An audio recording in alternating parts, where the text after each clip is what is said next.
Escape radio on the air. Turn that dial, we're already there. Escape radio, one more time. Open the case, step into the crime. Escape Radio is now live. Sometimes I imagine these words arriving from some distant point in time, crossing unseen frequencies to reach us here.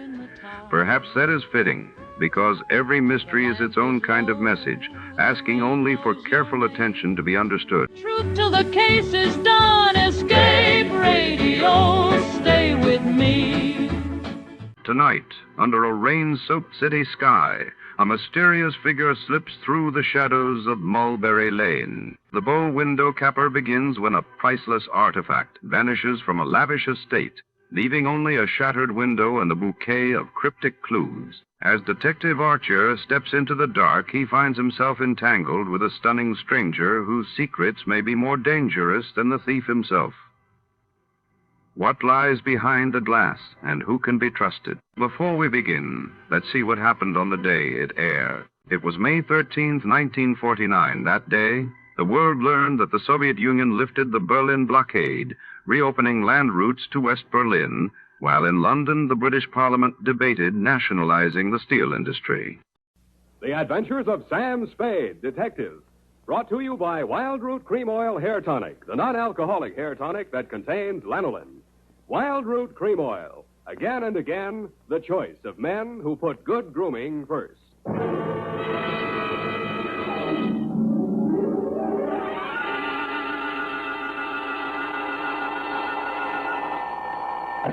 Sam Spade Detective Agency. Hello, sweetheart. It's only me. Oh, Sam. Why so modest?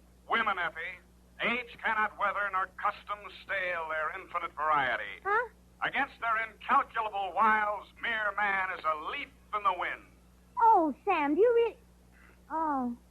Who was she and how windy was it? Cyclonic, Effie. We had to close every window in the house. But If you will just contain your natural feminine curiosity for a few moments, I'll be right down to dictate my report on the bow window caper.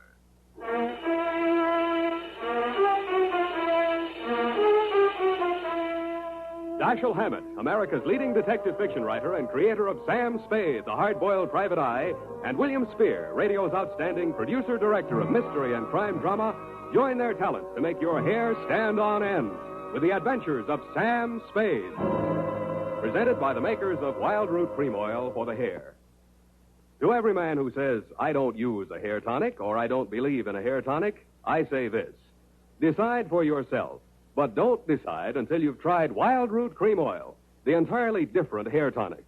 There's not a drop of alcohol in Wild Root Cream Oil, and it contains soothing lanolin. What's more, it grooms your hair the right way, neatly and naturally. So get the big economy-size bottle and the handy new tube at your drug or toilet goods counter. Wild Root Cream Oil Hair Tonic. Again and again, the choice of men who put good grooming first. And now, with Howard Duff starring as Spade, Wild Root brings to the air the greatest private detective of them all in The Adventures of Sam Spade.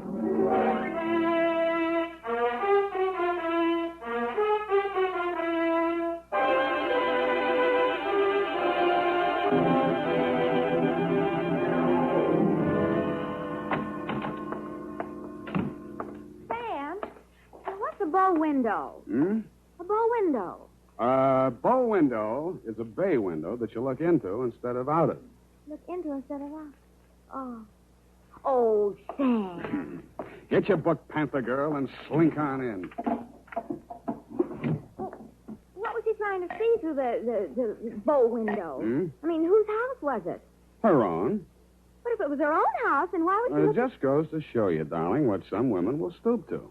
It does? Mm-hmm. There was a low window. Oh. Well, whenever you're ready, Sam. Date November 10. Ninth. 9th. Correct. 1947. To Dr. Helmut Ries. I was right for once. Yeah. From Samuel Spade, license number 137596. Subject, the bow window caper. Dear Dr. Reese, I know that this report will not make pleasant reading for you, but you paid for it, so here it is. As far as I was concerned, it all started on Thursday morning when you called at my office. From your story, I gathered it had been going on for some time. You will say these are merely the actions of a jealous woman, Mr. Spade. But I assure you there's more to it than that. It must be a carefully thought-out plan to ruin my career, my whole life. In what way, Dr. Reese? She spies on my private consultations, insults my women patients. I can no longer even keep a nurse for more than a week at a time. Scenes, hysterics, outbursts of violence. I cannot continue my work under such conditions. Well, why don't you give her a divorce? Why, no. This is not her desire. If it were, it would be simple. No, she wants to bring me to ruin. She wants to see me on my knees in front of the public. Why? That is what I want to find out. Why? Doctor, I think you ought to take this case to a head doctor. I have consulted a psychiatrist. He examined her. She's perfectly competent mentally. So you see there is here already some mystery, for which one comes to a detective. How long has this been going on, Dr. Reese? Since 3 months only. But in this time, she has reduced me to utter desolation. Dr. Reese was a very good divorce lawyer right down the hall from my office. No. I discussed the matter of a divorce with her a few days back. This was her answer. You see, a receipt for the purchase of a gun. And this note in her handwriting. I hope you will not force me to use this. Esther. Yes. What do you think she has in mind? Murder or suicide? She refused to discuss it. But one thing I have noticed. Since she has bought this gun, a new development. A strange man watches my house. Several times I have caught him following me. Well, she might have hired a detective to check on whether you visit a lawyer. Perhaps it is very simple, but it is all too strange to be harmless. I half-heartedly agreed that it might be, Dr. Reese, and when your check for $100 didn't bounce, I went to work wholeheartedly. I reached your house on Pacific Avenue just as the street lights were going on. It's a quiet neighborhood, so I could hear it before I got close enough to read the number on the door. Get out! Get out of this house! Get out! You have no...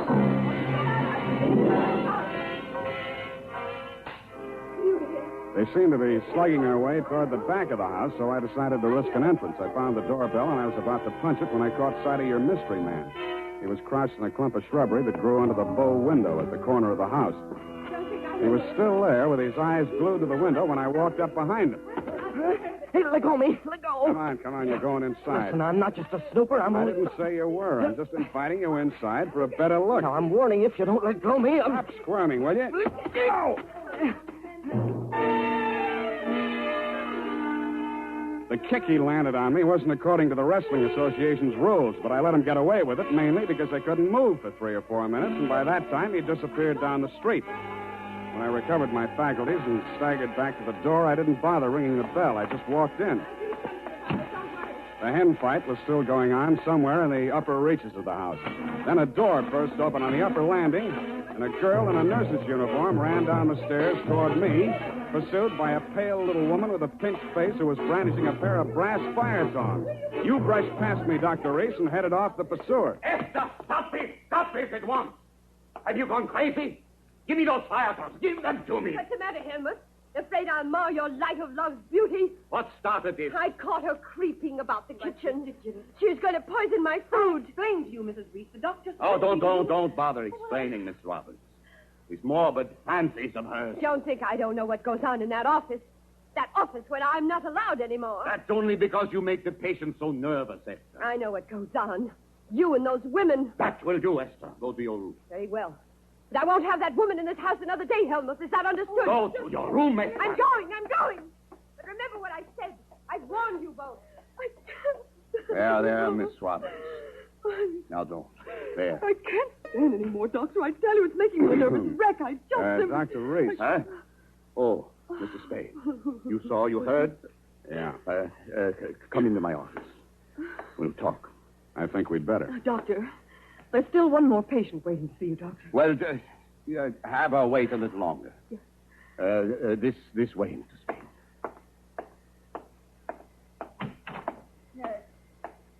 longer. Well, the doctor will see you just as soon as he possibly can. Have you been feeling any better, Mrs. Campbell?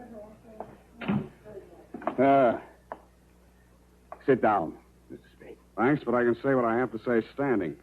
Your wife's a very tragic woman, Doctor. I wish I could help her.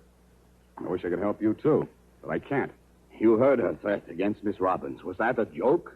There's nothing funny about jealousy. But there is this man who watches the house. And the gun she bought. I collared him outside just now. Oh, well, did you get him to talk? No, but I wouldn't worry about him if I were you. And about that gun.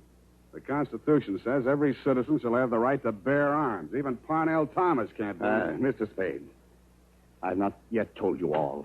If I... Oh, Doctor, I'm sorry Yes? to interrupt, but this patient, she's been waiting for more than an hour. Well, who is she? Mrs. Kavanaugh. Kavanaugh. Kavanaugh, who? Well, has she been here before? Of course, last week. Here's her card.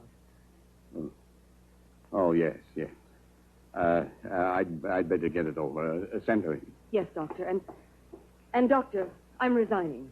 I'll finish today, of course, and then I'm through. I'm sorry. Yes, well. Very well, Miss Robbins. I can't say that I blame you. Good luck. Goodbye, Doctor. Well, I'll be going along myself now, Doctor. No. You must hear me out, Mr. Spade. I've not yet told all. If you'll just wait until I have seen this patient, please, Mr. Spade, please. Okay, I'll wait outside. Oh, I beg your pardon. I beg your... Come on in, Mrs. So, you're leaving the doctor's employ, nurse? I am. Well, Mr. Spade, how does it look from the grandstand? Messy? Mm-hmm. You don't mind if I finish cleaning out this desk? Go right ahead. Thank you. What's the matter with Esther, anyway? I could sum the whole thing up in a single 5-letter word, shall I? You have. Are you going to walk out on him? Aren't you? Yes. Yes, I am. Oh, but Esther isn't jealous of your type. If you don't mind my mentioning it. I feel heartened to think that you noticed I was different. Oh, I did, Mr. Spade. I really did. You don't seem particularly nursey to me, either. I'm not. My, you have a fast pulse, Mr. Spade. Yes, I've been feeling very weak the last few minutes. I need care. Oh, you don't eat enough apples, Mr. Spade. Well, I guess I finished. Oh, there's that old contact. I wonder... Mr. Spade, will you tell the doctor I've left and thank him for me again? Aren't you going to see him before you go? No, I'm not. He'd only begged me to stay, and it's simply out of the question. Oh, the poor guy. I just don't know what I'd do if I were in his place. For you, Mr. Spade.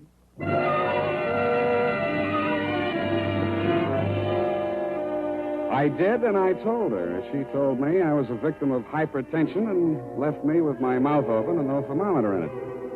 5 minutes after she'd gone out through the front entrance, your wife came down the stairs looking knowingly at me and the door to the doctor's office and left by the same route. 10 minutes after that, I was halfway through a 1937 National Geographic that was the latest edition on the waiting room table, and had reached the third paragraph on the natural beauties of Winona County, Minnesota. But I never finished.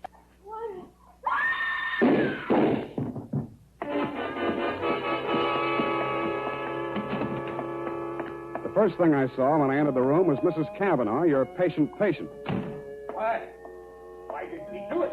You, Doctor, were standing over her, nervously twitching off the rubber glove from your right hand. You tested her throat for pulse, then listened through a stethoscope. It was purely a formality. One of the .38 caliber slugs had entered the right temple. The other had torn through the base of the skull. How did it happen? I don't know. I had completed the examination and walked over there to put my instruments away. When I turned back, she had a gun in her hand. Before I could stop her, she pulled the trigger. Suicide, of course. Why? Well, I just told her the truth, that there was nothing I or any other doctor could do for her. That she had perhaps a month, perhaps less. She had suffered great pain, of course, for some time. Uh-huh. You saw her shoot herself, you say? Yes. The gun, she took it out of my desk drawer. I'd removed it from my wife's room earlier today. I see. Well, Doctor, this is the neatest suicide I ever saw. No powder burns, and from the way she's lying, she must have shot herself in the direction of that window, at least 10 feet away. She screamed before the shots were fired and had time to fire a second bullet into her head and throw the gun across the room before she fell. Well, Helmut, At last it's happened, hasn't it? Esther, leave this room. I told Helmuth one of the husbands would catch up with him. Pretty, wasn't she? I don't remember this one.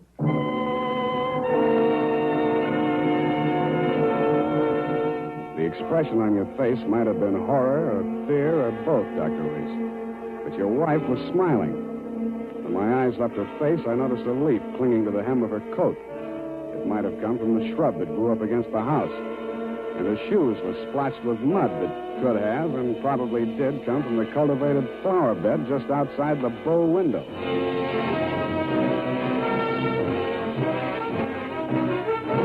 The makers of Wild Root Cream Oil are presenting the weekly Sunday adventure of Dashiell Hammett's famous private detective, Sam Spade.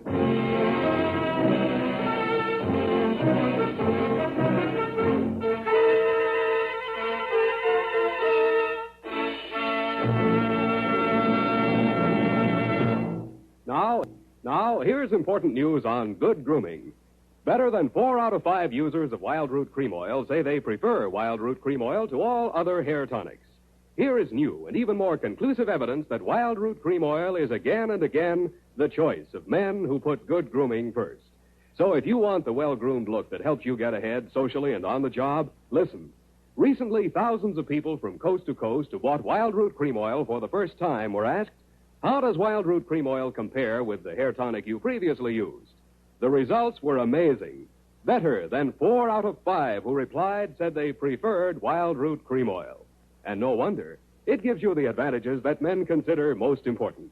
Wild Root Cream Oil grooms your hair neatly and naturally, relieves annoying dryness, and removes loose dandruff. What's more, non-alcoholic Wild Root Cream Oil is the only leading hair tonic that contains soothing lanolin. That's like the oil of your skin.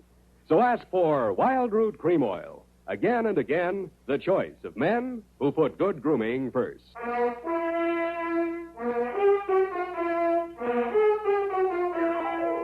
And now, back to the bow window caper. Tonight's adventure with Sam Spade.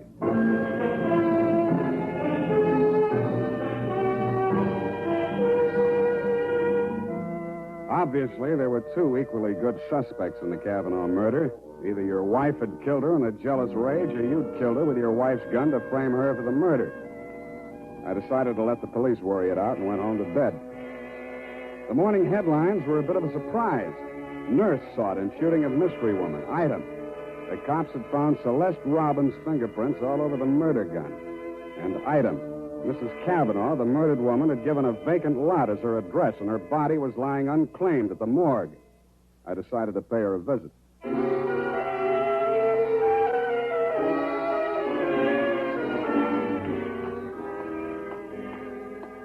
Maxie, hey, Maxie.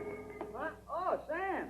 Sammy, my boy. Hey, it's good to look on you. How are you, Maxwell? Oh, fine, fine. What brings you here, Sam? The Kavanaugh woman. The Kavanaugh, huh? Let's see who's with us today. Stiftel, Milton, Schwartz, Kelly. I knew him. Nice guy.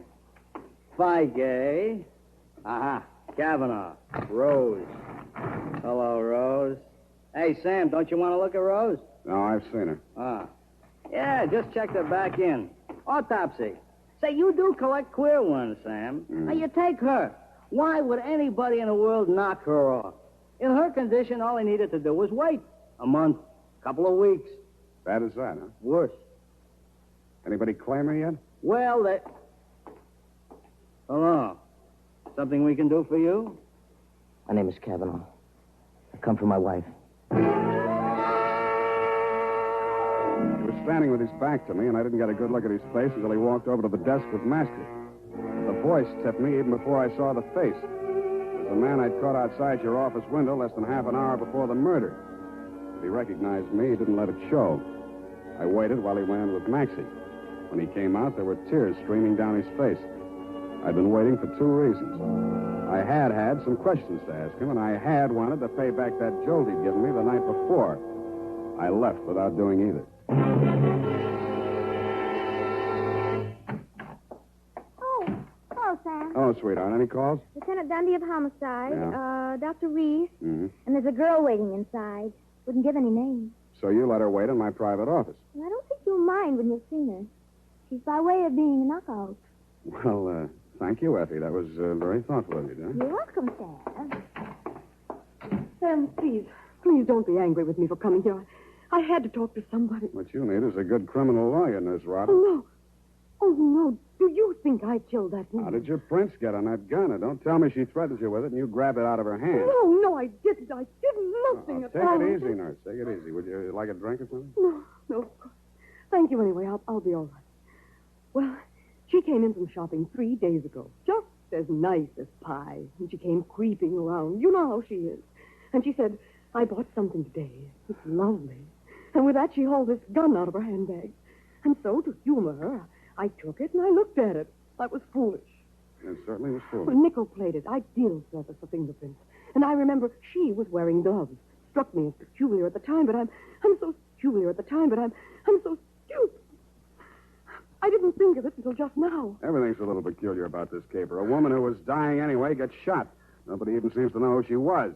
Doesn't make sense. No, it doesn't make much sense, does it? What should I do, Sam? Give myself up? I think you should. Yes, I thought you'd say that. All right, phone the police.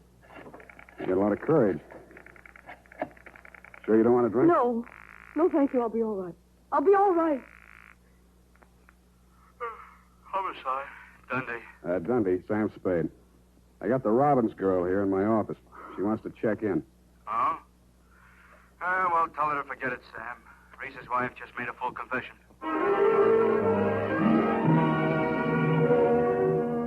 That tore it.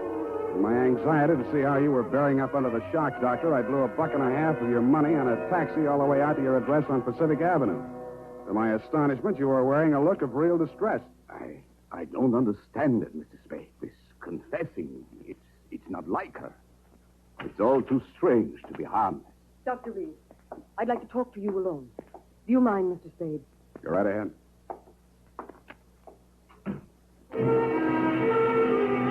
I strained my ears outside your consulting room, but all I could hear was a few vague murmurs.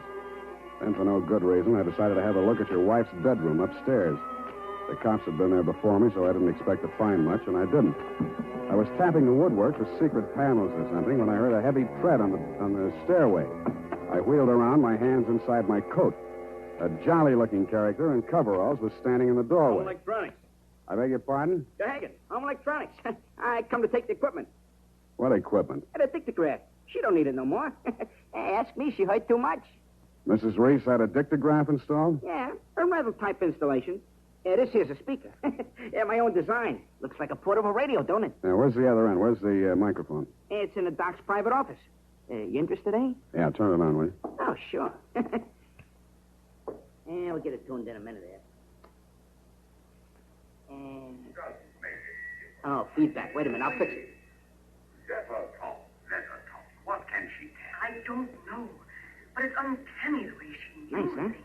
Every word we spoke together. That's because of the dictograph. Neat rig, huh? Shut up. We cannot allow this terrible tragedy to come between us. We love each other. Nothing can change that. Oh, boy. That's as nice, ain't it? Quiet. I just know, please don't. Now stop it, Helmut. I don't want you.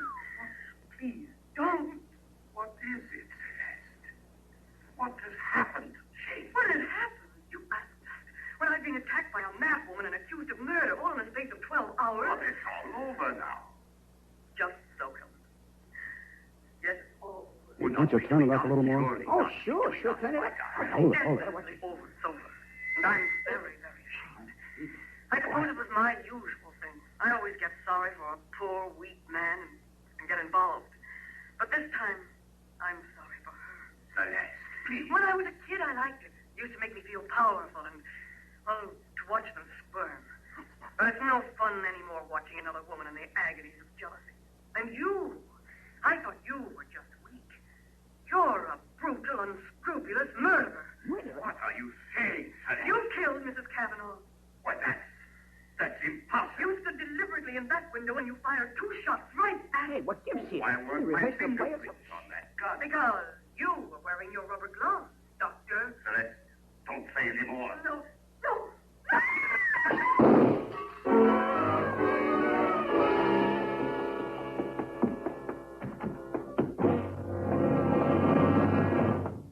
help me. Help me get his shirt off, Mr. Spade. He's been shot. Who shot him, you? Through the window, the same man, the one who watched the house. Hold this tourniquet tight, please. Nothing. A flesh wound. His aim was bad. Yeah, too bad. Kavanaugh, you still out there? You got nothing to worry about. He's still alive. I missed him. Give me a hand. Come on. That's it. I missed him. That was lucky. You're taking the rap for your wife's murder, too, if you're a better shot. He did it. He killed my wife. I was at the window. I saw him. What I don't understand is why his wife confessed. She loves him, Mr. Kavanaugh. You should understand that. I guess that's what happens to love when it gets crossed up. Why didn't you tell the police what you saw? They'd have hung it on me. She was a stranger to everyone else. I'd been quarreling with her, suspicious, acting like a maniac. She never told me. She must have been going to one doctor after another, trying to find one that would give her one ray of hope. In pain all the time, too, and never letting on. Never. Even after that first visit she made to Reese's office, I didn't tumble. I thought she was meeting him on the sly. And I followed her both times. That last time I carried a gun. I might have killed her if what I suspected had been true. I'm very sorry, Mr. Kavanaugh. I didn't realize. You're pretty late with your regrets, Doctor. I don't quite figure either. Maybe the prison psychiatrist can. Dundee homicide. Dundee, tear up Mrs. Reese's confession. Come on over and get the doctor. Dr. Reese? Yeah. By the way, he accidentally shot himself in the arm. Isn't that right, Doctor? What? So, yes. Accident. Why didn't she tell me? Why didn't she tell me? I don't know, Kavanaugh. Women, sometimes they make too much sense, or we don't make enough, or maybe we're all crazy.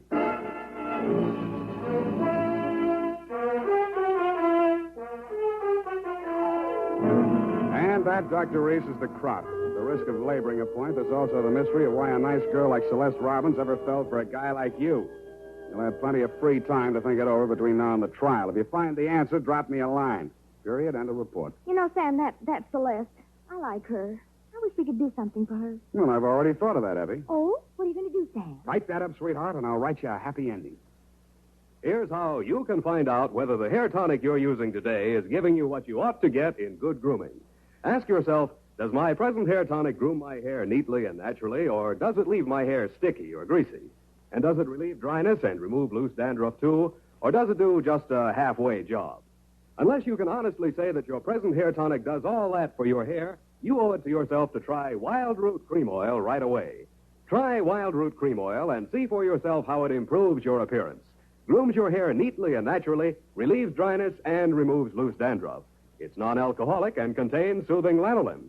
Get the big economy-size bottle and the handy new tube that's easy to pack when you travel and grand for the bathroom cabinet. Don't delay. Get it today. Wild Root Cream Oil Hair Tonic. Again and again, the choice of men who put good grooming first.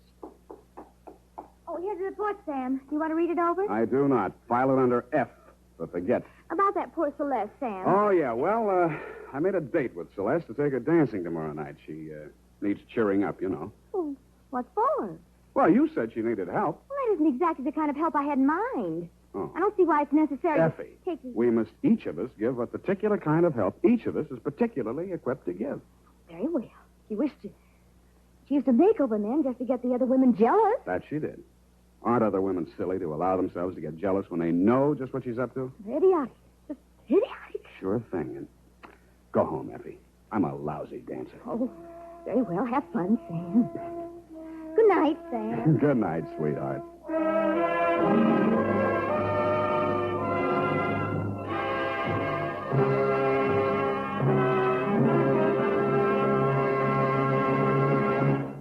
The Adventures of Sam Spade, Dashiell Hammett's famous private detective, are produced and directed by William Spear. Sam Spade is played by Howard Duff. Lorene Tuttle is Effie. The Adventures of Sam Spade are written for radio by Bob Tallman and Gil Dowd, with musical direction by Lud Gluskin. This is Dick Joy, reminding you that next Sunday, author Dashiell Hammett and producer William Spear join forces for another adventure with Sam Spade, brought to you by Wild Root Cream Oil. Again and again, the choice of men who put good grooming first.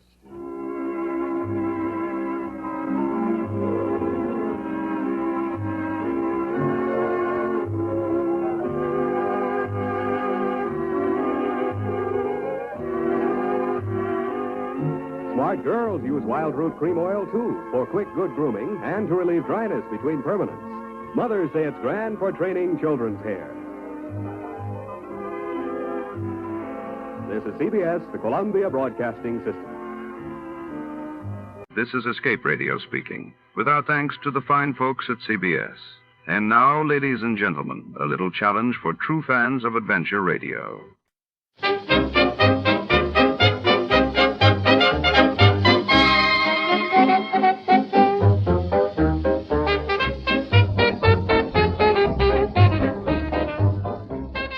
This is Escape Radio speaking, with special thanks to the fine people at CBS. Stay tuned, ladies and gentlemen. A little music first, and then tonight's exciting story.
Your cup still leaves a ring on the table by the bed.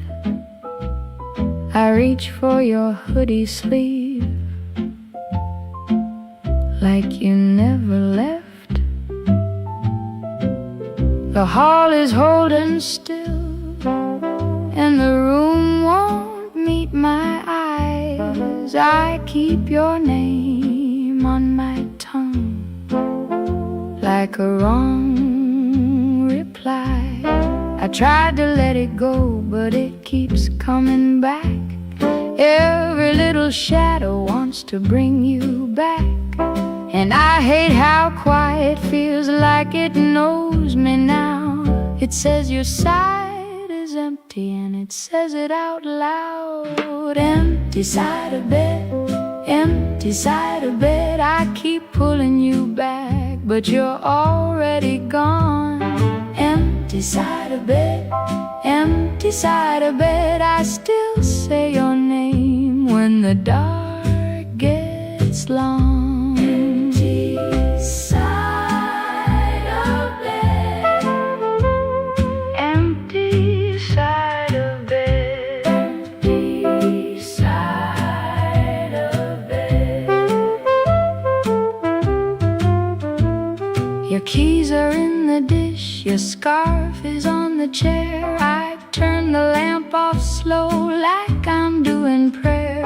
The mirror keeps my face, but it don't keep your touch. I thought love was a door, now it hurts too much. I tried to let it go, but it keeps coming back. Every little shadow wants to bring you back. And I hate how quiet feels like it knows me now. It says your side is empty and it says it out loud. Empty side of bed, empty side of bed. I keep pulling you back, but you're already gone. Empty side of bed, empty side of bed. I still say your name when the dark gets long. Empty side of bed, empty side of bed. If I could trade one night for the way you used to stay,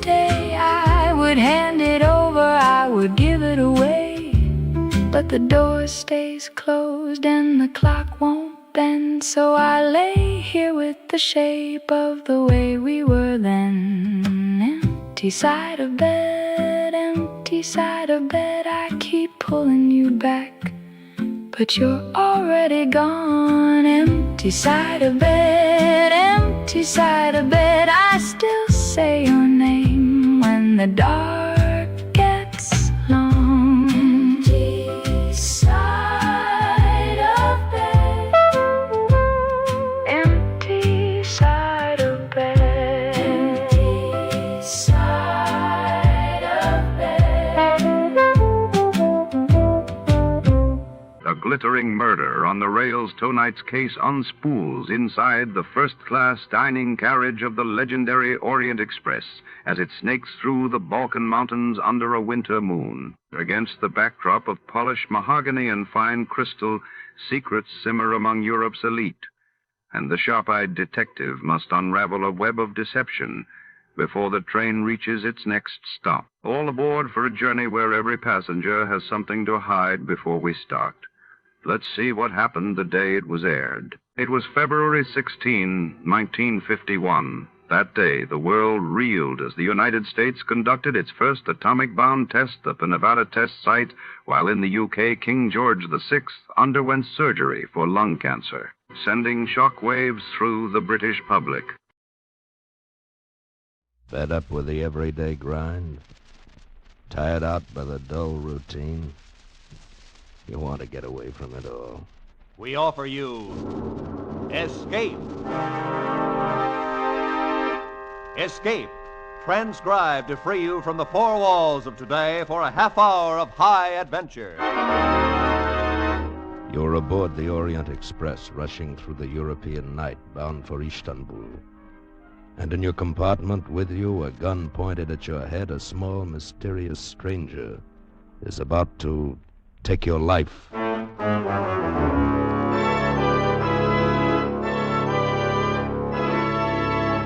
Today we escape from reality to the tense world of Balkan intrigue as Graham Greene pictured it in his famous novel, Orient Express.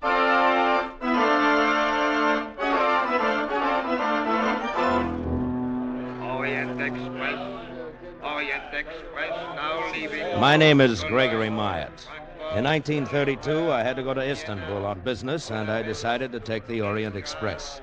After an uneventful trip across the Channel, I found myself at the station in Ostend, Belgium, where the Orient Express began.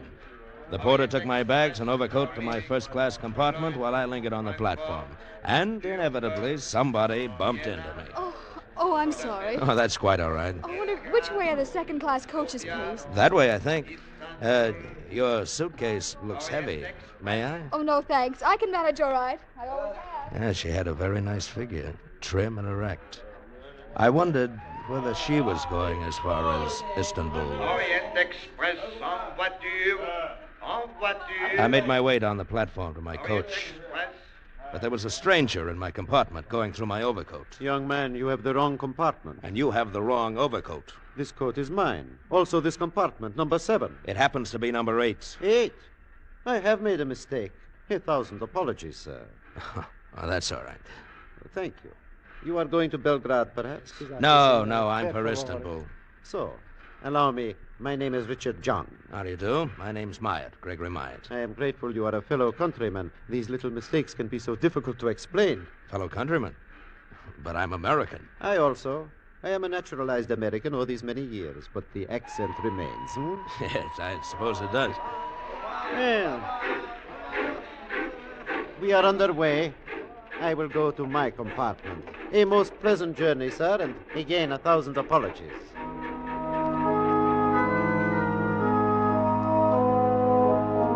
I looked at the landscape a while and then got out a book and settled down to read. And at that moment, of course, we ran into a string of tunnels, all of them pitch black.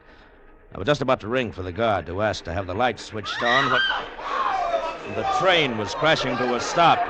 We were in a tunnel. I got up and groped for the door. Went into the corridor just as the lights went on.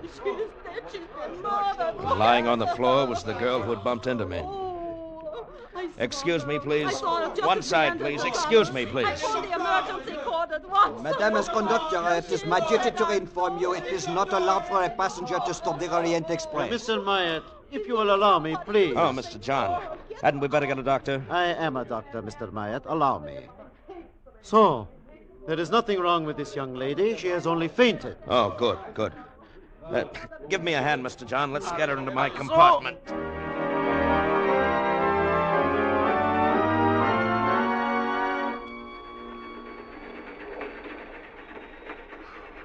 I'm all right now. Really, I am. Yes, of course you are. Here you are. Drink this.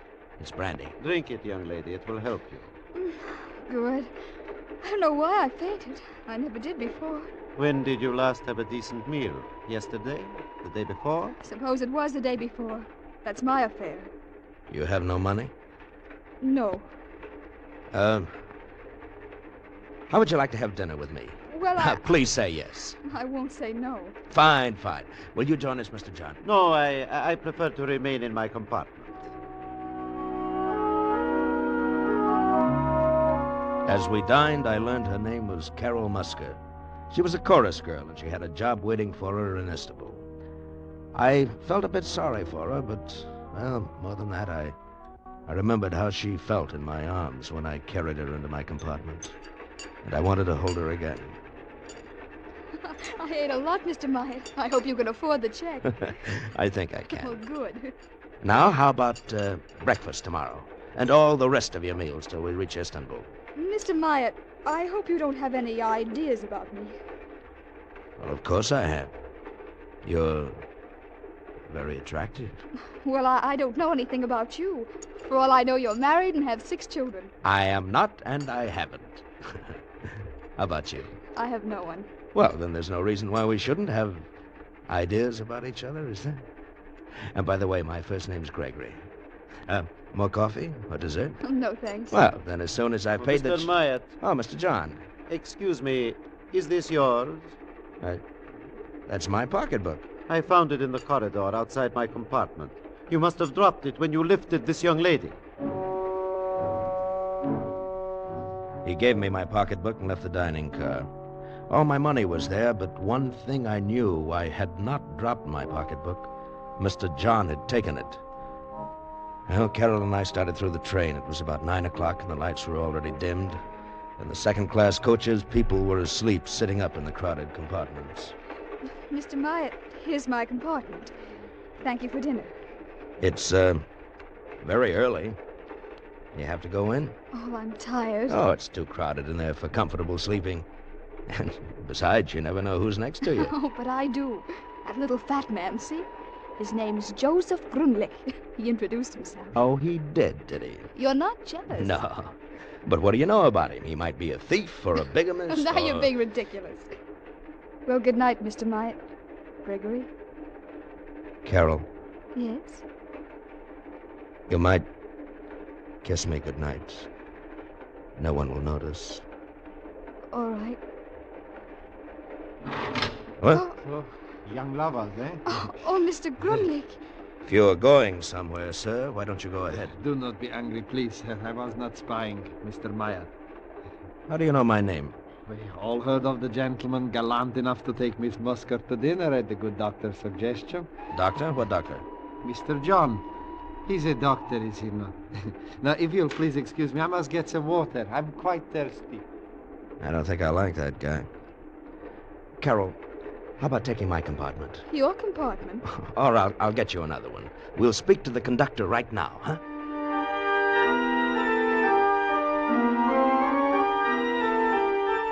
First-class compartment for the young lady, monsieur.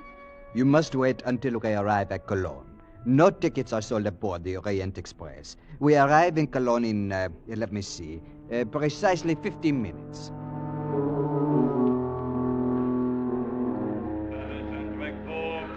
On track 2, Orient Express, leaving in 10 minutes. As we walked up to the first-class ticket window, a woman elbowed us out of the way. Please excuse me. You don't mind if I go first, do you? My train for Paris leaves any minute. Well, in that case, go right ahead. Thank you. Oh, Hans, bitte schnell. Oh, Fräulein Worry.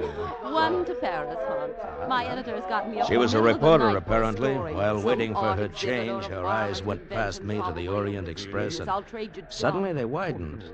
I followed her glance. Mr. John was just stepping back into his compartment. One moment, Hans. Change this ticket for a sleeper on the Orient Express. Make it Belgrade. Oh, you are lucky, Miss Warren. There is only one accommodation on the Orient Express left. Just a moment there. We were here first. I thought you were going to Paris, Not miss. when I see Dr. Zinner on the Orient Express. Dr. Zinner. The man you were looking at was Richard John. Is that the name he's using now? Oh, Fräulein? thank you, Hans. Just a moment there. I'm taking that ticket. Mein Herr, I regret, but the lady asked for it before you did, and she is an old customer. Here's the ticket, Miss Warren.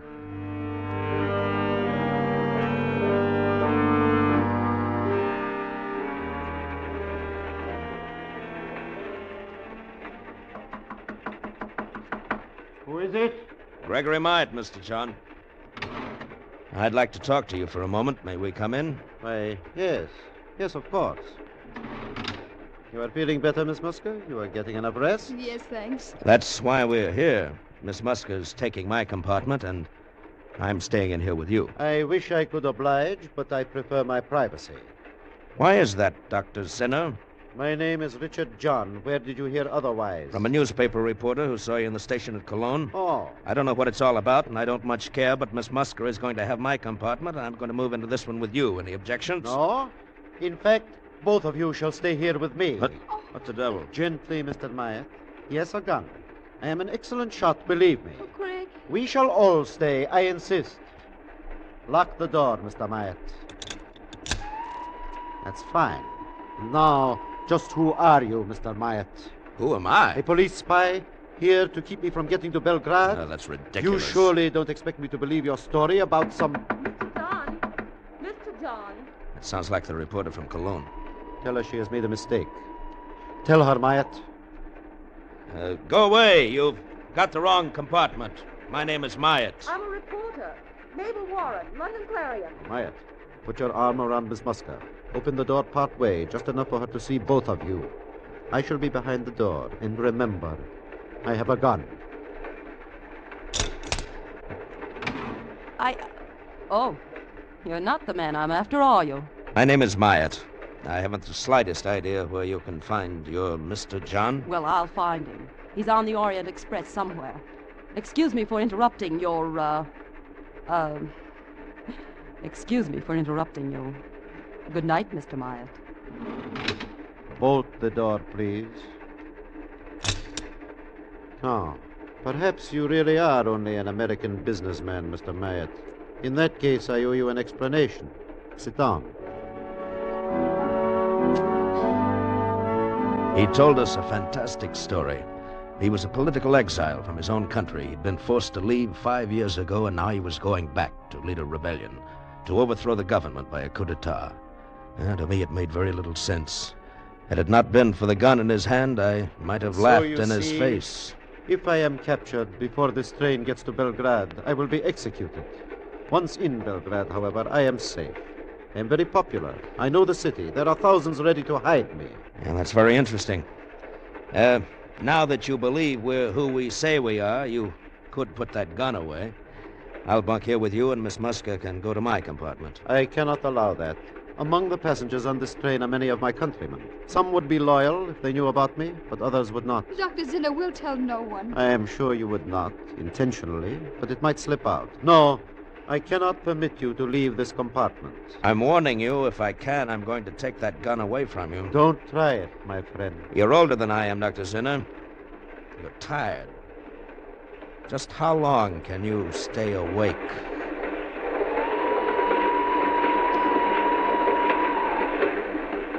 I sat with Carol on one seat. He was across from us, the revolver in his hand.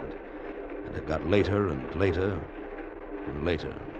I'm tired, Greg. Now just close your eyes then, Carol. Are you sleepy, Dr. Zinner? Not yet, Mr. Myatt. Carol was asleep on my shoulder. I fought to keep my eyes open, but I dozed off. And then somehow I came awake. I lifted my head. Dr. Zinner was asleep. I reached across and grabbed the gun. Oh, Greg! It's all right, Carol. I've got it. Well, Dr. Zinner? You are right, sir. I tried to stay awake, but... Stay here, Carol. I'm going to locate the conductor. I'm going to tell him what's been going on. Oh, no, you must not. I shall never get to Belgrade. Greg, they'll kill him. No, we're still outside his country. He won't be hurt. But if you report me to the conductor, I shall be put off the train. Well, in short, no harm done. I'll be back soon, Carol. I left the compartment and started down the corridor. I heard a noise behind me, and as I turned, I caught a glimpse of a shadowy figure, one arm raised high above my head. And then the arm swung down, and something hard and heavy crashed against my skull. And I fell into a pool of blackness, and I knew nothing more.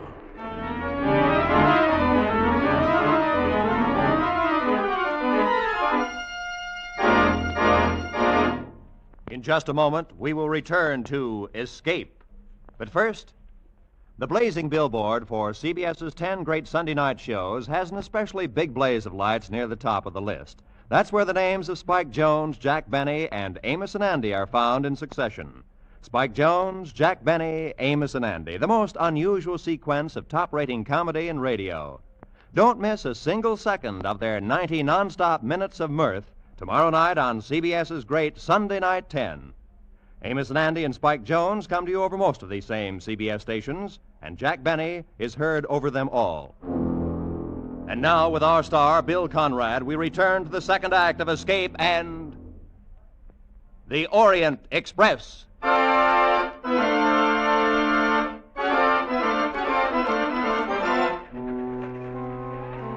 How much later it was when I opened my eyes, I don't know. Whoever had hit me had done an expert job. It might have been Zinner or even Carol. Had no way of knowing. The gun was gone. I dragged myself to my feet and stumbled down the corridor back to compartment number 7, but it was empty. Perhaps they'd moved to my compartment. I hurried to it. No, there was nothing in my compartment. My bags were gone, even my overcoat. Inside, I began to feel a strange, unreasoning fear. Why was it so quiet? Where were all the other passengers? I went along the entire corridor. I opened every door in the coach. It was completely empty. I felt as if I were going crazy. And I lost consciousness again.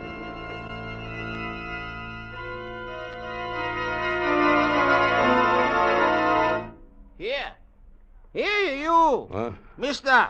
What? Wake up! Wake up! What? Who are you? I, sir? I am the brakeman. No. Tell me, what happened to everyone? This coach was full. I got on at Austin. Dozens of people got on at Austin. Oh, no, sir. This coach is empty, and it comes only from Regensburg. Regensburg? Huh?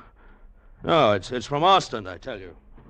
Look, compartment 8. This was mine. My bags, my overcoat, they were here, and now they've disappeared. What was that? Oh, that is only the switch engine. We're on the yards outside Vienna. This coach is a deadhead. It was put on at the Orient Express at Regensburg, and now we take it off. Deadhead? You mean... No, it's not my coach at all. The regular coaches are... The Orient Express is in front of us, sir. If you do not want it to leave without you, you had better hurry, sir. Don't worry, I'll make it. The Orient Express was just getting underway when I dropped off the front of the Deadhead. I had plenty of time to run up alongside and swing aboard. I made my way through the train to my coach and knocked on the door of Zinner's compartment. Open up in there. Who is it? Gregory Myatt, open the door. Come in, please. Lying on the berth, bound and gagged, was the reporter, Miss Warren. And standing beside her, gun in hand, was not Dr. Zinner, but Joseph Grunlich. You have a very tough skull, Mr. Myatt. I should have hit you a little harder, no? Where is Carol? Where is Dr. Zinner? Why have you tied up this reporter? Oh, please, not so fast. First, as to Miss Warren. I have tied her to prevent her from interfering with Dr. Zinner. Had I allowed her to file her newspaper story, Dr. Zinner would never get to Belgrade. I happen to be an ardent follower of Dr. Zinner. I was standing watch last night when you dashed into the corridor, Mr. Myatt. You had this very gun in your hand. You had obviously broken away from Dr. Zinner. Fortunately, I had a blackjack. Where is Carol and Dr. Zinner? Do you promise to do nothing to interfere with Dr. Zinner's plan? I promise nothing. No, be reasonable. The Orient Express will soon cross the border into my own country. It makes only one stop at the border for passport identification. After that, you are involved no longer. Why be stubborn? All right, Grundlich. I won't interfere. Mr. Myatt, I thank you. You may go now. Dr. Zinner and Miss Musker are next door in your compartment. Dr. Zinner was seated on one berth dozing, and Carol lay on the opposite berth fast asleep, traces of tears on her cheeks. She shivered. I covered her with my overcoat, and she woke up. Gregory, I didn't know where you were. Go back to sleep. Oh, I searched everywhere. I didn't know what to do. And I came back here. Oh, I was so tired. Dr. Zinner made me go to sleep. Everything's all right. In a few hours, everything will be fine. Now, close your eyes and go back to sleep.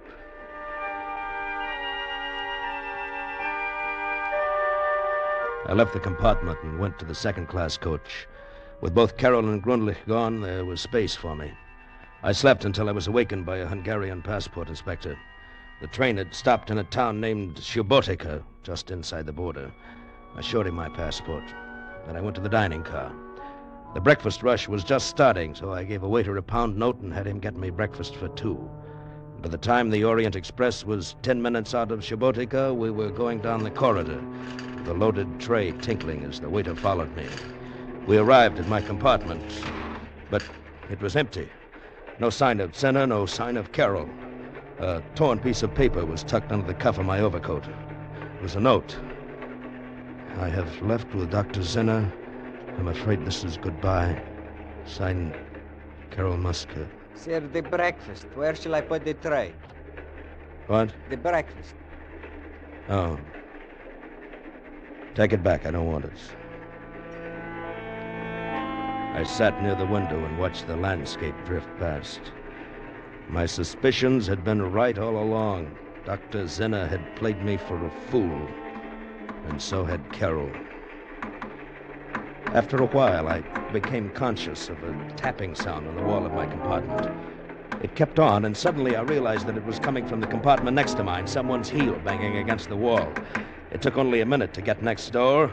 It was Miss Warren, the reporter, all tied and gagged. Oh, thank goodness. I thought you'd never hear me. Where's Grundlich? Where are the others? You mean you don't know what's happened? Zinner's going to be executed. Executed? Why, they took him off the train at Subotica. Grundlich arranged the whole thing. He's a government spy. Oh, he can't be. Well, he is. They're probably holding a drumhead court-martial on Dr. Zinner back in Subotica this minute. I see. And Carol Musker's a government spy, too? The girl? No. Yes, she must be. They took her off the train. Well, they had to. They couldn't have any witnesses. Well, what will they do with her? Probably kill her. But... Hey, here, what are you doing? You can't jump out. The train's going 60 at least. I'm going back there. To Subotica? You're insane.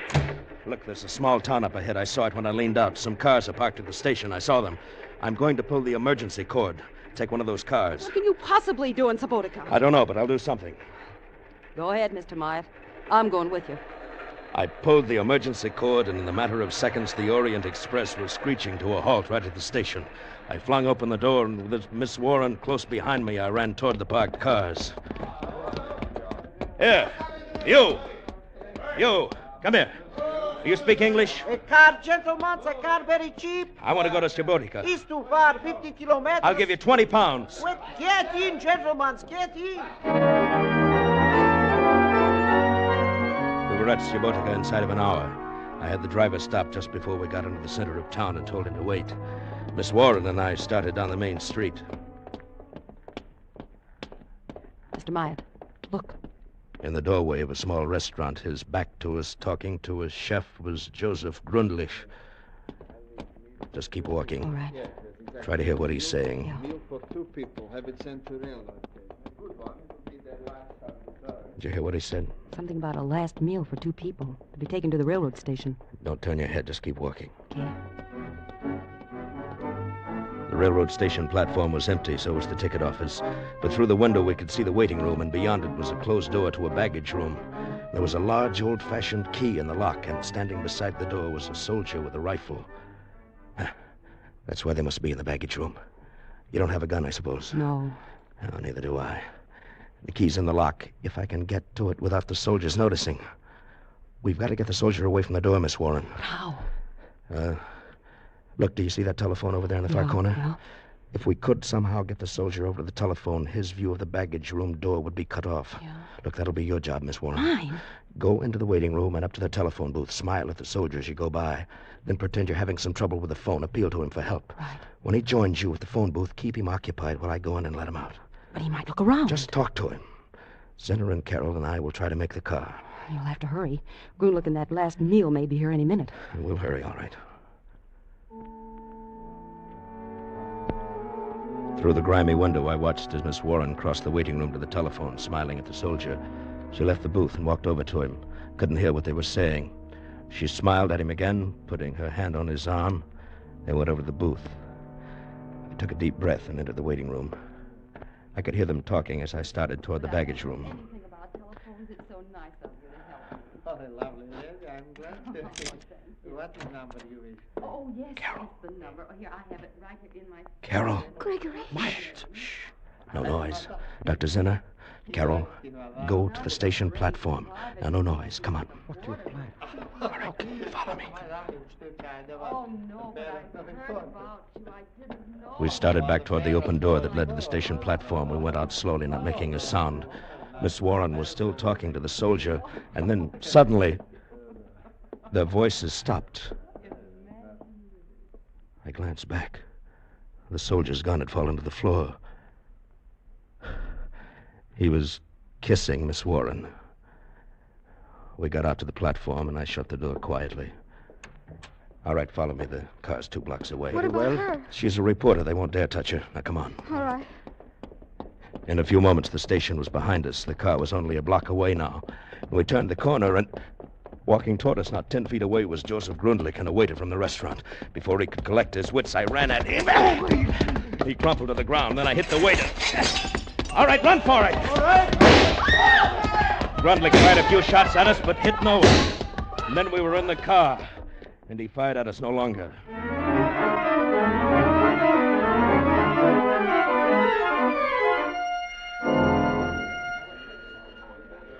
En voiture, Orient Express, all aboard. Goodbye, Dr. Zinner. You sure you won't come along? No, I stay here in Belgrade. I shall be all right now, thanks to you. Goodbye, Mr. Meyer. Goodbye.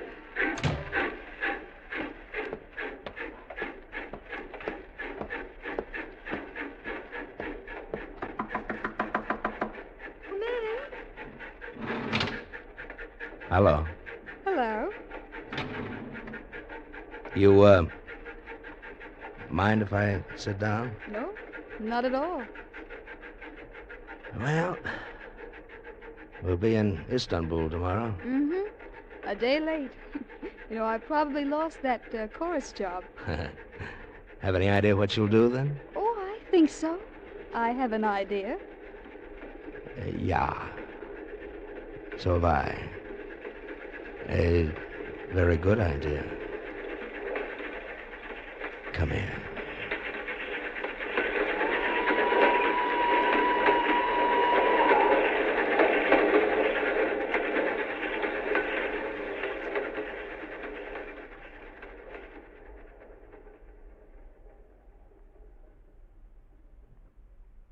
Escape is produced and directed by Norman MacDonald. Today, we have presented transcribed Orient Express by Graham Greene, adapted for radio by Sheldon Stark and Walter Newman, with editorial supervision by John Dunkel. Starred as Gregory Myatt was Bill Conrad.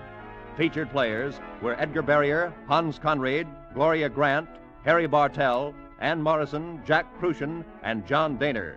The special music was arranged and played by Ivan Ditmars. Next week, You are alone in the steaming jungle with 3 men. You know that one of them is a desperate criminal, a man you've come here to arrest, but you don't know which one. You'll have to find him before he can save himself by killing you.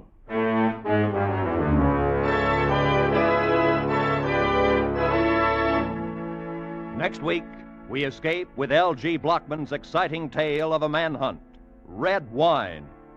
Goodbye, then, until this same time next week, when once again CBS offers you Escape.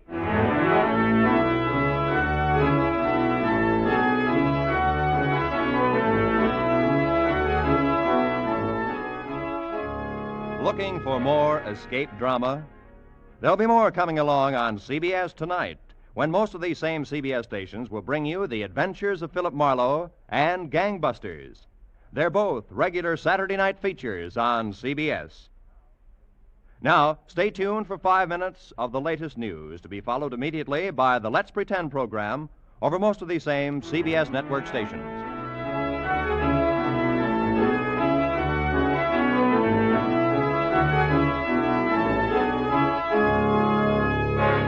This is Roy Rowan speaking for CBS, the Columbia Broadcasting System.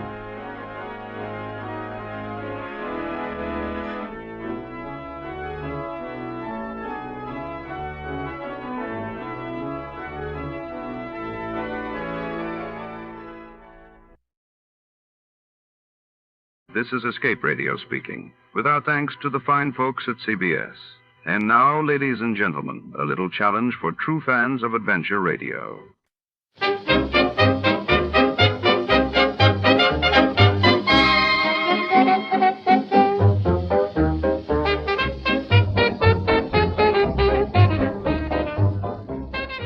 From all of us at Escape Radio, a gracious thank you to CBS.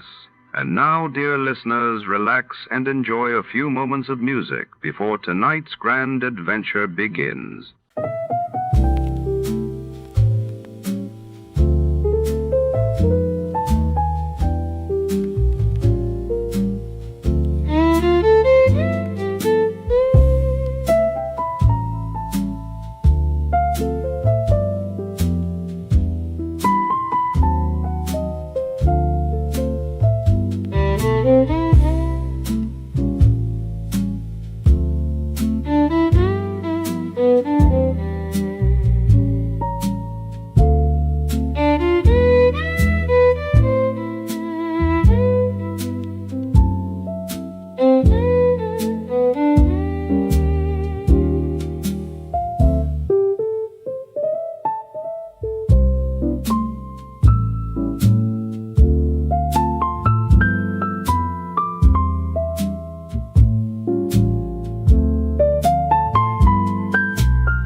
The rain was a steady drum on the fire escape.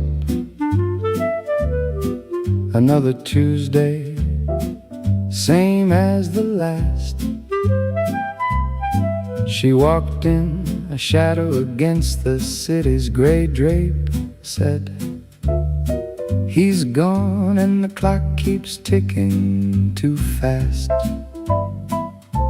Her eyes held a story, worn and old, like a dime novel found in a dusty bin. A scent of jasmine and something cold, a secret she was trying to keep locked within.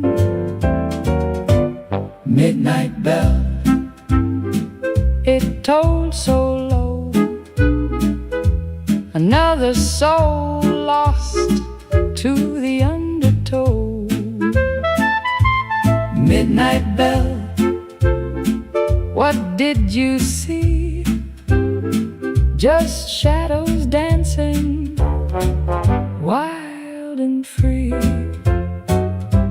I traced the steps from the diner's stale coffee to the back room where the cards were always dealt. A whisper of a name, a broken key, a truth that was never truly felt. The city sleeps or pretends to sleep, but its heart beats a rhythm dark and deep. Every brick, every alley holds a tale, a lonely siren's wail. Midnight bell, it tolled so low, another.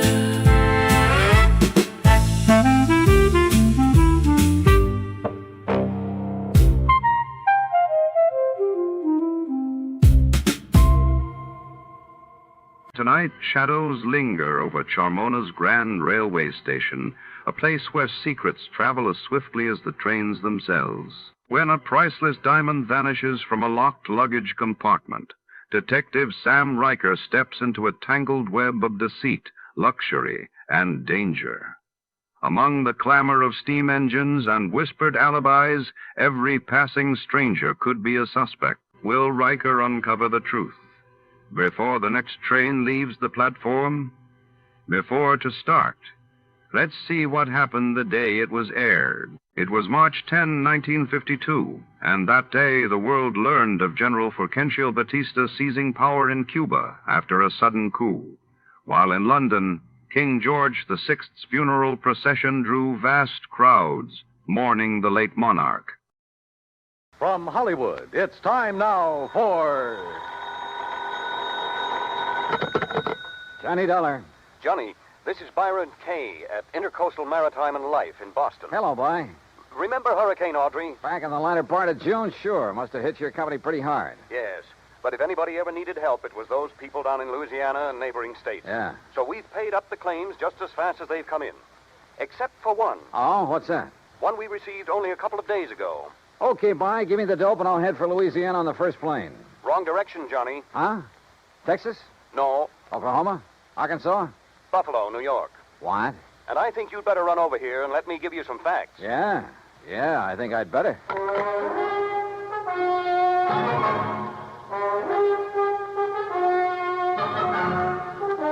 Bob Bailey in the exciting adventures of a man with the action-packed expense account. America's fabulous freelance insurance investigator. Yours truly, Johnny Dolar.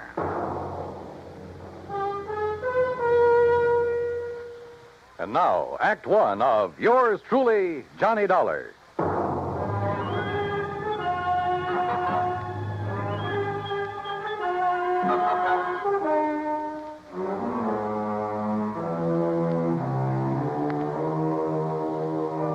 Expense account submitted by Special Investigator Johnny Dolar to the Intercoastal Maritime and Life Insurance Company, Boston, Massachusetts. Following is an account of expenses incurred during my investigation of the Charmona matter.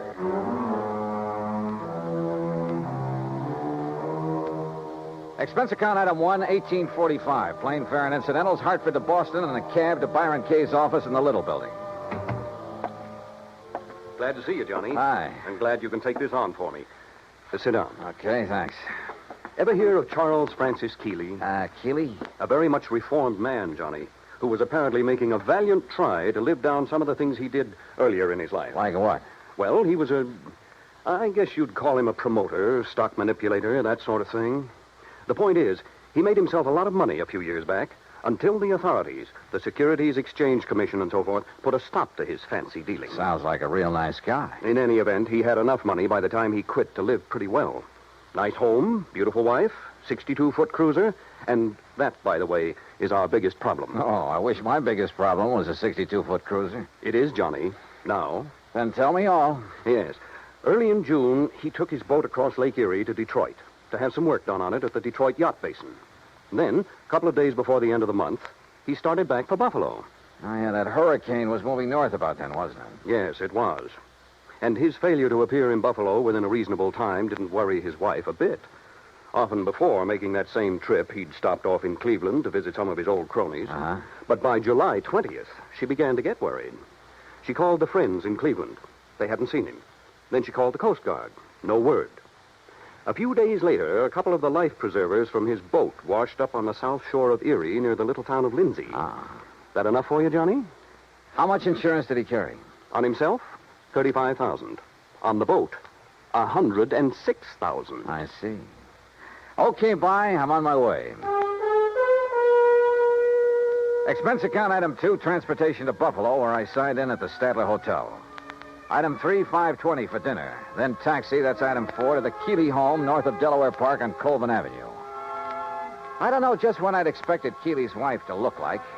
Suffice it to say, I was pleasantly surprised. She was young, tall, blonde, and beautiful, with eager, sparkling eyes and none of the signs of grief I'd anticipated. I don't know why you registered at a hotel, Johnny. May I call you, Johnny? Why, sure. Please call me Mona. May I pour you another drink? No, thanks. As I started to say, you could have stayed here. There's plenty of room, as you can see. Yes. This is a very beautiful house, Mona. Yes, but so empty now. I get terribly lonely, Johnny. Well, of course, I don't blame you. But now suppose we talk, if you don't mind, about the Johnny, thing if you have to be around for a few days, why don't you move out of that hotel and... Oh, I'm sorry. I shouldn't say that. I guess I'm sorry. It's all right. But I am lonely. Sure. Now, Mona, you realize this investigation is, it's just routine. Of course, Johnny. Now, as I understand, every effort has been made to find your husband. Of course. And to find the Charmona. Charmona? The cruiser. Oh, yes. It was a beautiful thing, Johnny. But now it's gone. And Paul. Paul? Yes. Paul Matthews was the pilot. Only he was more than that. He was very nice. Yeah. Well, now, as I... Oh, excuse me. Every time that phone rings, I hope it's some word, some news that perhaps... Well, you know. I'm not sure that I do. What? But by all means, answer it. Yes, excuse me. There was something distinctly wrong with this whole setup, that was for sure. The Coast Guard, yes. Yes, this is she. This is Mona Keeley. Perhaps Charles Keeley wasn't the only one in this family to arouse suspicion. What? Say that again. Especially now, with nearly $150,000 involved. Yes, well, how about Paul? I said, how about Paul? Then, when she finally finished with the phone call, came a couple of other surprises. Thank you. Johnny, he's all right. Huh? That was the Coast Guard. They found him. He's all right. Isn't it wonderful? That was the real surprise. Not what she said. Isn't it wonderful? Or even the way she said it. But something deep back in her eyes that gave her away, that told me beyond the shadow of a doubt that she was lying through her teeth.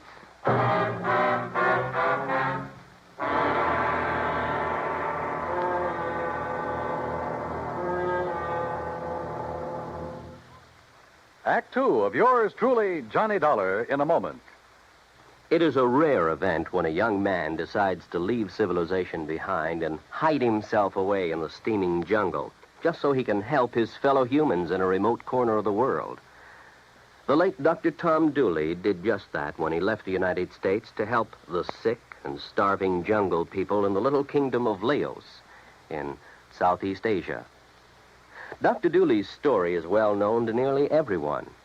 And all over the world, people talk of his little jungle hospital on stilts. That's where he treated the dread diseases of the jungle and trained native medical technicians so that they might help their own people. Dr. Dooley wrote and lectured to many people so that the work of his medical assistance program, Medico, might go on. It was not easy for someone so young and so talented to give up the bright lights of the city and plant himself down in an unknown jungle just for the purpose of helping unfortunate people he didn't even know. But through Medico, Dr. Tom Dooley wanted to help people. He wanted to help people to help themselves. Today, the work of Medico is going forward in a number of countries besides Laos. Young men are being sent to the United States to be schooled in medicine with the idea of returning to their own countries to help their own people. Hundreds of thousands of dollars worth of medical supplies have been donated by American businessmen and pharmaceutical companies. Today, Dr. Tom Dooley's work is being continued for him. It is helping to create better understanding. It is an injection of the spirit of freedom, the right of all men everywhere. And now, Act Two of yours truly, Johnny Dollar, and the Charmona Matter.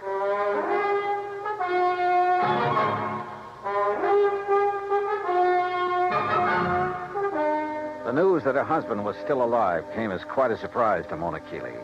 Isn't it wonderful, she said. But I didn't believe that she meant it. On the south shore of the lake, Johnny, near the little town of Lindsay, west of Cleveland. He was picked up on the beach by a farmer who's been caring for him ever since. Isn't it kind of funny that you haven't heard from him before? That hurricane was a couple of months ago. Well, he was out of his mind from the shock of what happened to him. Did the Coast Guard say anything about the yacht? No, Johnny, I'm afraid that Charmona is at the bottom of Lake Erie. Well, where is he now? In Cleveland, in a small private hospital. Well, hadn't you better go over there and get him, bring him back here? I told the Coast Guard we would. Mona, you're not really glad that he's been found, that he's still alive, are you? No, I'm not. I guess I never really loved Charles. I'm not sure he really loved me. He was a big shot, always out in the town, doing a lot of entertaining, that sort of thing. I was very pretty then. Kind of a business asset for him. When were you and Charles married, Mona? 9 years ago. It looks as though he's done pretty well by you. I never had any reason to complain. About that, I mean. But the things he did to make his money, it was... Well, I guess it was legal, but it wasn't right.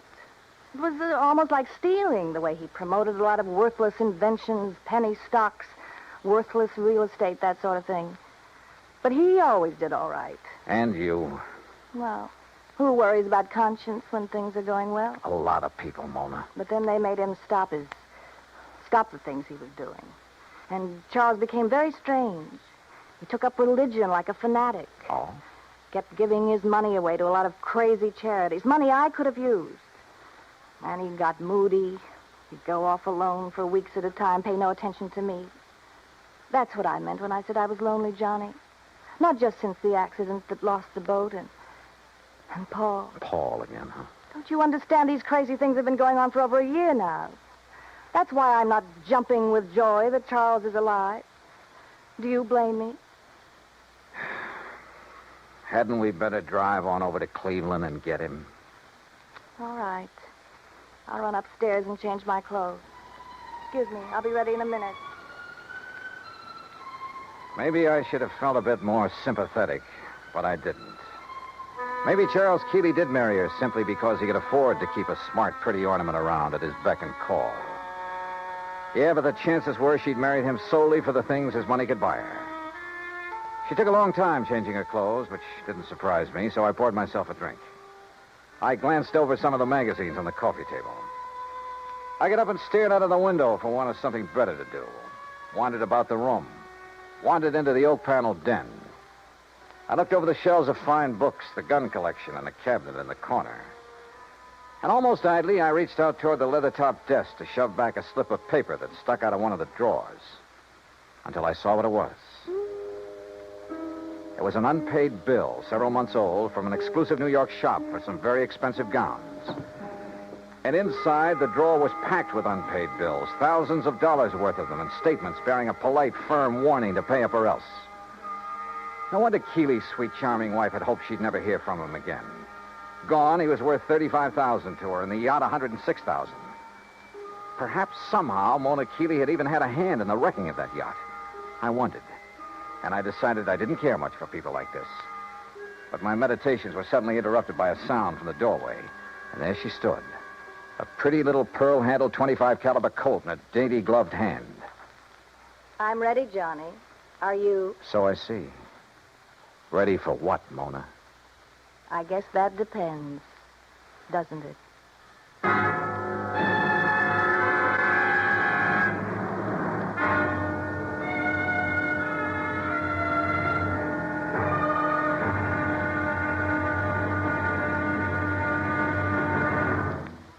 Act 3 of yours truly, Johnny Dollar, in a moment. Our flag now numbers 50 stars, and behind each star there stands yet another flag representing one of the 50 states. Wisconsin's state flag bears the state motto, Forward, and a likeness of the state mascot, the badger. The word badger was a nickname for the miners in southwest Wisconsin. During the mining boom just prior to 1830, the people who came from Illinois mined only during the good season and left during the bad. They were called suckers, just like the fish in the streams. But the busy Wisconsinites, with either too little time to leave or to build a house, moved into abandoned mine shafts to live as badgers. The Wisconsin banner pays tribute to these industrious natives. Wisconsin's state flag, the flag of the 30th state to enter the Union, was adopted on April 26, 1913. And now, Act 3 of yours truly, Johnny Dollar and the Charmona Matter.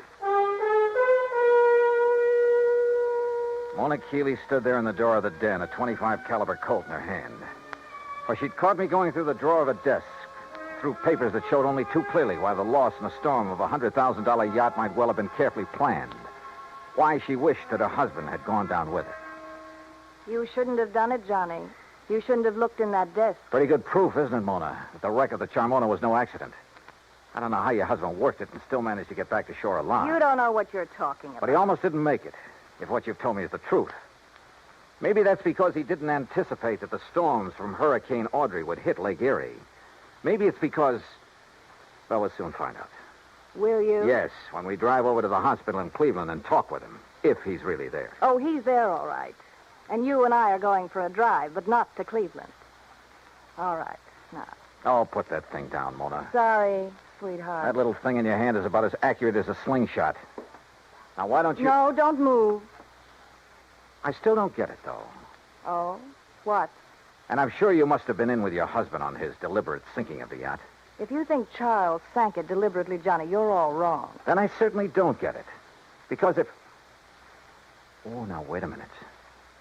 You've made a couple of cracks about... What was his name? Paul? Do you want to know the truth? Paul was the pilot for Charles, and there's been no word about him. So he must have gone down with the Charmona. That's why I'm lonely and feel the way I do. Mona, this whole thing smells worse to me every minute. He was young, and he was kind, and he loved me. I was glad when they found that Charmona had gone down, because the money for it would be mine. And I could get free of Charles, and Paul and I could... That's why I hoped Charles was gone. Yeah, another $35,000 for you. You're about the crummiest lot I've ever run into. Look at this, Mona, here on the desk. What? This solid gold table light. What about And it? there beside you, that expensive mirror. What are you talking about? Well, look. Why did you do that? To get this gun away from you. No, you... Oh, you... A lot of good this would have done you with the safety on. I'll kill you for this, Johnny. No, I don't think so. And I don't think the police would like it if you tried. Oh, no. Do you think they'd blame me for trying to stop you from going through the papers in my desk? For shooting you? No. Wait. I didn't mean that. I couldn't have shot you, Johnny. Johnny? Before we go, is there anything you'd like to tell me? Go? Where? Is there anything you'd like to tell me about why Charles really sank the Charmona? No. And I don't think you'll ever know how and why the Charmona went down. Want to bet? No, stay right there. Now I've got the gun, remember?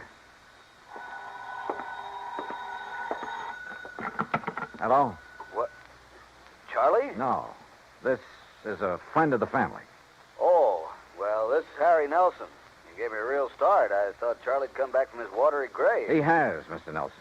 What? Yes, he's in a Cleveland hospital. He's okay. Oh. Well, Well, then I'll talk to him when he gets back. You see, I'm the man who was going to give him $98,000 for the Charmona when he got her back from Detroit. Oh? Oh, yeah, sure. But since the Coast Guard tells me she was a complete loss, well, naturally, I think I ought to have my deposit back. I'm sure you'll get it, Mr. Nelson. Yeah, okay, Mr. What did you say your name is? Bye. Who was that? Someone who threw some very interesting light on this whole matter. Come on. Where? Our little drive, remember? To Cleveland. During the 5-hour drive to Grace Hospital on the outskirts of Cleveland, I questioned her, using every trick I could, but she refused to talk. The theory that Charles Keeley had deliberately sunk his yacht had gone up in smoke. If he had a buyer for it, he wouldn't need to try to collect the insurance on it. But I still knew the whole case was anything but lily white, and hoped that Keeley could explain a few things. When we arrived at the hospital, there was a police lieutenant in Keeley's room and a stenographer. When she saw them, Mona gasped slightly and sank into a chair, to which the lieutenant promptly handcuffed her. As Charles Keeley talked, the whole case became crystal clear, and at the same time about as sordid as anything I'd ever heard. I should have realized what was up when Paul Matthews suddenly refused to make the trip back to Buffalo with me. He was my pilot, Lieutenant. I phoned the Coast Guard about him as soon Yes, sir. It was on the Coast Guard's tip that we ordered Paul Matthews picked up. Picked up. Then he's all right. Shut her up, Lieutenant, or get her out of here. As I started to say, they not only picked him up, but found where he bought the various parts for the little device he used. Good. Device? What are you talking about, Lieutenant? Let me tell him. Sure, go ahead, Mr. Keeley. Then the stenographer will have it all down on the record. I should have known what was up when Paul suddenly decided not to go back with me just before sailing time. You see, I've suspected for some months that he and my wife behind my back... Charles. Shut up, you rotten little... Go on, Mr. Keeley. I should have known then, but I had to get the cruiser back to Buffalo to a friend who'd offered me cash for it. Harry Nelson. Yes. Enough to get me back on my feet again. And I didn't know why Paul had left me to make the trip alone until the explosion about 5 hours out. What? Yes, Mr. Dolar, up forward, where there couldn't possibly have been anything explosive.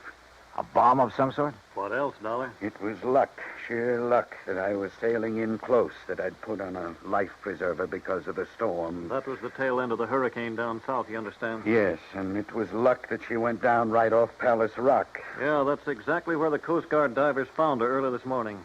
A hole as big as a house blown out of her front end. Yes, that storm, that hurricane may have taken a lot of lives, but it saved mine.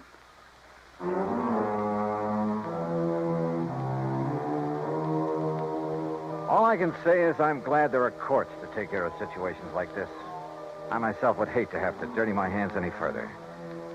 Yeah, it probably does take all kinds to make a world. But believe me, the world would be a lot better off without some of those kinds. The claim on the yacht, sure, it'll have to be paid. And to a man I honestly think is trying to live a decent life for a change. Expense account total, including incidentals, and the trip back to Hartford, $103.80. Yours truly, Johnny Dollar.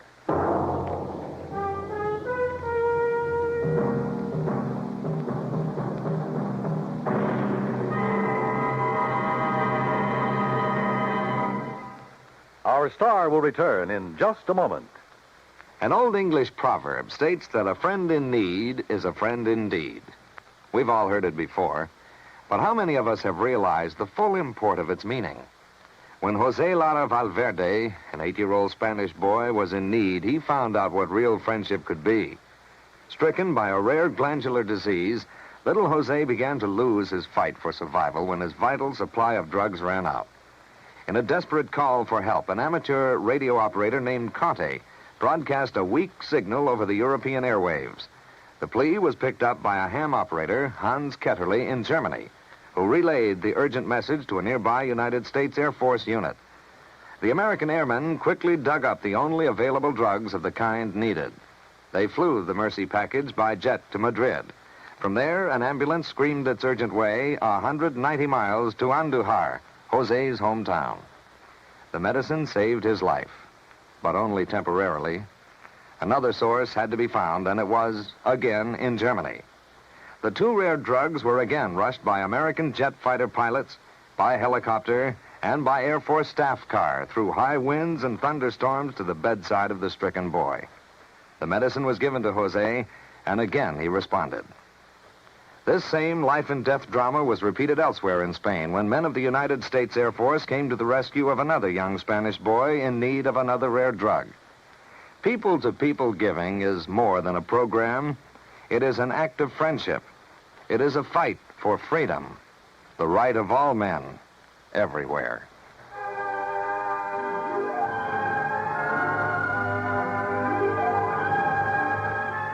Yours truly, Johnny Dollar, starring Bob Bailey, originates in Hollywood.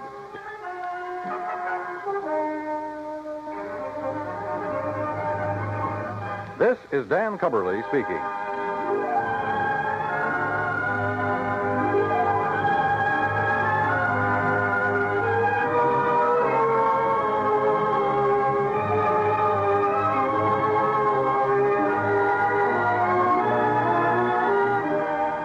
This is the United States Armed Forces Radio and Television Service.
America's airwaves shine a little brighter thanks to our friends at CBS.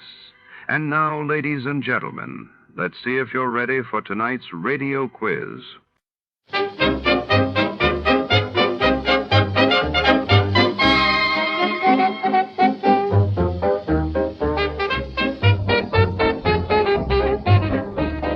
Tonight, our story plunges into the neon-lit corridors of a downtown Los Angeles hospital in 1949, where secrets pulse stronger than the heartbeats on the monitors. When Dr.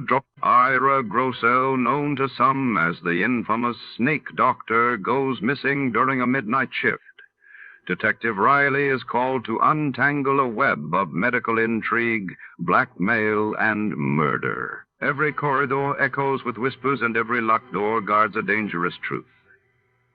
Before to start, let's see what happened the day it was aired.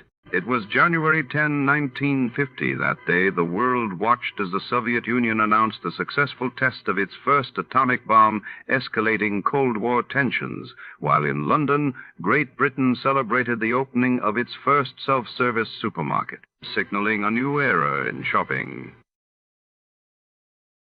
Suspense, which is usually heard at this hour on Thursday nights, is taking its customary summer holiday. Suspense returns to the air 2 weeks from tonight, on Thursday, September 1st.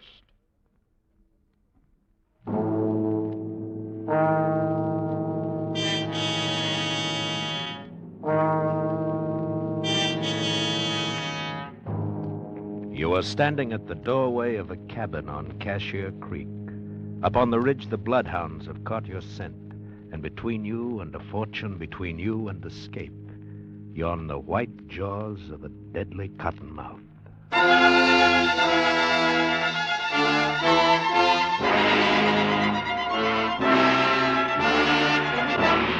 We offer you Escape, designed to free you from the four walls of today for a half hour of high adventure.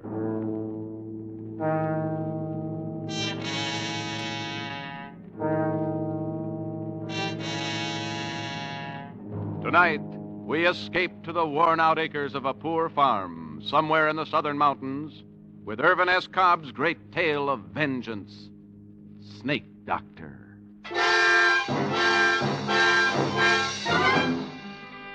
Far back in the southern mountains, it's quiet and hot and lonely. One pine-scarred hill is very much like the next, and one winding creek differs little from another. The area through which Cashier Creek twisted was the same as all the rest, except for the snakes. Deadly, venomous, cottonmouth moccasins. There are probably more snakes along Cashier Creek than anywhere else. Most people lived in constant, deadly fear of these snakes, but there was one man who even seemed to like them. A man they called Snake Doctor. His cabin was near the creek bottom where the cottonmouths were the commonest, and he earned his meager living by rendering down their soft fats, bottling their oil, and selling it. Snake Doctor seemed harmless enough, but there was one man who believed he was a colleague of the devil, who hated him, because he wasn't afraid of the snakes. This man was Jafe Mourner, the Snake Doctor's nearest neighbor. Jafe was that dangerous kind of man who suspected, feared, and hated anything he didn't understand. And he understood neither cottonmouths nor the Snake Doctor. Jafe was ornery, ignorant, and shiftless. He'd rather shoot squirrels than chop cotton. He'd rather fish than hoe corn. And that's what he's doing now. Fishing down at the Big Hole with his son and heir, Finney, who's old enough, but not quite bright enough to handle a gun. Missed him, doggy. Finney, you blame fool. I told you not to touch my gun. Trump on him, Pa, before he gets in the creek. What? The cottonmouth. What? Trump on him in front of you. Cottonmouth. The varmint. The unearthly varmint. You got him, Pa. Keep your foot on him. We'll stop fetch a stick. You don't need to, son. He's dead. Now come here. Pa, how'd he hit anything with that rifle? I had a bead draw right on him, and You darn fool. What do that for, Pa? Stirring up that filthy snake whilst I'm a-fishing. Heck, he was sunning himself not more than 2 feet from you. He was just 2 feet from Never you. mind that kind of talk. Won't be no fish around here till thunderation after all that racket. Well, come on, let's go home and get us some victuals. Jafe Mourner tossed his bait can into the creek and threw a stick after it. He stood there watching the stick drift slowly toward the big hole where the creek widened behind a jam of driftwood. Jafe watched as the eddy caught the stick and sucked it beneath the dam. Come on, Pa. Jafe was curious. He moved downstream a rod or two and waited, watching the water boil up from under the driftwood. But the stick didn't come up. That was strange. It must have caught under there in a tangle of water-soaked and sunken logs. Probably it'd stay there for months. Perhaps stay there always. Let's get some victuals, Pa. Jafe thought about this, and an idea began to form in his slow mind as he and Finney started for home. How much oil you reckon's in this, and Pa? Daddy? What you jawing about? This old cottonmouth.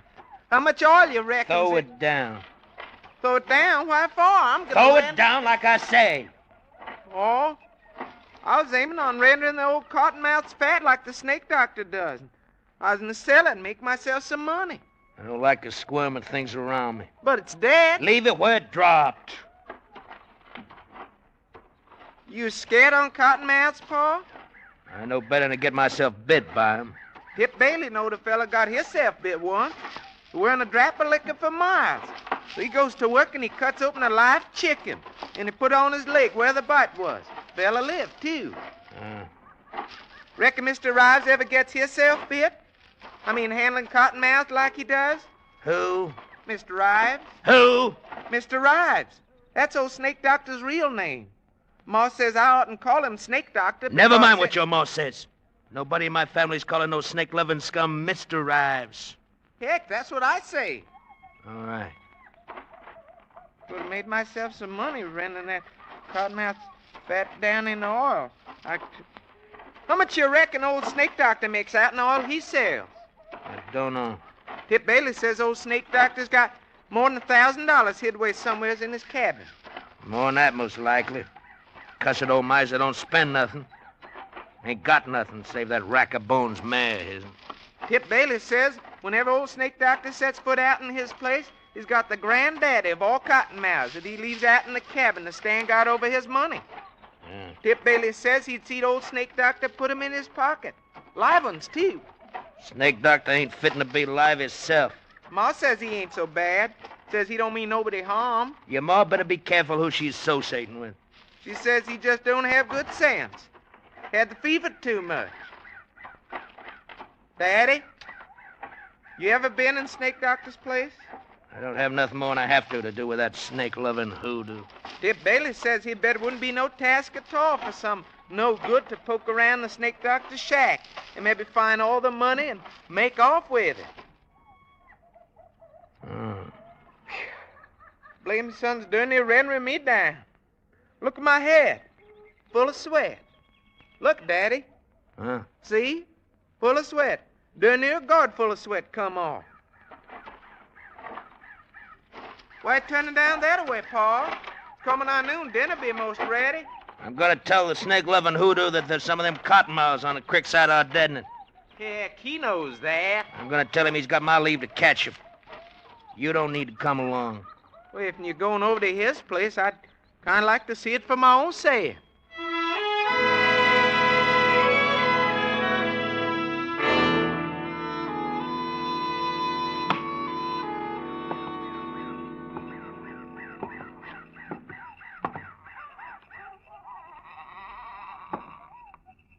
Go on in, Pa. He ain't at home. Elsewise, he'd have showed himself by now. I reckon. Can you see any snakes? I told you to keep an eye out for it. I bet it's in one of them chinks, Pa. Pa, I bet the money's in one of them. I ain't looking for no money. Must be a dang snake itself, living in a place like this. I know you ain't looking for any money, Pa, but if and you was, wouldn't you look at that chink right up there? Where? Right there, second log by the fireplace on the right. You see that there hole? Yeah. I reckon I would look up there. Since we're here. I might as well see for myself. Pa, I wouldn't be a mite surprised if old Snake Doctor had him. Pa? Was you looking for something, Jake Marner? Snake Doctor. Yeah. I was looking for you. I want here. Yeah. Look here, you old hoodoo. What's the idea of sneaking up on folks who's took the trouble to come all the way down here to do you a favor, huh? Come on, Fenny. We're getting out of here.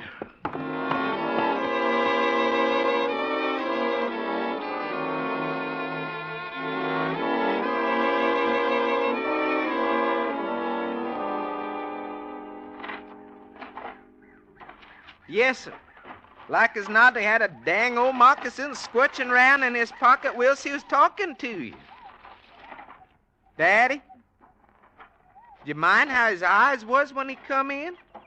Do you mind how he kept looking up at the wall where I said I bet he had the money between the chinks? Fenny. What? Don't you say nothing to your ma about us being at the Snake Doctor's place, you understand? Why should Well, I? just don't. And don't you go nigh it again. Cuss old varmint. You'd have thought we was prowlers the way he acted. Yeah, prowlers. Ma, dinner about ready. Your pa with you, son? Yeah, I got time enough for dinner to go down the spring and get me some cold water. If you stir your stumps, you can. Catch anything, Jeff? You think I can catch fish with Fetty fine off my gun at cottonmouths all the time? Ain't this heat more'n a body can bear? Any colder but the creek?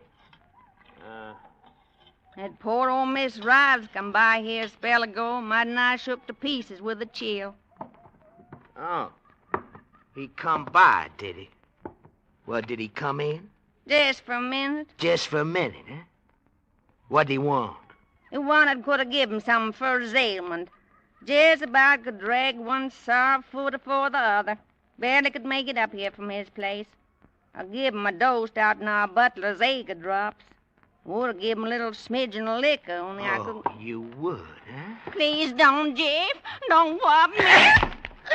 Don't, Jeff, don't whop me. Just poor old mister.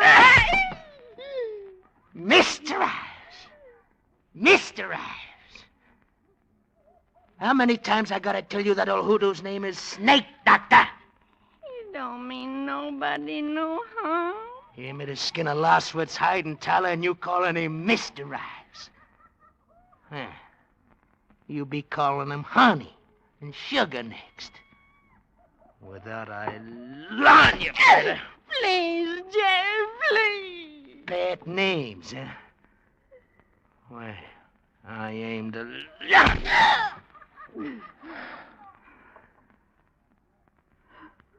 What's his name now? Well? What's your poor Mr. Ives' name now? Snake Doctor.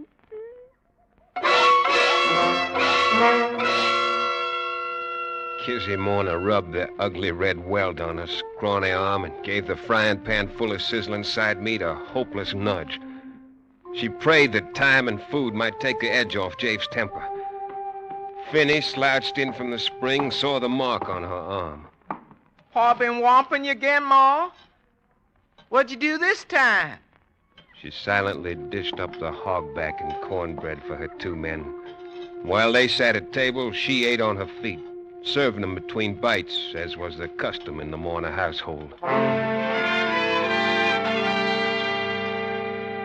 After dinner, Finney stretched out under the chinaberry tree, and Kizzy sat on the porch, fanning herself and dipping snuff with a peach twig, scouring it back and forth on her gums.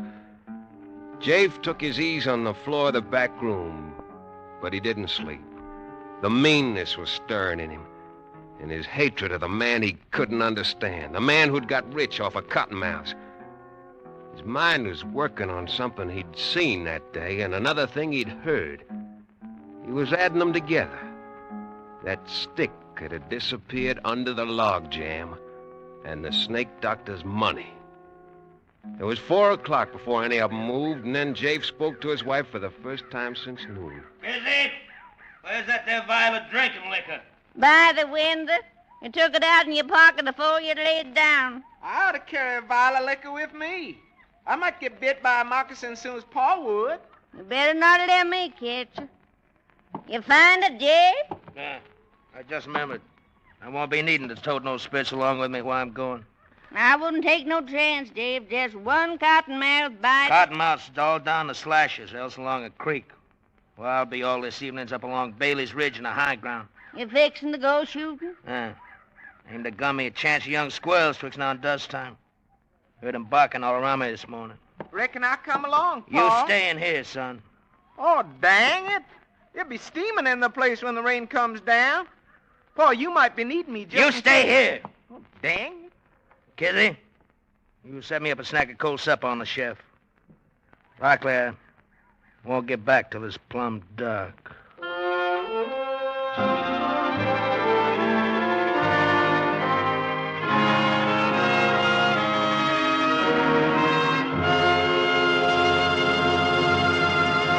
In just a moment, we'll return to the second act of Escape. But first, that wonderful variety show with a purpose, CBS's one-hour-long program, This is Broadway, will be round again tomorrow night on most of these same stations. Comedian Abe Burrows, Broadway playwright George S. Kaufman, Master of Ceremonies Clifton Fadiman will all be here, playing host to the top stars of show business. Hear these top stars and their top acts.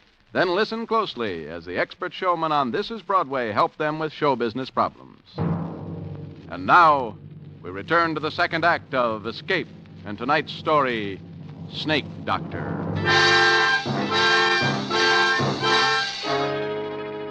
Jafe Morna turned north through his struggling corn rows, and in a minute he was lost from sight. He kept on for nearly a mile till he came to a wild red mulberry tree. Where there are mulberries, there are bound to be squirrels. Very neatly, he shot 2 young grays right through the head. But Jafe was a master marksman. And unsuspected by any who knew him, Jafe had another quality, one that made him more dangerous than the rest of his kind. Jafe had an imagination.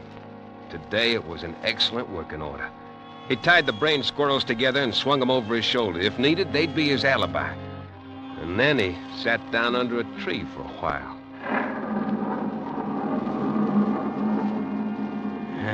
Got plenty of time. Don't need to get down to Snake Doctor's place till about dusk.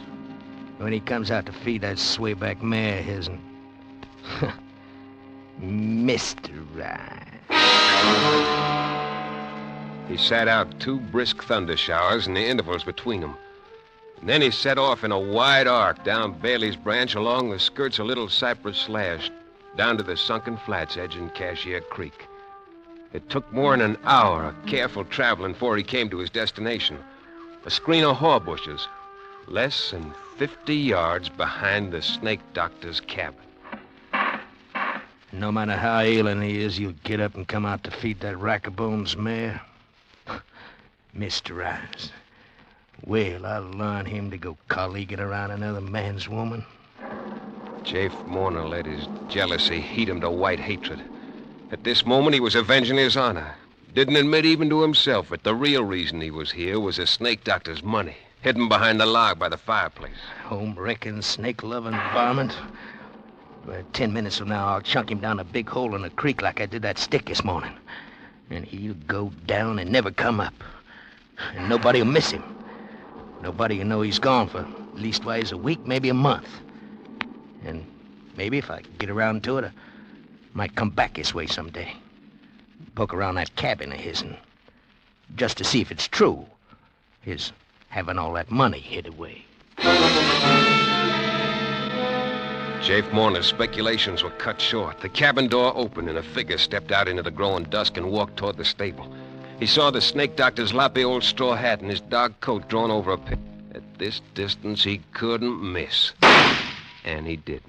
The figure jerked backward and then went face forward. Jafe started for him, then he stopped. His eyes bugged. His mouth formed a scream that he couldn't utter. His rifle dropped to the ground.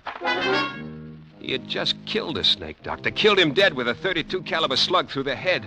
And there on his door still stood Snake Doctor, whole and sound, staring at him. Jafe Morner, what have you done? The scream came at last, for Jafe Morner had seen the devil. The Snake Doctor who arose alive from his bullet-riddled body. Jafe whirled and ran into the deep, darkening woods, whimpering like a whipped puppy as he tore through the brush.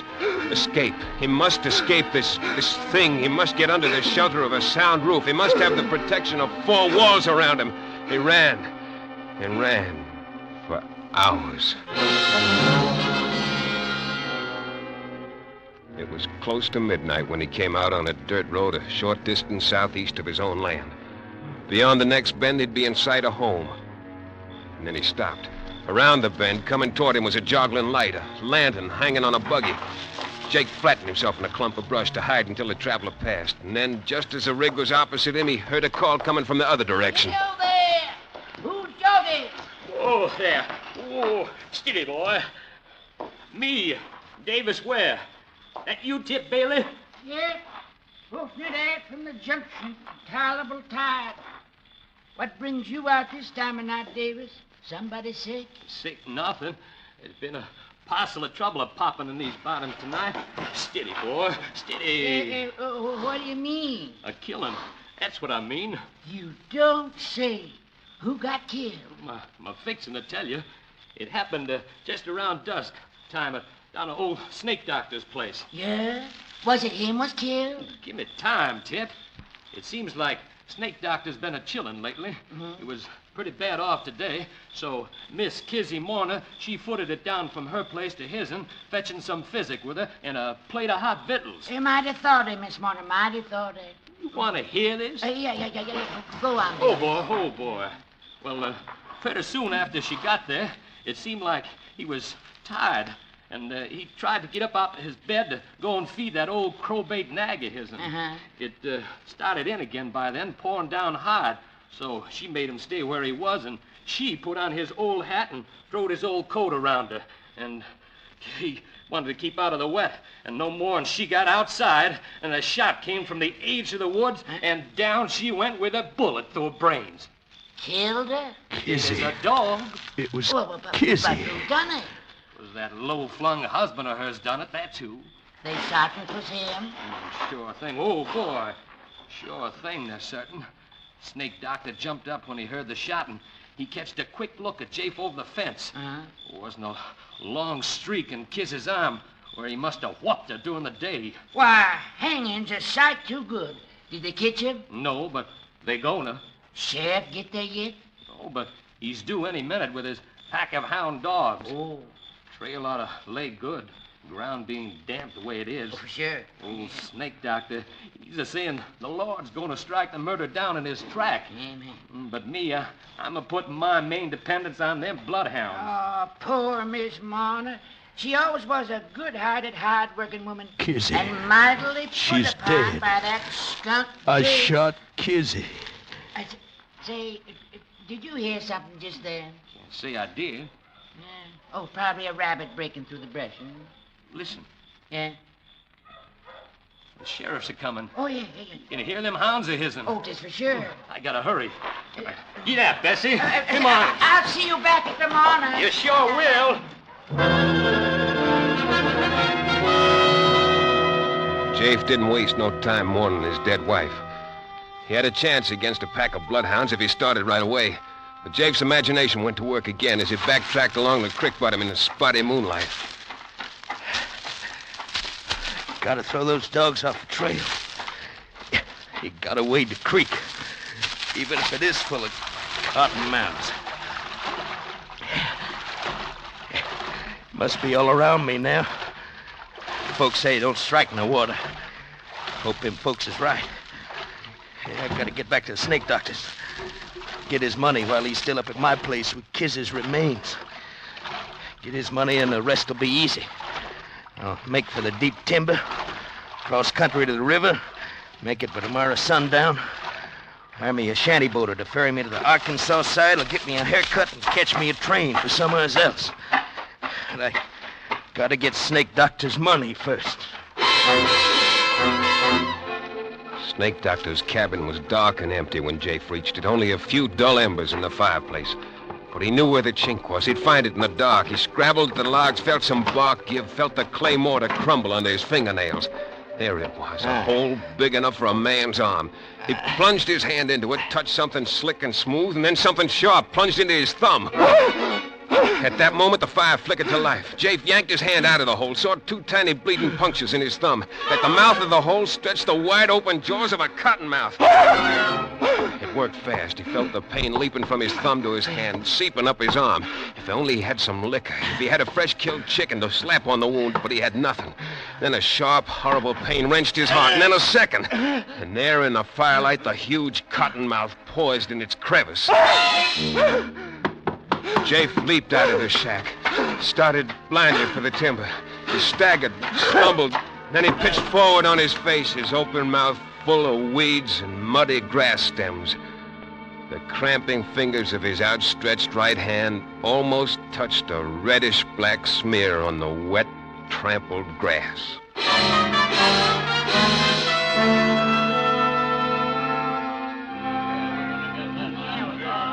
Good riddance, by gravy. I'd call it that, wouldn't you, Doc? I reckon there's a sort of rough justice in the way he died.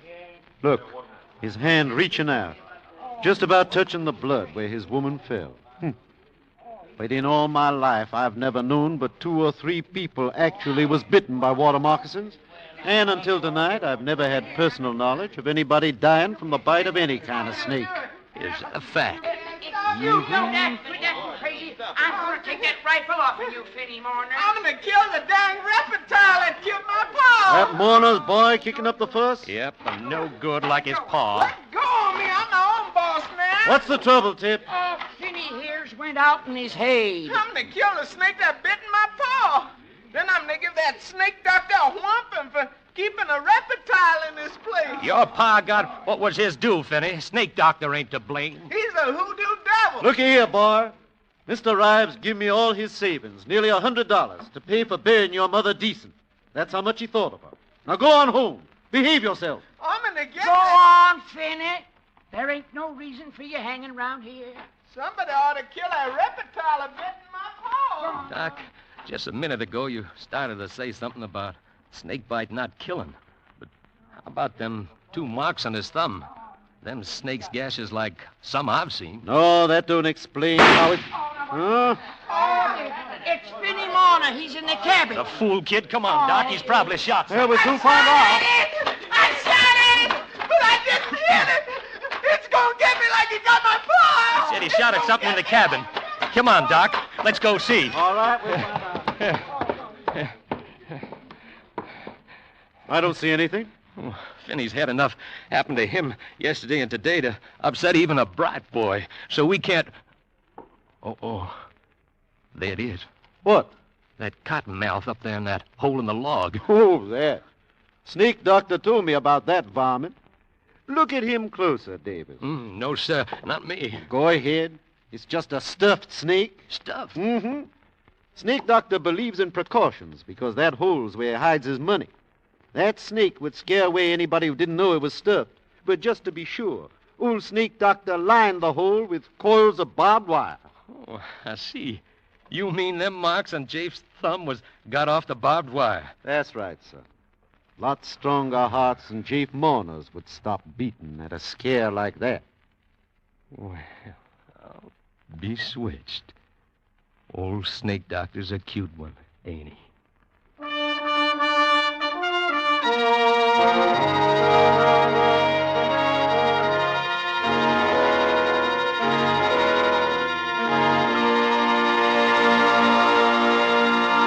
Escape, produced and directed by Norman MacDonald. Tonight brought you Snake Doctor by Irvin S. Cobb, adapted for radio by Fred Howard, starring Bill Conrad as Jafe with Paul Frees as Finney. Featured in the cast were Ira Grossell as the narrator, Bill Lally, Ruth Parrott, Wilms Herbert, and Edgar Barrier. Music is conducted by Wilbur Hatch. Next week... You are groping through the midnight dimness of a gigantic department store. And suddenly you realize that 100 eyes are staring at you from the shadows, and 100 hands are reaching for your throat, and your most urgent desire is to escape.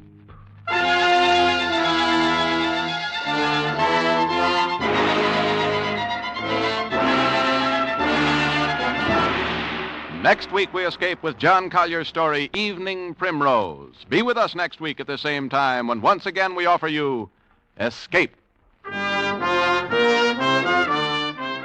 Ethelbert is at the bar, and Ann and Casey are about to enter on another thrilling crime photographer adventure. Tonight it's a story entitled Big Danger, and it'll be along on most of these same CBS stations in just a moment. This is John Jacobs speaking. This is CBS, the Columbia Broadcasting System.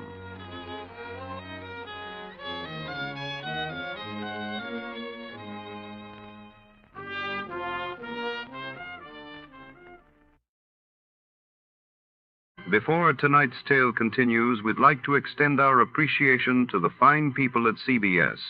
And now, listeners, sharpen those minds for a quick radio quiz.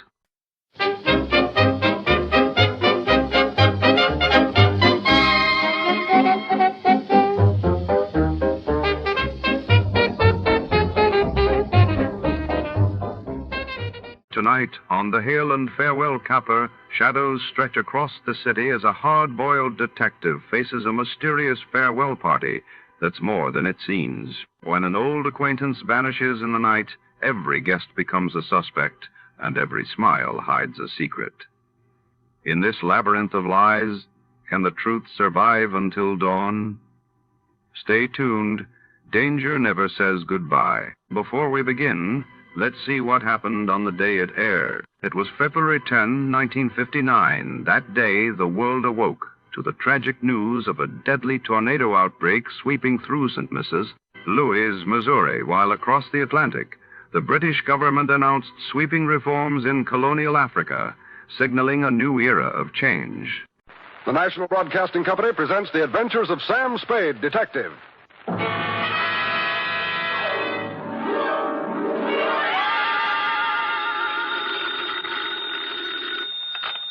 Detective Agency? Me, sweetheart.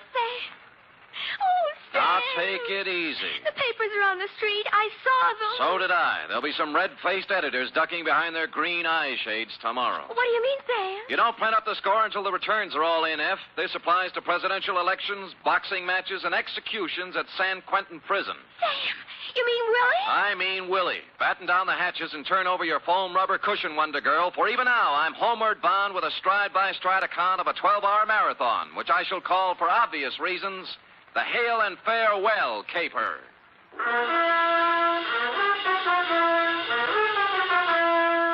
Transcribed for NBC, William Spear, radio's outstanding producer-director of mystery and crime drama, brings you the greatest private detective of them all, starring Stephen Dunn in The Adventures of Sam Spade.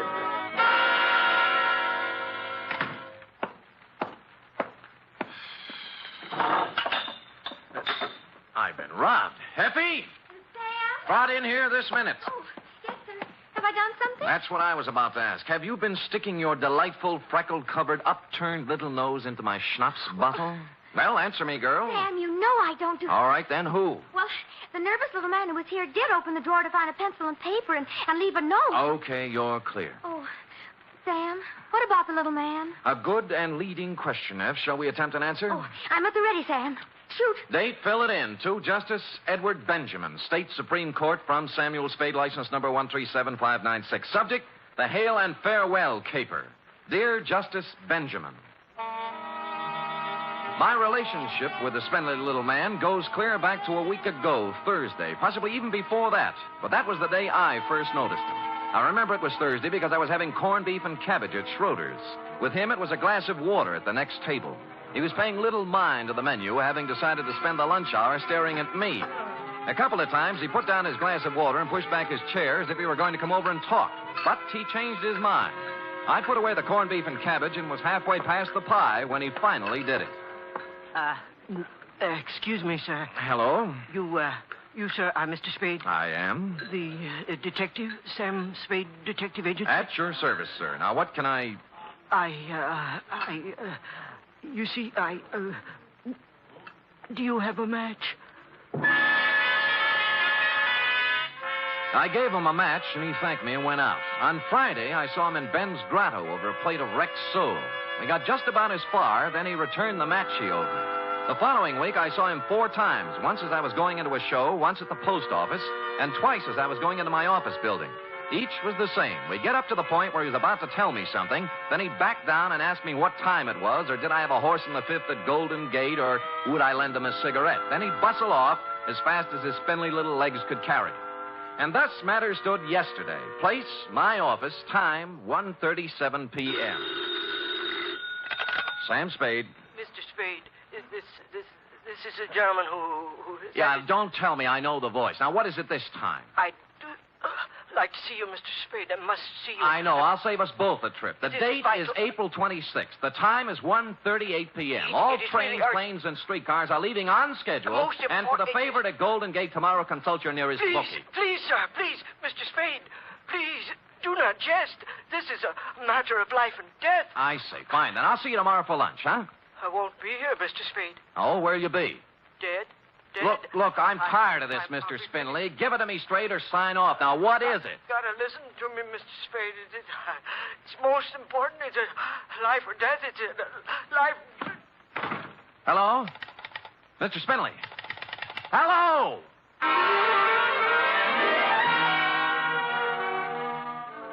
It almost seemed as if he were in earnest this time, so I didn't hang up. I hustled down the hall to the next office, found another phone, and sweet-talked the supervisor into tracing down Mr. Spindley. It was a pay booth in a drugstore opposite the Park Emergency Hospital. The clerk in the drugstore was just getting over it when I punched in. Spindley had collapsed in the booth and had been hauled across the street to the hospital. On the bed there. Oh, thanks, Doctor. Life and death, Mr. Spade. Terrible. You've got to stop it. It's murder. He's been Legal muttering murder. like that ever since we brought him in. Yeah, hop, huh? The legal kind. You see before you an overdose of sleeping tablets. You mean he tried to kill himself? I can't think of an easy way anyone could feed him 2 full bottles, can you? Pull through? Probably. I gave him a good pumping. Don't let them do it. Don't. All right. It's murder. Murder. Now, Mr. Doe, don't carry on so. But I know who did it, sir.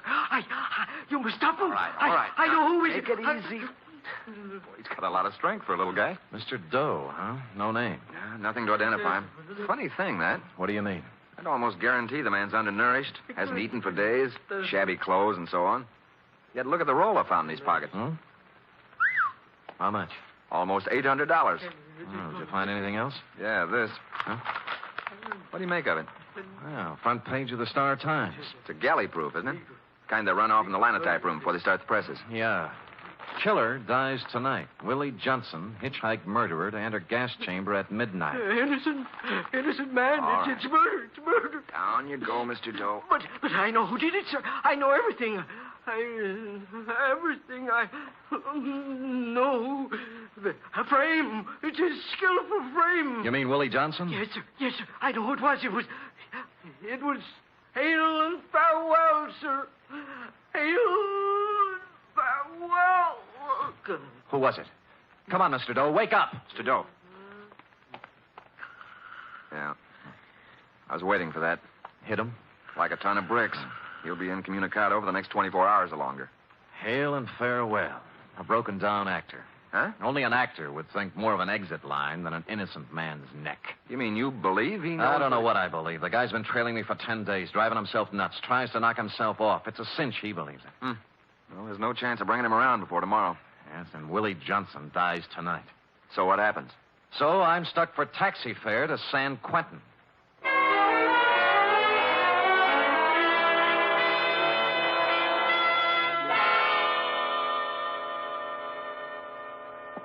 Believe in him? Believe in Willie Johnson? Yeah, I know you're his lawyer, Mr. Grayson. I'm his lawyer because I volunteered to serve you, Mr. Spade. I've been in the law a long, long time. I've defended a lot of phonies. Sometimes you've got to if you want to eat. They all sing the same song. I was framed. Oh, I know all 89 verses.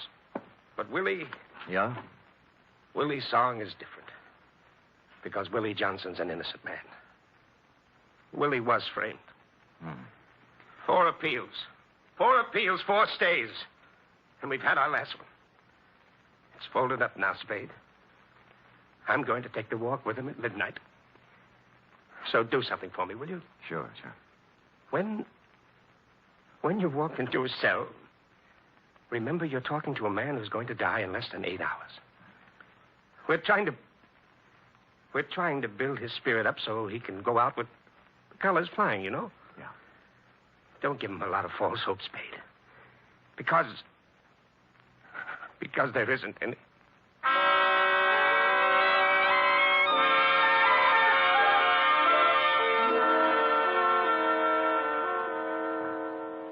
I don't quite understand, Mr. Spade, sir. I told my story so many times. I'd like to write something about you for the papers, Willie. Oh, yes, sir. But all the newspaper gentlemen been here and gone. Yeah, I know. Could you tell it just once more, Willie? Well, all right, sir. It's more than a year ago, I guess you know that. Yeah. I was broke, you know. Things hadn't been going so well, sir. I was down to my last 2 bits that night. I walked into Sherry Dugan's. That's the bar on the waterfront, huh? Yes, sir. I got to talking with a fella sitting at the bar there. He bought me beer. Who was he? I never did find his name. I ain't seen him since that night. If I could find him, I don't reckon I'd be where I am, sir. He had a paper with him. Was reading the classified ad section. You know the part about autos, transportation, so on? Yeah. Well, there was an ad there. I'd say we'll pay $500 plus expenses to drive car to Mexico City with a phone number. And the fella said if he were in my shoes, he'd call up and inquire, so I did. I inquired, and I got the job.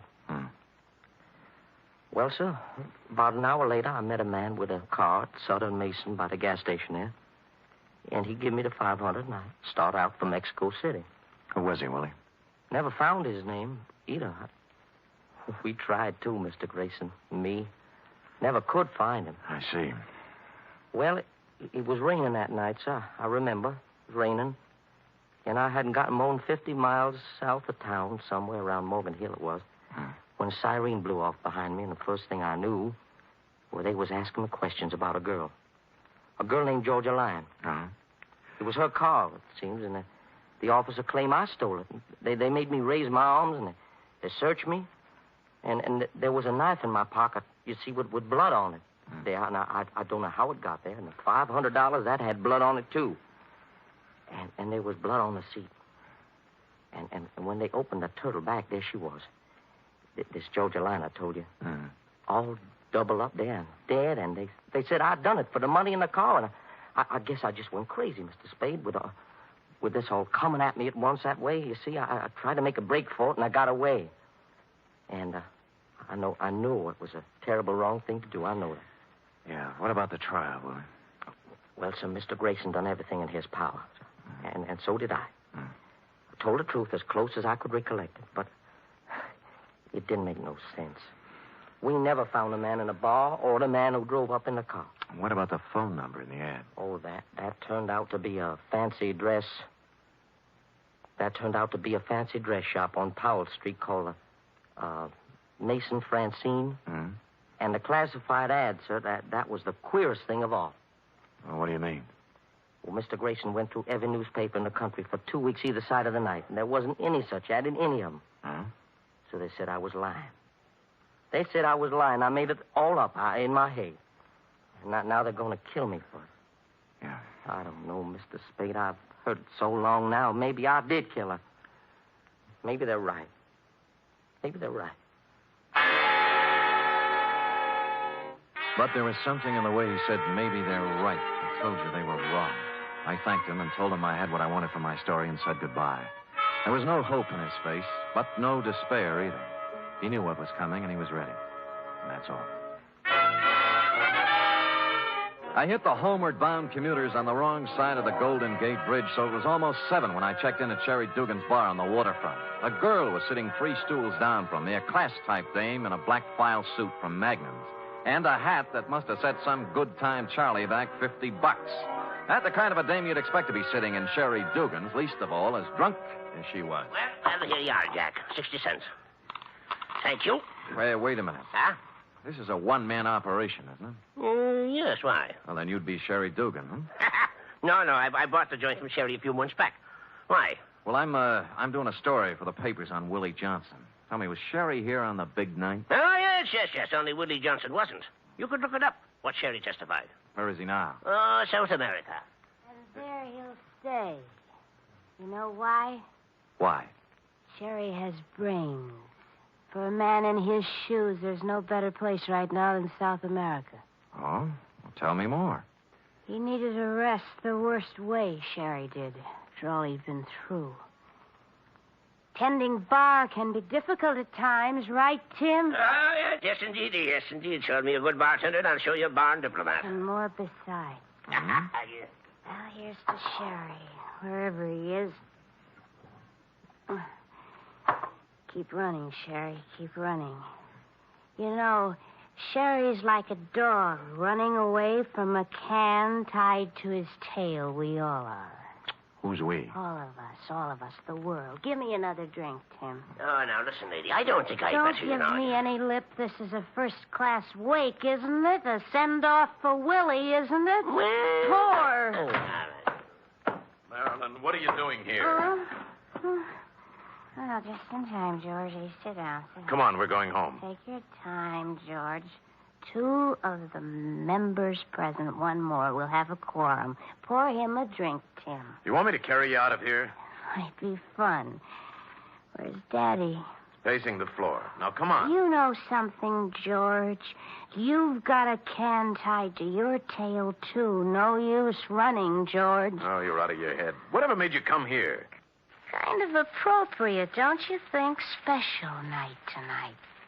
Black dress. All fixings. Gonna have us awake. Not here we aren't. Are you coming? Nope. All right.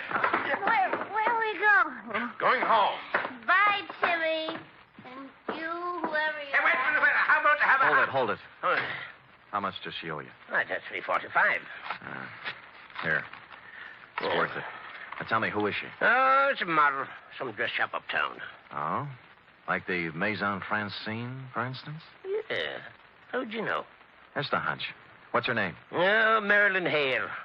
Her old man runs the Star Times, you know, the publisher. Yeah. The guy is his partner, George Farewell. You must have heard of the firm Hale and Farewell. I had, but it was a slightly different reading from the one Mr. Spindley gave me at the hospital. I looked at my watch. Willie was 4.5 hours from the end of the line when I took off for the press room at the Star-Times.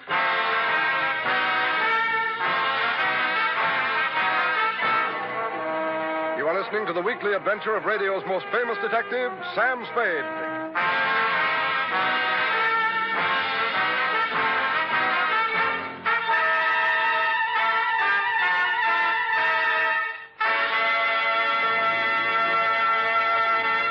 Three chimes mean good times on NBC. There's fun and music for you tomorrow evening with the Dennis Day Show. There'll be songs by Dennis and another typical tangled comedy situation, the kind of hilarious mix-up that could happen only to Dennis Day.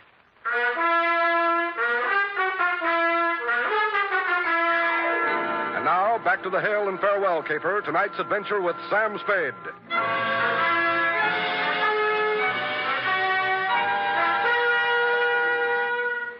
Time 8:11. I got out of the elevator in the basement of the Star-Times building on Mission Street and started looking for the press room foreman, somebody named Joe Fortescue. I finally found his feet sticking out from under a sick linotype, hauled him out, and tried to make him understand what I wanted. Yeah, I know who you mean. I know, a little bandy-legged guy. Can't hear you. I say, he's a little bandy-legged guy. Yeah, that's the guy. Hello, what about him? Come on. Go ahead, you first. Now who is he? Charlie Forrest, he's nuts. I know, but that's not what I care. Been off his rocker for a year. Look, you see that picture on the wall over your head? Yeah. That's Mr. Hale, the Iron Fist. Oh. Won't tolerate no inefficiency, you understand? But this screwball, this Charlie Forrest, I personally canned him twice, and both times Iron Fist sends it back to me. Yeah. So it don't make no never mind to me, brother. Leave him come to work, stewed all the time. Leave him lay off for 2 straight weeks like this time. Don't make no never mind. Yeah, now, look, I'm up with you now. How long's Charlie been this way? A year or so. I know just when it started. When Willie Johnson was hauled in on the hitchhiking killing, right? Oh, you've been talking to Charlie, huh? Yeah. Funny thing how that hit him. You'd find him sitting in a corner by himself, mumbling all the time about the guy being innocent. Mm-hmm. What do you suppose Charlie had to do with that? Oh, I don't know. Got real crazy toward the end, you know. Said he was killing Willie Johnson. And you'd ask him with what, and he'd say a linotype machine and a hunk of newsprint. One day he even offered to prove it, you know. How? I don't know. He said he had proof. He said he had the evidence that would save Willie's neck, hid in his room. Boy, he was the office trolley. Look, I've got to find out where he lives. They don't know upstairs. I don't know. We don't know downstairs neither. He moved out of his apartment 3 weeks back, and don't nobody know where he went. Look, he was in this morning. Picked up a galley proof of page 1. Hey, that's right. Yeah. I'll tell you who might know where to find him. Oh, come on. Yeah, about 10 o'clock he leave here. Said he was going to look him up. Somebody named Spade. Thanks. Sam Spade. He's a detective. That remains to be seen.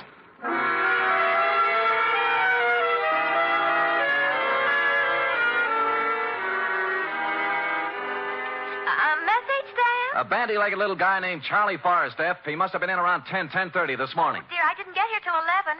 They're still clearing stuff off the tracks from the MacArthur reception. Yeah, never mind that now. Listen, write this down. Oh, wait till I find a piece of paper. Hurry up.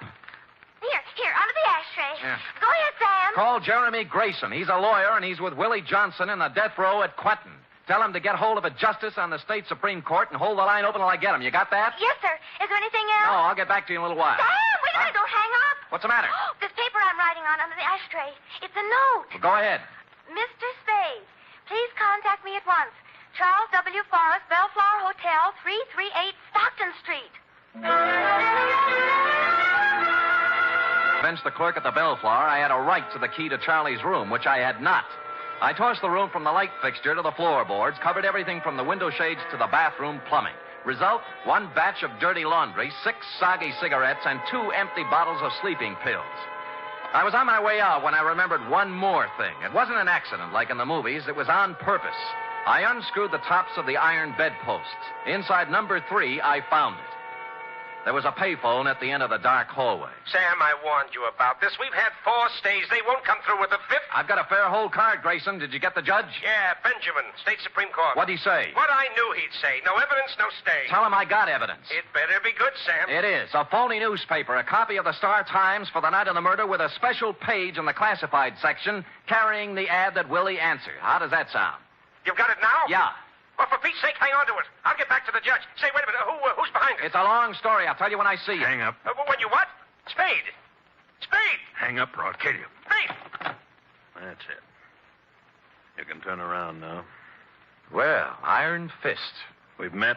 I've seen your picture, Mr. Hale. It flattered me, no doubt. Give it to me. What? The paper, stupid. I haven't read the funnies. All right, Mr. Spade, if you'd rather.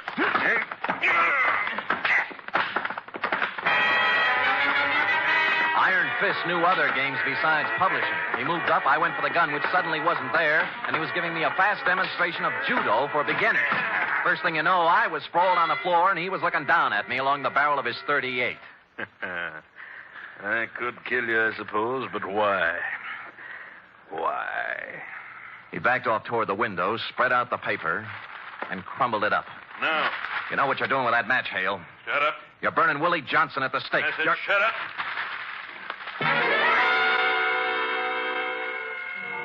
He touched the match to the pile of papers, watched them flare suddenly, lighting up the entire hallway. He looked like a medieval devil. I'm sorry about Willie Spade, but it has to be, that's all. It has to be. What did you have to do with Georgia Lyon? Nothing. Nothing at all. And her name wasn't Georgia Lyon, really. It was her stage name. No? Her real name was Farewell. Your partner's wife? Why, Spade, didn't you read the testimony at the trial? She was leaving George that night. She'd made a noble decision to walk out of his life and leave him free. For your daughter, huh, Marilyn? That's right. And it was such a tragedy Georgia had to run into Willie Johnson the very night she left. Wasn't it, Spade? Wasn't it? He bent over the fire, watched it die down into a pile of ashes. I was looking at something else. A draft from the stairwell behind me had picked up a glowing scrap and set it down at the foot of a sleazy window curtain behind him. Well, that's it, Spade. The last of Willie Johnson. The last of... I hit him at the knees as the curtain went up in a blinding flash. No judo this time, just an old-fashioned hammerlock. Let me go. Come on, give me that gun. No, the fire. I'll break your arm, Hale. I'll break your arm. There. Well, that's better. Now get up. Get up. Hale, stop. Hale!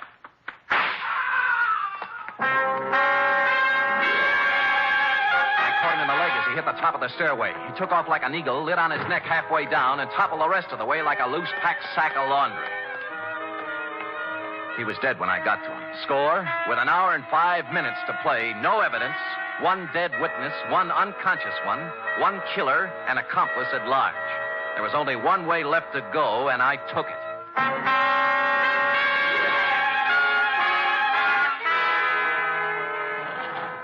Floor, please. George Farewell's apartment. That's the penthouse. Yeah, is he home? Oh, I don't know what's the matter up there, sir. I think something's wrong, awfully wrong. He went up there early this evening with a young lady, and the door to the roof is locked at the 8th floor. That's never happened before. Any other way up? Well, you might try the fire escape if it's urgent. It is.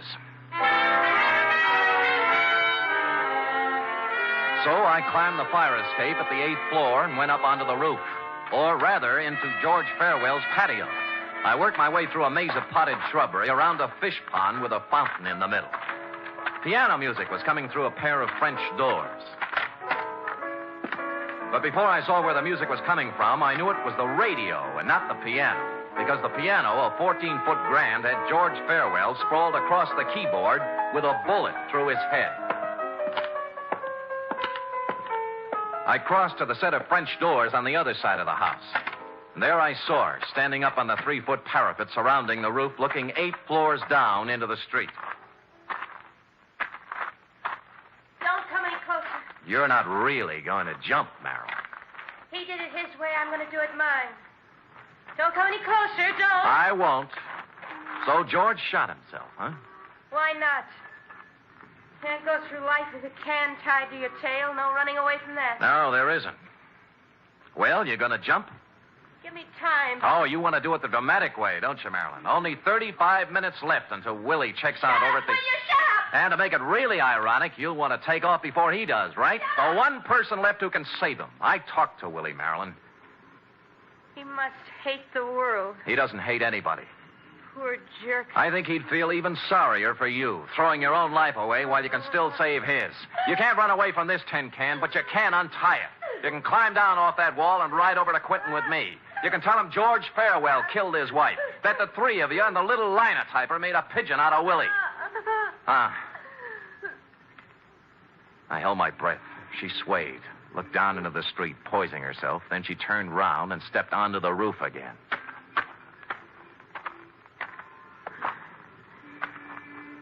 Let's go. Congratulations. Yeah. Only George Farewell didn't stab his wife that night. I did.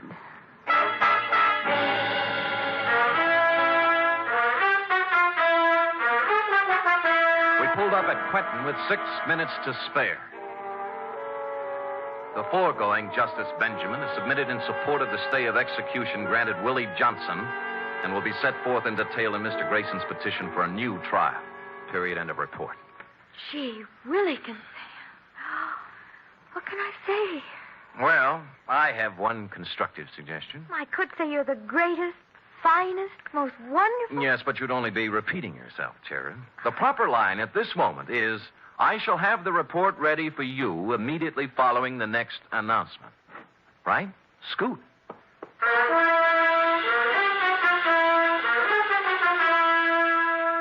Three chimes mean good times on NBC. Listen to the stars on this Sunday's big show. Jimmy Durante, Ethel Merman, Milton Berle, and Gordon McRae, plus Meredith Wilson and his orchestra. Your MC on the big show, of course, is the glamorous Tallulah. You're invited. Here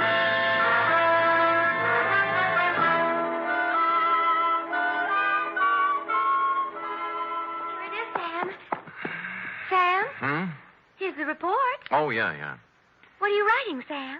Look, how's this? Man of the world, dashing, debonair, cosmopolitan, temporarily at liberty, desires employment. Sounds wonderful. Thank you. What does it mean?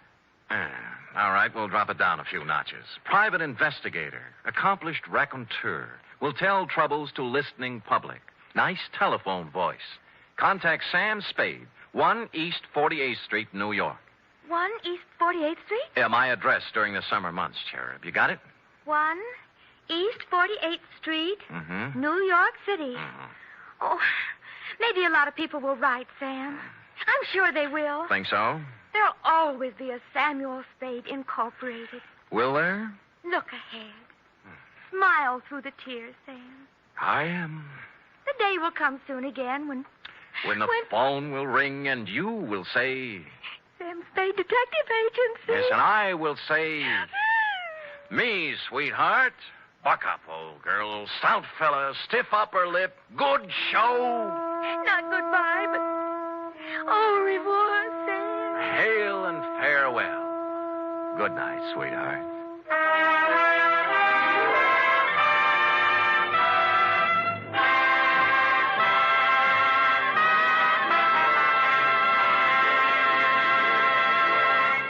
Tonight's transcribed adventure of Sam Spade was produced, edited, and directed by William Spear. Sam Spade was played by Stephen Dunn, Lorene Tuttle as Effie. Also in the cast were Junius Matthews, Olin Soule, Wally Mayer, Sidney Miller, Kathy Lewis, Paul Frees, Ed Max, and Lou Merrill. Script for tonight's adventure by Harold Swanton. Musical scoring by Lud Gluskin, conducted by Robert Armbruster.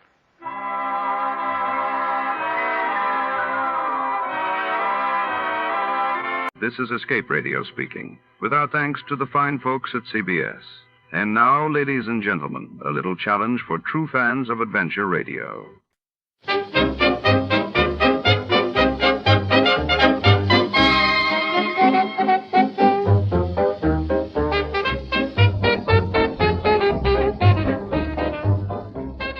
In the shadowy canals of old Mexico City, a detective embarks on a moonlit boat ride with a mysterious, alluring woman whose secrets run deeper than the water itself. As the lanterns flicker and danger lurks between the ripples, a single question hangs in the fog.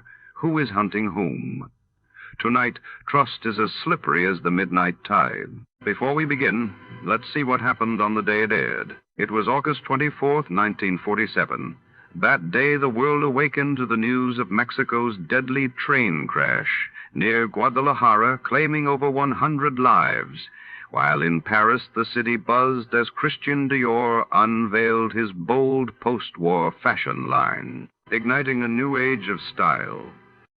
Get this and get it straight. Crime is a sucker's road, and those who travel it wind up in the gut of the prison of the grave. This time I took a beating and gave one. The man who lived in the dock was afraid. Someone I never got to meet was murdered and a knife-wielding crab was destroyed.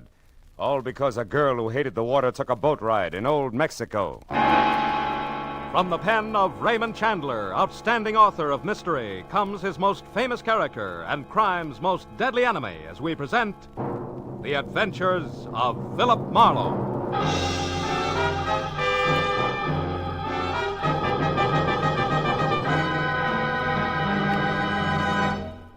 Now, with Gerald Moore, starred as Philip Marlowe, we bring you tonight's story, Mexican Boat Ride.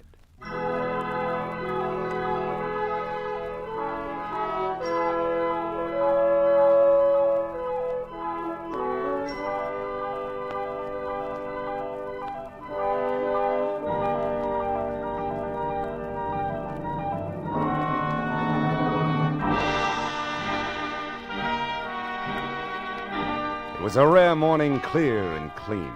You know, the kind that knocks 10 years off your age and makes you taste the sunshine in your orange juice?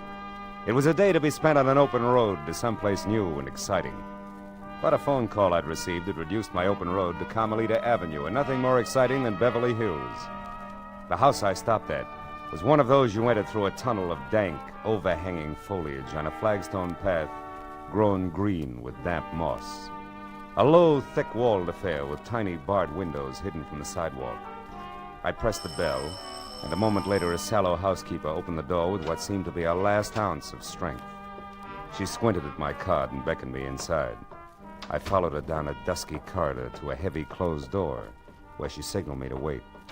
The air in the house smelled thick and stale.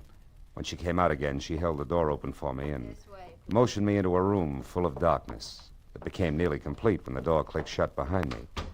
All I could see was the vague form of a man in smoked glasses propped up on a bed across the room. There's a chair beside you, Marlowe, if you care to sit. Oh, thanks. I'm Carl Estabrook, importer. You may have heard of me. No, I don't think so. Well, no matter. Marlowe, I have a peculiar problem. I want to know why my wife, Ona, was on a boat day before yesterday off the coast of Mexico. Think you could find out? Well, if that's all you got to go on, I doubt it. No, there's a little more. Huh? Ona and I planned to take vacation together. But when I was confined with this illness, we decided she should go on alone. Oh, then your illness is the reason for the midsummer blackout, huh? Yes. If I expose my eyes to light at any time in the next few weeks, the doctors promised me plenty of pain and virtual blindness. Oh. It's temporary, but tedious to mend. That's why I need a capable man with sharp eyes. To look into what, specifically? The paradox of my wife aboard a boat. Mm-hmm. She has a phobia about them. The mere thought of being on a boat makes her panicky. She drove to Ensenada, Mexico earlier this week, but believe me, her plans did not include boat rides. Well, tell me, how'd you find out she was on one? She right? No, she hasn't written me at all, but that's not unusual for her. Mm-hmm. A friend of mine got back yesterday from a fishing trip down there. The day before, his boat passed another with a girl aboard. He got a good look at her. He was so sure that it was Ona that he hailed her. The girl turned and ran inside. It bothered him to the extent that when he got home here, he called me to find out if Ona was in Ensenada. Is that all? That's all. He didn't get the name of the boat. Look, you want me to go all the way down there just to find out if the girl he saw was Mrs. Estabrook? Right. What is your fee, Marlowe? $50 a day, plus expenses. That's the minimum if I take the job. I don't think I will. When business gets so bad I have to do divorce work, I'll quit and write my memoirs. No, I'm sorry, but that's the way it is. No, sit down, Marlowe. Ona and I have had our share of difficulties, true. She's quite a few years younger than I and used to be a dancer. But, generally speaking, we're happy. Specifically what? I'm worried about her. Here. There's money in this envelope and a recent photograph of my wife. And there's more of both if the need arises. Incidentally, what kind of a day is it outside? Gorgeous. Well, then you can drive. It's only 250 miles. Yeah. By the way, how has the importing business been lately, legitimately speaking? You do have a suspicious mind, don't you? Only when the situation calls for it, and this does. However, I can understand an imagination working overtime here in the dark, Mr. Estabrook.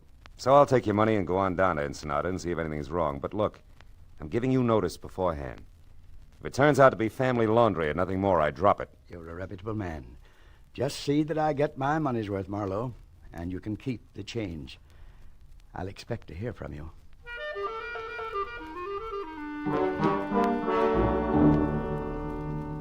When my eyes adjusted to the dazzling glare outside, I looked in the envelope and picture of an impish, dark-haired woman and 5 $100 bills.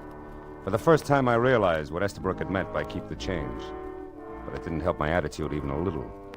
By 2 o'clock, I was on the road south.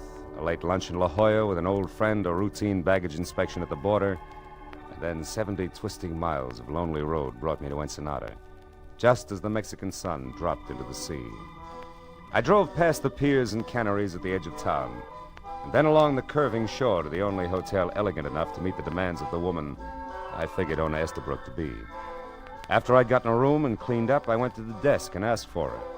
She was registered, had number 74, and at the moment was out on the patio. All of which sounded ridiculously normal. And I thought again of an imagination at work in a dark room back in L.A. I thanked the clerk in crippled Spanish and turned in time to catch the end of a long, cold stare from a pair of frog-like eyes that bulged out of an otherwise handsome head on a man in a gray gabardine suit. I didn't think my language had been that bad.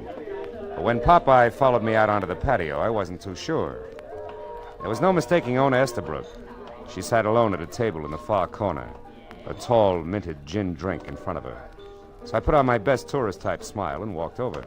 Well, Ona Estabrook, this is a pleasure. Enjoying your visit? Why, yes, very much, but I don't think I... Know me? Oh, of course, you wouldn't remember. My name's Marlowe, Philip Marlowe. No, I'm sorry, Mr. Marlowe, but You were a dancer, weren't you? Before your marriage, I mean? Well, yes, I was a dancer, but you'll have to excuse me now. I'm expecting a friend. I hope you don't mind. Oh, well, just one thing then, Mrs. Estabrook. Would you mind telling me why you were out on a boat day before yesterday? A boat? Mm-hmm. Why do you ask that? Because you hate boats. You have a phobia about them. And yet you were seen aboard one just 2 days ago. How come? Well, how clumsy of me. I've spilled the drink all over my skirt. Excuse me. I'll have to change. That maneuver was as subtle as a bulldozer at work. When she spilled her drink, it was done desperately, and fear sent her running for the exit. I turned to follow her as she left the lighted patio and headed down a dark arcade. But a gray gabardine suit and a pair of Popeyes slid out of a chair and beat me to it. I waited until their footsteps faded, which said they turned a corner.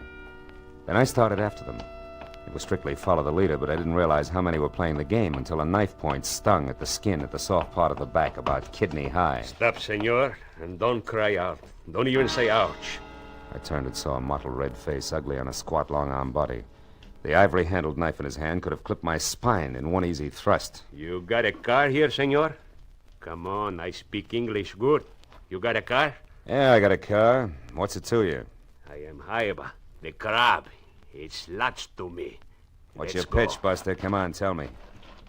Martinez says for me to keep a sharp eye on things, to be sure something is not wrong. It looks to me like something is wrong with you, senor. Who's Martinez? You going to play possum, senor? This one is your car, huh? All right. Yeah. Okay. I take first your one. Now, please to get in. You gonna drive? Believe it or not, you're making a big mistake, Krabby. Besides, what if I don't want to drive? Oh, you better want to drive, gringo. Or I kill you right here. Go on, drive. Ándale.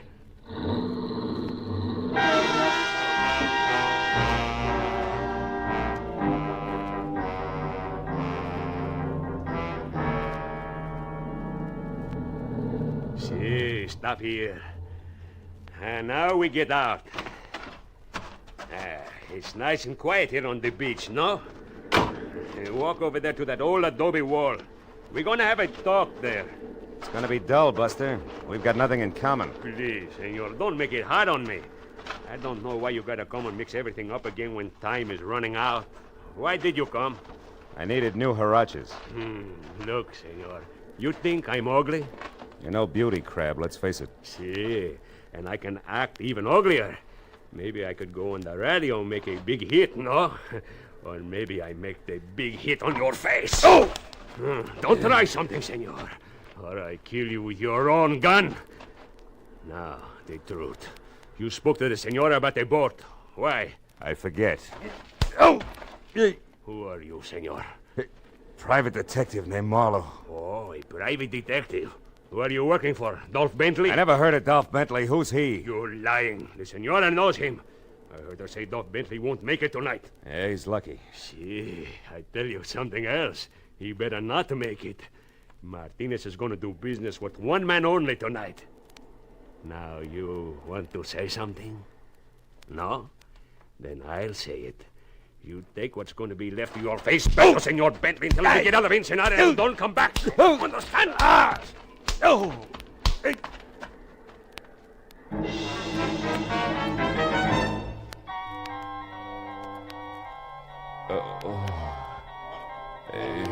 Wait a minute. Come on, wake up, wake Wait a up. minute, You're stop okay. the crowd. Come on. Who are you? Wake Oh, up, it's Sam. you. I'll kill you. Wait. Hey, Huh? take it easy, will you? You're in good hands now, Marlowe. I'm a fellow American. Oh. You know, you're pretty lucky, you know that? I am? Oh, sure, yeah. Where'd my pal go? Oh, him? Oh, I chased him off. You know, it's a wonder he didn't put a knife in you. These fellas are mean with knives. This guy was no slouch with a gun butt either. Hey, where'd you come from anyway? Oh, down the beach a ways. I just finished working on my boat, and I was taking a walk, and I heard the commotion, came over to see about it. This guy was beating you up, so I yelled and started for him, but he ran. Oh, is that right? Mm-hmm. I'm glad somebody stopped him. Thanks very much, Mr. Roman. Oh. Lou Roman's my name. Yeah, I'm pleased to meet you, Marlowe. Thanks. You know me? Well, yes, I took the liberty of looking in your wallet to see that devil that robbed you. Oh. It doesn't seem so, though. Yeah, I guess I got here just in time. You're a private investigator, I see. You working on a case now? It's debatable. So far, the case is working on me. I'd like to find a guy named Dolph Bentley, though. Dolph Bentley? Yeah. Guy who beat me up had the idea that I was hired by Dolph Bentley. Did you ever hear of him? No, and I come down here every year to fish, too. Know a lot of folks around here, but I never heard of that one before. Why are you after him? Well, he's tied up in some way to the Crab, who seems to work with another guy named Martinez, who in turn is going to do some business of some kind tonight with somebody other than Dolph Bentley. I don't know. And it's all connected for some screwy reason with a woman who took a boat ride the day before yesterday. Well, what about that? The woman being on a boat, I mean. Oh, well, she can't stand boats. She's afraid of... Oh, my head. Wait. Here. Thanks. I better get you some first aid right Yeah, away. it's a good idea. Holy smoke, my car. Now, relax. It's right over there. Come on, let me help you up. All right. Easy now, easy. That's it now. I'll drive you. Where are you staying? At the hotel, then? Yeah. Thanks, good. Roman. I'm still dizzy. Easy, I got you. I got to get back there. I got to find that girl, because she's up to her hairdo in a very nasty mess. Listen, Marlowe. If I can help in any way, let me know, will you? You know, us Americans have to stick together in a place like this, right? That's it. Come on, let's go. Easy now.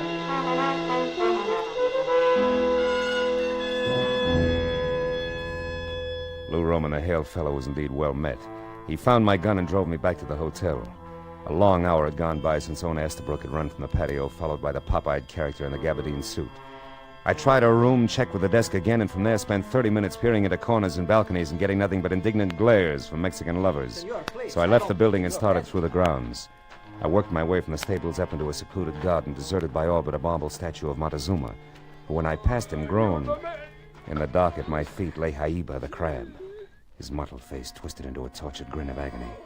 And sticking straight up just above his belt buckle was the white ivory handle of his own knife. Crab, who was it? Who got you? Oh, senor, I am sorry what I did. Never mind that. Who did this? Do you know? Oh, sí. It Dolph Bentley. Now get a doctor. No, yo, senor. I tell Martinez that Dolph Bentley is... Crab. Yeah.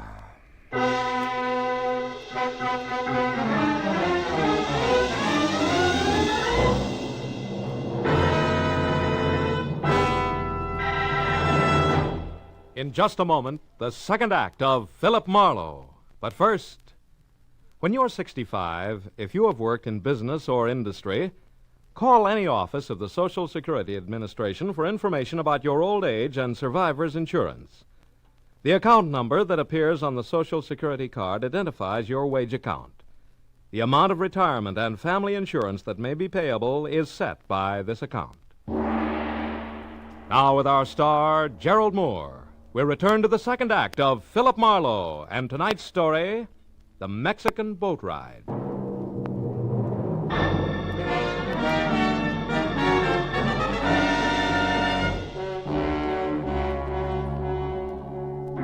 Even as the life trickled out of the ugly little man called Aiba, and his face, which had been knotted tight in pain, went slowly limp and he was still, I knew that I'd have to get next to Dolph Bentley before the importance of Ona Estabrook aboard a fishing boat off Ensenada would make any sense. Also, I knew that there was a good chance that said Mr. Bentley and the gentleman in gray gabardine, known to me as Popeyes, were one and the same. So I started back for the hotel. But halfway there, I stopped at the sight of a figure ahead scampering toward an all-alone taxi parked near the main entrance. It was Ona Estabrook. I took off after her. When she was in the cab and away before I could get close enough to do any good. I tried the next best thing, which was the sombrero doorman nearby, who I figured might have heard the address she'd given the driver. Yeah, but what I didn't figure was that the doorman might not habla much English. The Senora Estabrook. Si, senor. Her enters libre a minute ago. Yeah, that's right. I know that. Now look, where did her go? Which way in the libre? Libre. Uh-huh. Oh, un momento, senor. Libre. Oh, no. Ya viene, senor. No, Coming look, pronto. amigo, I don't want a taxi. No libre. No libre. None whatsoever. Chico no quiere. Now, please, come here. Let's back it up a little, huh? Senora Estabrook in libre, right? Si, senor. Okay. Now, where did she go? What direction? ¿Qué dirección? Oh, ahora comprendo. Ajá. The senor. The señora. ¿Qué dirección? ¿Comprendo? Si, senor. Senora Estabrook go to the pier, the fishing pier. Which one? Which fishing pier? ¿Cuál pier? The small pier, senor. The little one near the big cannery, the fishes cannery. That's senor. all I want to know. Gracias, amigo, and... Uh-oh. Senor, what are you seeing at? I'm not sure. But even if I were, I wouldn't be able to explain it to you. Buenas noches, pal. Thanks a lot. I had been seeing at the silhouette of a man huddled close to the ground and slinking out from a hotel along a high hedge that led back toward the statue and the body of Aiba, a man who I knew could be the elusive Popeyes. I followed the walk that was close into the hotel until I was on a line with the hedge. Then I started after him fast. I still had a good 2 yards to go when he heard me and pivoted, so I swung first! Oh! Why, you dirty... Roman, wait a minute. Hold it. Gee, it's me, Marlowe. I'm sorry. Holy smoke, I thought you were someone else. Oh, gargantua, maybe? Oh, brother. Oh, I'm sorry. What'd you hit me with, Marlowe? Everything I had. I figured you were Dolph Bentley, and as such, Roman, I didn't want you to get away with murder, literally. Murder? Hey, not that girl you mentioned, Marlowe. Ona Estabrook? Huh? No. The corpse is that item you sigged away from me over in those ruins. Somebody got to him with his own knife there near the statue. Then I was right. I did see someone move over near there. Well, yeah, a couple of minutes ago, Marlowe. I was on the balcony outside of my room. It faces the garden here, you see. And when I saw you run for the main entrance, I had a feeling that you might be in trouble again, so I came on down here. Well, then what happened? Well, I was about to call out to you when I heard some noise over there near the statue. It was a man. He was running away fast, heading toward those stables. A man wearing gabardine, maybe tan, maybe gray. Maybe Dolph Bentley. Thanks, Roman. You've been a big help. When you get back to the hotel, tell him about the dead man, will you? I gotta run. Stable was a robust left field as pegged to home plate from where we'd been standing. So by the time I got there, I was out of breath and facing nothing more important than thick darkness, a lot of hay, and a couple of horses who couldn't sleep nights talking things over. Until I moved around a corner past the stalls and close to the half-open door of a shack, marked both cabina telefono and the equivalent in English that showed a single unshaded light. And under that, a man standing alone on the back of an envelope. He was wearing a gray gabardine suit, and when he lifted his Popeyes from the paper in front of him, I knew the next move had to be mine, 38 in all. Let it go, Buster. Keep your hands close to your sides. Just as you say, senor.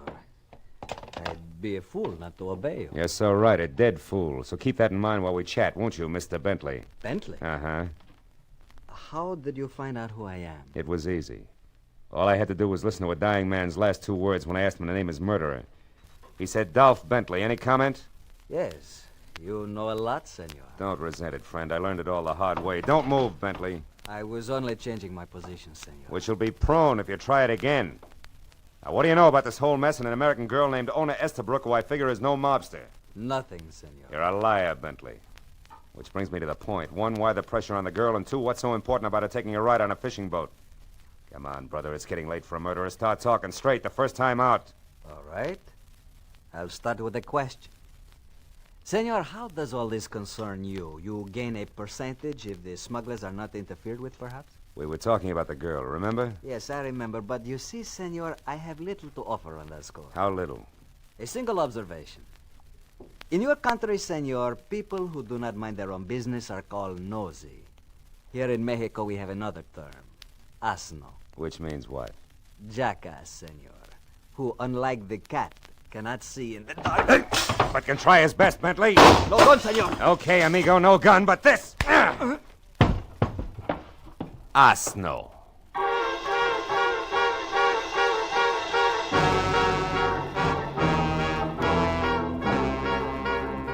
When Bentley met the floor and went out cold, I sagged to one knee.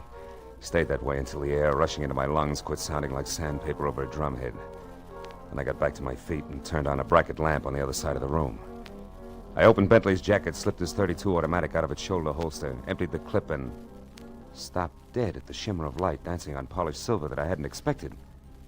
It was a badge. Below his shoulder holster and pinned to his vest. Republic of Mexico, Department of Customs, Captain. I made a dive for the envelope near the telephone.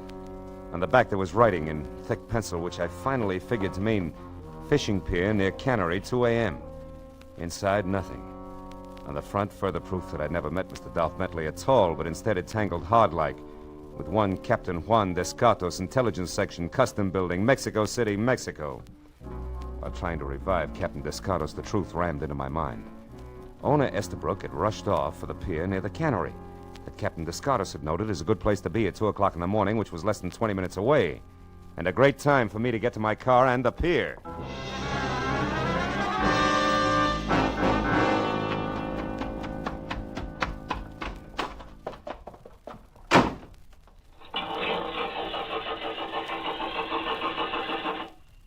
It won't work, senor. You're a bright boy, thanks. Welcome. Do you like the job on the car, senor? I think it shines well for the 8 pesos you owe me. Nobody asked you to bother Junior, but I'll see you later. Right now I gotta run, huh? For 8 pesos, $1 you can ride, senor. I'll replace the distributor cap. What? Come here, you. But senor, it was very dirty all over, inside, too.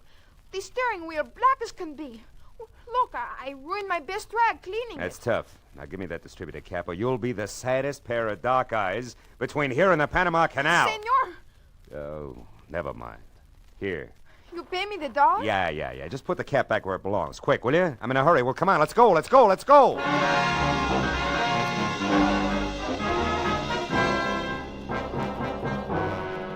precious 60 seconds ticked off before I was out of the parking lot and driving fast toward the fishing pier near the Cannery, where I knew I was finally going to get next to Dolph Bentley and, if I made it in time, prevent another murder. But when I screeched to a stop away from the pier, piled out of my car and ran the length of the oil-soaked planking to where a single boat was making ready to cast off, I saw one of the 2 persons aboard the small ketch was Ona Estabrook. The other was Lou Roman, hearty American fisherman. When I stepped aboard, our hunch hit me right between the eyes. I pulled my gun and pointed it an inch above his waist. What are you doing here, Marlowe? I might ask you the same question, Roman, or do I call you Bentley from here on out? Marlowe, you know, now he can't kill me. Now I don't have to be afraid of him anymore. Oh, Marlowe, thank goodness you got here in time. Yeah, hooray. The Marines have landed in the form of a private eye. Cut it out, Bentley, and don't move. Oh, no, what do you mean about being afraid? What's your connection with this fisherman here? Well, it was an accident, Marlowe. A mix-up in our baggage. Lou Roman and I both happened to stop for customs inspection at the border at the same time, and our suitcases were switched. I didn't notice it at the time, but when I got to the hotel, I discovered the mistake and went to Roman's room to correct it. But instead you found Bentley here posing as Roman, right? Yes. He killed him, Marlowe. He told me he did. That's a dirty lie. Roman's all right. He's in Chicago. No, he's not. He's dead. You killed him. Someplace between here and Tijuana, Marlowe. He said I'd get the same treatment if I opened my mouth. Then he's the one who forced you to go out on that boat yesterday. Go on, Stay listen, back, my dear. Bentley. Yes. So that people wouldn't be suspicious, he made me appear at the hotel, in the patio there, and at the restaurant. Well, why didn't you run? Well, I couldn't. He wasn't around. Another man was. A horrible man with large eyes that never left me. Yeah. So why don't you drop it, Marlowe? No sale, Bentley. You see, I know that the horrible man with the large eyes can't be one of your henchmen. His badge says so. What? Badge? He's an officer, Marlowe? Yeah, Captain Owner. Give up, Bentley? You had better. There are too many men ready to take you. Descados. Where'd you come from? Oh, I have been here quite a while. But your story was so interesting, I just couldn't interrupt.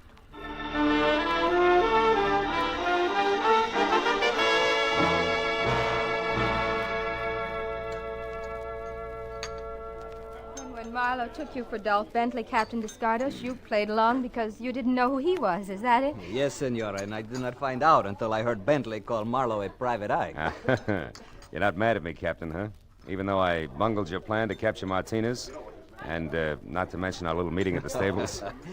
Senor, do not say that you bungled the job of catching Martinez. It was more a matter of priority. Por favor, senora, the tacos. Of course, here you are. Gracias. You see, Senor Marlowe, I am certain that one day I will catch Martinez, but not at the cost of letting a murderer kill again. But, Senor Marlowe, there is one thing that puzzles me. The murder of the one known as Jaiba. Oh, Martinez' henchman. Well, you see, Captain, he knew that a man named Dolph Bentley was mixed up in this because he'd overheard Ona and her keeper, then call Lou Roman, talking about him. He wanted to know more. Also, he couldn't figure who I was. So he beat you up? Correct. Bentley, of course, only saved my life because it was an easy way to find out just how much Jaiba did know, after which he got to him. Enough? Not quite, senor. There is still one thing. How did you know that Lou Roman was actually Bentley? On a hunch, Captain. And by positive identification from you, Ono, when we were on the boat. But now it's my turn. I got a question for you, honey. Have you had enough vacation? Uh-huh. As a matter of fact, Marlowe, I wired my husband just before we came in to eat. Oh. I said the change did me a world of good. Be home tomorrow to stay. Love always. Well, Captain, will you pass the tacos, please? They're awfully good, really.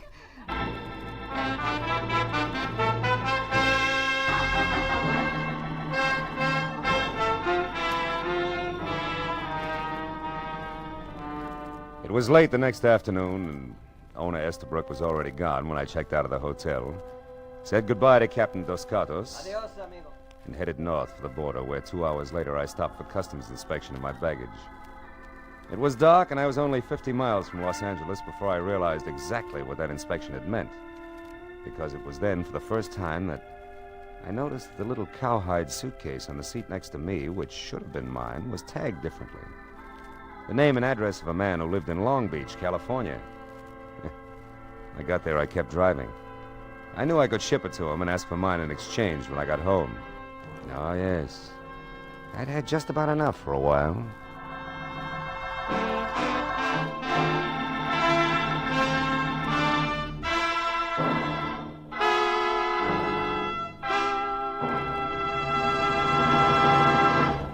The Adventures of Philip Marlowe, bringing you Raymond Chandler's most famous character and crime's most deadly enemy, starred Gerald Moore and are produced and directed by Norman MacDonald. Script is by Mel Donnelly, Robert Mitchell, and Gene Levitt. Featured in the cast were Mary Shipp, Harry Bartell, Nestor Paiva, Bill Boucher, Ralph Moody, Bill Shaw, and Jerry Farber. The special music is written by Richard Arant. Be sure and be with us next week when Philip Marlowe says... It started with death on my doorstep and got worse when I lied to a sympathetic bull, was pistol whipped by a gorilla with dimples, and fought with a kitten on the Keys. And it might have gone on that way all night if I hadn't been helped by the king of the beasts.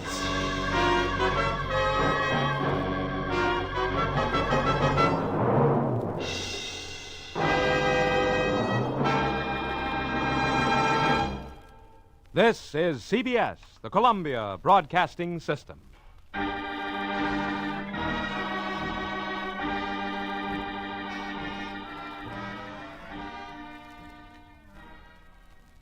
From all of us here at Escape Radio, thanks kindly to our sister station, CBS. Now then, let's see if you're true masters of classic radio.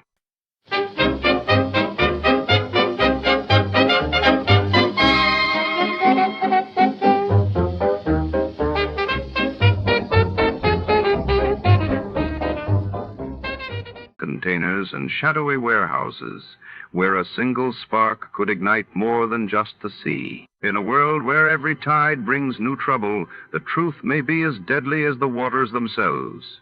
Before to start, Let's see what happened the day it was aired. It was April 17, 1954, and that day the world watched as British athlete Roger Bannister announced his intent to break the 4-minute mile, while in Egypt President Nasser solidified power by dissolving political parties, signaling a dramatic turn in Middle Eastern politics. Tired of the everyday grind? Ever dream of a life of romantic adventure? Want to get away from it all? We offer you Escape.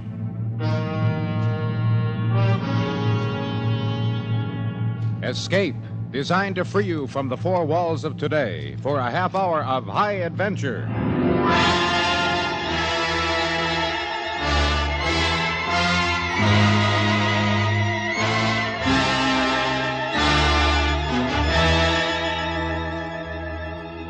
You are somewhere in the Pacific, out of Leyte in the Philippines, charting a course of south by southeast, when out of the deep of the sea, a new volcano is born, and your ship is caught in the middle of it, from which there is no escape. Listen now as Escape brings you Vincent McHugh's story, The Boiling Sea.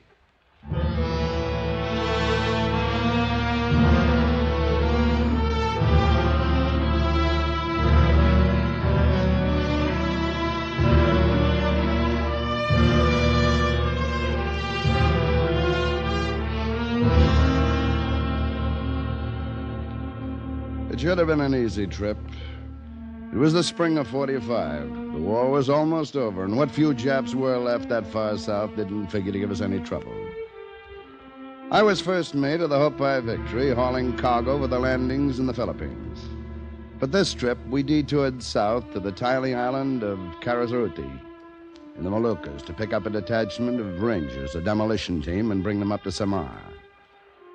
We cleared for the north about 1830 hours, and as darkness fell, I went out on deck.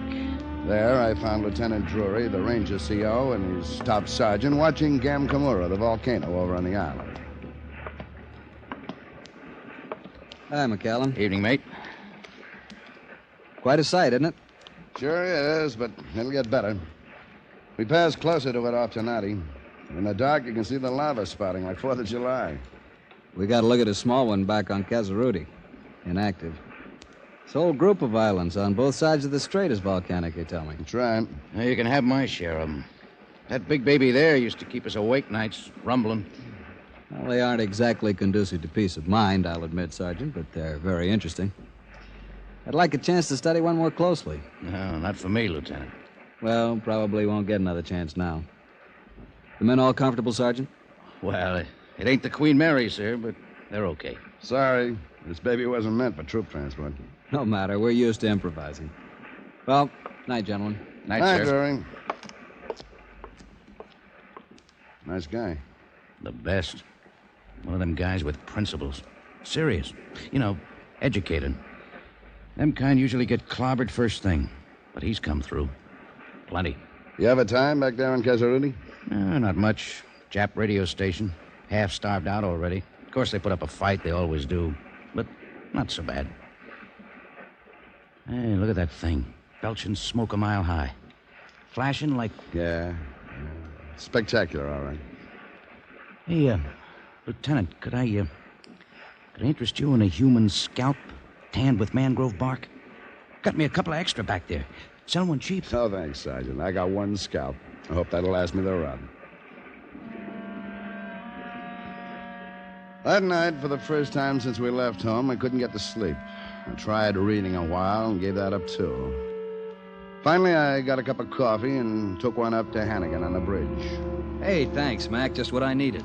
We sipped our coffee quietly. The bosun stood silently at the wheel. The time was 04:25 hours. We were steaming up through the Molucca Passage. Course 1 degree true, speed 18 knots. A smooth, gentle swell. The phosphorescence in the bow wash was bright enough to show our hands and faces. It was peaceful. Hey, Mac, you smell anything? Coffee? No, come here, stand over here. Yeah, A little sulfur and something that smells like wet dust. That's what I thought, too, sir. Well, couldn't it... Say, isn't there a volcano over there in Halmahera where you might be getting a little land breeze? Yeah, but we passed it an hour back. I'll take it. I got him. You guys spitting over the side up there? What's the matter, Brown? I just happened to notice my intake water's heating up. How much? Well, it's supposed to be about 25 degrees centigrade around here. It's 29 now. We're pulling sludge, too. Looks like pumice. Okay. Guess you better call the captain, Hannigan.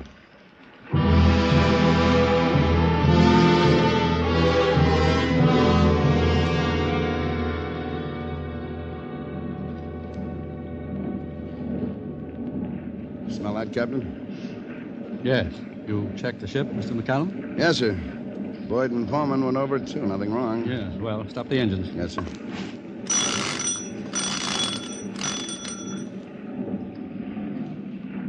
Mr. Hannigan, you've checked our position? Yes, Captain. It's verified here on the chart. Sonic depth finder on, Mr. Grangine? Yes, sir. Turned it on right away. Reads 1143 fathoms.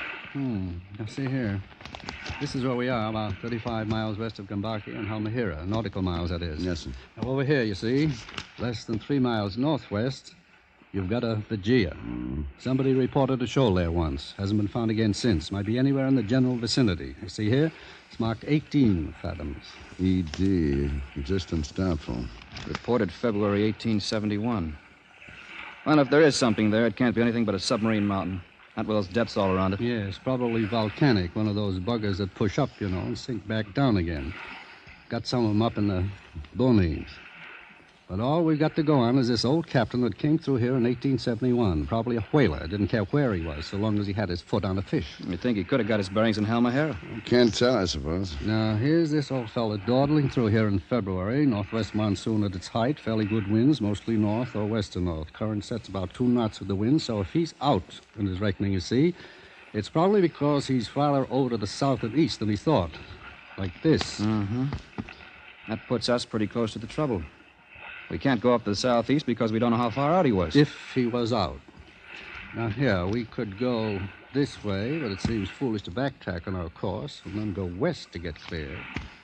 Don't see why we wouldn't be safe if we cut across the angle to the southwest. Sounds right to me, Captain. Yes, sir, should be safe enough. Well, let's hope so. Mr. Grangine, stand by the depth finder and sing out if you get any shoaling. Yes, sir.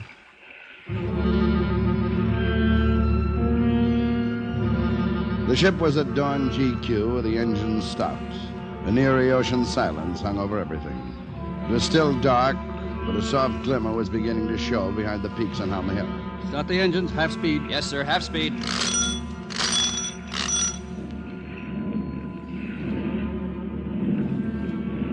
The returning pulse of the engines, like a reviving heartbeat, seemed to bring the ship back to life. You're about 225. 225. Up high Victory began to gather way, turning. The bosun got her around, met her, and settled on course. Hannigan stood by the bridge phone. For minutes, we stood quietly, watching, waiting. Now there was a rosy smear in the east behind us, a gloaming on the sea. I could just make out the bow and a man silhouetted in the crow's nest above it. Hannigan. Right, Brownie. Engine room says 32 degrees centigrade, Captain. Up 3 degrees. Yeah. Stay on the phone, Mr. Hannigan. Report any change. In another few minutes, we'll be able to see a little more.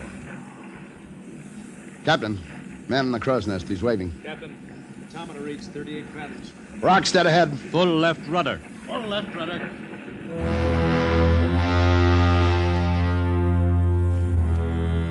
We could see it now, not 500 yards ahead.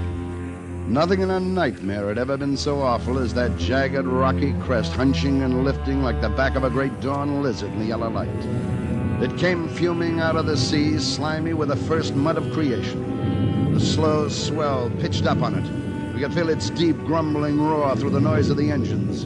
The ship was turning now. No one spoke. We stared with slow understanding of the horror that began to form in all our minds.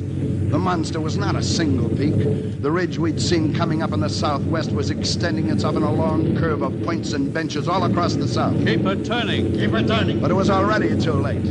Clear across the red-pink wash of dawn, a black spur joined onto the east. And when we looked north, the swell was slipping up on a jag of new rock that thickened to the west and hooked on down into the southwest. The Hopi Victory was completely encircled. We were trapped in the middle of an emerging volcano.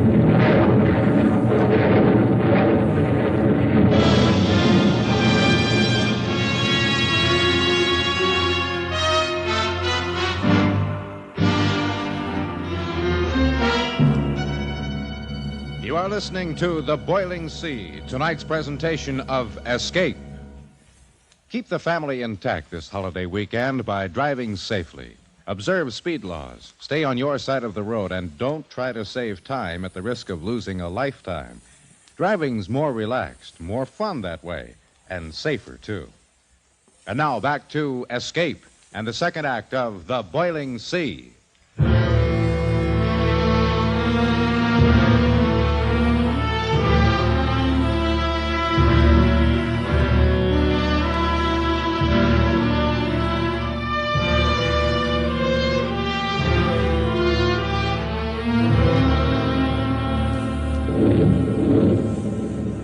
It took a few seconds for the full impact of the situation to hit us. Encircled, trapped in a crater of jagged rising peaks on every quarter of the compass.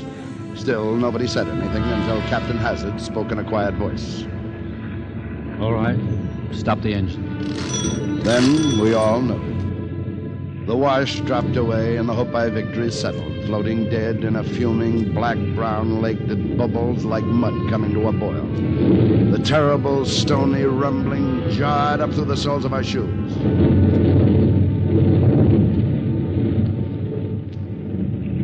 Well, I got you fellas into this. Oh, no, Captain. You did the best you could. How could anyone know where an uncharted mountain would come up out of the sea? Hannigan. I don't want to get you fellas too excited up there, but you better quit smoking. We're getting 68 degrees centigrade on this thing. Got any eggs you want boiled? What is going on up there? Brownie, we're in a volcano. Well, I always told you something like this would happen. You know, you gotta watch where you're going. 68 degrees centigrade, sir. Well, Jonah made it. Yeah, we don't know. Maybe there's a hole in it somewhere. We can wait till it settles down. Get the boats out. Yes, by golly. Gave me an idea, Mr. McCallum. If we do a good job of surveying, maybe they'll forgive us for getting into it in the first place.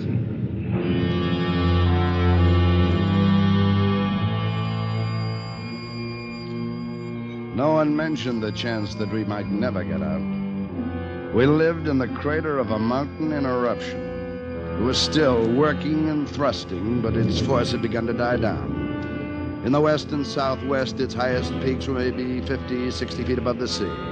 In the north and northwest, much lower, we could see the swell breaking over it in places. Mr. Hannigan, you will check and recheck the position? Yes, Captain. Mr. Grandjean, you will take bearings and measurements of the rim, starting at 0 degrees and working all around the compass. Yes, sir. Mr. McCallum, you will pass the word that we're going to try getting out of here just as soon as the first shock is over. Don't want them to think we're not doing anything. Yes, sir. Might let the people down in the engine room know, and the gun crew, and tell Lieutenant Drury and his rangers. Yes, sir. All right? Thank you, gentlemen.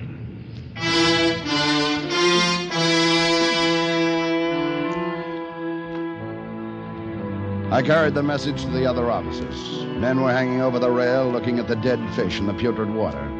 Everybody was coughing. Sickly gases came up in spurts and slow blobs. Here and there, a small geyser pattered down stones and mud on the water. There was a wash of gloomy sun on the crags to the west. Beyond lay the glimmer of the Molucca Passage, like the hope of life itself. It seemed very distant now. At breakfast, the captain was still cheerful. All right, gentlemen, we may as well eat. May not have another chance for a while. What do you think, sir? Well, looks as if the first one is about over. We'll get the boats out after breakfast. See if we can't find a hole in it. Just a Western omelet for me, mess. What if we can't do that, sir? Maybe we can find a place to get the boats across. Isn't far to Halmahera, you know, about 36 miles, but I'd hate to... Wish I knew more about how these volcanoes behave. It might sink down again in an hour or two, or it might keep building up. Could I make a suggestion, Captain Hazard? Yes, go ahead, Lieutenant Drury. My boys are trained in demolition work. If we can find the right place, I think we might be able to blast a hole big enough for the ship to get through. Yes, thank you, Lieutenant. Yes, we've been thinking the same thing. Only trouble is, a blast like that might set the whole business off. I suppose we'd better wait till we've tried everything else first. We take the boats out right after breakfast, sir? Yes, Mr. McCallum. You will take one and go north to the rim. Follow it to the east. Mr. Hannigan will take the other south and follow it west. Lieutenant Drury, a detail of your rangers can go in each boat. What about communication, sir? Yeah. Too bad we don't have radios in the boats. We'll have to use flare guns. One flare if you find a hole big enough for the ship. Confirm it with a hand lead. Then 2 flares to command. The usual recall signal. Yes, sir. Well, gentlemen, we're in God's hands now.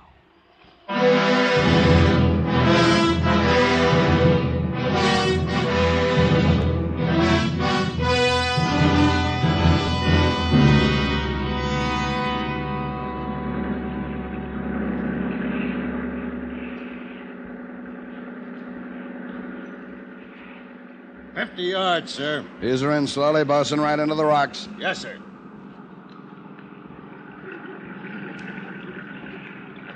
Take a look at that water, Mac.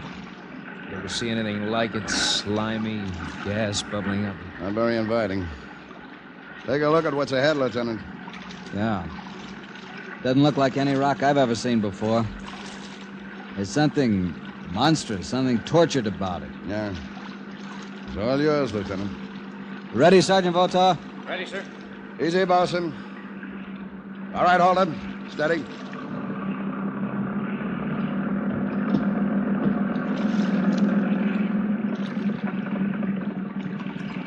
All right, you guys. Go!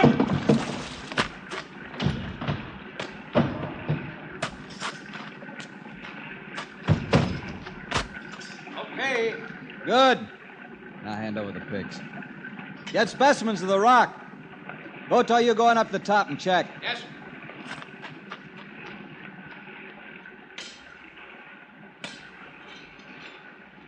This doesn't look very promising. No, it's only 20 feet high, but we haven't got enough explosive to blast through here. Must be gaps somewhere. There's Votaw on top. Votaw! Can you see anything? About 40 feet across. Any breaks to the east? Can't see any. Can't tell for sure, though. All right, come back. We'll go down farther. We cruised slowly along the rim through the dirty, brown-black simmering water, stopping every few hundred yards to break off specimens of rock. It was hot. We felt as if our bodies were drenched in a heated grease. The crater had a general downhill trend to the eastward. In the northeast sector, it came to what appeared to its lowest point. Here, the swell broke clear across the shallow peaks. This is the best place for blasting we've seen yet. Yeah, it doesn't look bad. Might be possible. Let me take 4 of my men on those rocks and try to find some likely openings for charges, just in case. Okay. Move in close again, bosun. Listen, Drury. Those rocks are wet and that swell has plenty of power. Watch yourselves. Don't worry about us, matey. We don't mind wet feet. Uh-huh. Set her easy, bosun. Okay, boys, over we go. Come on, get the lead out. All right, men. Spring out. Look for cracks. I'll hold her off, bosun. You stand by with the lines secured, ready to toss them just in case. How about this, Mike? You think we'll have to try it? Last resort? I don't know, Walt. Looks like maybe, unless Hannigan found something, we shouldn't. I don't know. Blasting in this stuff is like lighting a firecracker in a dynamite factory. We may have to take the chance. Yeah, look back there toward the ship. A dirty yellow guck. We ought to break out the gas mask if we had gas masks.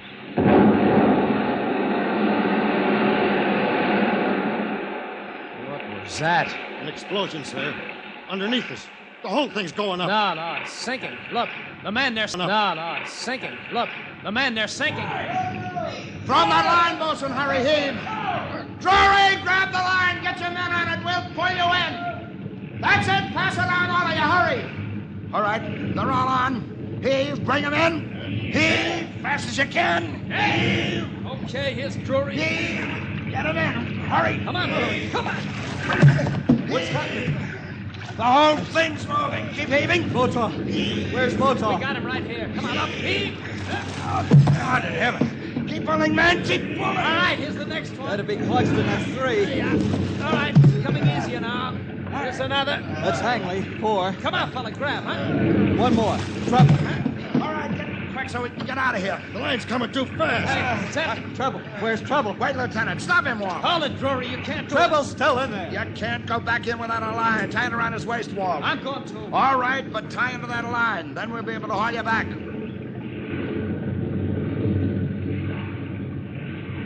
They went over the side, disappearing into the murk and the sludgy water. The shocks were increasing in violence now. They jarred the teeth in our heads. We looked toward the ship and saw the western rim of the crater thrusting up in a great wall behind her. Then Walt's head appeared close to the boat, his face black, and he shook a hopeless no. He dived again 2 or 3 times and then let us pull him in. But Drury wouldn't give up. Come on, pull him in. He's fighting us. Well, fight him back and get him into this boat. Yes, sir. Here, I'll give you a hand. He. Let me go. We gotta get Trouble. Let me go. Can't waste any more time. Get in. It's no use, Drury. But he's in there somewhere. We can't just let him stay there. Man. No. Come on. All right, Bosun, take her out. McCallum. I'm sorry about trouble, Lieutenant, but he is one man. There are 100 men back there in the hope by victory. Yeah. Sorry. It's getting worse every minute. If we're going to do anything, we got to do it fast. Hey, look. Over there where the rock sank. That gap's big enough for the ship? Yeah, maybe. But is it deep enough? It's got to be. The whole thing may go up any minute like a Roman camp. All right. Bosun, fire one flare. Walt, get the hand lead. I've got it. All coiled. Don't heave a drag at 10 fathoms. We'll quarter across the gap. Sing out if you feel anything.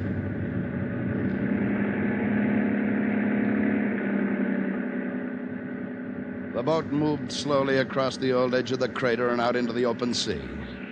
Walt, holding the lead line, shook his head at me. He felt nothing. I turned carefully in the swell and quartered back into the crater. I could see the Hope by Victory creeping toward us. She'd recalled Hannigan's boat and was dragging ahead of her in a narrow S-curve. They were like vessels under shell fire. The whole center of the crater was writhing with smoke and erupting geysers of mud and stone. We could see rocks falling on the deck. Behind the ship, the western crags now jutted 300 feet high, lifting and working in black agony. The ship was coming on fast. We were the last chance. Did you feel anything, Walt? Nothing. Can they make it, sir? They've got to. Fire 2 flares. And we'll stand out to sea and make a target for them. They better hurry. This thing's about to blow its top.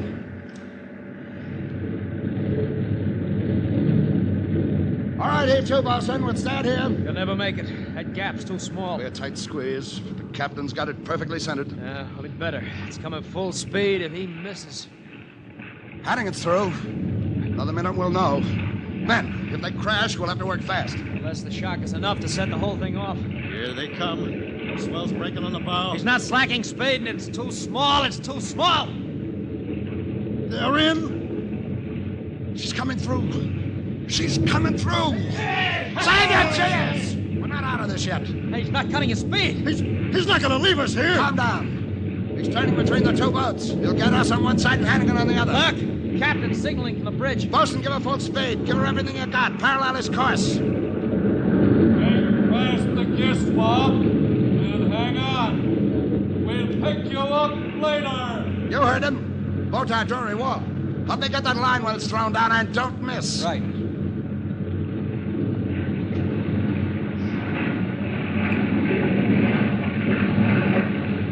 Here they are. Hold steady against the bow wash, Bosun. Hold it alongside. All right, here comes the line. Got it. Make fast. Hurry before we lose the slack. And make it good and fast. Give her the works, Bosun. Hold her in. We're fast. Brother, just in time.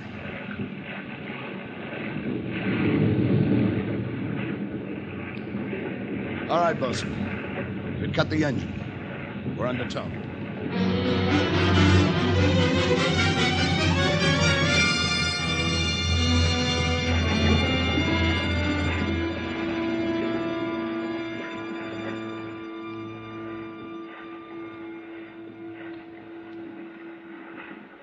Man. So we ain't gonna sleep on a bed of coals tonight. Brother, I ain't never felt anything so good as the pull on that line. 20 knots, full speed. Pulling us away fast. Maybe 2 miles already. You can't be too fast for me. Just look at that thing, will you? It's an inferno. Yeah, it's true. Look! Look!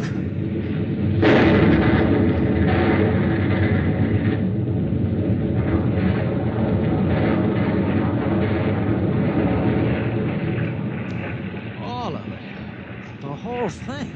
It did blow its top. Walt, help the bosun with the tiller. Hold her in. Grab the gas rod, Drury. Help me knot her back as far as we can. And stay down, everybody. Stay down. There's a wave coming. A tidal wave. Look at it.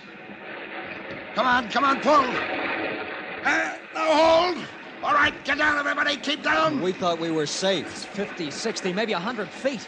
We'll take the whole ship. Everything. Keep down and hang on, then. Here it comes. Here it comes. Look out!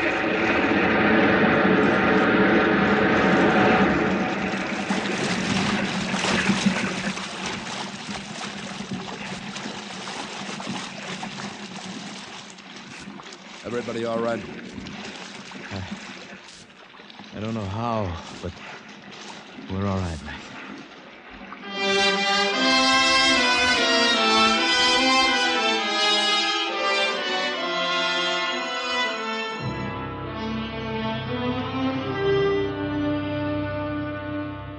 That wave had lifted us to the level of the rail of the Hopi Victory. But a seismic wave does not crest an open sea, so it came as one great smooth swell that lifted us high and passed and let us swoop back down again. A few minutes later, the ship picked us up, and we all paused to look back at the emblem of fire we left behind us. Well, I guess maybe the captain was right. We must have been in the hands of God. All except trouble. Yeah. All except trouble. Well, Lieutenant, you wanted to study a volcano close to? Did I? Well, remind me, Votor, to cross that study off my list.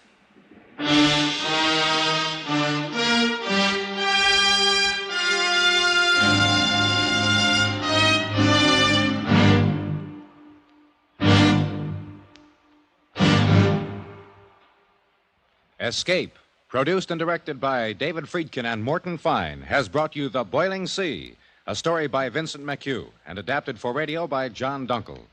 Featured in the cast were Ted DeCorsia, Herb Butterfield, Harry Bartell, Herb Ellis, and Tony Barrett. Also heard were Jack Moyles, Clayton Post, and Jim Hayward. Your announcer, Bill Anders. The special music for Escape is composed and conducted by Leith Stevens. Next week.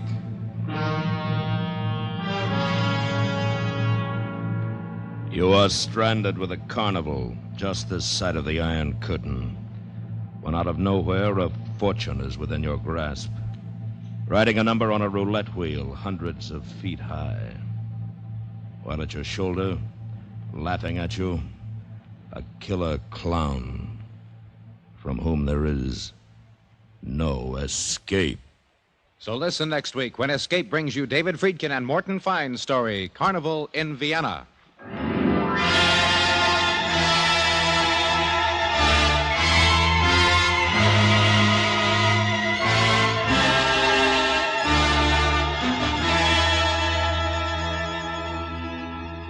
Stay tuned now for Night Watch, which follows immediately over most of these stations.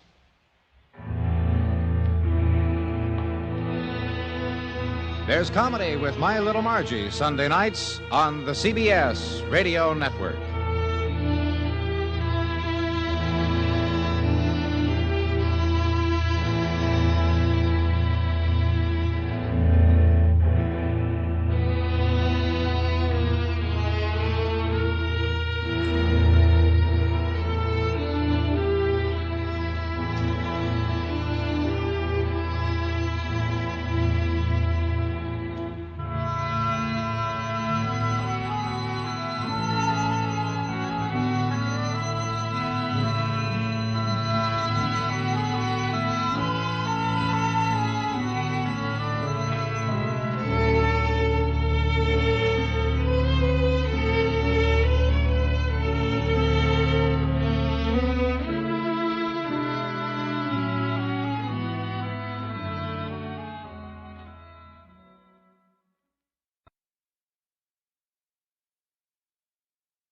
America's airwaves shine a little brighter thanks to our friends at CBS.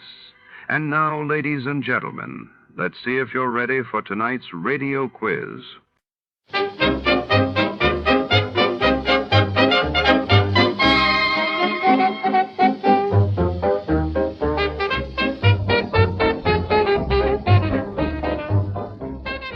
Tonight, under the neon shadows and rain-slick streets, a detective with more secrets than friends finds himself entangled in a high-stakes mystery.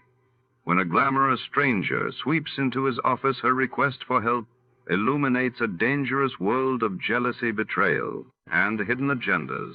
As the ladies gather for a night out, something goes terribly wrong, leaving our gumshoe to piece together a puzzle where every answer leads to another question. What really happened at ladies' night, and who can be trusted before the clock strikes midnight? Before we begin, let's see what happened on the day it aired. It was March 8, 1947. That day, the world reeled as Britain announced plans to withdraw from India, signaling the end of an era, and in France, the Paris peace treaties officially took effect, reshaping post-war Europe's political landscape. Get this and get it straight. Crime is a sucker's road. And those who travel it wind up in the gutter, the prison, or the grave. This time a peddler of pulp paper love, a blackmailer with muscles, a south of the border chiseler, a simpering prude, and a corpse in a bedroom. All had one thing in common. Each was a woman. It happened like this. From the pen of Raymond Chandler, outstanding author of crime fiction, comes his most famous character in The Adventures of Philip Marlowe.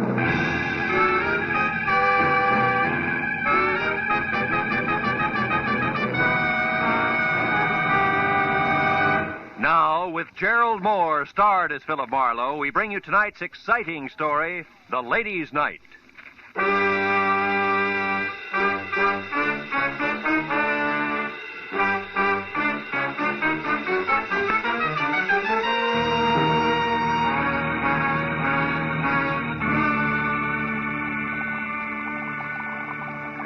the moment the sauce is boiling furiously, which is right now, add 1 full cup of tomato paste gradually and stir vigorously.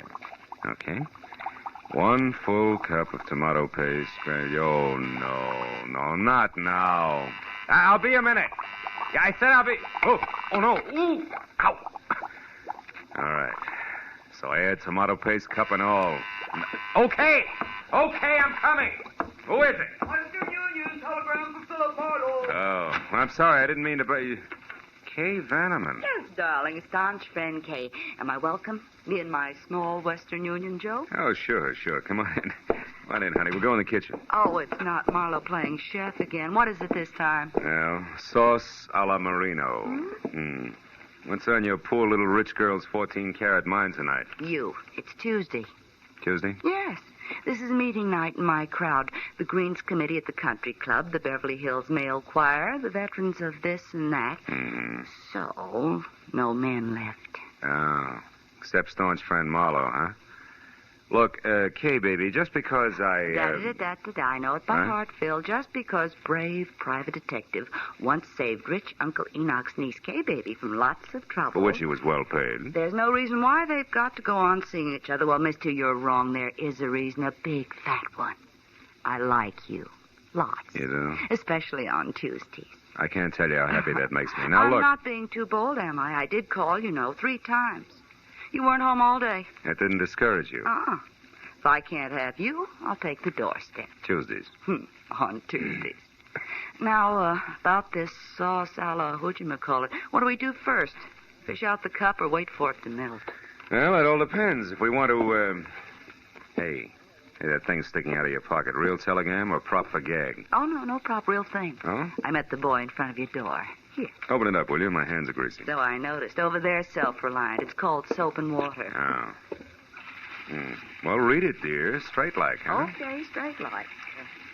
Tried to reach you all day. Very important. Meet me at the Tulip Room, Sunset Strip at 8 tonight. We'll pay you triple your fee.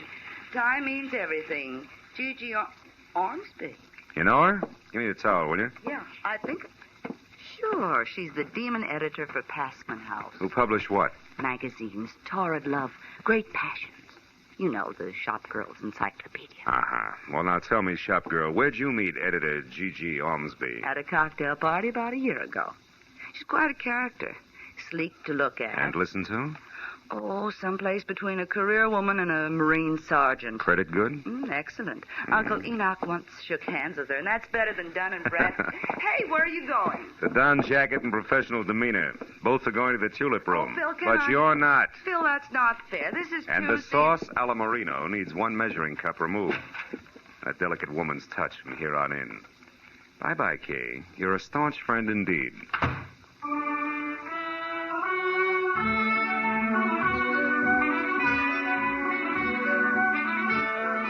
The Tulip Room was one of those extra chic spots, you know, curled up at the foot of the Hollywood Hills, where the velvet and the maitre d's tone of voice made you sure you had egg on your vest. But that, plus the crew-cut glamour girls who lined the booths and shrilled darling, no matter what was said, made finding my prospective client that much easier. In severely tailored banker's gray flannel, she stood out among the neighboring naked shoulders like a wart on a cue ball, as did her voice, which, once it had gone through the introductions, came right to the point. Marlowe, my problem is simple. I want to find a woman in a hurry. Her name is Henrietta Lawrence. She's a good hack writer who disappeared, I know not why. Health? Likewise. Now, here it is. 1, 2, 3. A couple of weeks ago, Henrietta Lawrence showed up in my office from someplace like Seattle or Portland, I forget which, and handed me an outline for a 3-installment serial story that was excellent, according to our standards. 3 days ago, she brought in the first 2 installments, also excellent. But the day before yesterday, when the 3rd installment was due, I was sitting in my office window when this happened. She only got as far as the front door. What happened? I don't know. She saw somebody going by slowly in a car. Scared the daylights out of her, and she hobbled for a cab. Wait a minute. You say hobbled? Yes, she limps. Uses a cane. Mm-hmm. Anyway, she piled into this cab and took off. Haven't had a word from her since. I'm worried, Marlowe.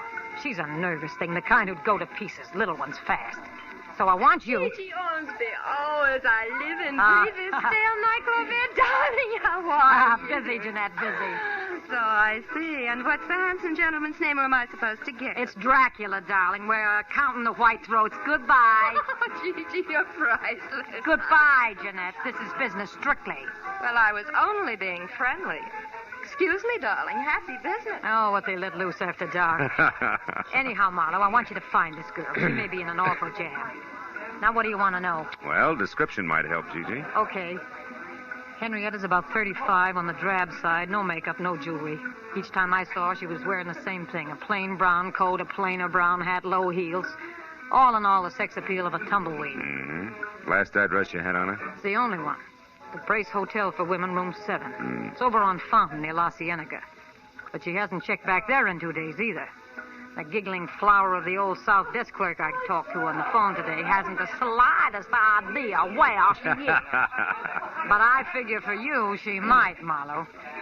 She's probably got a face like wet hemp. Her name is Clarice. Well, we'll try it. Where can I reach you, Gigi? At my home in Brentwood. Sunnyside 9, 1011. 1011? Yeah, I'll stay next to the phone. Really do your best, will you, Marlowe? Okay, Gigi. It'll be my best, all right. Don't worry about it. I'll call you.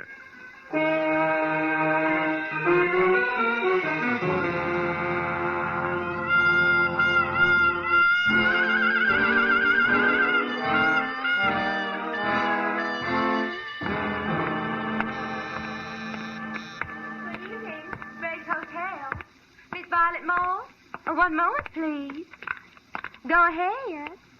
Oh, hello. Can I help you? Are we alone?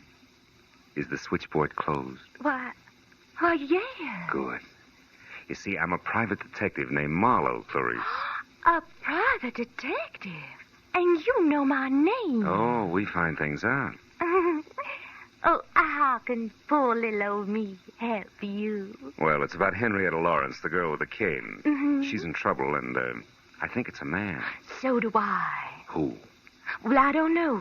You sure? Positive. She was always so quiet, so mysterious. It was enough to make a body curious. Oh. So one night I followed her. She went to Annie Stringer's Hollywood Health Club. That's a ladies' Turkish bath over on Santa Monica Boulevard in Doheny. Well, maybe she ducked in there because she knew you were following her. Oh, no, I was very careful. Besides, she had something to say to a woman there. I know I saw him talking in the doorway when I went by. Couldn't see who it was, though. No men, huh? No. But I keep my eyes open when she comes back. Oh, you do just that. Keep 'em wide open, Clarice. They're lovely eyes. Oh. Good night, honey.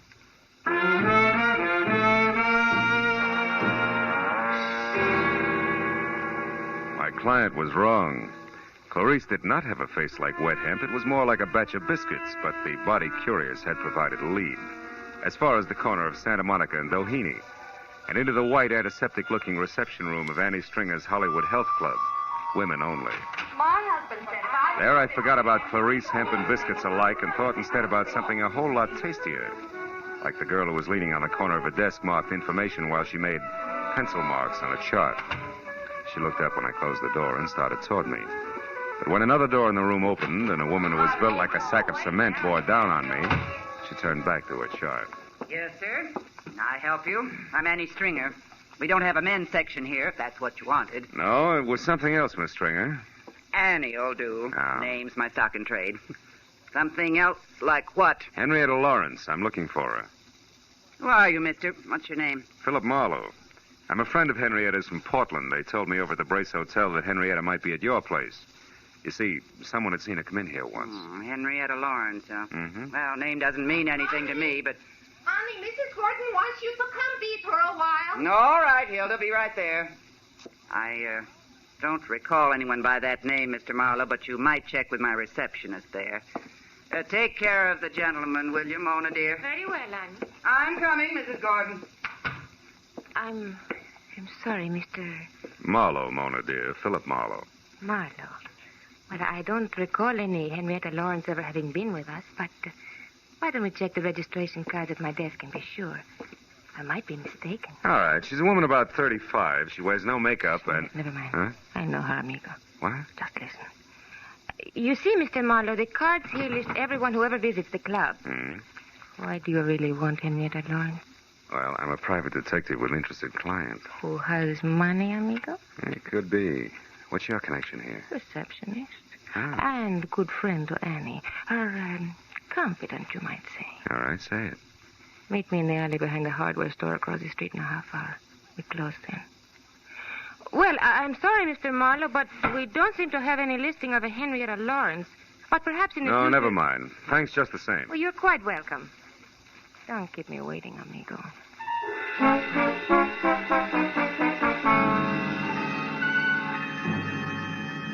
I killed most of the 30-minute wait at an all-night beanery a block away where I drank bad coffee and listened to a special monologue from a waitress, which was worse.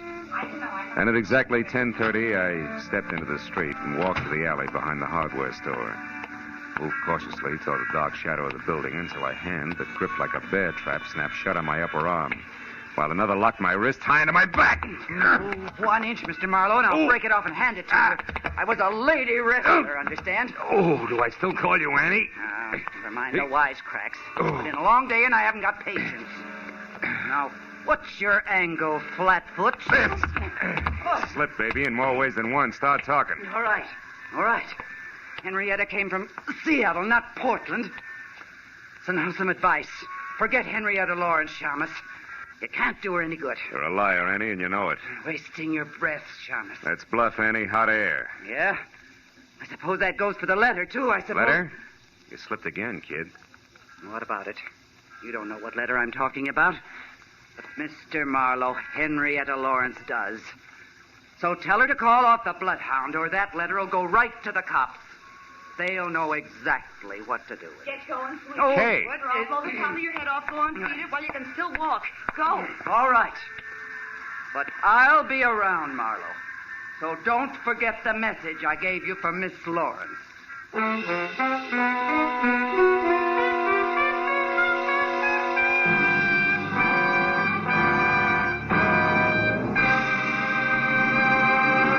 In just a moment, the second act of Philip Marlowe. But first, the kindly physician of River's End, Dr. Christian, will meet the spirit of George Washington in a most unusual way this Wednesday night when Dr. Christian tells his story on most of these same CBS stations.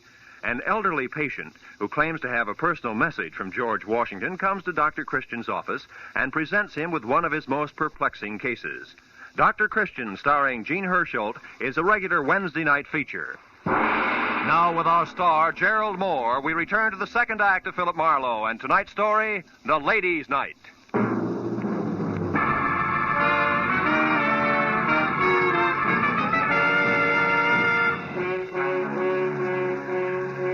Kay watched Annie Stringer lumber out of sight down the alley. And she turned, tossed me an "I told you so" smile and lit a cigarette for me. Here. Well, I guess it's a good thing I chucked that scullery-maid routine and followed you after all, wasn't it? Look, I've already said thanks, so go ahead. Get real corny. Rub it in. Marlowe pinned by a woman. That was no woman, Phil. It was the late gargantuous cousin. Yeah, I was also outnumbered and surrounded.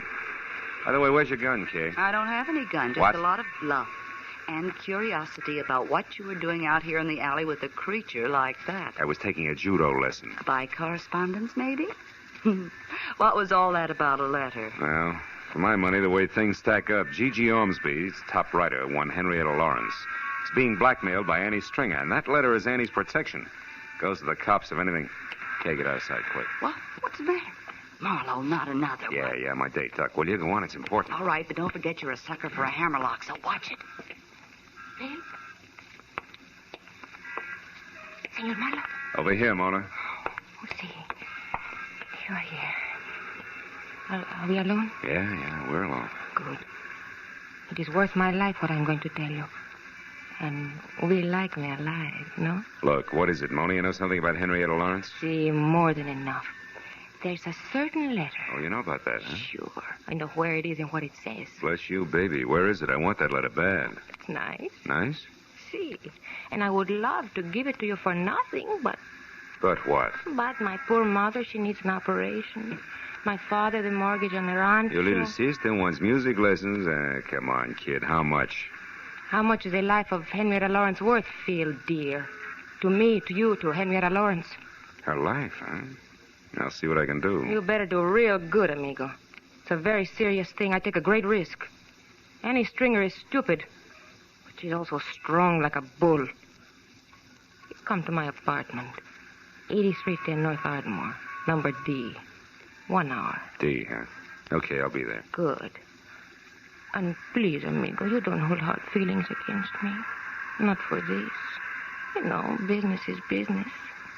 Pleasure's pleasure, no? Maybe we can mix them. In an hour. I'll be waiting for you, Phil. How do you like that? It was as touching a little scene as I've ever witnessed. Skip it, Kay. This deal is liable to get rough before it's over, and I've got a call to make. Let's go. And I was dumb enough to warn you against the hammerlock. The hammerlock that kid holds is like a pat on the head. Can I go with you just for laughs? Yeah. We're going to call on my client. You're scramming. Come on.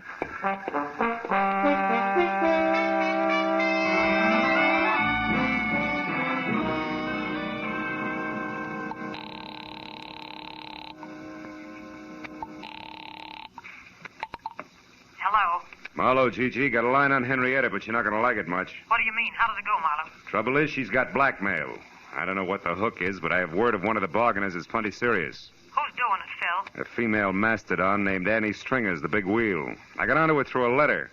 A letter? Yeah. Annie wrote her protection letter. It's got all the dirt in it and goes to the cops if anything happens to Annie. It's a standard routine. Where is this letter? Who has it? There's a double-crossing little Spanish number named Mona. We're supposed to meet her again in an hour at her place. Phil, we must get that letter. Yeah, it's no cinch, Gigi. Mona's not bright, but she's sly. It's liable to be expensive. That doesn't matter. Okay. Anything I can do to help Henrietta, I want to do now more than ever. What does that mean? I've heard from her, Marlowe. She called me just a few minutes ago. Where was she? That's the tough part. She was crying. Said was the end of everything. She tried to tell me about the last installments of the story, then she was interrupted. She gasped out something that sounded like American Airlines ticket office. Then the line went dead. There are 3 of those offices in town. Yeah. Well, we better check them. Look, can you take the one out in Beverly Hills? I'll get the others. All right. And Marlowe, where does this Spanish dame live? North Ardmore, 8310, apartment D. I'll meet you there in an hour.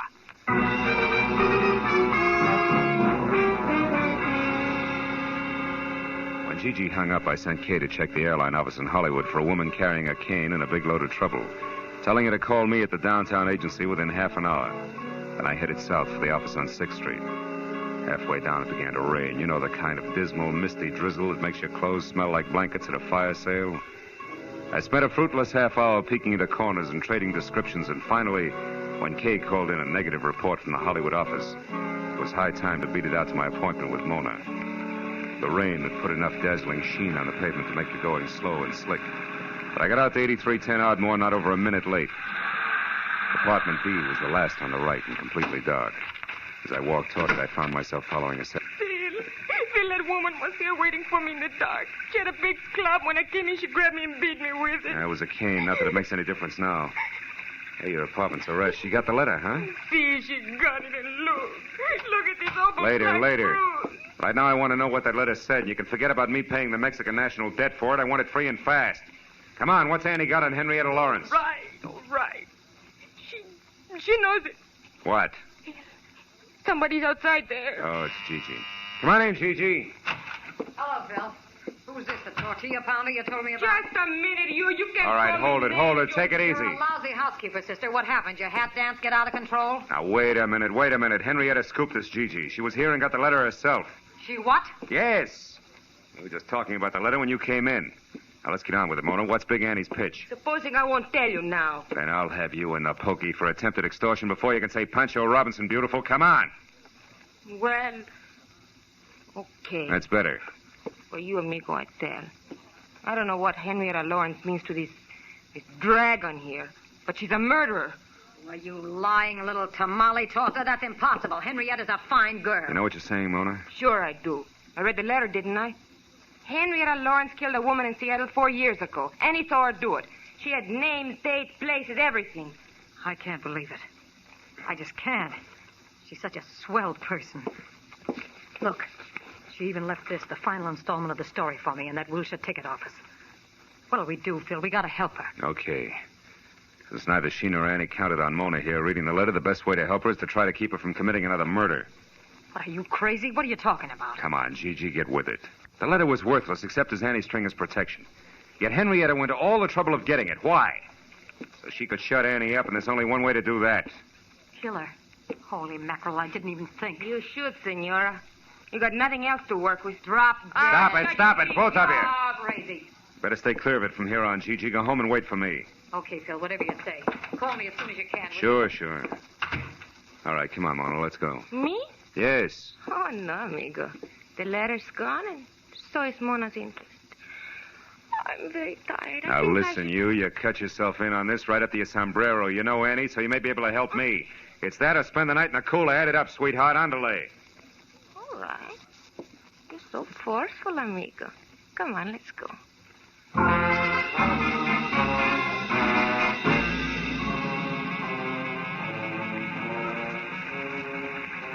Well, Annie's not in her apartment, and she's not around the health club. What's next, Mona? Where else would she be? Search me, amigo. Think, will you? Has she had any appointments lately that didn't fit with her regular routine? Well, she went out on Fountain Avenue in a big hurry a couple of Fountain days. Avenue. That's where Henrietta's been staying, in a hotel out there. The Brace Hotel? That's it, on the nose. Is Annie dumb enough to go there now tonight? Sure. She's stupid. And her strength makes her reckless. That's it. Let's go.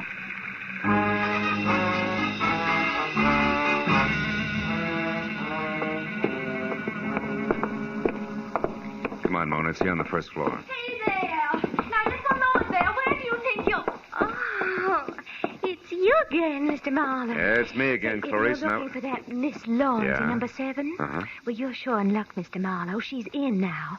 She came back about a half hour ago with a friend, the biggest woman I ever saw. Annie, it's true, amigo. You were right. Yeah, come on. Let's get back there. Oh, Mr. Marlowe, you can't go back there. You're a man, and this hotel is for Now, women look, sis, only. you got a pass key there, haven't you? Come on. This entire night from start to finish has been for women only. Getting sick and tired of it, present company included. Now, where's number 7? Phil, this is it right here.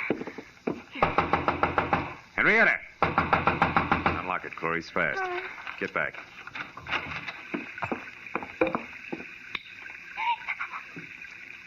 Henry.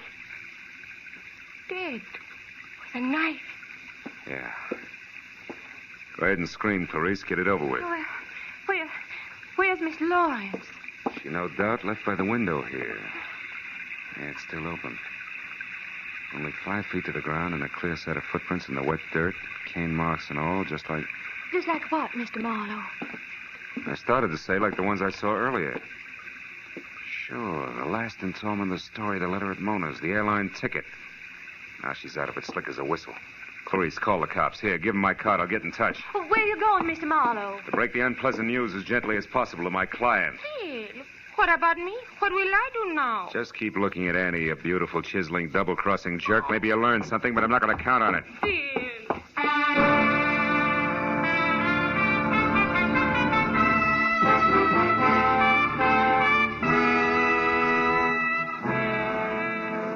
Gigi had a lot of lights on in a glossy Brentwood house.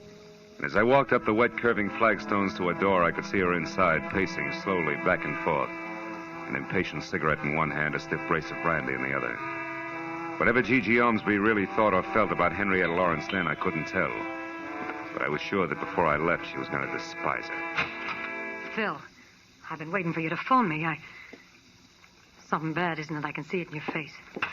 We found Annie Stringer's body, Gigi, in Henrietta's hotel room. Ah, what a dirty, dirty shame. And Henrietta? Gone. But she won't get far, not this time. The circle gets smaller every time. She can't keep on killing. It's got to stop someplace. Yeah, I suppose so. But I'm sorry for her, Phil. I hope she got a plane ticket tonight and is miles away by morning. I hope she gets a break this time. She didn't buy a ticket. She's not even running. And she won't get that break. You talk as if you know where she is, do you? Mm-hmm. You've been to Seattle, haven't you, Gigi? Well, of course, but not for years. You lived there. You were a writer before you became a publisher. Why? What is this? You knew Annie Stringer long before tonight, too, Gigi, huh? What are you driving at, Marlowe? That your real name is Henrietta Lawrence, that you killed a woman in Seattle once, changed your name, and got away, but there was a witness. And a couple of weeks ago, purely by chance, that witness, Annie Stringer, ran into you, recognized you as Henrietta, and grabbed at the chance for blackmail. Stop it, Marlowe. So you had to bring Henrietta Lawrence back to life, just long enough to get rid of the witness. But first you had to get a letter she'd written, and also have someone who tell a straight story to the cops. So you hired me, planted the right leads along the way. Get away from that desk! Don't try it, Gigi. You can't win, so at least lose gracefully, will you? If this was in one of my books, no one would believe it. You're right, I can't win. It's all true, Phil. Where was the loophole? It started only as a hunch, but everything fit. I got it from the cane you used, Gigi, at Mona's place. The cane marks were on the left side of your tracks. But outside the hotel window, they were on the right. Anybody who really has to use a cane couldn't do that. Such a little thing. As a matter of fact, it was.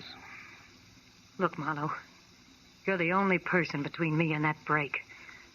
I got more money than I know what to do with. I can bid high, really high. You wouldn't be for sale, would you? No, baby. Just for hire. Get your coat, Gigi. We're going down to headquarters.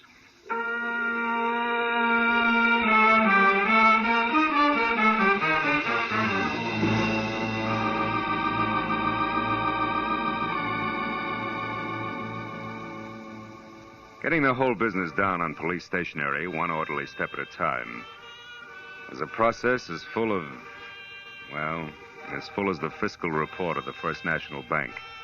Took twice as long to whip up. But finally it was all over. I was on my way home to my bachelor apartment. And then I remembered something. Never mind explaining what took you so long, darling. You're here now. Dinner is ready and waiting, and the martinis are ice cold. Just come on in and close the door. Yeah.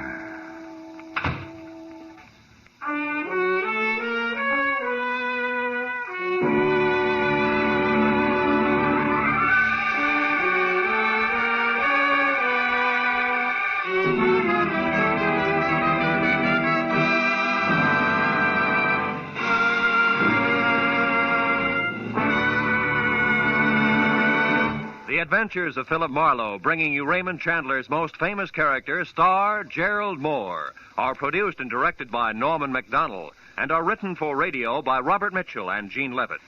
Featured in the cast were Jeanette Nolan, G.B. Hunter, Constance Crowder, Lillian Baeff, Gene Bates, and Michael Ann Barrett. The special music is composed and conducted by Richard Orant. Be sure and be with us again next week when Philip Marlowe says... This time, a friend with millions, a myopic chemist, and a long-haired piano player were thrown into a panic because a brilliant young lady with a gun was taking a big step in the wrong direction.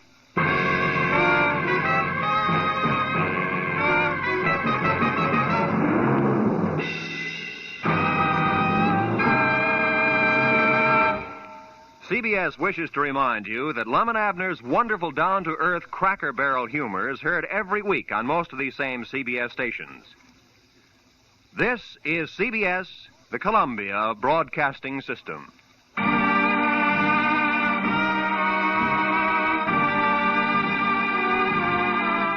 From all of us here at Escape Radio, thanks kindly to our sister station, CBS. Now then, let's see if you're true masters of classic radio.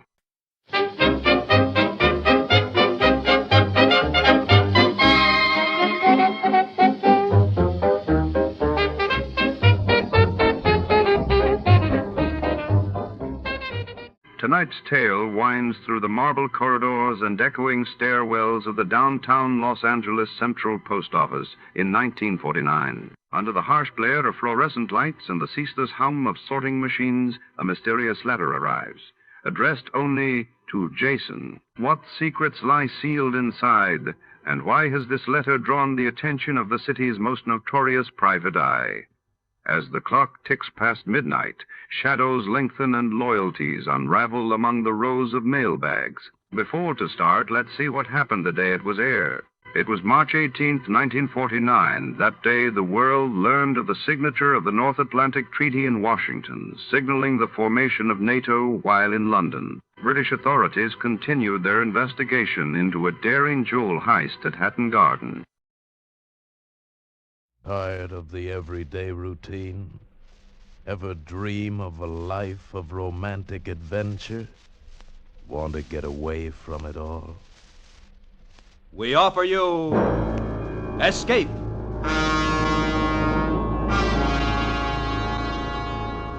Escape, designed to free you from the four walls of today for a half hour of high adventure.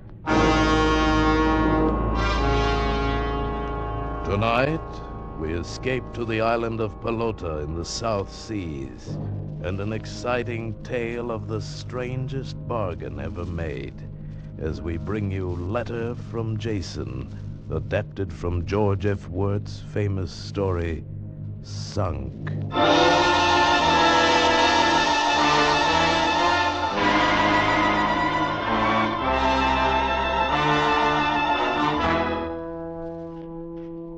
No, John. My mind's made up, and all your eloquence won't change it.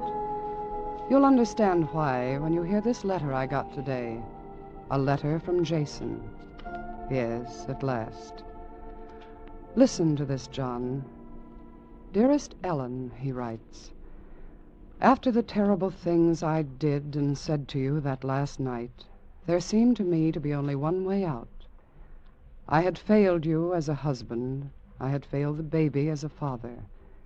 There wasn't anything I hadn't failed at, excepting booze. I was a great success in a saloon. But this is no news to you. You might, however, be interested in what happened after I walked out on you that night. Well, actually, I don't remember much of the night. But the next morning, when I woke up in a rooming house south of the slot, I remembered enough. I knew I couldn't go back, and I didn't see any point of going on. But I even failed as a suicide. Somebody smelled gas and called the police. When I came to in the receiving hospital, Uncle Jeffrey was there. Well, Jason, you've sunk pretty low. Oh, go away and leave me alone. You must have been drunk to find the courage to try suicide. I don't ever really get drunk anymore. I just drink. That's scarcely news. What about your wife and child? You're suddenly very solicitous. No, I never approved of your marriage, but you're still my brother's son. Why did you try to do this? Money. A couple of other things, but money principally. Your father left you plenty of money, too much for your own good. Now it's gone. Of course it's gone. I'm over my ears in debt. How much do you owe? More than I could pay back in a year, and some of them won't wait. There's a bookie in Sacramento Street. How much? More than $3,000. Why didn't you come to me for it? Would you have given it to me? You know I wouldn't. Why, you're getting a big kick out of this, aren't you, Uncle? Get out. Get out. Jason, you misunderstand me. I didn't come here for fun. I came on business. What? Yes, I came to offer you a job. Oh, that's funny. That's a great big laugh. No, I'm serious. On the way over here, I did a lot of thinking. Since you're ready to die anyway, perhaps I can arrange it in a way to provide for your wife and child. Yes, and pay your debts. Oh. You know where I spent my youth? Yes. Poaching pearls in the South Seas with my father. Really, Jason? That's an ungrateful conclusion and unkind to the memory of your father. We were traders, honest traders. But there were others not so honest. There were killers down there in those days. There's one in particular who crossed me several times and is still alive. His name is Jake Finch. What the devil are you talking about? A business deal, Jason. I want Jake Finch killed. Since your life doesn't mean anything to you, you might as well take the job. Me? Kill a man? That's right. This morning, you tried to kill yourself for nothing. I'm offering you a chance to kill and be paid for it. How much? Your debts. And $25,000 to your wife after Finch is dead. That's a lot of money. It's worth it to me to see Finch dead. Well? And after I've killed him, what then? Ellen is provided for. And me? We'll cross that bridge when we come to it. Where is this man? He lives on the island of Pelota, 3 weeks' sail from Tahiti. How romantic. Not at all. He's a dangerous, treacherous killer, and you're going to have to meet him face to face. He's lived too long to be caught off guard. What makes you think I'll have the guts to kill him? I'll be along to see that you do. What? Yes, and to see that my name is not connected with the matter. If you kill him, it will be in self-defense. So I've sunk pretty low, have I, Uncle? What about you? That's neither here nor there. Do you want the job? No. But I'll take it for Ellen's sake.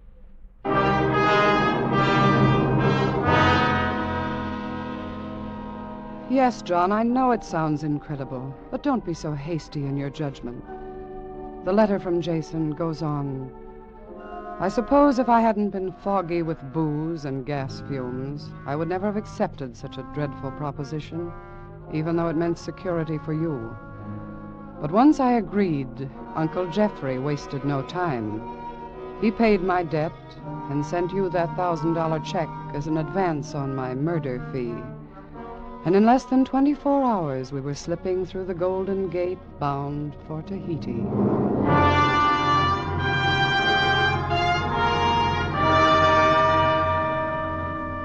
It wasn't any different aboard ship. They have bars, too, and wonderful brandy, French cognac.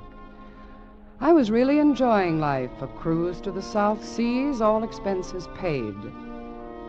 And then, the fourth day out, Uncle Jeffrey came into my cabin as I was breakfasting on a brandy milk pudding. Good morning, Uncle. Everything ship-shape topside? Jason, it's time we got down to business. Oh, sure. Anything you say. Do you understand what I'm saying? Sure. Go ahead, Uncle.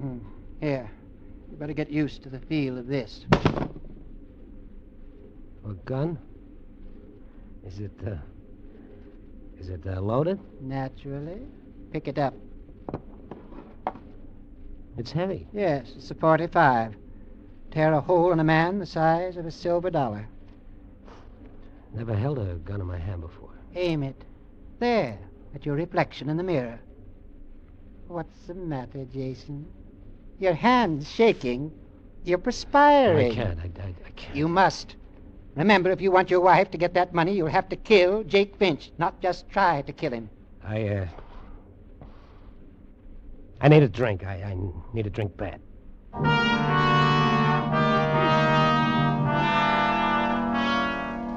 Poor mixed-up Jason. That was his solution for every problem, his answer to every challenge. I need a drink. He goes on to say, we arrived in Papeete, in Tahiti, on a Wednesday afternoon, but Uncle Jeffrey was in a hurry. He had chartered an island schooner, the Lorelei, and she was to sail at dawn the next morning for Pelota and Jake Finch.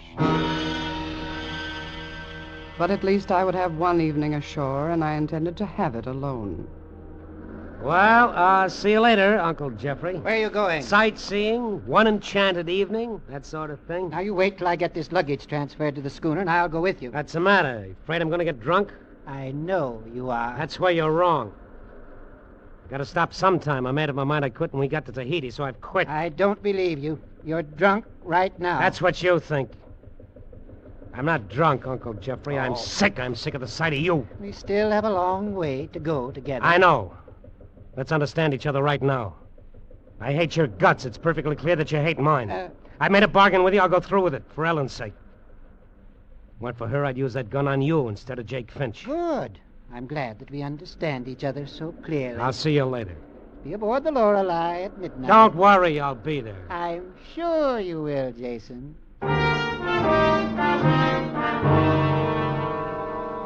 Papiete, the letter goes on, is not the South Sea paradise we dream of back home. Unpaved streets, miserable natives, provincial French colonists, but plenty of bars. I avoided them. I headed for the big hotel and a table on the terrace. Take away the palm trees and the French accent, and it was about as exotic as the commercial house in Sioux City.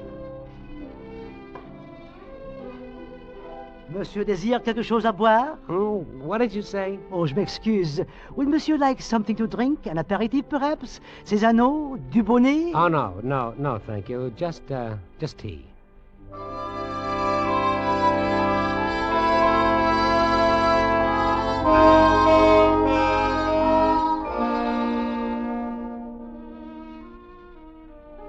Garçon?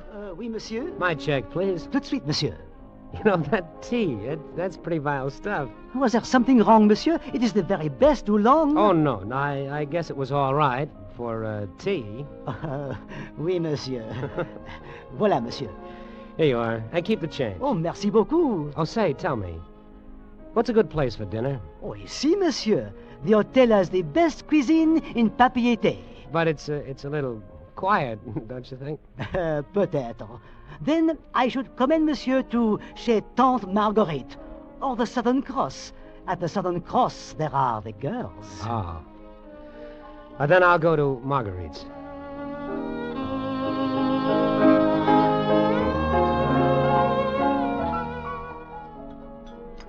And with the dinner, monsieur desires to drink? Water. Water? Yeah, just water. But if monsieur will permit, we have a proverb in my native Normandy. Un repas sans vin est comme un jour sans soleil. Yeah, I'm sorry. I don't understand French that well.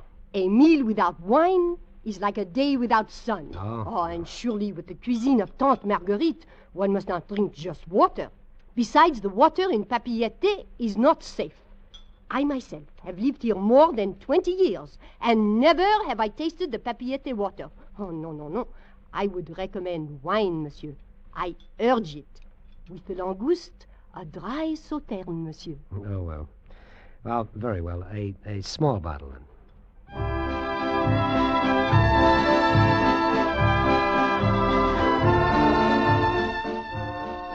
Monsieur has eaten well? Oh, yes, thank you. And now perhaps liqueur? No, I really don't. Permit me to offer it, monsieur. As you say, on the house. Well, no, that isn't Cointreau, Chartreuse, cognac? Cognac.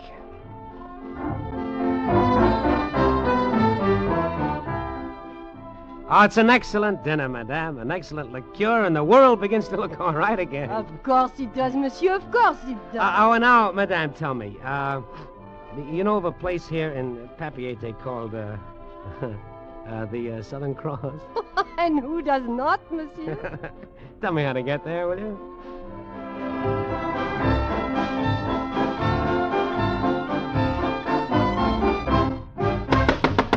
Charlie! You deaf? Oh, yes, my son. You like maybe something, huh? Oh, yeah, another cognac. Oh, yes, sir. You like cognac maybe, so help yourself. Oh, sure, I like it. That's the best thing the French do is make cognac. Oh, look out. You're spilling it. I'm trying not to. Can't you see? I'm trying to hold it steady. You're not so steady yourself. Why can't I hold it steady? Yeah, it's like the gun. I can't hold the gun steady either. How can I shoot straight if I don't hold it steady? All the same. Whiskey, gun. You can't go steady with both. You go steady with me. Hmm? Oh. Well, hello, baby. You are alone? Yeah, I'm alone. It is not good to be alone too much. No, I don't mind. You like me to keep you company. I don't mind. You have cigarette for me? Yeah, Hey, sure, mate, what's the big idea of annoying this lady? Annoy? What do you mean? This little... What's your language? Now, look, here, I'm sitting here minding my own business. Well, now you're minding mine. Now, scram. Well, I got as much right Are you as... looking for trouble? Well, no. But it seems to me you are. You little jerk. Okay, boys, carry him out. Nice work, sister. Here's your 100 francs. Thank you, Captain Steve. You want me to make change? Not now. Some other time. I got work to do now.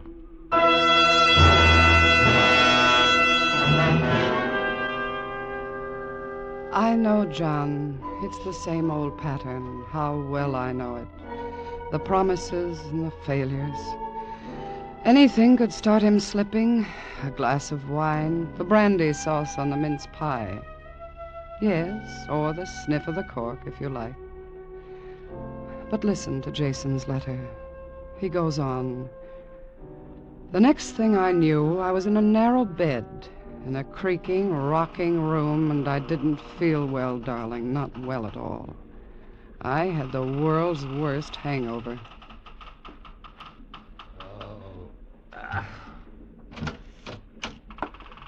Oh. Good morning, Jason.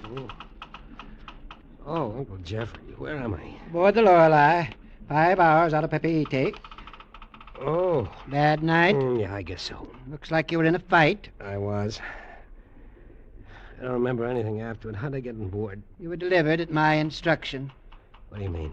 My captain brought you aboard. I want you to meet him. Captain? Yes, Mr. Sheldon? Come in.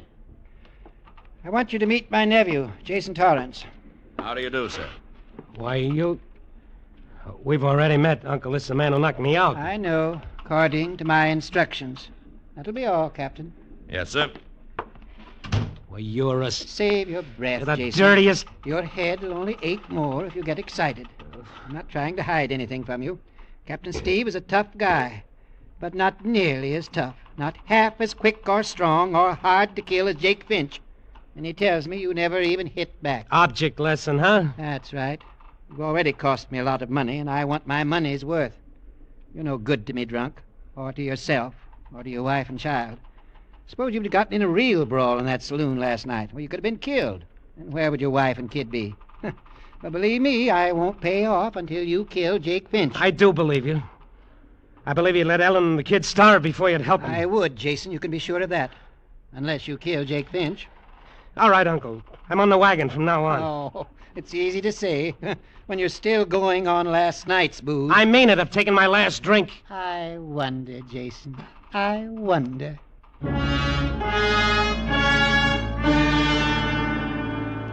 After he had left the cabin with that sneer on his face, Jason writes, I lay there hopeless and nearly helpless. For I knew now if I was to be helped at all, I would have to help myself. So I pulled my aching frame out of the bunk, and head throbbing and tongue thick, I climbed up onto the deck and faced the captain. Well, Mr. Torrance, you had a nice long nap, huh? Yeah, thanks to you. You got any work for me? Work? Yeah. You know, something to do. I want to get busy. Well, now, there's always work aboard a sailing vessel. Know how to holy stone a deck? Does it take a college degree? No. But you'll need something else. Muscles and guts.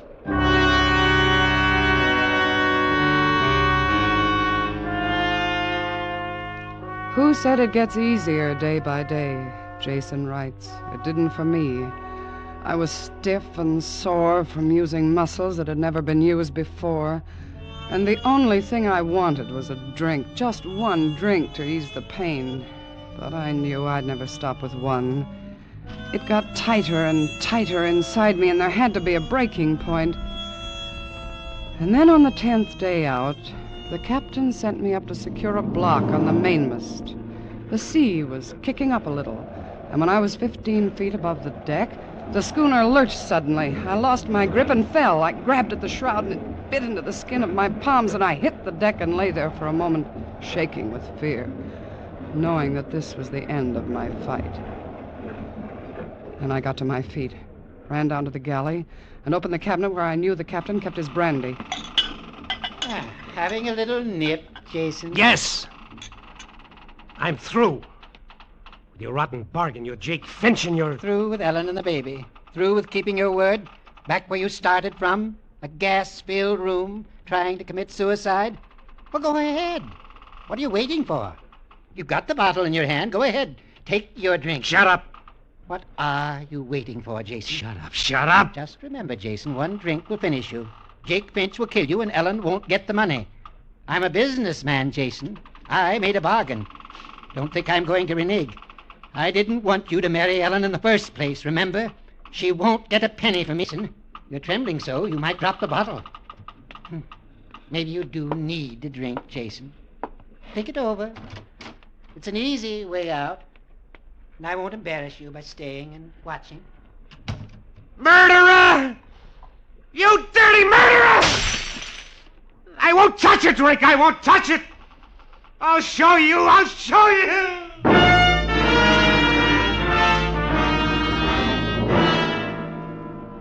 And then suddenly it grew a little easier. Not taking that drink was the turning point, I guess. The crying out inside, the need for liquor, grew slowly quieter. My muscles began to toughen. My whole body began to feel better, more alive. And the first time in years, I enjoyed eating. And I was learning to be a pretty good sailor. I began to get a kick out of the neat way the schooner handled, the clean feeling of the sea air, the wonder of just feeling good. And with this change, I slowly began to realize what kind of a bargain I had made. I didn't want to kill anyone. No, not for any reason. Not now, when I felt sure I could start my life over again. You've made a bargain, and you'll stick to it. I'm not the same now. I'm in good health. I'm strong. I can get a job and really take care of Ellen and the baby. You should have thought of that before. Well, I'm thinking about it now. I can't just deliberately go out and kill a man. I'm not going to go through with it. All right, we anchor at Pelota tomorrow. If you refuse to carry out your end of our bargain, I'll put you off the schooner and leave you there. You won't see a ship for more than 6 months. And when it does come, you'll have sunk lower than you've ever been.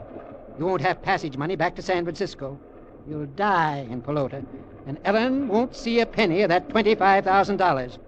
You do that? In a second. But I'll pay you back the money you lent me. I'm not interested in that. I want Finch killed. Believe me, he has it coming to him. I don't care what he's done to you. I'm not going to go through with it. Not only what he's done to me, Jason. I didn't want to tell you before. I never told you how your father died. No, you never did. Jake Finch killed him, Jason. Jake Finch killed your father.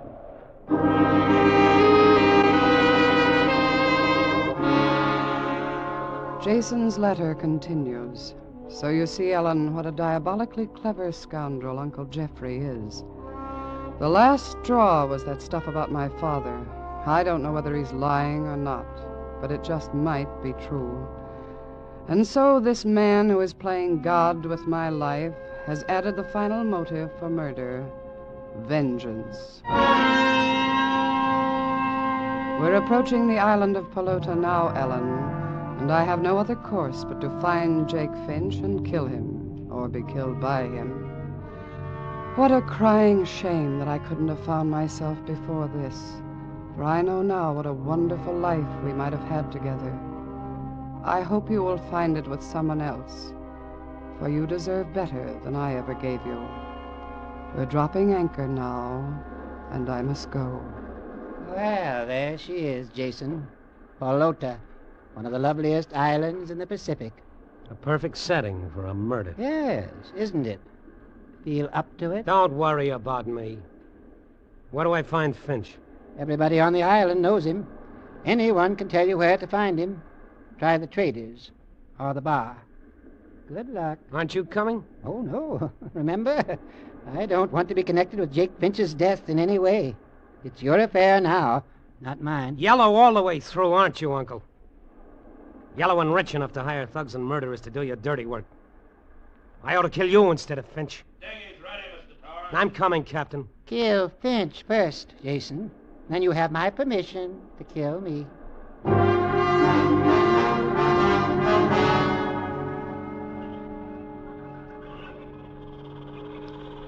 Good day to you, sir. Good day. Put in for supplies, have you? No. Well, we've got everything a trim little schooner like yours would be needing. Look, can you, tell me where I can find Jake Finch? Jake Finch? What do you want with him?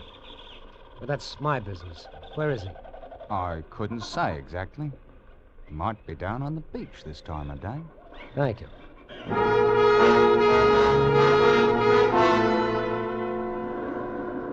Oh, friend.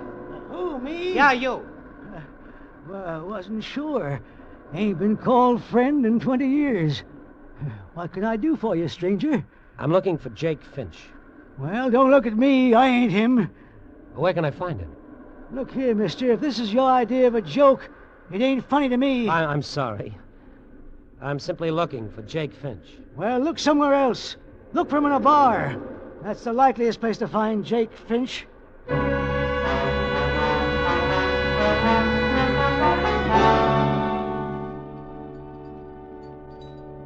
Yes, sir.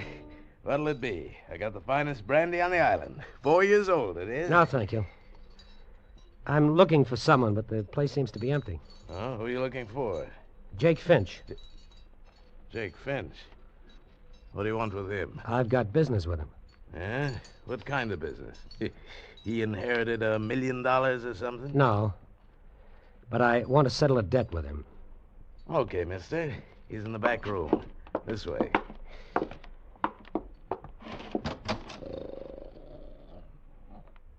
There he is. That old bum? Yeah.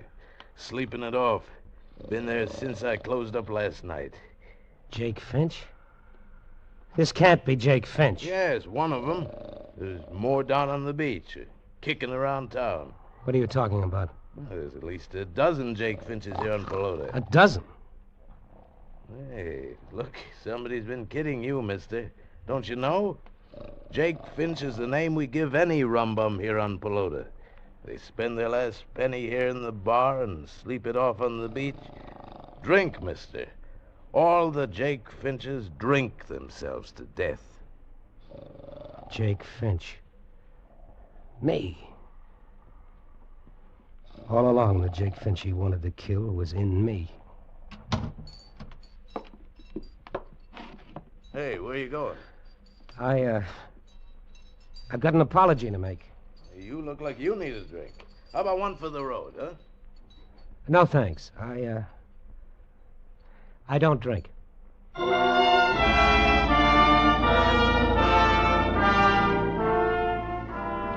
There it is, John. That's my letter from Jason. You understand now, don't you, why I'm asking you as my attorney to stop my divorce action immediately. I cabled Jason this morning that I'm waiting for him to come home.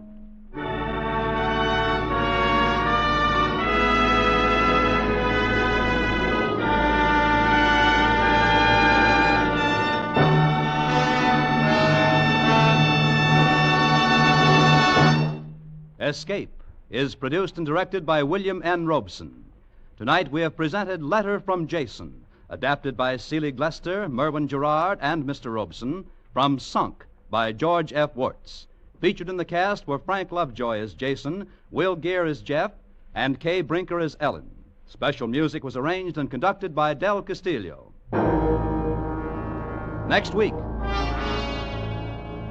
You are lying on a small knoll in the prairie west of the Platte River.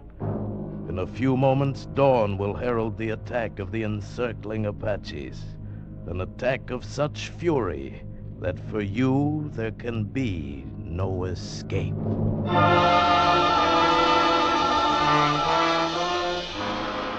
Next week, we escape with an exciting tale of the Old West, as James Warner Bella tells it in his thrilling story, Command. Pardon me, Mr. Lamont. I'd like some information. Why, it's Gracie Allen. Can you tell me who that young man was with the wonderful deep voice? Well, yes, that's Paul Freese. Well, I'd love to meet him. That'll be easy. Paul, this is Gracie Allen. Gracie, this is Paul Freese.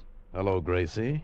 Or should I call you Mrs. George Burns? Well, yes, you should. You see, I've been Mrs. Burns ever since that day when a certain tall, handsome man came along and pronounced George and me man and wife. I see. But it's George I've come to talk to you about. You have such a beautiful voice yourself, so I thought if you let him sing on this program, our sponsor will hear him and realize how great he is. Then he'll let him sing on our program Wednesday nights. Well, Gracie, this is not a musical program. This is Escape. Well, George can make your program more popular. When he sings, everybody will be looking for Escape. I'm sorry, Gracie. I'll have to turn you down. Oh? Well, goodbye, Mr. Freese. You are a cold man. Goodbye, Gracie. Be sure to listen next week, same time, when once again we offer you Escape. This is CBS, the Columbia Broadcasting System.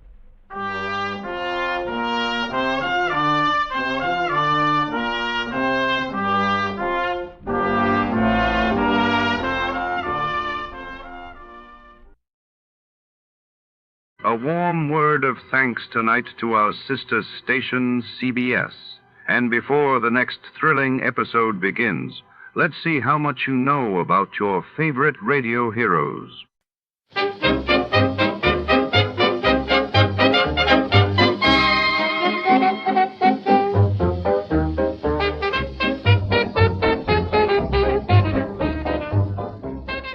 Tonight, under the flickering neon of the city's back alleys, a mysterious gold key surfaces, a key that unlocks more than just doors. Our hard-boiled detective is drawn into a twisting web of deceit, shadowed by a stunning femme fatale whose secrets could shatter lives. Who truly holds the power behind the gold key? And what dark fate awaits at the journey's end? Stay tuned for The Gold Key Capper. Before we begin, let's see what happened on the day it aired. It was March 6th, 1955. That day, news broke of Soviet Premier Nikolai Bulganin replacing Georgy Malenkov, shaking the Kremlin's power structure, while in Argentina, President Juan Perón's government ordered a crackdown on dissent, intensifying political unrest in Buenos Aires. Das too. Adventures of Sam Spade, Detective.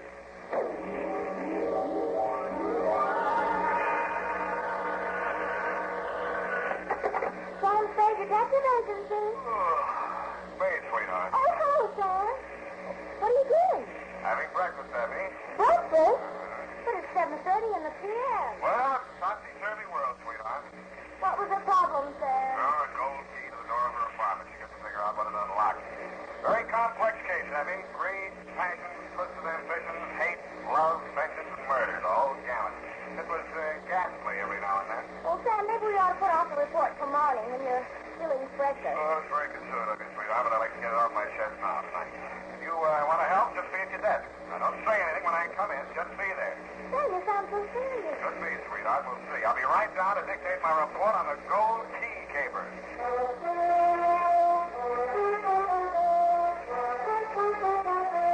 Now, with Howard Duff starring in Spade, Wildroot brings to the air the greatest private detective of them all in The Adventures of Sam Spade.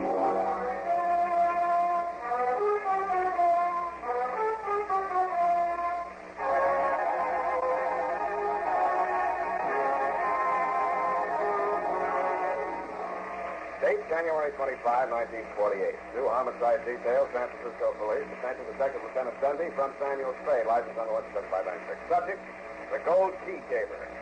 Dear Dundee, It started, as these things usually do, in my office when Effie Perrine, a doll of my other Dolan, eased in, closed the door behind her, and leaned against it. There's a girl outside.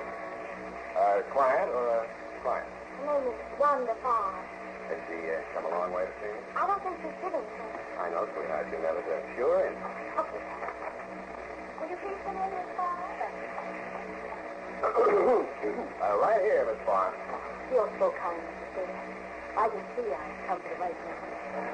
Yes, okay. That'll be all, Miss Farr. And now then, what can I do for you, Miss Farr? Well, I haven't a great deal of money. I've brought a little cash with me. Would 300 be enough for me? I won't haggle with you, Miss Farr. Come back. Now, what's the story that goes with it? How much do you know about a man named Duncan?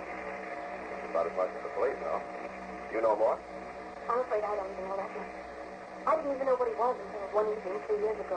That was the last time I saw him. The police came and I was deeply shocked. But I felt I should stand by him. As I remember, the rap was 3 to 5 years, breaking and entering. Yes, I promised to wait for him. But you couldn't quite make it. Well, in a way, you're perfectly right. When I heard he was coming out of prison, well, I just can't think. Had you thought of leaving town? Oh, it wouldn't make any difference. He'd find me wherever I went. Can't say that I blame him. What's so funny? You're afraid of me, aren't you? No, not dangerous. Not yet. Are you always saying so? Never. That depends. Oh. Yeah. On how many other staffs you handle, like this county police, and how many other staffs have helped you get out from under. Really? There must be some other type of detective. Okay, here's your money. And I won't go. You can't turn me away like this. After all those things I told you. Something. You haven't any right to... When I put my trust in you... That's a lousy act, too. Sit down. Well, I can't. Now, let's have it. What do you want me to do? Well, he's arriving in San Francisco this afternoon. He'll come to my apartment pretty soon. He said he would. I haven't been seeing him or even answered his letter. That by itself is enough to make him killing mad. Oh, you knew, Johnny. Well, I don't. You said you didn't until the cops came in. But I didn't. I didn't know he was in the bar. I just thought he was a gambler like anybody. And then about his violence. Whenever he's angry, he just goes crazy. I wanted to shoot him long before I set him up. Then I was going to write and then tell him in prison. But then I was afraid he'd break out and make things worse for himself. But now... Now you've really got to think. Yes, but I can't. I'm afraid. And you want me to hold a gun on him while you give him the air? Oh, you say it like that. Make him think. But I just can't go back there. I can't. I just knew that you would buy and talk to him. And I feel safe. For how long? Look, let's say something for after dinner, shall we? I was wrong. You're not afraid. You're not afraid of anything. What's the address? 1234 Van Ness, apartment 21. What time do you do it? If bus gets in, I'll see. I'll be there at quarter. I'll budget 4 times. Long, short, long, short. No, don't use the bell. I don't want to make any mistake. Here, take this. Let yourself in. Gold key to Johnny. Forever. Now, don't worry, Angel. Don't worry. You can put a new name on there. This one's not engraved very deep.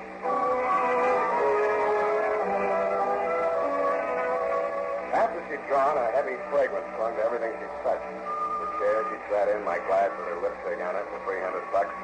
Even the gold key. I rubbed it up against my coat sleeve. The name didn't come off. It only shone brighter. I threw it across the room just to see if it would bounce. It did. And when I walked over to pick it up, there were 2 keys, or at least 1 and a half. The gold shank had been hollowed out, and the key that fitted inside it was wrong again, Dundee. Not a glass key, a brass key with a number on it, 322, nothing else. I wondered if Johnny Batiste had been living a double life, or at least 1 and a half. I was still wondering when I slipped the brass key back into its hiding place and used the gold one to unlock the door of Wanda's apartment. The room was full of her perfume, but she wasn't there. Johnny Batiste was. He was cleaning the prison dirt out of his fingernails with a shiny new spring blade knife. Get that key. What for? Your end? Where's Wanda? She changed her mind. She don't want to see you. Who changed it for? I did. I told her she didn't ought to marry into the wrong set. So give me that key and blow. Where is she, in here? I told her get a blow if you don't want to see it. You don't admit to yourself. You're stir happy. Listen, Spade. I didn't rot in that Spade hotel 3 years to get pushed around. Why do you think I took that rap? You took it for her. You're crazy. She was through with you before you went up.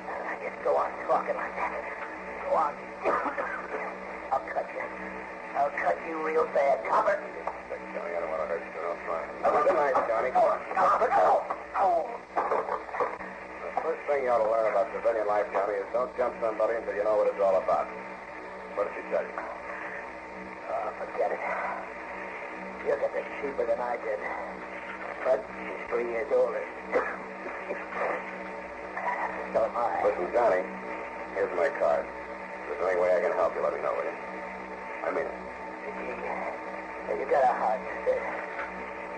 They gave me $50 and they put me out the gate, but I dropped it in a poker game down at 6th Mission. Right off the bus. Sucker. Johnny Bitch. You need some dough, Johnny? No, nothing that ain't mine. Hey, that key is mine. My name's on it. They couldn't do nothing to me if I hopped that, could they? Not even 10 or 15. That's solid gold. They would give me a place to flop until I get my feet under me again. Yeah, like you say, your name's on it. Here, take it. Hey, you can have your knife, too. Good, all right, guy. I'm sorry for them things I said. Hey, wait a minute. Where's Wanda? I don't know. I don't want to see it. So long, sucker.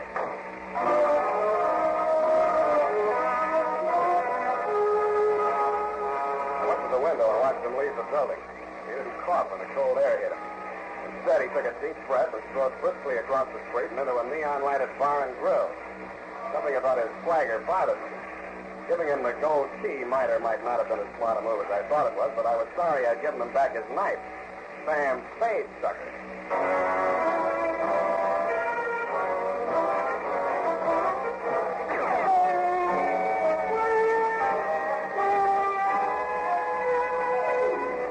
About here, Dundee, I decided to start acting like a detective for a change. I took a chance on Johnny Batiste being thirsty enough after 3 years to keep his elbow crooked at the bar long enough for me to frisk Wanda's apartment. I didn't think I'd find her body there, but I did. I deduced that it was in the clothes closet from the feeble cries and puffings I heard as I walked into the bedroom.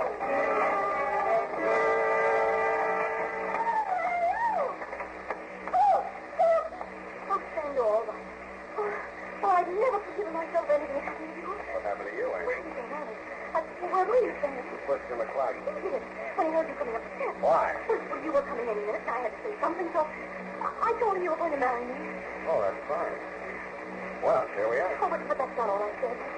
Oh, you'll never forgive me for this. I know I... Oh, how can I tell you? I told him you forced me to do this. Thanks a lot. How did I force you? By threatening to go to parole board so they wouldn't let Johnny out. I must have a lot of influence. Yes, and that way he thought I was protecting him, so he didn't hurt me. Only it killed me when he pushed me to cross. Well, it's nothing really, only a little discovery. Oh, but if you only knew what it's getting like standing there in that dark, not knowing what he was doing to you. Oh, darling. Don't you think any more about it? Oh, listen. Oh, you do forgive me, don't you? About that gold key, Angel, I think you better change the lock on your door. What? I gave it to Johnny. You? Oh, no, you fool. Oh, he was broke. He made it. Oh, where did you get a crazy idea like that? Where did you get those great, big, beautiful lies? Sam, be serious. But I am. We're engaged, aren't we? Oh, stop that. Listen. If I don't have that key back by midnight, it's him. He's come back to kill me. Get out of sight. Get out of sight. I'll take care of it.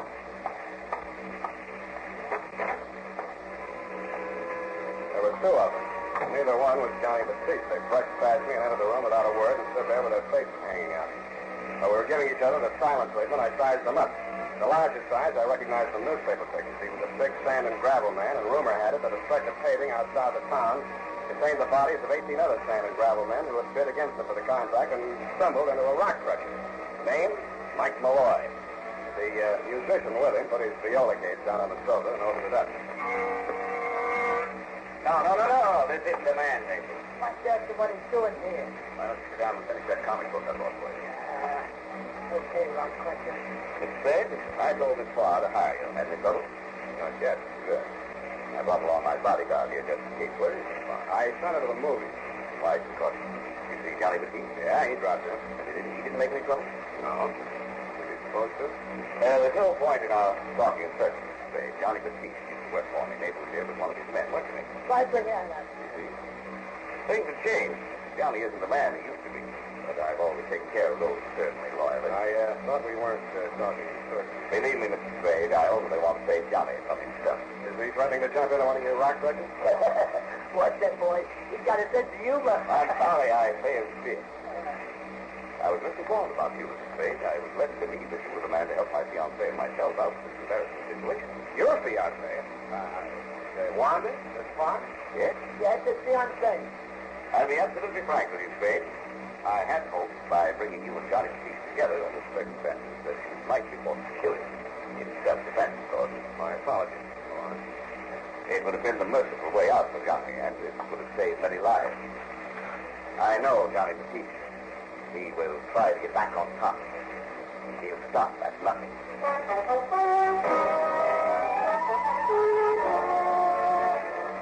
I believed him, and it was no mistake. That's why I almost hoped they didn't know where Johnny was, but they did.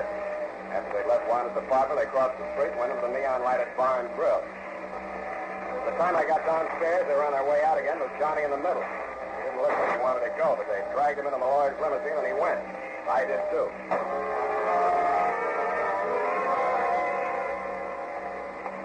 The trail ended on the Embarcadero at the Harbor View Hotel. By the time I got into the lobby, Johnny and his two guards had disappeared up a ratty-looking flight of stairs. I started up after them, but then I stopped cold.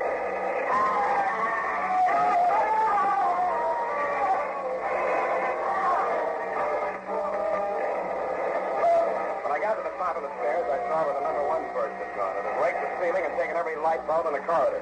I could see the flashes from the Tommy gun, and somebody backed into the hall from one of the rooms, still pumping lead. I'm gonna die! Hurry up and die! I'm gonna get out of here! Hey, who's that? He either saw or heard me.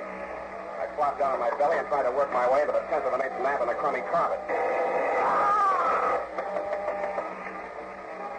I made like I'd been hit, but I couldn't quite manage the death rattle. When I heard the gunman run down the hall toward the rear of the building, I rose courageously to my hands and knees and crawled the rest of the way down the corridor and looked into the smoke-filled room.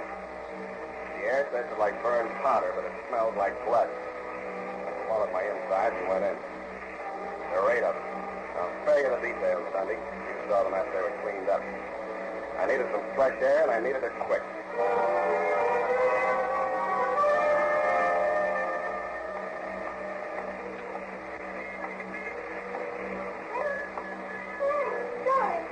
Huh?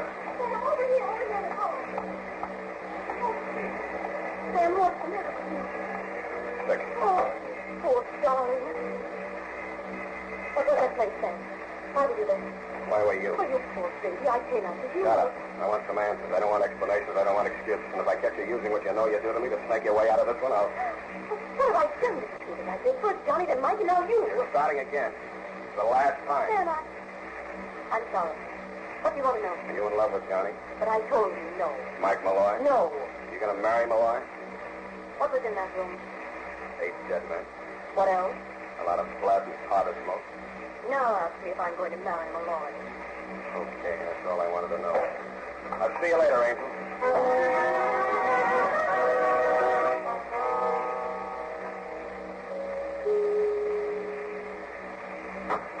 Oh, say, I was just leaving. Come back later. You're not leaving, and I'm not coming back later. Get back in the room. Now, listen here, Spade. I hired you as a bodyguard for my fiancée, Miss Farr. What do you come off pushing your way in here with a gun like this? I can have your license revoked so fast to make your head sway off yourself. I'm a little sick of this business. Spade, I warn you, stay out of this. What's that? You know Johnny the Geek.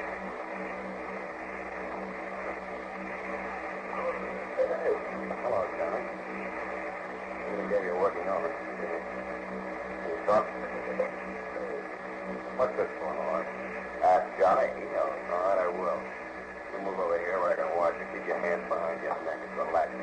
This is going to cost you more than your life. Shut up! Now, Johnny, listen to me. This is important. Move your right hand to yes. You framed yourself in the breaking and entry wrap to cool off from the big one, right? Okay, I see, Johnny. Murder? No. Robbery? Mm-hmm. How big? 5,000, 50? 500,000. That payroll job. Bakersfield, December 1944. That right, Johnny? If I go through with this farce, I can give it to you. If you think it'll do you any good, I promise you it won't.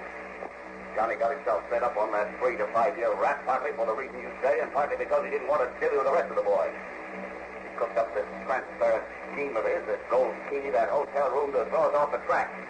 They could think the loot was hidden there. You sure it is? Positive. I bought that hotel and ripped it to pieces, room by room. So you cooked up a couple of pretty crude schemes of your own to sweat it out of Johnny. First, you thought you could goad him into killing me. When that didn't work, you had your boy Naples knock off the opposition boys into the peace mob so you could hold a whole massacre over his head. Who do you think you could settle that? Oh, excuse me. I think I'll start with you. Save your laughs until you feel better, Johnny. Don't get chunky. Yeah, I know it's Naples. I'll talk to him in the other room.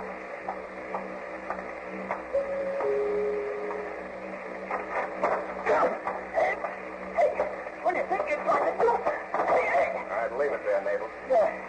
What are you doing here? Where's the boy? Out. What do you want? I want to talk to you, pigeon. Who's the pigeon? Nobody but you, Naples. If you think somebody else is going up for that slaughter in room 322. Johnny got them guys. That's the boy. I asked the boss. He said you did. You're bluffing. Johnny bargained for a written statement by Malloy alibying Johnny. The cops have got it now. They'll believe it. Malloy's a big citizen, so you're the only pigeon left. But refuse me. Where is he? Wait here. I'll bring him to you.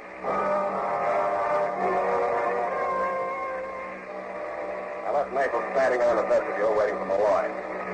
Then I hoisted Johnny out of my back and left Malloy waiting for Naples. He went out the back way. I ran to the freight elevator and watched the floor indicator moving around. I believe it was between 6 and 7 when I heard a familiar sound from the Malloy apartment.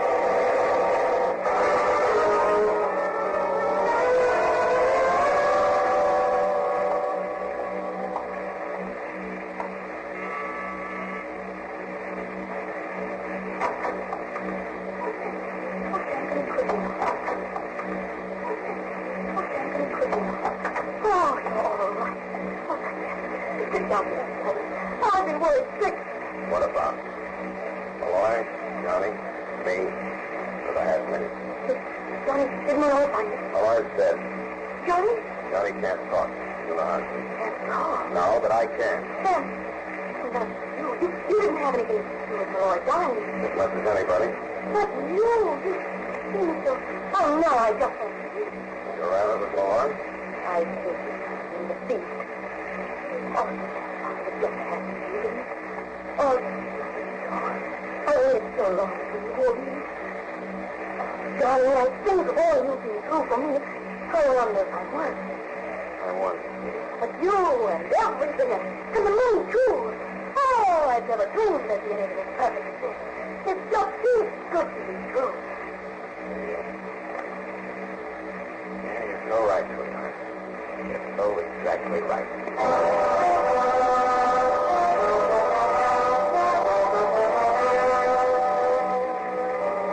I didn't tell her I didn't have the heart. We talked some more and toasted some marshmallows. Well, anyway, what I'm getting at, Tony, is this. Some jerk from the DA's office informs me that you want her for questioning as an accessory before the fact. In my opinion, this angle of the case requires more personal research, and with all modesty, I think that I am the man for the job and will be as long as she thinks I have the $500,000.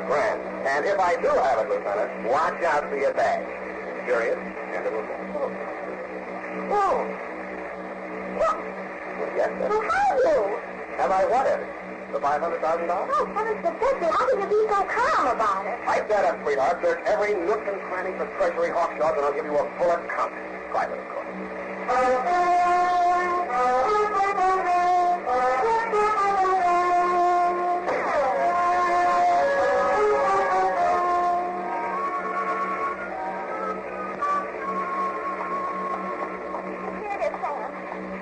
This is a mess, and it's all your fault. I'm just a mess of nerves worrying about that money. How can we explain it to Mother and Mr. Dogshot the dog? Hey, Mr. Baxter. Besides, Sam, it's not ours now. Nothing was expensive. And if that girl loves you, just for your money. Worry no more, my sweet. Happy. Can you see the ticket? You're giving it back already? Oh, of course you would. Oh, I never have. Then who did? What is it, Sam? Listen, my dear, and you can hear. There never was any 500 grand as far as Johnny Batiste. He didn't have anything to do with that robbery. He invented the whole caper, including the hocus pocus about the gold key. Now you ask me why? Why? To keep... Thanks a lot. To keep himself out of Malloy's rock crushing, you see. Well, he was resting stably for 3 years in San Quentin. Malloy was driving himself crazy, following that gold key and trying to dig up $500,000 that wasn't even there. He figured by the time he got out, Malloy would be crazy enough to overplay his hand. And he was right. What's left of it? Well, Sam, if you ask me, it wasn't the gold key that drove Malloy crazy. Oh? If I get it out there, it's not my place to fight. You know what I mean. Good night, Sam. Good night, Mother.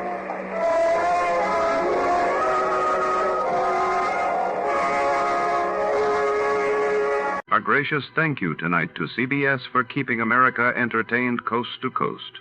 And now, folks, let's have ourselves a little quiz.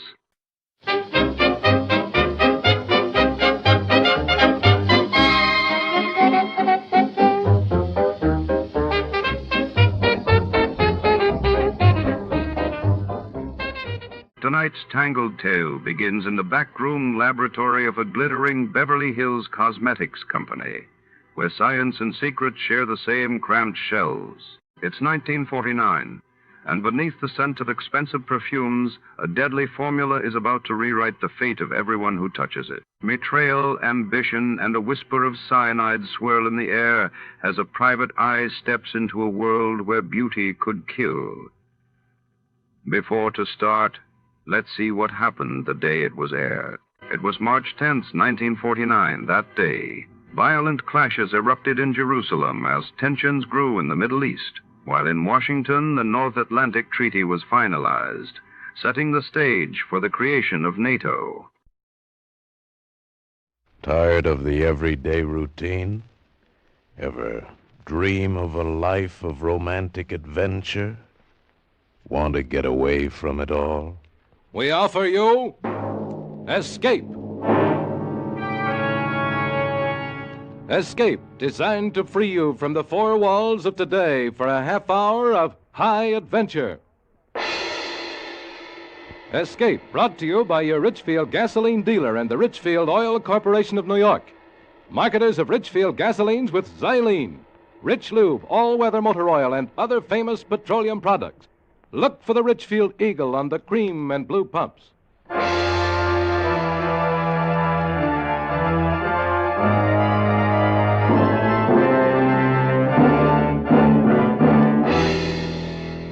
Tonight, we escape to India, and the story of a man trapped in his bed by a crate, the most deadly, poisonous snake in the world, as Roald Dahl tells it in his terrifying story, Poison.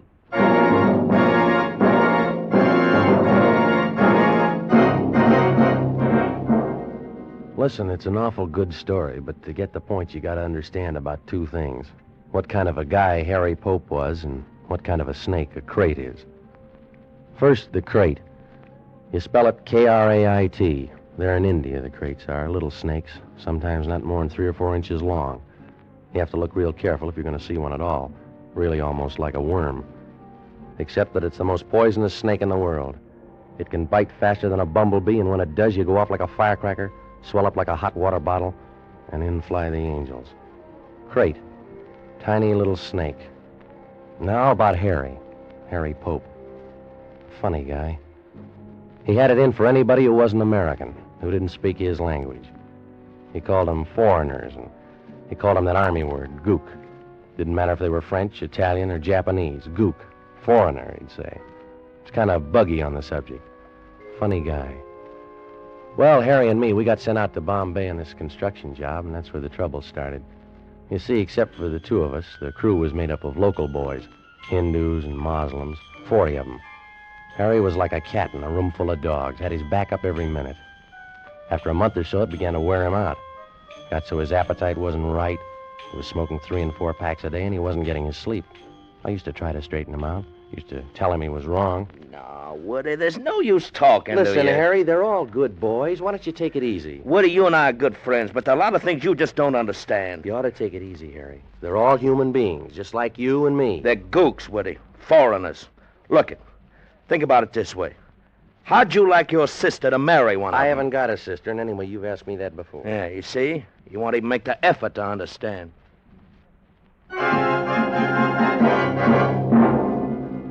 Well, that's how it was with Harry, and you know about the crate. Now about what happened. It was June of last year. It was hot and sticky, even though the sun was down. I was putting on a clean shirt to go out. Oh, man, I'm really beat tonight. What's with you, Woody? What's the clean shirt for? Going out. What do you got, a date? No, I thought I'd stop off at Dr. Ganderby's. He promised he'd show me the photos he made down in the leper colony. Ganderby? Yeah. These photos are supposed to be pretty interesting stuff. Well, how about it, Harry? Would you like to come along? Ganderby? He's a Hindu. A gook. Foreigner. I don't want to spend no evening with a gook. Shoot, not old Harry. So I went off to the doctor's, and Harry went to bed with the detective story. I had a very interesting evening. Later, old Harry was plenty sorry that he stayed home. I didn't leave the doctor's until around midnight, and when I drove back through the sleeping city, it was very quiet and dark. I thought about the pictures of the lepers I'd seen. I remember thinking, I hope Harry's awake, because I'd like to tell him about those pictures. And when I got home, I was glad to see the light in his room was still burning. Harry, you up? I didn't get an answer. Probably fell asleep reading. Harry, you awake, Harry? Woody, stop yelling. Harry, boy, what's the matter, kid? Stop, Woody. Take off your shoes. I couldn't tell what was the matter, but I knew he was serious, whatever it was about, so I did what he wanted. He was in bed, under his netting, with a reading light on, his book on the floor. He lay quite still, and the sheet came halfway up his chest. He was wearing those corny pajamas of his with the big checks all over them. And the pajamas were soaked in the sweat that was rolling off his face. He lay like a corpse, flat on his back, with his hands lying dead on the bed. His hands, even the backs of them, were sweating. His eyes looked like he was watching somebody saw his leg off. Woody, what's the matter, boy? It's a crate. Crate? Where? For Mary's sake. Where? Where's the crate? In here. Under the netting? No. Under the sheet. Where'd it bite you? It hasn't. Yet. Where under the sheet? Right on my belly. Holy son of a... You can wake it up if you don't cut out that yelling. How'd it get in there? I don't know. Came up under the netting, I guess. Or it's been in the bed all day. Is it a big one? No. Crate don't have to be big. Looked about 3 or 4 inches. Come along my side. I didn't move. It went under the sheet. One of them folds. One of them wrinkles there over my belly. How long ago did it come? Hours. Hours and hours and days and weeks. Woody, I've been waiting a year for you to get home. It must be sleeping in there, huh? Yeah, I think it is. All right, now listen, Harry. Maybe it'll wake up and go away. Go home or something, huh? I can't wait, Woody. I've been lying here scared I'd move sudden and wake it up. Yeah, you're scared and it'll bite. I've been lying here scared to death I'd cough. All right, don't you worry about a thing, Harry. I know just what to do. Where you going, Woody? Don't leave me. The thing was to be ready to cauterize the bite right away. I'd heard about one method. I went out to the kitchen, and I got a whole fistful of those big kitchen matches, and I took them back to the bedroom, arranged them all with the heads together, held them like you'd hold a torch. What are you going to do? What are the matches for? Now listen, Harry, here's how it goes. These'll cauterize, see? So we count 3, flip back the sheet, and you jump out of bed. Now, you follow me? You're out of your mind. No, listen, Harry. If the crate bites you, I strike the bundle and press it against the spot, and it burns out the poison, see? While the matches... Get away from me. You're a bubble-headed maniac. No, Harry, I'm only trying to... Shh. Listen, Woody, take your matches and your bright ideas and get the heck out of here. Call the doctor. The doctor. I never thought of that. Now get to it. Okay, Harry. Who do you want? Ganderby or Forsyth? Forsyth. Things are bad enough without you gotta bring that gook in here.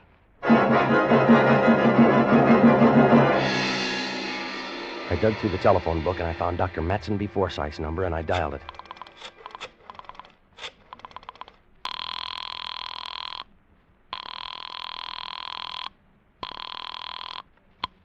This is the residence of the Dr.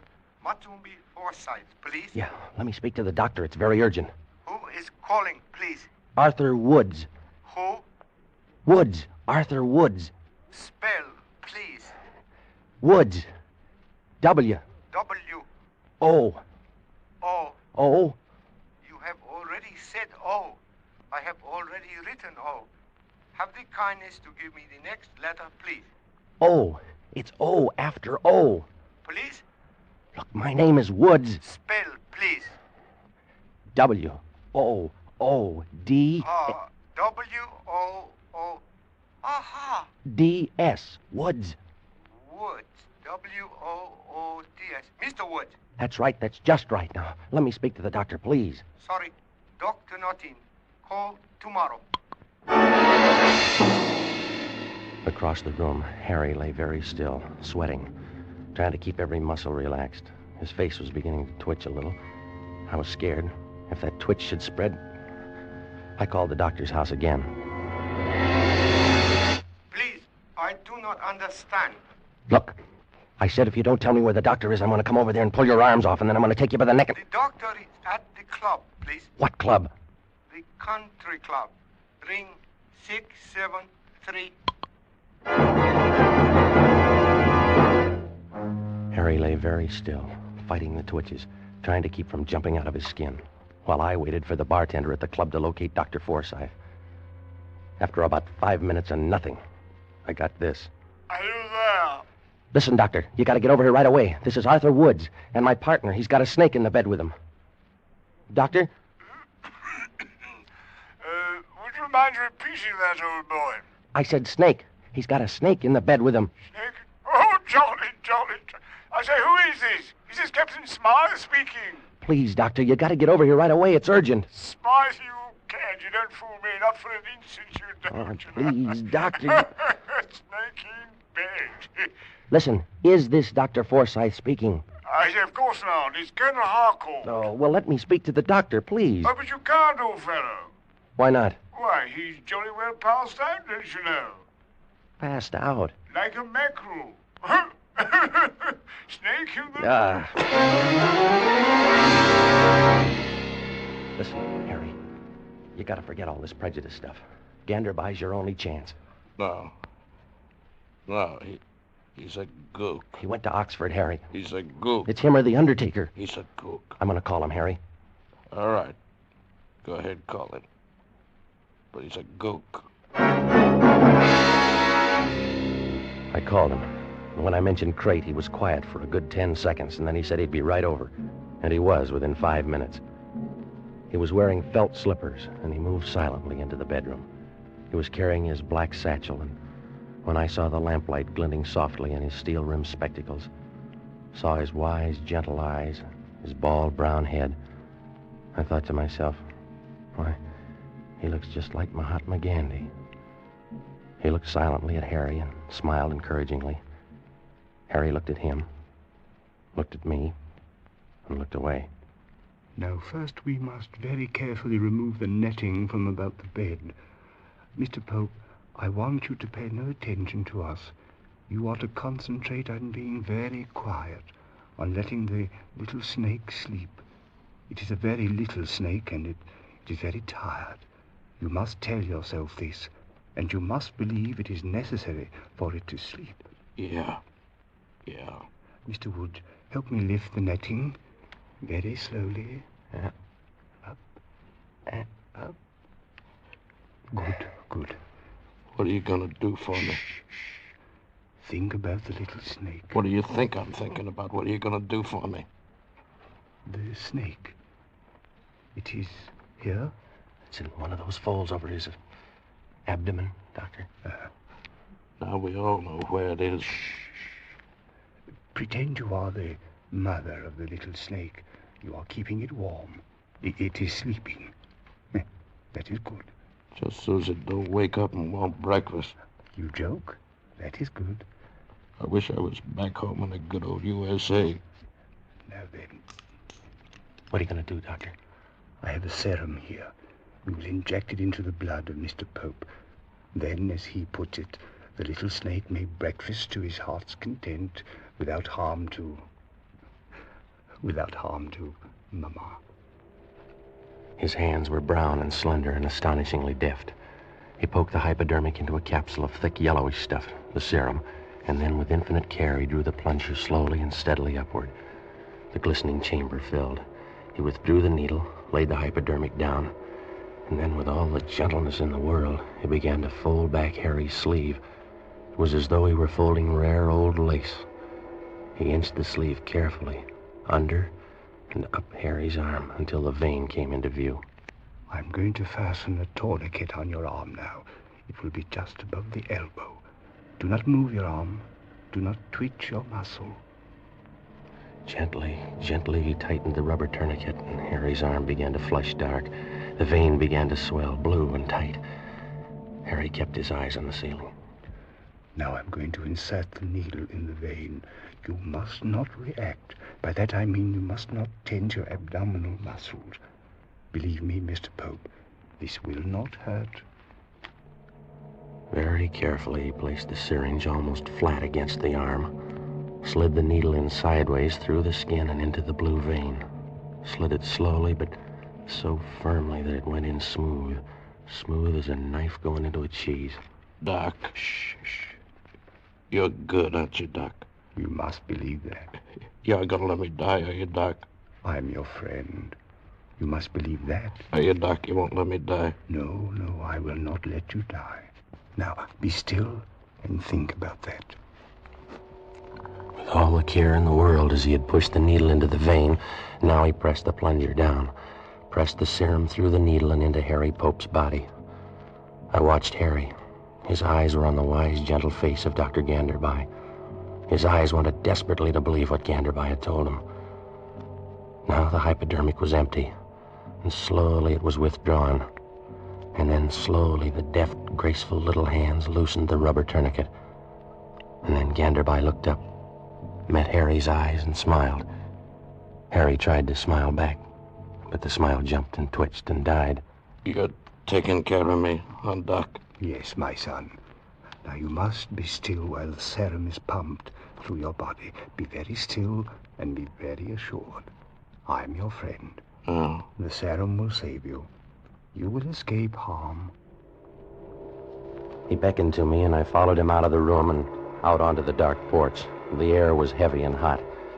Ganderby stared out at the blackness, drummed his fingers softly on the railing. Your friend is in grave danger. Yeah, but the serum. You gave him the serum. I gave him the serum. It isn't any good. It is the finest known to medical science, and it is worthless.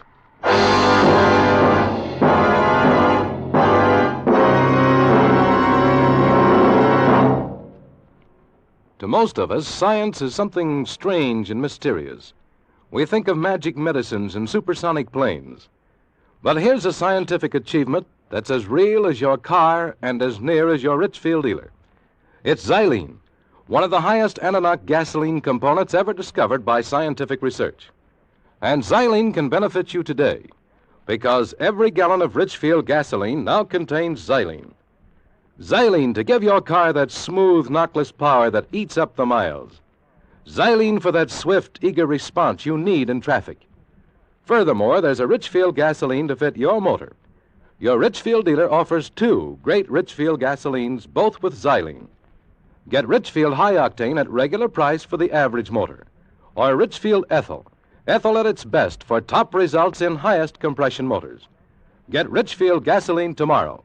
Stop where you see the Richfield Eagle on the cream and blue pumps. And now we return you to Escape. So there it was. Harry Pope, The man who had been an enemy of anyone and everyone who didn't come from his country or speak his language was now halfway through death's door, and his only hope lay in a Dr. Ganderby of another race, another creed, another country, and another color. Now, for the first time in his life, Harry had made a gesture of friendship toward a person of another race. First time, and it seemed to me the last. No, my friend. The serum is worthless. So what can we do then? The snake is bound to wake sooner or later. Harry will move. He won't be able to help himself, and the snake will strike. We must think. Look, I'll shoot it.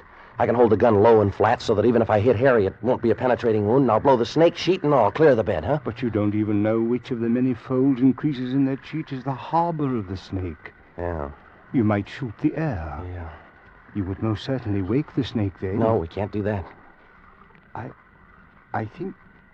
I think I have a solution, Mr. Woods. Yeah? We will anesthetize the snake. Yes. We will use nitrous oxide, or ether, or chloroform. I think the last. Chloroform, yes. We put the snake out right while he's lying on Harry? Is that the idea? That is it, Mr. Woods. Now, if you will please drive quickly down to my house, my boy will show you where I keep my supplies. The chloroform is in a bottle with an orange label. Orange label? Yes. Bring it back as quickly as you can. I will stay with Mr. Pope and try to keep him assured. He seems to like you. We all like the doctor when we are sick. I drove it as fast as I could. The houseboy at the doctor's thought I was a madman at first, but then he decided in my favor, showed me where the stuff was. I found the bottle with the orange label, smelled it to make sure, and then took off back to the house. I eased the car up the driveway and tiptoed into the bedroom. You're my friend, Doctor? Huh?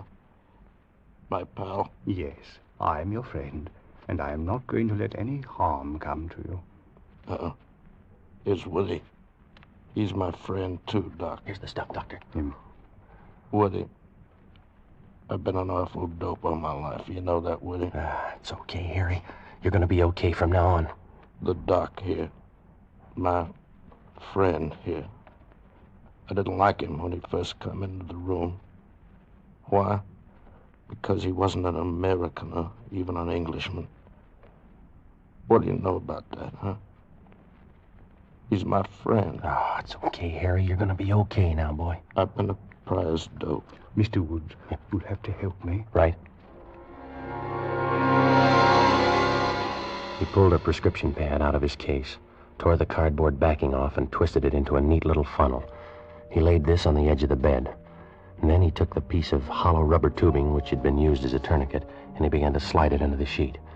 It went in where the sheet ended, across Harry's chest, and he slid it down. He slid it slowly, so slowly that although I was watching it, I didn't see it move. Hours seemed to crawl by. The tube inched invisibly on and down, down and down, past the unseen buttons of his jacket, past the unseen cord to his trousers, and then it stopped. Ganderby had sent it by a route which did not cross any of the creases in the sheet. He was being very careful not to prod the snake with it. He was sweating, too, now, sweating and biting his lip with his teeth. Funny, I remember now, one was gold. I remember staring at it while he inched that tube. Now the funnel. I fit it into the end of the tube, and we are ready. Mr. Pope, this is going to be very cold. The evaporation of the chloroform will cause a sharp lowering of the temperature. You must be prepared for this. It will take rather a long time, another factor for which you must prepare yourself. The snake is a reptile, and reptiles do not react quickly to the anesthetics which are intended for the use of warm-blooded animals. Bear these things in mind. Are you ready? Sure. Friend. He opened the bottle and began to drip the stuff into the funnel. Slowly, very slowly, drop by drop, the clear liquid entered the tube and traveled the long, dark route to Harry Pope's stomach, where the crate lay sleeping. Drop by drop, a pale, swirling vapor hung over the funnel. Down there on the sheet, where the tube ended, a wet gray patch began to spread, the chloroform spreading and evaporating, spreading and evaporating. The room began to reek of it. And I remembered other places and other times. Hospitals, operations, the death of loved ones, smell of chloroform. Harry began to twitch now, his nose. He seemed to be in agony. Woody. Harry, what is it? I think I'm gonna sneeze. Don't do it, boy. Hang on, Harry. You gotta hang on. Don't. Ganderby looked at Harry's face. He reached up, pressed his knuckle against some nerve on Harry's upper lip, and the agonized look vanished. The relentless dripping of the chloroform continued. Harry was getting cold. I could see goose flesh along his arms, across the top of his chest where the jacket was open. Ganderby looked at this and stopped pouring. That is enough. I think our little friend should be thoroughly unconscious now. Mr. Pope, you must remain very still. We are going to remove the sheet now. Anything you say, Doctor. Mr. Woods, you take the other side. We will have to do this ever so carefully. We each took a side of the hem. I watched Ganderby and did everything that he did. Harry's arms were still flat on the bed, pointing toward his feet. We inched the sheet under and free of these. It was rough, because we had to do it without disturbing the main area of the sheet. When it was free of his arms, we began to raise it slowly, gathering the material in our hands as we progressed ever so slowly down Harry's chest. We reached the end of his jacket. No sign of the snake. My hands were beginning to shake. Ganderby paused while I turned my head away for air. The odor of chloroform was stifling. And then we went on, slowly, thread by thread, raising the sheet and easing it away, down past the cord of his pajamas, and down, and still no sign of the snake. I'd stopped looking for it by now. I was concentrating on keeping my arms from shaking. And then, quite suddenly, we were done. Ganderby dropped the sheet on the floor. Harry lay on his back, not moving, but watching us with wide, terrorized eyes. Ganderby squinted at both sides of Harry, at his legs. Where is it? It is not as you suppose on the outside of your pajama pants. It must be up one of the legs.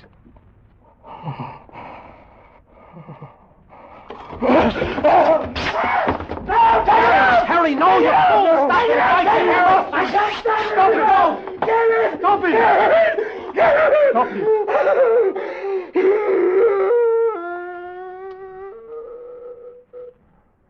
I don't see it. Kick those tatters of cloth, the remains of his pants. Yes. No, nothing. The bed. Under the bed. Yeah. Move your feet, Harry. Harry, move your feet. No, there's nothing. Mr. Pope, are you quite certain you saw a snake? Sometimes when we are very tired, we find our autosuggestive faculties run a bit out of hand. Are you calling me a liar? Why, no. I merely say that the autosuggestive Are you telling me I'm a liar? Harry. Why, you lousy little quack. Call me a liar. You stinking little Hindu witch doctor with your fancy pants on. Harry! Come in here sticking me full of your cheap, no-good medicine. Harry, don't! Pour that freezing cold up all over Harry, me. take it easy. Harry's your friend. My friend? That little hunk of foreign trash, my friend? Why, where I come from, we use guys live like him for busboys. You make a mistake. You are wrong. Yeah, for busboys, for waiters, for nothing. You're a foreigner. You're a gook. You're a nothing. Why, I ought to beat you to a bloody pulp. You and your chloroform. Yeah. You and your stuff about friendship and Mama Snake. And I must make out like I like you. I ought to split your head wide open, you gook. You gook, you gook, you gook!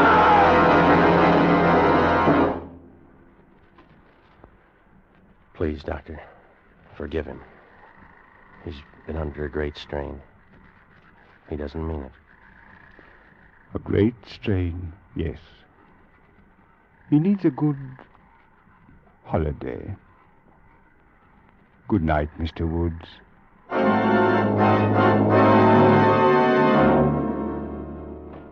That's all. I couldn't tell this if old Harry was still alive. Poor old Harry. He didn't die in India. He died in Chicago, in the Loop.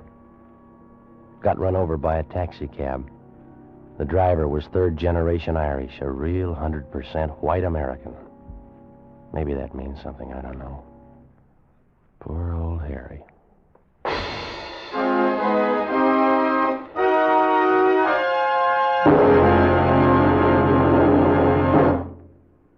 Believe it or not, but the very life of your car depends on oil. Without oil, your motor would grind itself to pieces in a matter of minutes. That's why you need an oil that stands up under every driving condition. That's why you need Rich Lube all-weather motor oil. Rich Lube is refined 100% from the finest Pennsylvania crude oil ever discovered. That's your guarantee that Rich Lube won't burn up even under the terrific heat of hard summer driving. Its tough, long-lasting oil film is your faithful watchdog. It protects your motor every mile you drive. You can depend on it. Moreover, Rich Lube motor oil combats carbon and other harmful deposits by its special cleansing action. It cleans as it lubricates your motor. Keep your motor young, keep your motor clean. See your Richfield gasoline dealer tomorrow. Ask him to change your oil to Rich Lube all-weather motor oil. Escape is produced and directed by William N. Robeson, and tonight is presented Poison by Roald Dahl and adapted for radio by James Poe. Featured in tonight's cast were Jack Webb as Woody, Bill Conrad as Harry, Jane Novello as Gandabai, and Charlie Long as the houseboy. Special music arranged and played by Ivan Ditmars. Next week. You are lost in the headhunter territory of New Guinea, fighting your way through the swamps in search of gold. With you is a giant brute of a man and his beautiful wife, who doesn't care which of you is killed or who kills him, and from whose evil treachery there is no escape.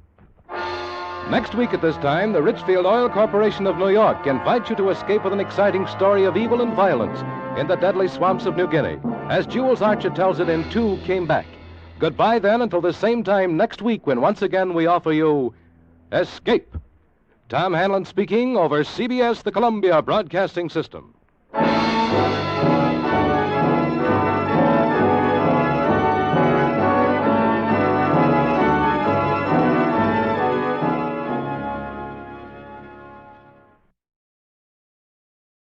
Our sincere thanks go out to the wonderful network at CBS.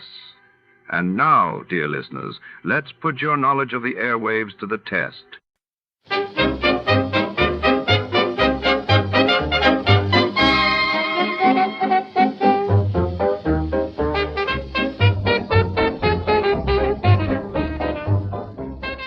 Tonight, in the shadowy alleys of the city, a trembling turkey vanishes just days before Thanksgiving. Our hard-boiled detective is on the case, joined by a mysterious woman whose secrets are as deep as her crimson lipstick. As the clock ticks, hidden motives surface. Who's behind the terrified turkey capper? Stay tuned as we peel back the layers of this feathery mystery. Before we begin, let's see what happened on the day it aired. It was November 20, 1947, and that day the world watched as Princess Elizabeth married Philip Mountbatten in a grand royal ceremony in London, while in the United States the House Un-American Activities Committee intensified its Hollywood witch hunt, subpoenaing more prominent actors and screenwriters. The National Broadcasting Company presents The Adventures of Sam Spade, Detective.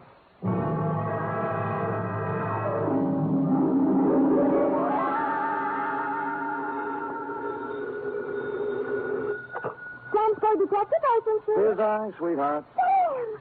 Oh, great to death. This office. Glass all over the floor, holes in the wall. That was just business going on as usual during altercations, F. Well, what was it all about, Sam? They tried, Effie, just tried to pluck my feathers and cook my goose. On Thanksgiving, too. How could they? Oh, they were a mean lot. Are you all right? Hale and hearty, every giblet in place and not a feather ruffled. Did you have a nice Thanksgiving? Oh, it was heavenly. Mama had a turkey dinner, sage dressing, cranberry sauce, candied yams. Hard cider? A little. Come clean, Effie? Well, I had 2 glasses. Everyone was there. Cousin Gertie, Dwight, Mrs. Floss. I was disappointed when you didn't show up, Sam. Did you have Thanksgiving dinner? Sure. Sam? At the Helping Hand Rescue Mission, where there's plenty of free parking and never a cover charge. For further details, consult the report, which I will presently be down to dictate on a tasty chronicle of foul play. The Terrified Turkey Caper.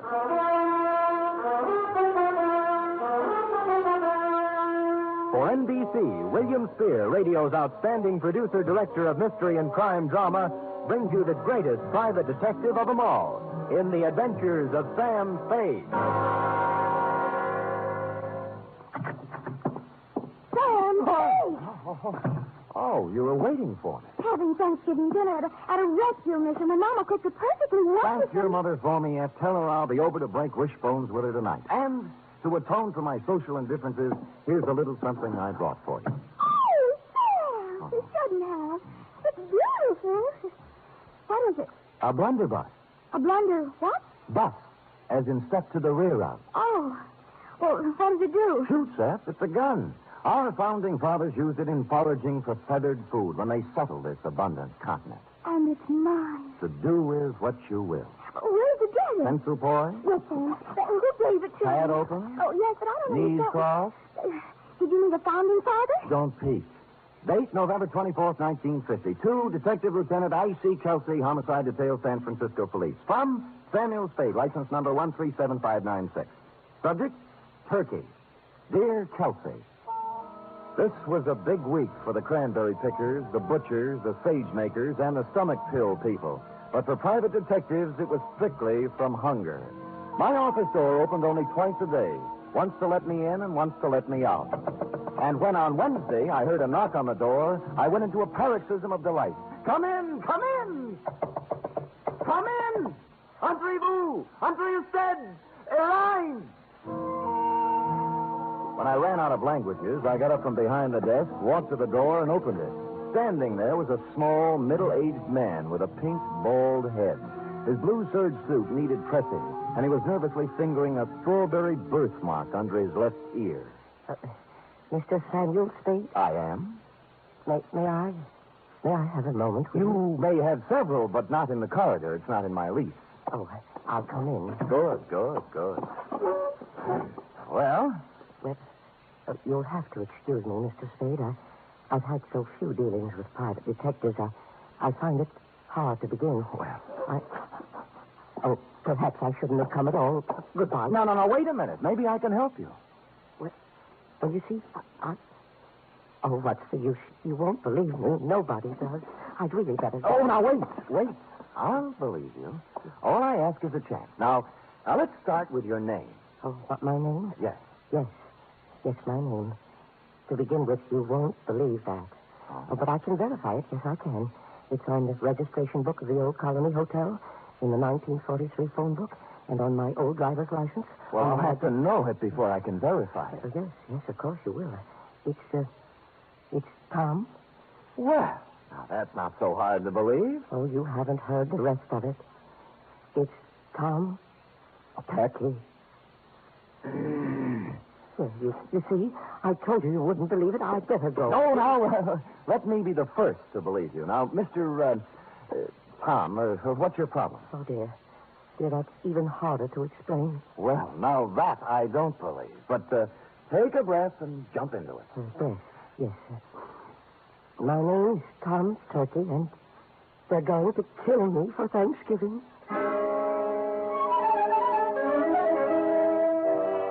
Well, I had asked for it, and I had gotten it.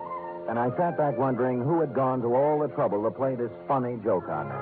I was looking at my hand to see if there was any itching powder on it where he'd shaken it when my phone rang.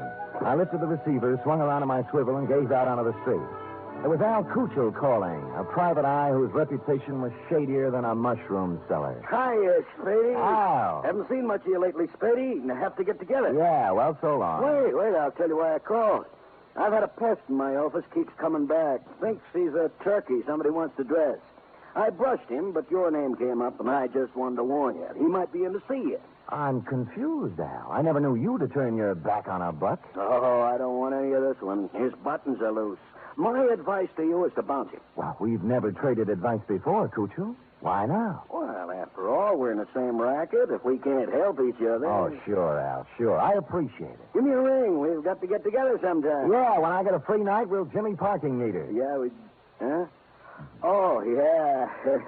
Parking meters. I'll see you later, Spady. I turned back to the desk, and what I saw in front of me was an empty chair. Tom Turkey had taken wing. I got up and walked to the window, and a minute later, I saw him come out of the building downstairs and start to cross the street. And then I saw something else. A large 4-ton truck was tearing down the street, picking up speed. Instinctively, I shouted a warning, and at the last second, Tom Turkey scrambled from in front of the truck and disappeared into the alleyway. The truck roared up the street, and on its side was printed in gold letters, Haynes, you drive it. There was nothing to say it wasn't coincidence, this near mishap, but somehow I found myself intrigued and wanting to hear more of the little guy's story.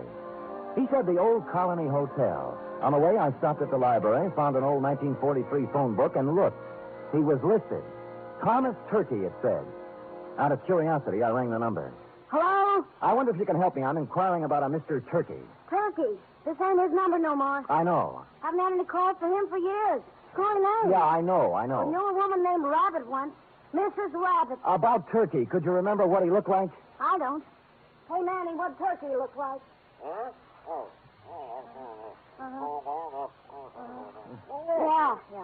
Small man, around 50. Nice fellow, Manny says. Strawberry under his left ear? Strawberry under his left ear, Manny? Yeah, strawberry under his left ear. Well, thank you, madam, for your information, and thanks to Manny. Well, you're welcome, but I don't know what you're going to do with it. Old man Turkey's dead. Been dead for years. Curiouser and curiouser, I thought. They had described the man who came to my office 20 minutes ago, and now he'd been dead for years. I continued on to the Old Colony Hotel. Room, 75 cents, it said. Tom's room is 114. Who is it? Sam Spade. Oh, come in, Mr. Spade. I'm sorry I ran away. I didn't think you really believed me. Well, I'm not sure I do yet. Tell me, was that truck an accident? Oh, I don't think so, no. They made 3 attempts before to kill me. Somebody tried to push me in front of a train, and then a wheelchair full of cement dropped off a building and just missed me, and then I was shot at. Well, who were they, and why would they want to kill you? I don't know. I just don't know. Look, let's tack. Tack? Tack. I dialed your old phone number, and the people who answered said you're dead. Oh, a lot of people think I'm dead. Yeah. Look, do you still want me to work for you? Oh, yes, please. Well, you'll have to tell me more then. I can't... I guess I'd better tell you everything. Oh, it's hard to talk about, Mr. Spade. It's not easy to admit to someone you've been a foolish man. You see, I just turned 50. I was quite tired of the life I'd led. Proper, dull, and unfruitful, except in money. My business was worrying, and so was my wife, Henrietta. This has a traditional ring. Anyway, to make it short, I decided to run away. One day I drove to work. I parked my car in the middle of the Bay Bridge where the suicide note left it and disappeared. Where did you go? Oh, all over the world. I took a job on a boat. I did. On a boat. And then I settled in Sao Paulo, Brazil, under another name. Now you're back. Why? Well, maybe I got lonely. Maybe I got wiser. Maybe I felt I paid enough for my mistakes. Let's just say I'm back. I want to be with Henrietta. Have you seen her? I checked into this hotel and wrote her a letter saying I wasn't dead. I was back in San Francisco, and I wanted to come back to her if she still would have me. But I told her I wouldn't bother her unless she wanted to see me, that she could contact me here. That was a week ago. And you haven't heard from her? No, and almost right away these attempts on my life began. I see. All right, what's her address? 3118 Monroe. Oh, she's taken her maiden name again. Black. Henrietta Black. Well, come on, let's go. No, I'm not going to see her until she asks me. Well, look, you're going to my apartment. Nobody will bother you there. And you're going to see Henrietta? That's right. Oh, thank you. Thank you, Mr. Spade. You do believe me. I think I'm really ready to face the world again now. I deposited Tom in my apartment with instructions to open the door for no one but me, and then I proceeded to 3118 Monroe in the high-rent district. I was ushered through a comely portico by a Japanese maid who told me to wait in a study heavy with mahogany. In a moment, 2 people came in. The woman wore a black dress, silver pendant, flat shoes, and a complexion the color of apple meat. She was Miss Henrietta Black and/or Mrs. Tom Turkey. The man turned out to be Leander Luce, the lady's attorney, business manager, and canasta partner. You say you have something important to discuss with me, Mr. Spade? I do. I hope you don't mind my asking Mr. Luce to be here. Not at all. Well, Mrs. Turkey, I just talked to your husband, Tom. Mr. Spade, if you please. I say something? a rather feeble attempt at comedy, Mr. Spade. Well, I wasn't trying for a laugh. You are Mrs. Turkey, aren't you? I was. You undoubtedly still are. I'd expected to hear another one of these cruel jokes about my name. At Thanksgiving time, Mr. Spade, someone was always going to stuff Tom, baste him, dress him, slice him. This season, they're going to kill him. They are not going to kill him. He is already dead. He's not dead, Mrs. Turkey, and you should know it. I should. Yes, he sent you a letter saying he was back in San Francisco and wanted to see you. Mr. Spade, This has gone absolutely far enough. Not quite. What about the letter? I know of no such letter. I see. Well, thank you for your time. I'm sorry I bothered. Oh, you used bad judgment in coming in the first place. Yes, maybe you're right. There was falsehood in this someplace, Lieutenant, and it stuck out like a fat girl in slack. The only thing to do was to go back to my apartment, get Tom Turkey, and confront Mrs. T with her husband in the flesh. But when I got back to my apartment building, I spotted in rapid succession, 1, an ambulance, 2, a police car, and upstairs, outside my half-open apartment door, I spotted 3, you. I've been expecting it. What's going on, Kelsey? Yes, serious, Sam, serious. Who's that bald-headed man moving around the apartment? That's McCracken, the new medical examiner. Checking a stiff on your rug. I stepped around you, Lieutenant, and pushed the door all the way open. I saw McCracken kneeling over the body and a couple of men from homicide taking photos. I moved into the room feeling nothing good. A little guy had given me a job, and while I was yakking with his wife, somebody got to him. And in my apartment, where I'd stashed him. McCracken stood up, and I looked down at the body. Then I looked again. Who I saw wasn't Tom Turkey at all. It was the late private eye, Al Kuchel.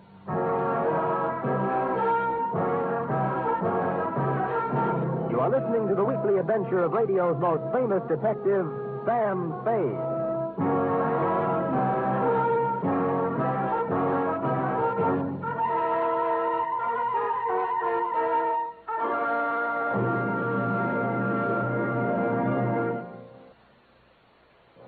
You Friday fans of Sam Spade, there's mystery on Saturday evening, too, on NBC.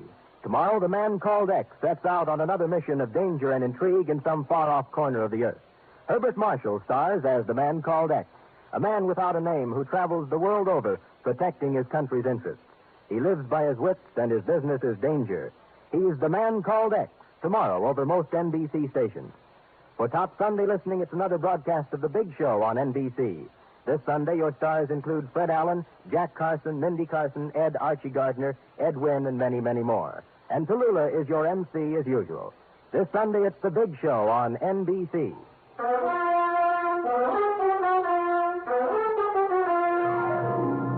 And now back to the terrified turkey caper, tonight's adventure with Sam Spade.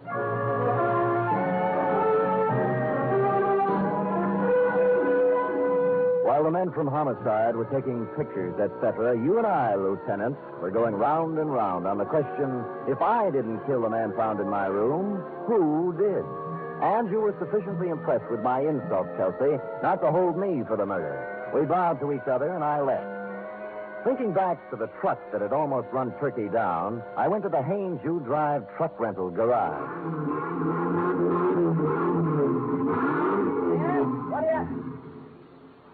What do you want? I'm a detective. Could you give me a list of names for everybody who rented a truck from you during the past few days? Sure. He handed me a big registration book, and I read every name for the past week. For the first 5 days, they all seemed to be nice, normal, abnormal names. And then, under the rentals for the day before, was the name of John Smith. John had given his address as 7200 Kearney. And I happen to know that Kearney only goes up to 2000. The dispatcher said that Smith had returned the truck about 3 hours before, and he remembered him as an ugly, heavy-set, and rough-voiced character who looked like an ex-longshoreman. They had already washed the truck, so the fingerprints were all loused up.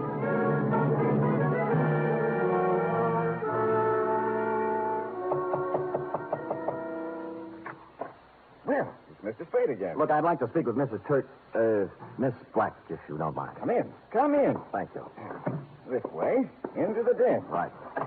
Well, I was sure you'd look into this affair a little more and realize that it was just a blind alley, a hoax of some kind. Where's Miss Black? Oh, she's upstairs, lying down. The whole affair has upset her, and she asked not to be disturbed. I think the wisest course of action for you, Mr. Spade, is just to let the matter drop. You can't let a murder just drop, Mr. Lewis. The police wouldn't hear of it. Huh? Murder? Who? An unfrocked private detective named Al Kuchel. Well, what does this have to do with Henrietta Black? Al Kuchel called me earlier today and said that Tom Turkey was a crackpot, a little man with delusions. He tried to top me off taking his case. He sounds like a perceiving man. Well, he didn't perceive ending up in my apartment with a bullet in his head. Well, that's too bad, but I still I left Tom Turkey in my apartment for safekeeping, and when I returned, he was gone and Kuchel was dead. Well, that explains itself, obviously. This detective knew that Tom Turkey was a phony, and Turkey killed him. It can figure that way. and a number of other ways. Mr. Spade, I have no desire to sit here trading subtleties with you. As yet, no one has demonstrated that the real Tom Turkey actually exists, alive. Now, until you do have something more concrete and less mythological, Miss Black requests that you do not come around opening up old wounds. You've made an eloquent point. Just tell me one thing. If I can. When did Tom Turkey disappear? I mean, what month, what day? It was, 1943, November. But I'm not sure of the exact day. I think it was in the third week. Could it have been on Thanksgiving? Very possibly, very possibly. I returned thoughtfully to my office and did a little rapid mental arithmetic and came up with the number 7. From November 23rd, 1943 to November 23rd, 1950 was 7 years to the day. And I pondered this. What did the number 7 mean to the life or death of Tom Turkey? I had just hit upon the answer and was crying Eureka when my office door opened, unlocked, and a visitor came in unannounced. He was ugly, heavy-set, and looked like an ex-longshoreman. I waited to see if the voice checked. You, Spade? Who shall I say is calling? Yeah, Captain John Smith. And here's my calling card. The first bullet grazed my shoulder and tore the padding out of my coat. The second bullet hit the water cooler and it crashed over, water and all on top of me. Where the third bullet hit, I wasn't sure at the time because darkness came rushing through my head like a freight train.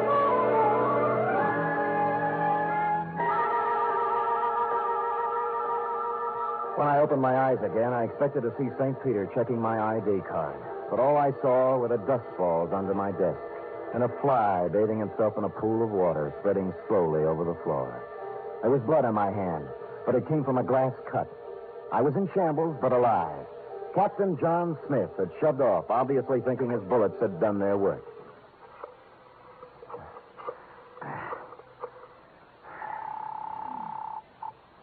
Homicide, Lieutenant Kelsey. Sam, Kelsey, have you found anything more about Tom Turkey? Nothing, Sam. Frankly, I'm beginning to wonder if there is such a guy. Well, clever Kelsey, a few minutes ago, a gorilla by the name, believe it or not, of Captain John Smith just tried to kill me in my office. Oh, go on, Sam. I find it hard to think. I find it hard to think. You find it hard to think, period. Really, Sam? Did you get him? No, but my office is a wreck, and there's a hole blasted in my wall big enough to put a basketball in. Well, what did he use, a bazooka? I figured dum-dum bullets. Dum-dum? Well, that's illegal, ain't it? Kelsey, doesn't it strike you as significant that every attempt on Turkey's life has been vicious, as if someone not only wanted to kill him, but also mutilate him? Yeah, now that you mention it. Somebody probably wanted to make identification difficult. Even dead, they didn't want anybody to know who he was. Now, listen carefully, Kelsey. This is real deep. Tom Turkey disappeared on Thanksgiving of 1943. A person has to be missing 7 years before he can be legally dead and his insurance collected. Now, if someone had Turkey insured, they could collect the day after this Thanksgiving, if Turkey didn't show up before. You mean somebody's trying to kill him for the insurance? I would say so, Kelsey. I would say so. Now, hurry up and find them.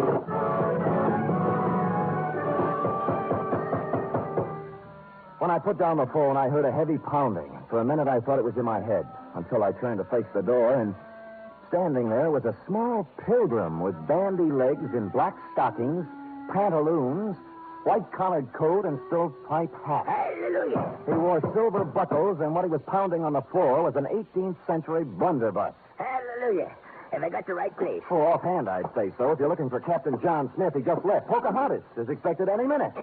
Now, don't you go trying to confuse me. I'm too thirsty. What's on your mind? Well, I'm looking for a fellow named Dan, oh, I'm so thirsty I forgot. Sam Spade? Yeah, that's it. There. Oh, you broke your water bottle, huh? Yeah. Good. That stuff's poison anyway. Hallelujah. Hey, say, do you happen to have any hard cider around? Fresh out. Oh. And I'm kind of thirsty, you know. Any type of corn squeezing? Here, try this, Dad. Yeah. Good, huh? Oh. You like that, huh? Oh.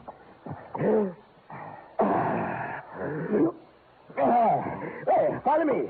But before we go, do you suppose we could have a little something for the road? It's bitter cold.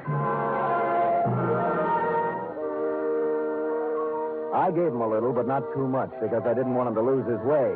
He walked me right down Market Street so he could look in the liquor store windows. He said it gave him a comfortable feeling to know there was so much good in the world. And then we turned right a few blocks until we came to the Helping Hand Mission. Across its gray front, a banner promised special holiday food and comfort to the unfortunate. And on the street in front of it, there was a brass band sending out signals to the fraternity that any minute the great feast of Thanksgiving would begin. The band members and other volunteer workers were all dressed as pilgrims, a quaint conceit. My pilgrim led me to a dark corner of the clubroom, and sitting there unhappily was none other than Tom Turkey. Hello, Mr. Spade. Oh, well, Tom, what happened to my apartment? And why did you run away? Well, I was afraid. You told me not to answer the door until you came back. Well, somebody knocked on the door and said it was you, so I opened it, and two men came in. Tell me, was one of them Al Kuchel? Yes, the detective. The other man was a big, ugly-looking fellow, and when they saw I was alone, they started arguing. About what? Well, the detective said that now that he brought the ugly man there, he wanted his money. Yeah? The ugly man pulled a gun, and they started to fight. Oh, dear, I slipped out the door, and when I was halfway downstairs, I heard a shot and kept on running.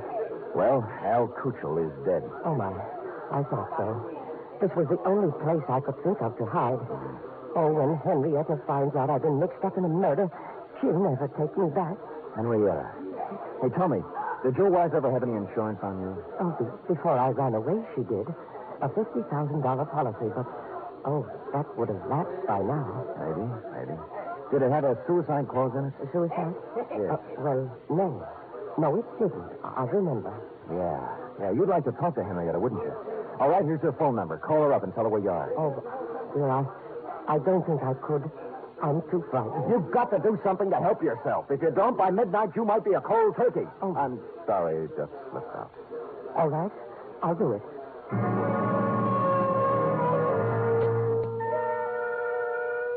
Well, he went and made the call. When he returned, he said that a man had answered who said Henrietta would come down and pick Tom up.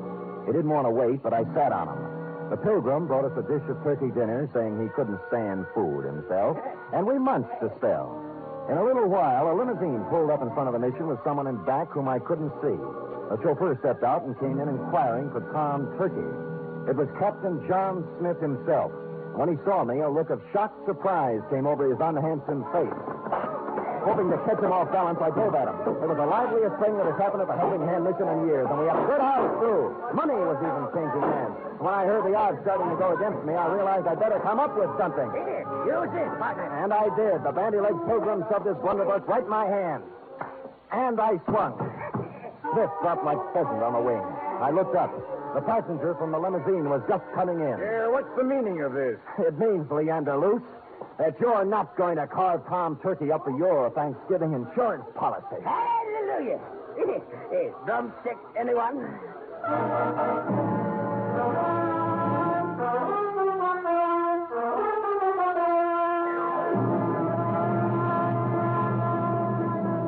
Period. End of report. Sam, I don't understand. Well, it's as plain as the cranberry stain on your dress, huh?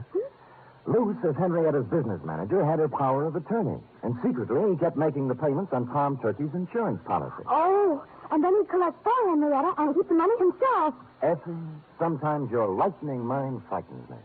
Now, go type that up. 3 chimes mean good times on NBC. There's fun and laughs with the chimes later tonight when Ed Gardner stars in Duffy's Tavern.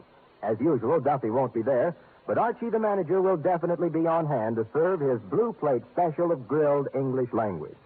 This Sunday, the big show comes your way again. Tallulah will be your hostess, and the stars include Fred Allen, Jack Carson, Ed Wynn, Meredith Wilson, and many, many more. It's the big show, Sunday on NBC.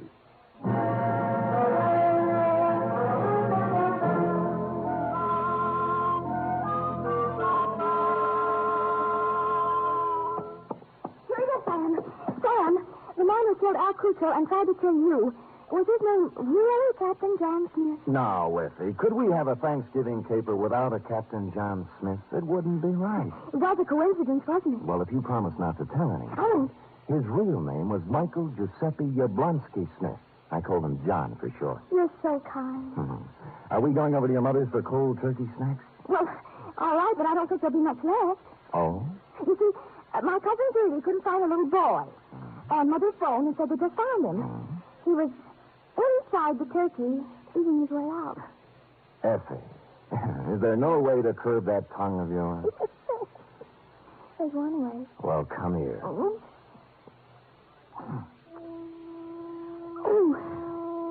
Good night, Sam. Good night, sweetheart.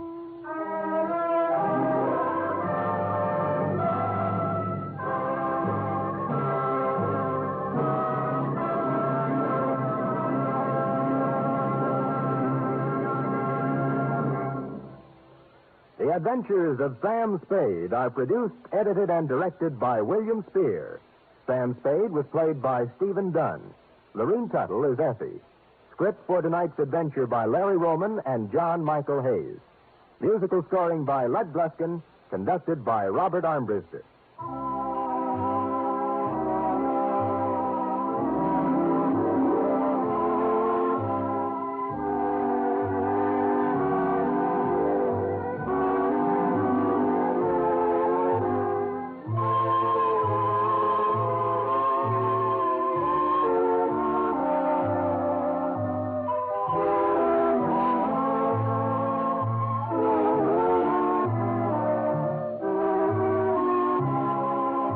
Join us again next week, same time, for another adventure with Sam Spade.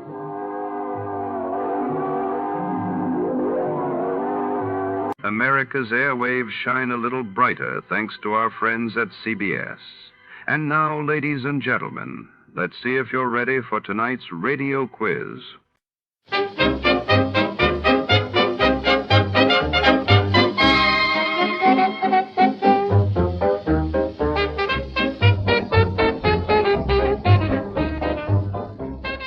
Tonight, in the shadowed alleys of the city, a private eye finds himself entangled in a deadly game of cat and mouse when a notorious comedian is found dead, his final joke written in blood. As secrets unravel and suspects multiply, each laugh could be the last. Who's behind the mask and who will have the last laugh? Stay tuned. Before we begin, let's see what happened on the day it aired. It was March 10, 1947. That day, the world reeled as the United States announced the Truman Doctrine to aid Greece and Turkey against communism, while in Paris, celebrated fashion designer Christian Dior unveiled his revolutionary New Look collection, sparking headlines in both politics and style. It was a grim joke that started when 6 heirs came to an ugly house on a rain-swept island to hear a madman's will. But the joke soon turned to murder, and in the end it was hard to tell who had the last laugh. From the pen of Raymond Chandler, outstanding author of crime fiction, comes his most famous character in The Adventures of Philip Marlowe.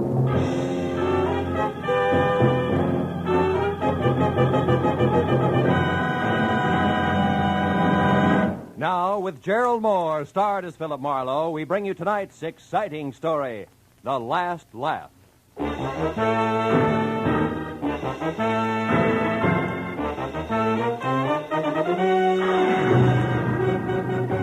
I'd spent a week wading through moldy beer joints and cheap hotels after a dancer on the downgrade. And when I found her, she was 2 days dead in a coal cellar, all of which left me with a rancid taste in my mouth. But when I woke up after a night's sleep to the tune of a robin on my windowsill, I realized it was spring and time for Marlowe to take a long, easy weekend someplace. Someplace where the surf meets sand like it does at, say, Ensenada. Without so much as a second thought, I threw some clothes in a bag, phoned the Riviera Pacifico for reservations, and charged out the door, where I ran head-on into a funny man with a studious face charging in. I'm awfully sorry. Why, you're Philip Marlowe. Yeah, I know. My name is Darwin. I represent the law firm that handles the interests of Julius Spangler. Therefore, Did you say Julius Spangler? Goodbye, Mr. Darwin. Now, wait, Mr. Marlowe. Now, listen, I had a run-in with that screwball Spangler less than a month ago. A man was knocked down a flight of stairs, I got shot at, an apartment house was set on fire, and Julius called it a practical joke and laughed himself silly. Best I could do for him was 3 days in jail. It should have been 3 years. Goodbye, Mr. Darwin. But that sort of thing is all over now, Mr. Marlowe. Mr. Spangler is dead. Spangler's dead? Yes, he died last week in Brazil, the result of a hunting accident. And he has named you in his will. He's named me? You mean I... Precisely. You're one of Mr. Spangler's heirs. I shall read the will tonight at 8 o'clock in his home on Catalina Island. I trust you'll be present? Not on your life. It's me for Ensenada, and nothing's going to stop me. Goodbye, Mr. Dolan. There are only 5 other heirs. Huh? And the estate runs well over $500,000. Oh? Almost any way you split that much up, Mr. Marlowe, it comes out something more substantial than a weekend at Ensenada. Goodbye, Mr. Marlowe.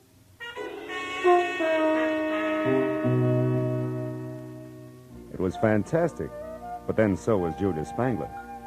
Who knows? Maybe he actually admired me for throwing him in jail. And after all, what's old Mexico got that Catalina doesn't have in better? What could I lose? It was only a matter of minutes before I was in Wilmington and climbing the gangplank of the last boat for Catalina Island. She nosed past the breakwater and headed for the open sea, and the green water glistened with gold from the sun, slanting into a bank of clouds on the horizon. Ah, this was the life. I sat back and relaxed for all of 10 seconds before the name Spangler came up again. This time being volleyed between a matron meticulously tailored by I.J. Fox, who clung to a pipe-smoking gentleman at the rail, and a cute blonde ball of fire facing them.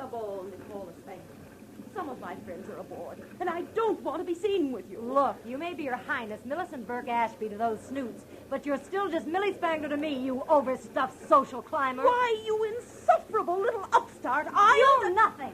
I'll give him a good show, like this. Nicky Oh, Spangler, take me away from here. I think I'm going to faint. On nuts. Well, what are you staring at, Buster? Haven't you ever seen a red jersey sweater before? How do you do? Yeah, that sweater plus that right hook of yours adds up to quite an exhibition. You must belong to Julius. He was my uncle, but... Now, wait. Don't tell me you're in his will, too. Then you're Philip Marlowe. Yeah, I got him 3 days in the cooler, so now I'm an heir. Who are your two friends? Millicent Burke Ashby, my half-sister, a professional snob I'm going to get mad enough to have to kill one of these days. The jerk with her is Bennett Haynes, a cousin not enough times removed. They're also heirs. Which still leaves 2 more. Yeah, an old geezer who collects butterflies and that blockhead Roderick who passed for secretary and companion to Uncle Julius. Yeah, I know Roderick. And what do you pass for, Nicky? As if I couldn't tell. You can't. Ever been in Nick's Bar and Grill on La Brea, Marlowe? Well, I'm Nick. No kidding. Mm-hmm. And if this inheritance hadn't come along, I'd have lost my shirt. Boy, I'm really in a money jam, and Uncle Julius is saving the day for me. Yeah, but he had to die to do it. Well, sure, that's the only way he ever would. I wrote and asked him for a $10,000 loan once. Got a check back in the return mail, but it was signed by Alexander Hamilton. So I came out here to Catalina to see him, but he'd already left for Iceland. I spent a week by myself painting his launch for amusement. Then I went home again without a cent. Yeah, he was a charmingly whimsical old man. By the way, where's his house? Over on the deserted side of the island, naturally. Naturally. The only way to get to it is by launch. Roderick's going to meet us when we dock at Avalon. Oh, fine. You mean we'll be stuck at Spangler's old house all night? Is that bad, Phil? It's quite lovely. In a lot of ways.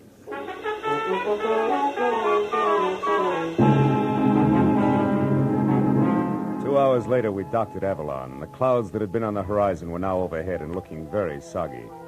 Roderick, the late Mr. Spangler's secretary, in a striped silk shirt, gold hickok cufflinks, polka dot bow tie, and derby, was waiting for us with a launch. And after we had all shivered through another spray-splashed, wave-bucking hour and a half, we finally pulled into a small cove. A house squatted alone on a point of rocks 100 practically vertical feet above the water. And as we laboriously made our way up to it, the rains came. Julius Spangler would have loved it.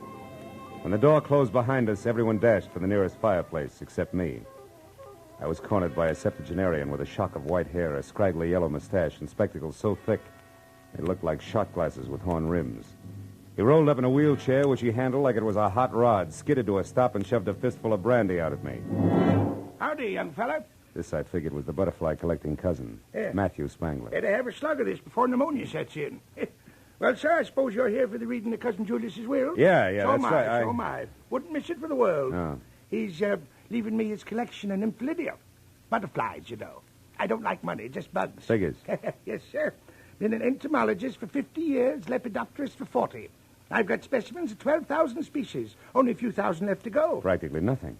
You've a keen mind. Mhm. Here, have a cigar. Thank you. No, Go on. It's the best.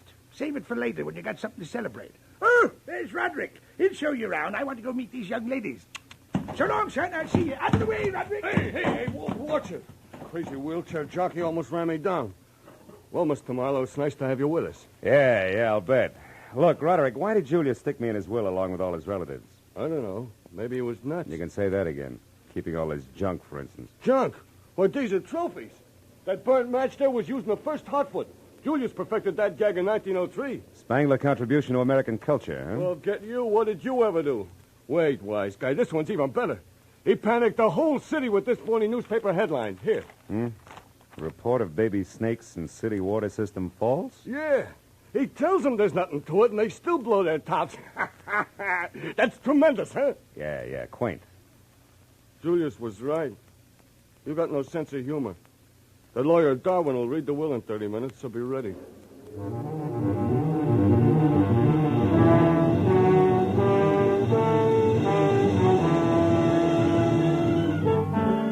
I passed the half hour at a window with Nicky, watching the rain slash at the glass.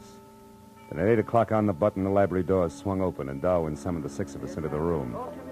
As we sat down, the lawyer chewed his way through the legal preliminaries. For the first time, there was a tense hush. $500,000 changing hands was an impressive occasion. And what was more impressive was that I might get some of it. I even caught myself wondering about inheritance taxes. Darwin completed the introduction of the will. Yes, it will bring us up to the disposition of the real and personal property of Julius Spangler, who passed away this life March 26, 1949. Oh, poor old Julius. I can't believe he's really gone, Millicent, you know. Oh, he was a darling beneath it all, Bennett. Poor, lonely, dear Uncle Julius. Oh, quiet. Get on with it, you old relic. Read it. Yes, go on, please. Yes. Well, very well. First, to my dear cousin Matthew, I leave my cyanide jar, the silk net, and the collection of Nymphalidia. Good old Julius. I knew he'd do it. Bless his old bones. Yes, well, to Philip Marlowe, intrepid shamus. That's private detective, I think. Oh. Yes, private detective. With no sense of humor, 10,000 empty beer bottles worth 5 cents apiece. Clean. These aren't. Yes. Well, for this, I skipped Ensenada. I should learn. Oh, Phil, I'm so Oh, sorry. please, Nicky. What did you expect, really? Millicent, be quiet. Go ahead, Darwin. What about us, his real heirs? Yes, well, to Millicent Burke Ashby, grant each $50,000, which is... Dear Uncle Julius. Which is the value of a fish market at Central and Northrop Streets on the condition that she personally operate this market for 1 year. Fish market. Oh, good heavens, I think I'm going to faint. Oh, shut up, Matthew. Go on, Darwin. Am I next? Yes, you are. Yes. $75,000 and a dog sled. Dog sled? Well, what's that for? Why, to get your claim. You see, the money is the assayed minimum value of a gold claim at Point Anxiety, Alaska, which it says here you must develop with your own hands. Why, that doddering old fool. I'll fight this travesty of a will through every court in the state. You'll never get away with this. Oh, wait a minute. You've never worked for anything in your life, Bennett. What was that? Oh, you two got no more than you deserved. Why? What about me, Darwin? I've worked at least. Well, Miss Spangler, I believe you better sit down. To my grandniece, Nicola, who has learned how to work hard for what she wants, I leave my sincere congratulations and $1. Oh, no, he wouldn't.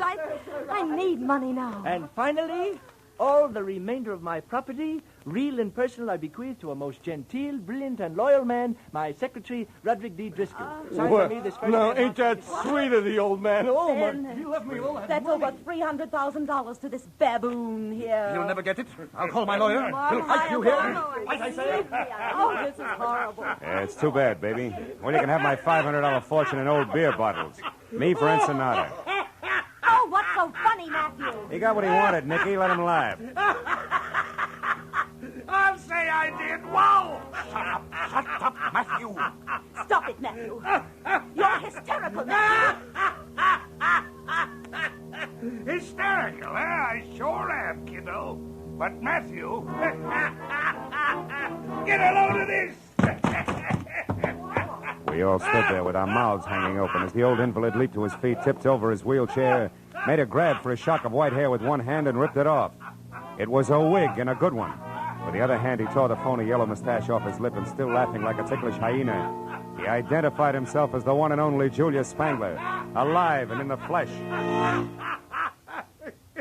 Yes, this is the crowning achievement of my career. Look at you. Look at your silly faces. I wasn't going to give it away till tomorrow, but I couldn't hold it back. Ooh, this is rich. The best gag we ever pulled. Right, Roderick? Roderick! Huh? Oh, yeah. Yeah, right. This is humiliating. I'm calling the firm at once. You're mad, Julius. Absolutely insane. Why? Why? Because you can't stand the smell of fish? Oh, What about you, Marlowe? Did I get the last laugh on you, or didn't I, eh? You did. You're still nothing but a mixed-up jerk, Julius. Wonderful. But I want to see you mixed up with those dirty beer bottles. Wash the labels off. Get a nickel back, you know. I'd like to break every one of them across the bridge of your nose, funny man. That's what I like. A good sport. How about it, Nicky? Isn't it funny? Not very. What do you mean? I sat in at the reading of my own will. So now I know what you really think of me. Not quite, you don't. Because I think this. But, you vixen, you spit on me. How dare you? I'll kill you for No, you that. don't, Spangler. Stop it. You lay a hand on her, I'll flatten you in spite of your years. That goes for you, too, Roderick. Stay back. None of you can take a joke. Look after these fools, Roderick. Give them anything they want. I'm going to have a good laugh all by myself.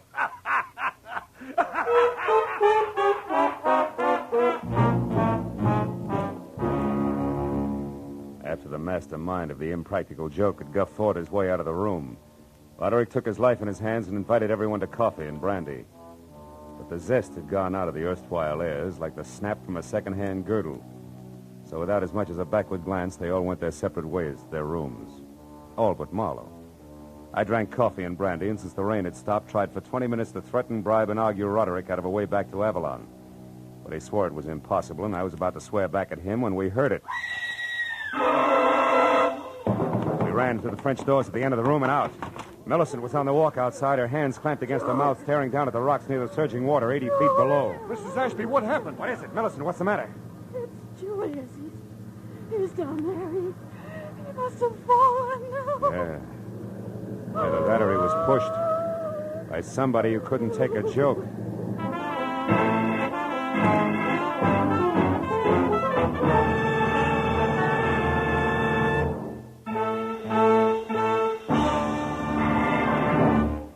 In just a moment, we will return to the second act of The Adventures of Philip Marlowe. But first, it stands to reason. It's a proven fact. If we all work together to produce more per man, per machine, per hour, every one of us will gain from the cooperation. This is the American economic system. It operates for the benefit of all the people. We can and should cooperate for better jobs, higher incomes, more of the good things of life. For your free copy of the booklet, The Miracle of America, write Box 10, Times Square Station, New York City. Now, with our star, Gerald Moore, we return to the second act of Philip Marlowe and tonight's story, The Last Laugh.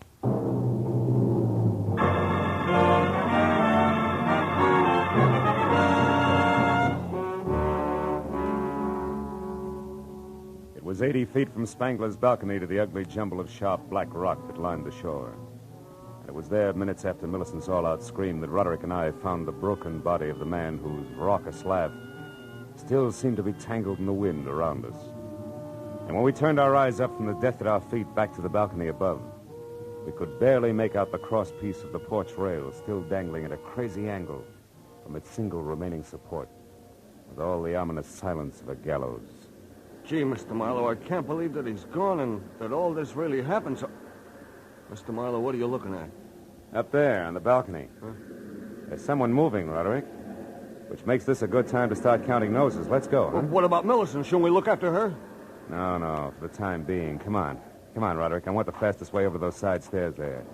They lead us back up to the balcony because right now I'm in one big hurry.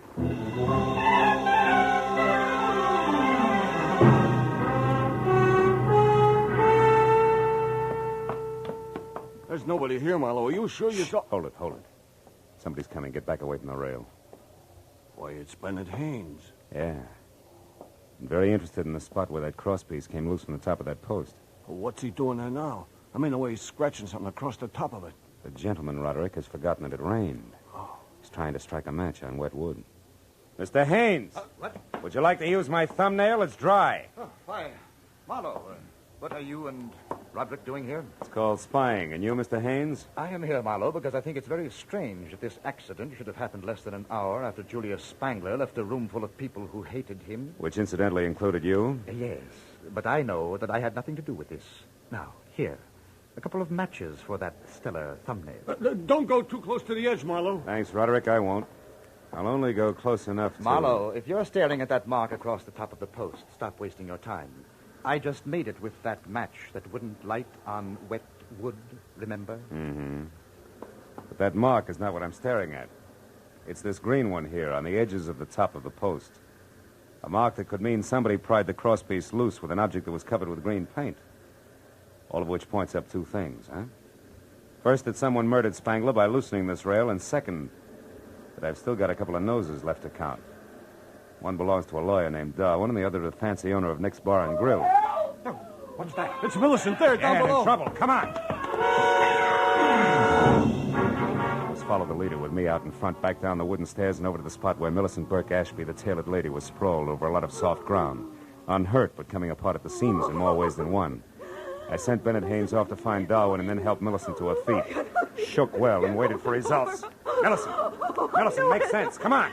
Take it from the top, will you? Tell us what happened. Oh, it was Nicky. Yeah? I saw her running away from the house. Go on. She was running toward the water. And when you tried to stop her, she knocked you down? Oh, yes, she slapped me and said I should keep my mouth shut. Did she say why? No, she just said something about green paint. Green paint? What about it? Come on, Millicent, think hard. What about the paint? I don't know. What does this mean, Marlowe? We gotta get to Nicky Spangler fast.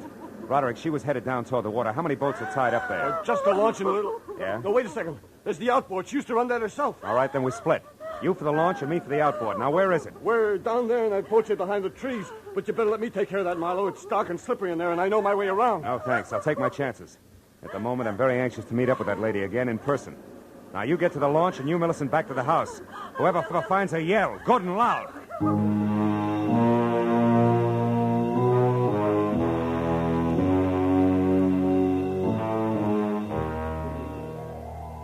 The boat shed was a one-room bungalow on stilts. When I started inside, slowly, unsure of both my footing and the company on hand, I was suddenly very sorry that I'd left my .38 back in L.A. But in the next minute, I began to breathe easier because just visible ahead of me was the Spangler outboard. And when I got closer, I saw that it was empty. Then I heard somebody behind me. I turned just in time to see a thick, crooked branch coming at my head fast. Oh! Oh!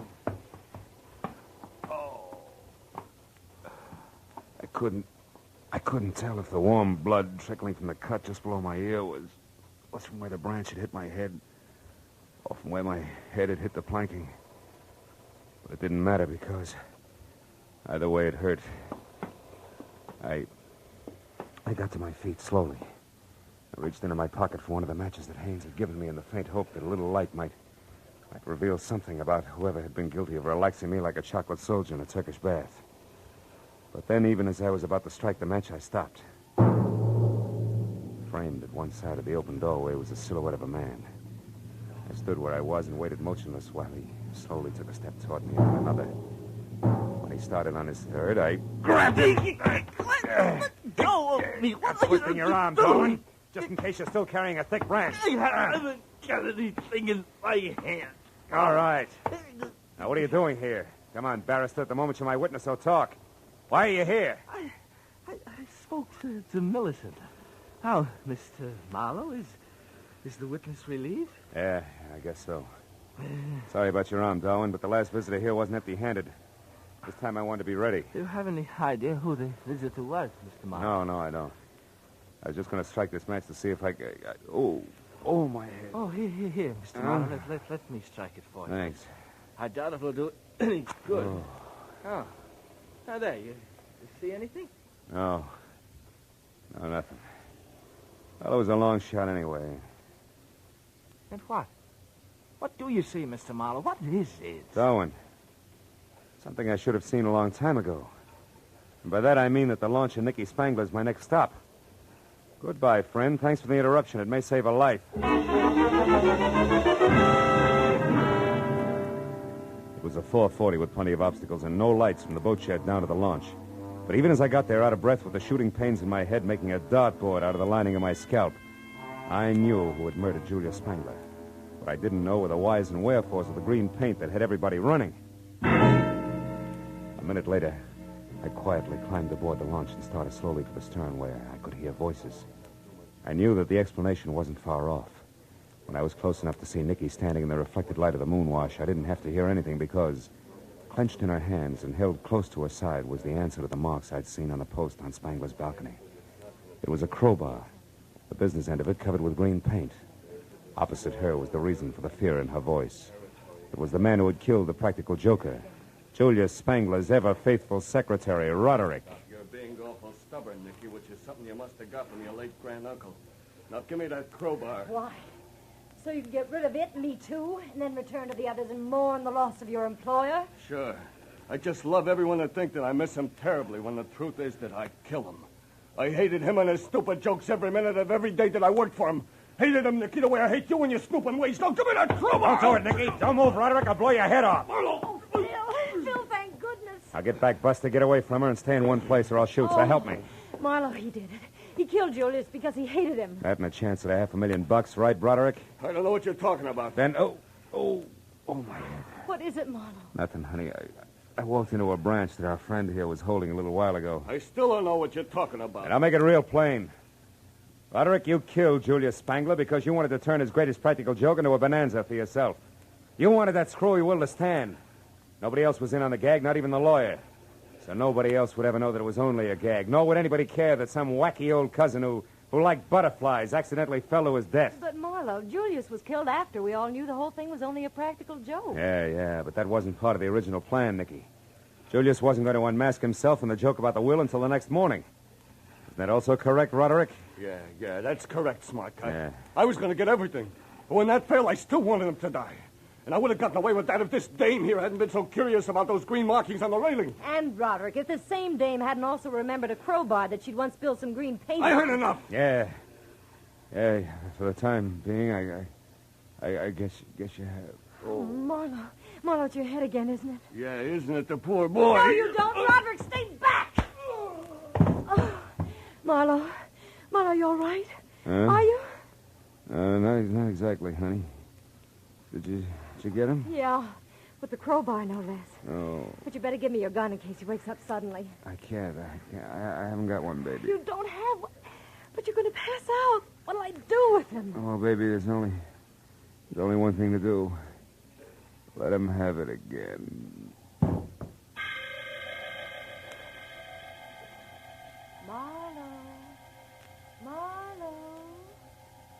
Marlowe, are you all right now?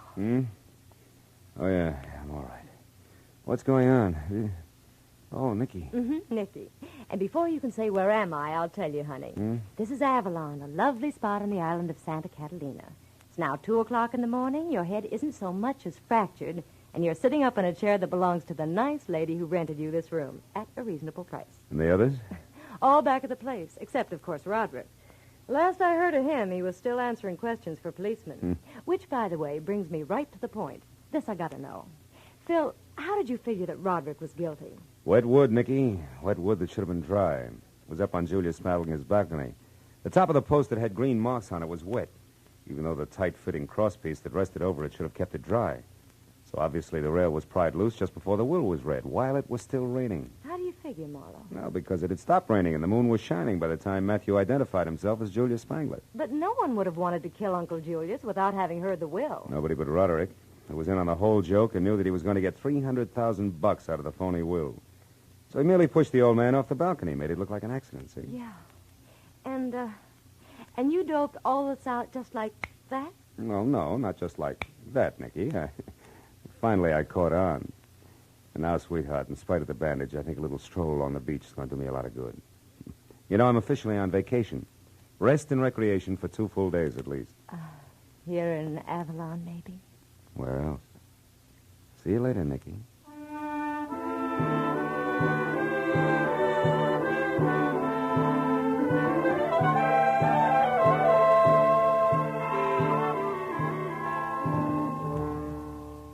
got outside and down to the pretty strip of beach that runs along behind the spot where the steamer docks. I felt a lot better. I sat down on the moon-drenched sand and relaxed for the first time that night. As I sat there, I reached into my breast pocket for a cigarette, but instead came out with the expensive cigar that Matthew Spangler had given me. It wasn't until I had lit it and was puffing along that I suddenly remembered that Matthew Spangler had really been Julius, so I got rid of the cigar. Hey, just in time. Yeah, I wasn't sure, but maybe Julius Spangler, wherever he was having the last laugh, after all.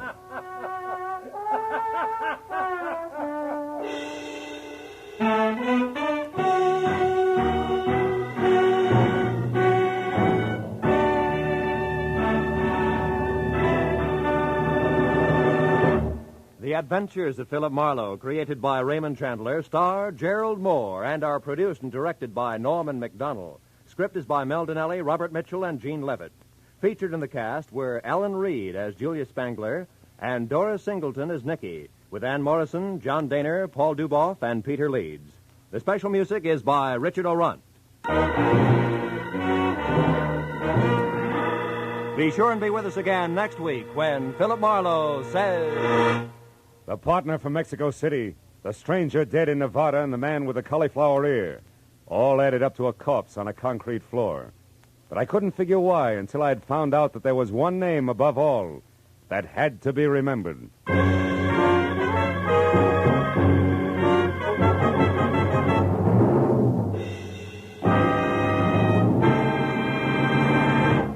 Tonight, CBS's great hour-long Saturday night fun show, Sing It Again, will be back on the air after a week's absence. Be sure to be around later tonight when Sing It Again returns with its phantom voice mystery and its riddle songs, which pay off in wonderful prizes.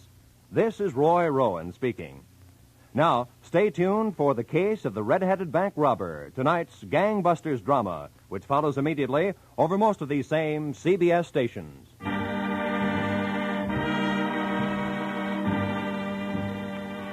This is CBS, the Columbia Broadcasting System.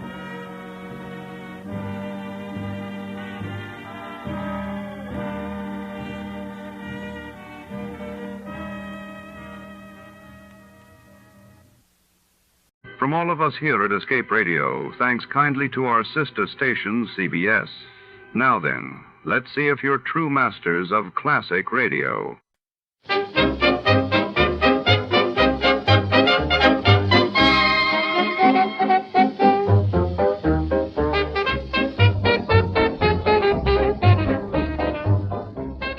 Tonight, under the flickering neon lights and the ever-watchful gaze of the city, a secret unravels behind the velvet curtains of daytime television. When the leading lady of a beloved soap opera vanishes during a live broadcast, our hard-boiled detective is plunged into a world of scripted passions and unscripted danger. Who's pulling the strings, and can he solve the case before the final curtain falls?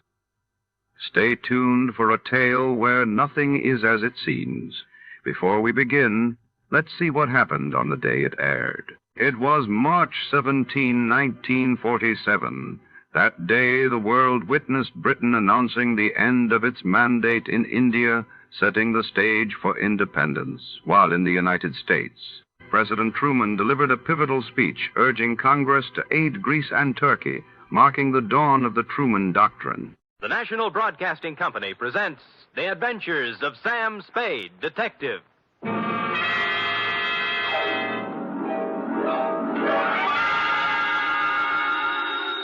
Sam Spade Detective Agency. Me, sweetheart. Was it awful, Sam? Excruciating, Ep. I suffered, girl. How I suffered. But there's no other way, Sam. When fate turns against a man. True, dear one, true. But from somewhere I must find strength. You must. To pick up the shattered fragments of my life, to raise my eyes once again to the horizon and piece by piece put them together again. Sam! And the two of us, dear one, hand in hand, shall go marching down the years together. Oh, yes. Brace yourself, sweetheart. I'll try, Sam. Gather together the homely, humble tools of your trade. Find 6 dry handkerchiefs and prepare to greet me with a smile behind the tears. I'll be down before you can change stations with a report entitled The Soap Opera Caper.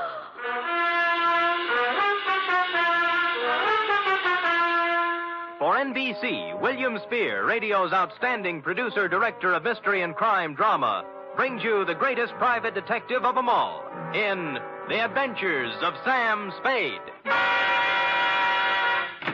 Sam? Who called, young widder Perrine? Lane F. Is it all over, Sam? Is a soap opera ever over, dear one? Oh, but it's out on the phone like you... I know, but it's not the end. It's never the end. Pull up a chair now. Take a firm grip on pad, pencil, and your emotions. Got 'em? I'm at the ready, Sam. Good show. To Agatha Pilbeam, from Samuel Spade, license number 137596. Subject, the soap opera caper.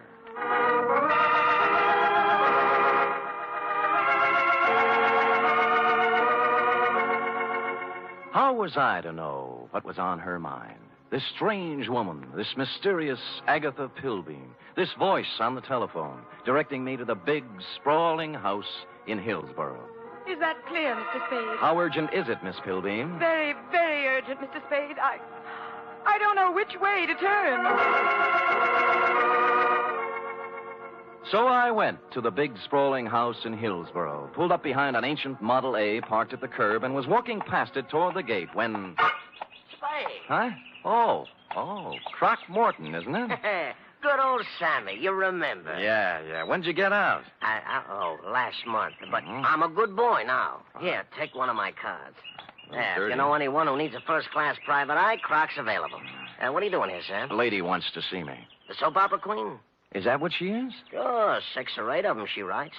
Behind the Clouds, The Heart of Julia Jukes. That must be Life, I forget the rest. Yeah. Beats gumshoeing, Sammy. Yeah, well, right if you get work, Croc. I'm on a job right now. I mean, you got your license already? Oh, me? Well, you can always run off a photostat of someone else's. Oh, Sam, that's mean. Croc was a crook, but a nice crook.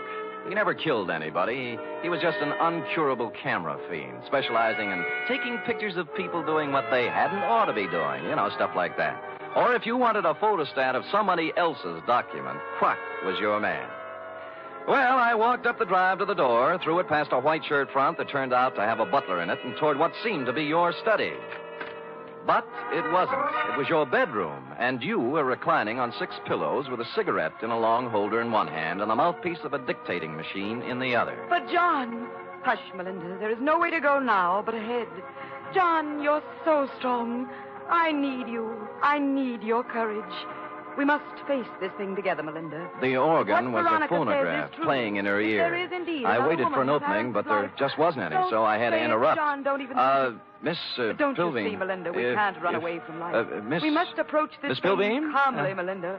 Don't... beg pardon? Just a minute. My mood music. I see. I'm Sam Spade, Miss Pilbeam. Come. Come sit beside me, Mr. Spade. Well. It's time we talked things over. Well, thanks.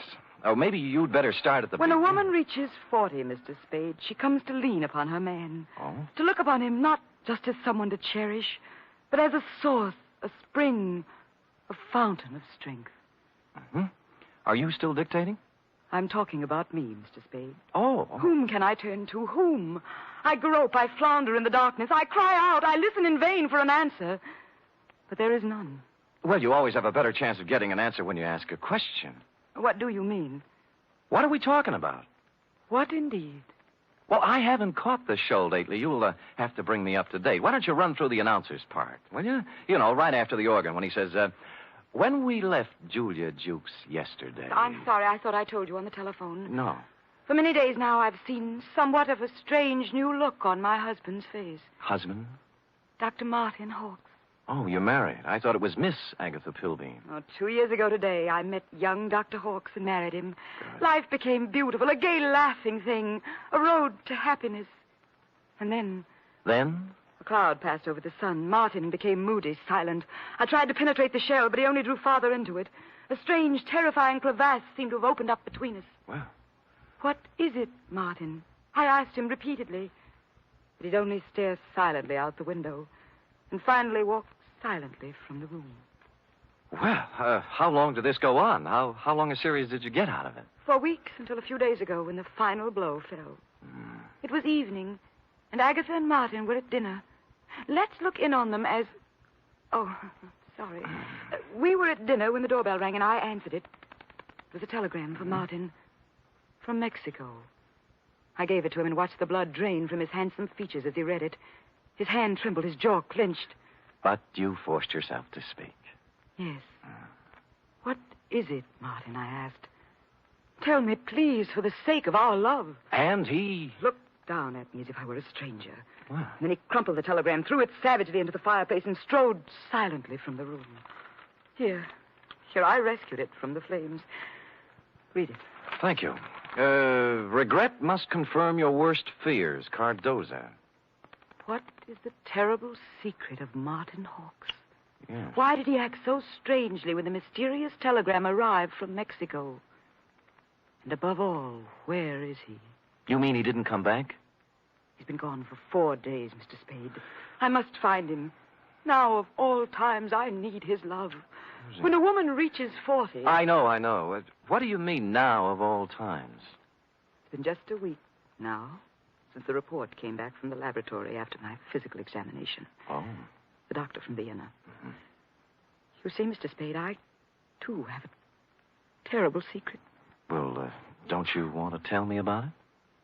Yes. I have a very rare, incurable disease. There are only 6 short weeks to live.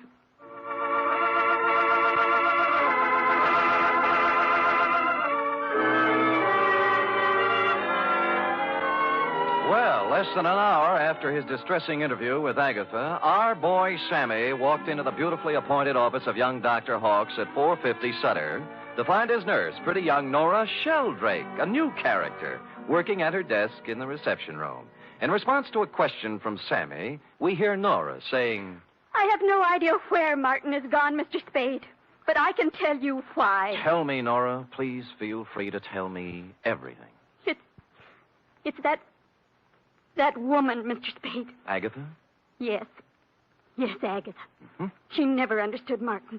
She doesn't understand Martin. She never has tried to understand Martin. Do you hear me? She never has tried. I take it you don't care for Agatha Pilby. I hate her. Nora? I do. I hate her. She thinks her money can buy everything, even Martin. Well, it won't. She knows that now. Well, calm yourself, Nora. Try and think back now to the last time you saw Martin Hawks. It was Monday. 4 days ago? Yes. The call came from some legal firm named Bennett and Hatch. Now, let me write that down. I switched the call into Martin. I was worried for him. I was concerned. I have to admit now I did a terrible thing. You listened in. I did. They told him his sister was in town, that she was working at some nightclub, and wanted to see him. What nightclub was this? Let me see. It was the Tortuga. Mm-hmm. What else? That's all. They hung up then, and Martin came out. I watched the blood drain from his handsome features. His hand trembled, his jaw clenched. Yes. I'm going out, Nora, he said. If I'm not back, don't worry. That's all. It was so like Martin.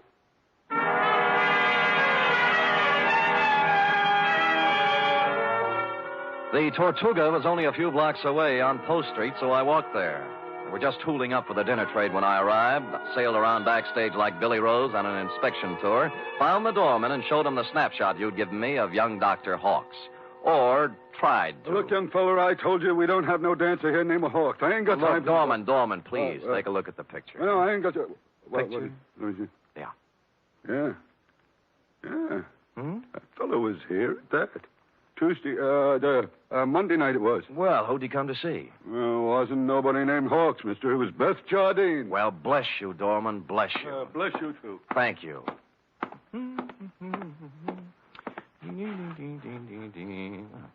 Beth Jardine. Well, come in. Close the door, will you? Yeah. Drafty. Yeah. Is there anything I can... There sure is.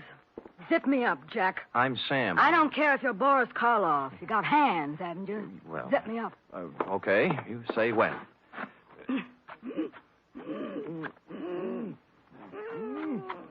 When? Can you breathe? Oh, no. You can't have everything. Ouch. Well. What's on your mind, Jack? Martin Hawks. Sorry, never heard of him. Look, we're getting along beautifully up to now, honey. Let's not spoil it. You not only know Martin Hawks, you're his sister. What makes you think What's I that know? card stuck over there in the mirror? Bennett and Hatch, attorneys at law. Aha! The same Bennett and or Hatch who called Martin Monday afternoon and told him his sister wanted to see him here. Now, what's this all about? I can't tell you. He got a telegram from Mexico. Mexico? Yeah, it upset him. Something awful. What'd it say? Regret must confirm your worst fears. You're dead, huh? Yeah. Oh, that's great. Great. Pretty hilarious, huh? Jack, you just ain't got no idea. I got a piece of advice for you, Jack. Oh? Forget about Monty Hawks and live a long and useful life. Mm-hmm. I got a tip for you, too. You're in a tight spot. Watch that zipper, Jack.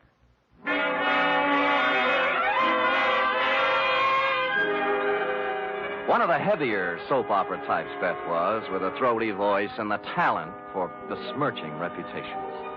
What was the mysterious influence she wielded over young Dr. Hawks? How much did she know about his strange disappearance? What about the cryptic telegram from Mexico City? And what about dinner? The last question I could answer. I stopped at Schroeder's for sauerbraten and potato pancakes, ran into Larry Mahoney of Homicide, who was off duty, and we stopped in at a handy alley and bowled until 11. I was walking back down Market Street when I passed the Flood Building, which reminded me of the firm of Bennett and Hatch, who resided there. As a matter of fact, it looked like they were there right now, since the light was on behind the second-floor window with their name on it. Now, the sensible thing would have been to call around 9 in the morning, but as I seldom do sensible things, I hustled up the stairs and down the corridor to their office. Someone other than Bennett or Hatch had put in some time, obviously. The drawers of a dozen or more file cases had been pulled out and dumped on the floor, the desk drawers likewise. And to mark it clearly as the work of a thoroughgoing professional, the safe door was off its hinges. All this took me back to the Model A parked in front of your house this afternoon, Agatha, and I was contemplating same when... Hello? Bennett. Yeah? Good, Christopher. I was scared you wouldn't be there. Tried to get you at home. Do it, baby, do it. Pull the string. We'll never make it with this guy. We're through. Pull the string here. Do it, baby, do it. Make it... Hello? Operator! Operator! Operator! I finally got someone at the Tortuga Club who knew where Beth Jardine lived, an apartment on Russian Hill. I didn't stop to ask which apartment, and when I got there, I found I didn't have to. All right, stand back, everybody! Stand back! Dugan! Oh, hello, Sam. What happened? Dame just knocked herself off. Huh? Jumped from a room on the 8th floor. Stand back, you yahoos! There was no need to, but I looked at her anyway, just to make sure. It was Beth, all right. When she said she was through, she meant it. I was just turning to go when something big in a tan camel's hair brushed past me and bent over the body. Where is she? Where? Beth! Sister! Beth! Beth! Oh! I recognized him from the snapshot. Wild-haired, with a 4 days' growth of beard on his lean, handsome face. It was Martin Hawks, on the verge of collapse. Officer Dugan and I helped him through the crowd toward the ambulance that had just rolled up, sat him on the running board, and began to question him. What was that again? Your name. What's your name? My name. Of course, my name, I don't know. I don't know my name. It happens to everyone in soap operas, sooner or later. When he filled out the forms on poor Beth Jardine, old Doc Peterson gave Martin a double O, blew his nose, and announced with a twinkle in his eye, "Appears to me like young Dr. Hawks has got himself a case of amnesia."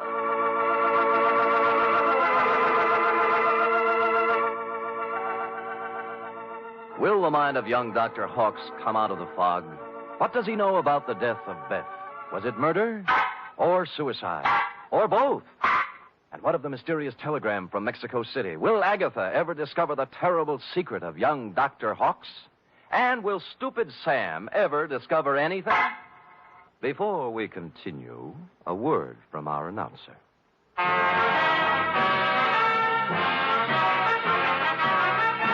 You are listening to the weekly adventure of radio's most famous detective, Sam Spade.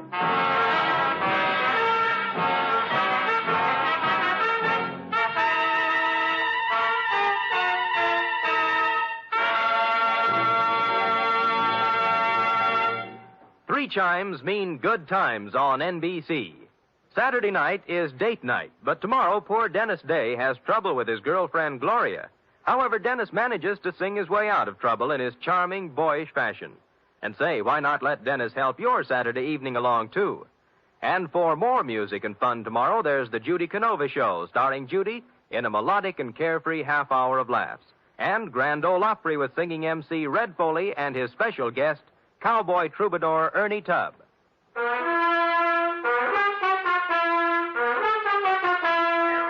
And now back to the soap opera caper, tonight's adventure with Sam Spade.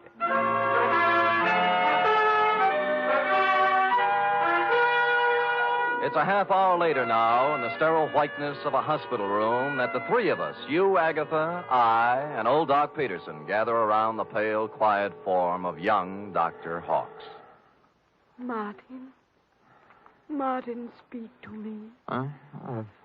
Martin, darling. Who are you? Agatha, dear. Your own Agatha.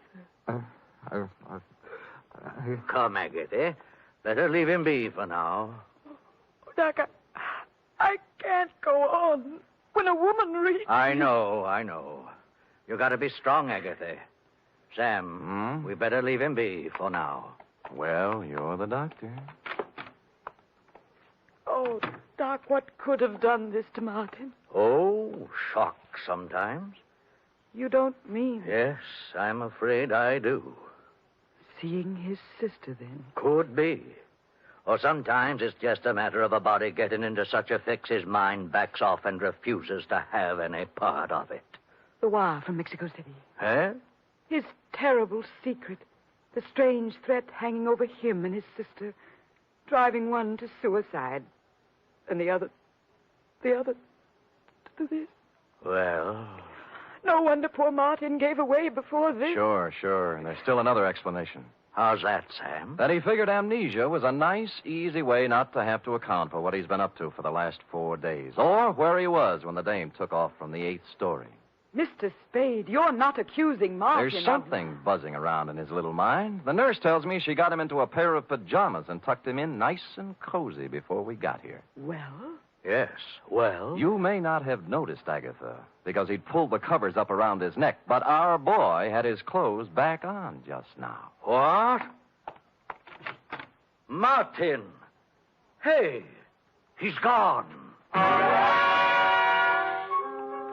Indeed he was Martin, as we could plainly deduce from the open window and the curtains blowing gently out over the fire escape.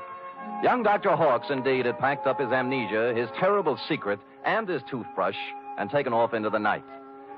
So I left you sobbing gently on old Doc's shoulder and found me a phone in a drugstore a safe distance away. On the 48th ring, Bennett of Bennett and Hatch attorneys answered. He was sleepy. I used all my soft answers, and he used all his hard ones, and finally we got to the point. All right, Spade, all right. The Jardine dame left a sealed envelope with us. What was in it? How do I know? It was sealed, marked personal and confidential, to be delivered to the city attorney in the event of my death. Signed, Beth Jardine Hawks. Signed how? Beth Jardine Hawks. Not Beth Hawks Jardine. No. Is it important? Just a tiresome detail, Bennett. So she brought you the envelope, paid your fee, and you stuck it in the vault for her. Then what? Well, she had us call her brother and tell him to meet her at the Tortuga. Period. That ended our part of it. We didn't even get our feet wet. On the contrary, Bennett, you're up to your ears. In what? Blackmail. Bye. Which explained many things. To wit, A, the wire from Mexico City from the lawyer named Cardoza. B, the murder of Beth Jardine. And C, the reason for young Dr. Hawks' mysterious flight from the hospital, his mind still fogged with amnesia. It did not, however, explain why stupid Sam had kept Croc Morton's business card in his vest pocket for 21 pages without doing something about it. The address was near 3rd and Howard. Not one of the better business sections, even for a private detective. I walked down 3rd Street past the sherry and muscatel joints, looking at numbers, and then discovered it wasn't necessary. The old Model A was pulled up in front of what might have been a respectable office building before the earthquake, but now couldn't decide whether to be a warehouse or a tenement. Thus far, a harmonious picture. But behind the Model A was something twice as long and 3 times as shiny, with a motor running. Out of place by about $4,000. Out kind of late, aren't you, Nora? Sam! Nora. Sam! Nora. Don't reach for the horn. But he told me... Sure, and you believed it, like everything else he told you. Come on, get out. I will not get out. Oh, but you will, or I'll pull you out by your pretty blonde hair. Now, come on. You... There, that's it. You can't do this to me, Mr. Spade. Nothing can stop Martin and me. We have our right to happiness. Uh-huh. Just the 2 of you, chins up, eyes on the horizon. Let the dead past bury its dead. How can you joke It's about... no joke, believe me. You got taxi fare?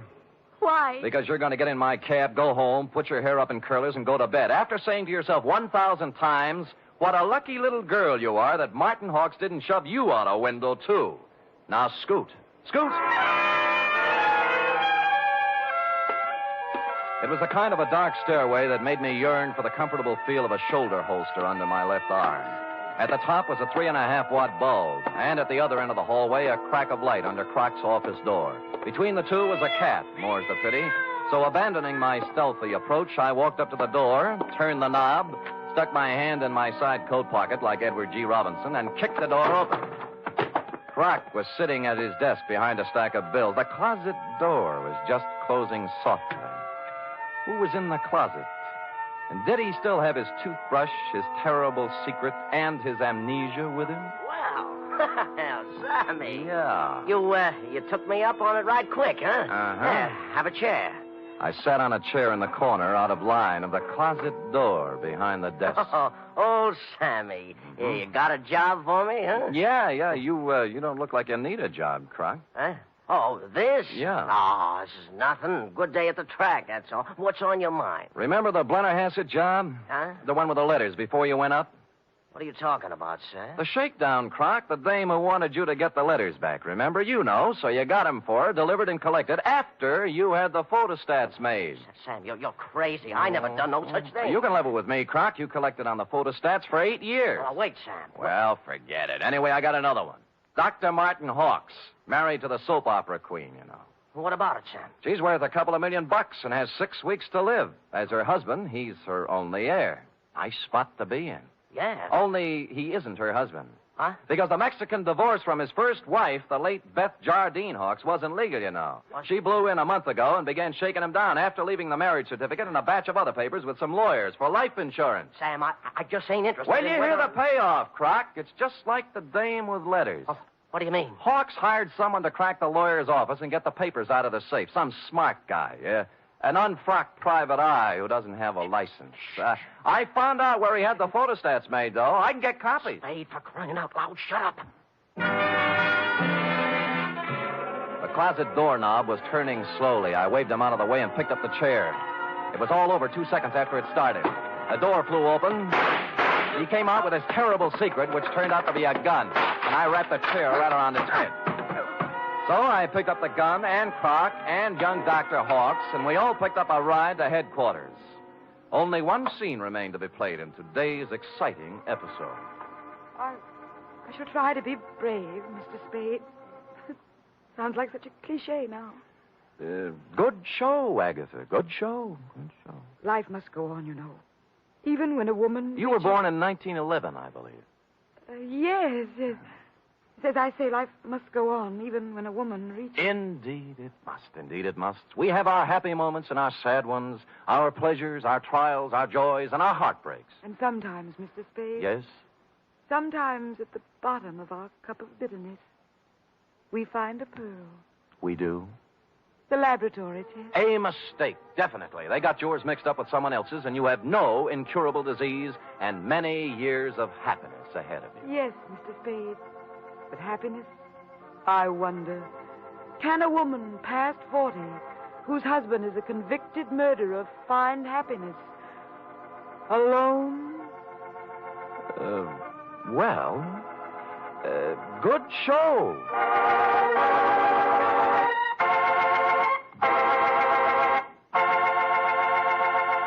Period. End of opera. Oh, Sam. Uh-huh. Sam, I can't wait for tomorrow's episode. Be sure to tune in at this very same time, Cherub, and meanwhile, answer me this. What, Sam? How long will it take a woman past 20 to turn out a 25-page report? Yes, sir. I'll have the answer after a brief word from our announcer.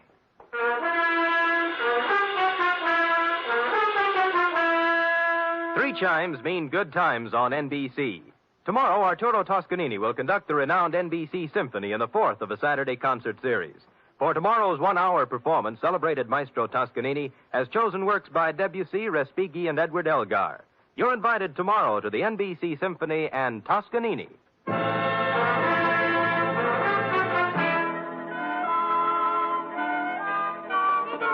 Oh, dear. Oh, there, little girl. No tears now. No tears. They're tears of gratitude, Sam. When I read all this about other people's troubles, I'm so grateful to you for the smooth life we have together. Effie. Sam. Effie. Sam. Effie. Sam. That takes about 10 seconds. Go ahead. I'm only merely a secretary, but... It's over now. Matter of fact, we're 10 seconds over. Oh, well, Sam, I haven't even your wife to be versus... Nothing but peace and quiet. A fairly regular paycheck. With only a corpse now and then to produce a ripple on the mirror smoothness of our bliss. Oh, that's beautiful, Sam. I thought so. You don't have a single terrible secret either. No, but just to keep you interested, dear one, from time to time I shall pick up a piece of paper, read it, let the blood drain slowly from my face, then clasp you to me thusly, Sam! holding you close, and just before striding silently from the room, mutter in your shell-pink ear. I know. Good night, Sam. Good night, sweetheart.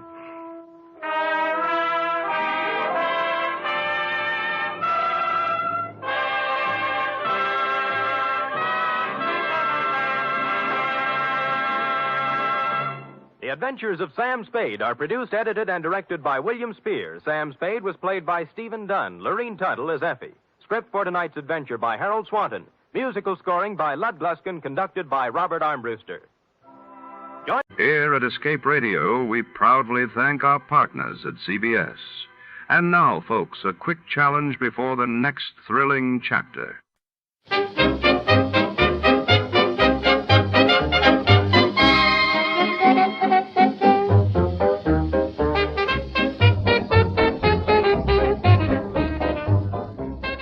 Tonight, under the relentless hum of fluorescent lights, secrets and shadows intermingle within the sterile corridors of the city's most renowned fertility clinic. Detective Riley is drawn into a case where science and desire clash. Someone is sabotaging the dreams of desperate couples, and every staff member harbors secrets of their own. Tension simmers among test tubes and confidential files in a place meant for hope, not heartbreak. What drives a cautious celibate to risk everything?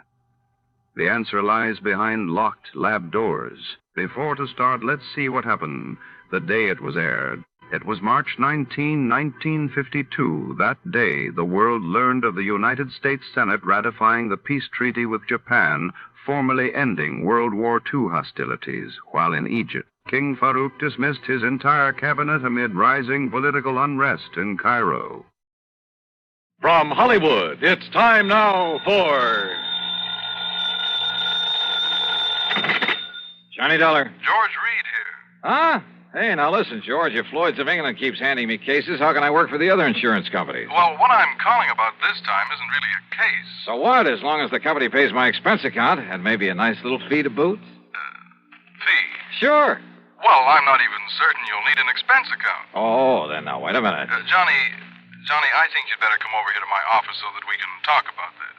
Well, I don't want to sound chintzy, George, but a cab to your place will cost me over $1. Oh, well, that can go on the expense account, of course. Good. Then as long as we've established the expense account for this thing, whatever it is, I'll see you in a few minutes. Well, now, there's no hurry, Johnny, so just take your time.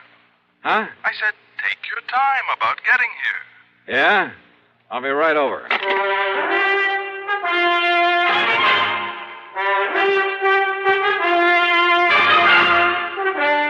Bob Bailey in the intriguing adventures of the man with the action-packed expense account, America's fabulous freelance insurance investigator. Yours truly, Johnny Dollar.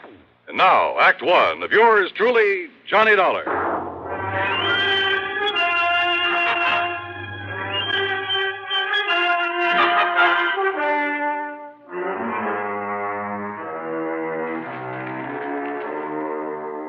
Expense account submitted by Special Investigator Johnny Dollar to Floyd's of England, North American Office, Hartford, Connecticut. Following is an account of expenses incurred during my investigation of the cautious celibate matter.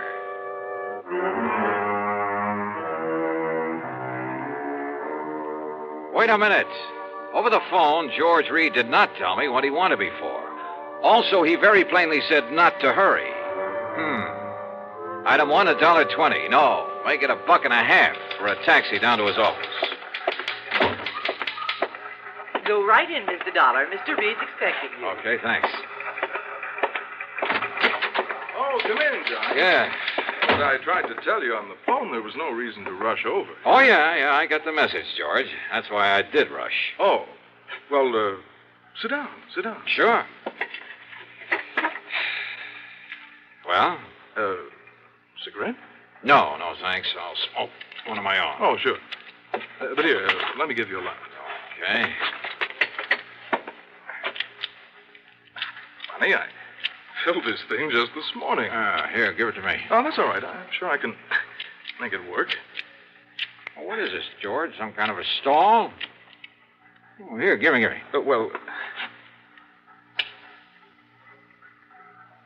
As for me, I don't think you were trying. I guess I didn't flick it hard enough. Yeah.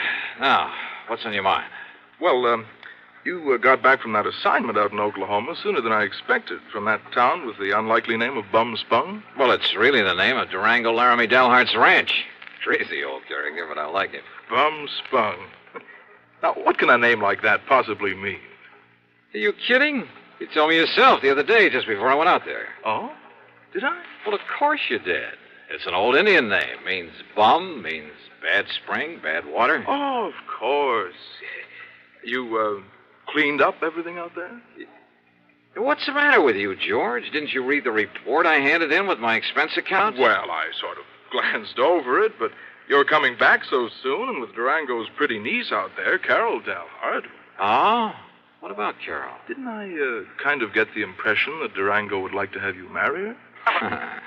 Well, you should have. Every time I get within spitting distance of Oklahoma, I expect them to shove a shotgun at my back, and, well, that's why I left there in such a hurry. Oh? Sure, right after settling that insurance matter. Only it was for Durango's old pal, Sidewinder Wilson. Another character. Yes, Durango was here in Hartford, but Carol was there, wasn't she? Yeah, she certainly was. And, George, I'd love to have stuck around a while, to be with her. But when I got word that Durango was about to get back there, that he was bringing along a preacher, brother, I took off. Why, Johnny? Why? Well, let's face it, George. I'm afraid I'm a confirmed celibate. Well, at least you say you are. But, aren't you rather fond of Carol Dalhart? Well, I've told you, she's a living doll. She's tall, dark, and very beautiful. She's intelligent. She has a lot of spark, a lot of spunk, too, and a wonderful sense of humor. Uh-huh. Yeah, to put it bluntly, Carol has everything. Everything a man could possibly want. And, George, when I take that gal in my arms... Why don't you marry her, Johnny? Confirmed bachelor, eh? You don't sound like it. No. Sometimes when I think about her, I don't feel like it. Well, then? No. Let's stop talking about it. Why? Because, George, I'm not marrying. Not Carol or anyone else. At least, not right now. Someday, perhaps? Not now. Best years of your life, Johnny. And with someone like her. George, I've made up my mind about this whole thing, and that's that. Yes, but I'll bet if she were to walk in here suddenly... I said, cut it out, please. And listen, what difference does it make to you? What business is it of yours? Well, of course, it wouldn't hurt me a bit from the standpoint of client relationship. Huh? And after all, Durango is a mighty good client. You mean to say you've been giving me this big marriage build-up just... George, so help me, I ought to wring your neck. Oh, well, now, Johnny... But come on now, you've been stalling around long enough. Stalling? Yes, stalling. Now, what did you want to see me about? Well, actually, it's about Durango. Johnny, he asked me to have you come here. What for? And to keep you here. What? Yes, until he can arrive. You mean Durango's on his way here? Well, he thought of asking you to fly out to Bum's Bung again, but he was afraid you wouldn't. George, can't you see what this means? Can't you see why he's coming here? And probably with that shotgun I mentioned. Oh, now, Johnny. No, sir, George. When old Durango gets here, you tell him... Hi there, Huh? Dugan. Where is he? Durango. Ain't that Johnny Dollar got here yet? Wait, the fire escape. What did you say? Oh, yes. Well, then I'll go right in. Johnny, wait! Tell him I left town. No, wait, listen! Well, where is he? Durango. Hi there, Georgie. Where's he at? The window. You mean went out the window? Yes. Dollar, Johnny! You come back here, Johnny! You hear me? I said come back here! And now, Act Two of yours truly, Johnny Dollar and the Cautious Celibate Matter.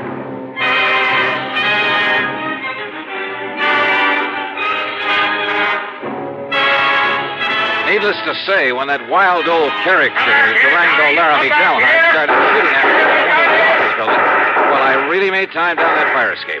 And I didn't stick around to see how he was going to square himself with the police. Because before I could even reach the nearest corner, a couple of prowl cars pulled up in front of Floyd's of England and out piled half a dozen cops, all pulling their guns. No, sir. I grabbed a taxi. That's item 2, and it comes to $5 even for the fastest ride I could get to my apartment. Because Durango's presence in Hartford can mean only one thing. Yes, sir. He was still obsessed with the idea that I should marry his niece, Carol Delhart. Sure, I care a lot for Carol. Maybe even love her, I don't know. And I know that she likes me a lot. But I also know that neither of us is going to be railroaded into marriage by old Durango. Yet there couldn't be any other reason for his coming here. So I dragged out a couple of handbags and proceeded to pack them well. Then item 3, another dime for a phone call. George Reed here. So what happened, George? The cops haul him off and throw him into the clink? Durango? Who else? Johnny, this man is unbelievable. It's fantastic. Huh? I don't know how he worked it, how much it cost him. And, of course, as always, he came here loaded with money. Thousands, Johnny. Yeah? Well? But the police didn't even take those 6 guns away from him. Oh, brother, all the more reason why I'm getting out of here. Yes, Durango still thinks he's living in the old days of the wild and woolly West when the only... What? You're leaving? Oh, you bet your life I am, and I'm putting all the costs of transportation on expense account. Well, now listen. After all, it was you who got me into this whole thing. Listen to me. Where are you going? What do you think I tell you? You're in cahoots with this wild old man, this trying to get me to marry his niece. But, Johnny, if you and Carol love each other... So what? Do you think we want him to force us into it? Oh, well, now, look. Suppose we... Yeah? Oh, come on, George. I'm in a hurry. George! Are you in your apartment, Johnny? That's right, but not for any longer than... Why do you ask that? You stay right there, Johnny. Durango. You just stay right there. I'm coming right over. I gotta talk to you, young feller, and that ain't all. You hear me, Johnny?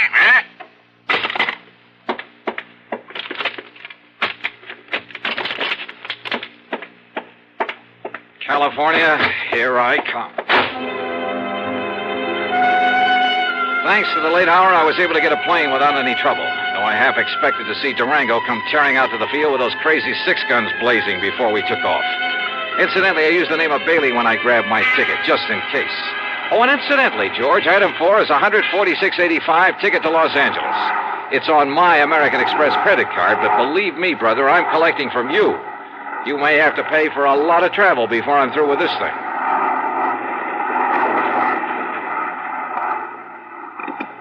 This is the pilot speaking. We'll be landing in Chicago in about 10 minutes.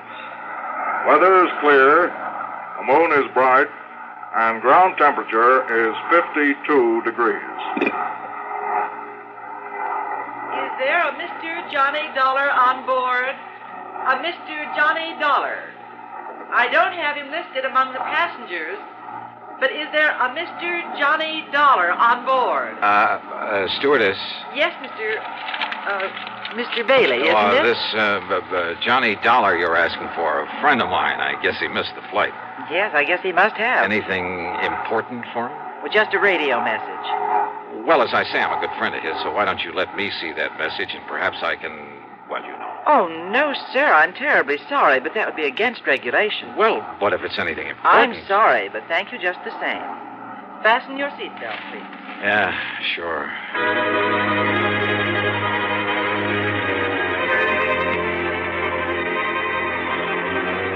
When we landed in Chicago, I was tempted to grab a telephone, call George Reed, and ask him if Durango had given up the chase. For I knew that by now George must have realized he'd have to be on my side in this whole silly business. But during the stopover, I didn't even risk leaving the plane. Finally, we took off again, and I managed to sleep for a while. But all I could dream about was Durango chasing me. Through streets and alleys, across the plains, on foot, on horseback, in a car, a boat, a train, and all the time firing those handguns at me. Wild, fantastic dreams. By the time we got to Los Angeles, I was a physical, mental wreck. But I knew that for the time being, at least, I was clear of Durango. So, after picking up my bags, I elbowed my way through the crowd to the taxi stand. Excuse me, please. Pardon me, ma'am. Sorry. Thank you. Taxi! Taxi! Hey, taxi! Here you are, Johnny. I hired this here now fancy limousine for you and me. Huh? Say, you ought to took one of them new jet flights like I done. Durango. Would have got you here a lot quicker. Durango, listen. Well, Sir Johnny, I finally catched up with you, didn't I?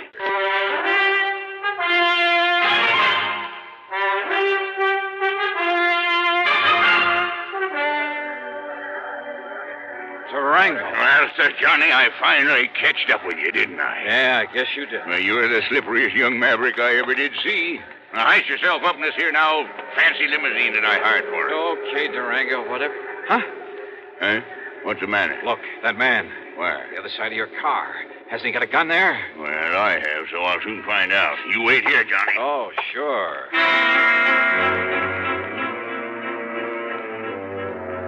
I dropped my bags and tore back onto the passenger ramp.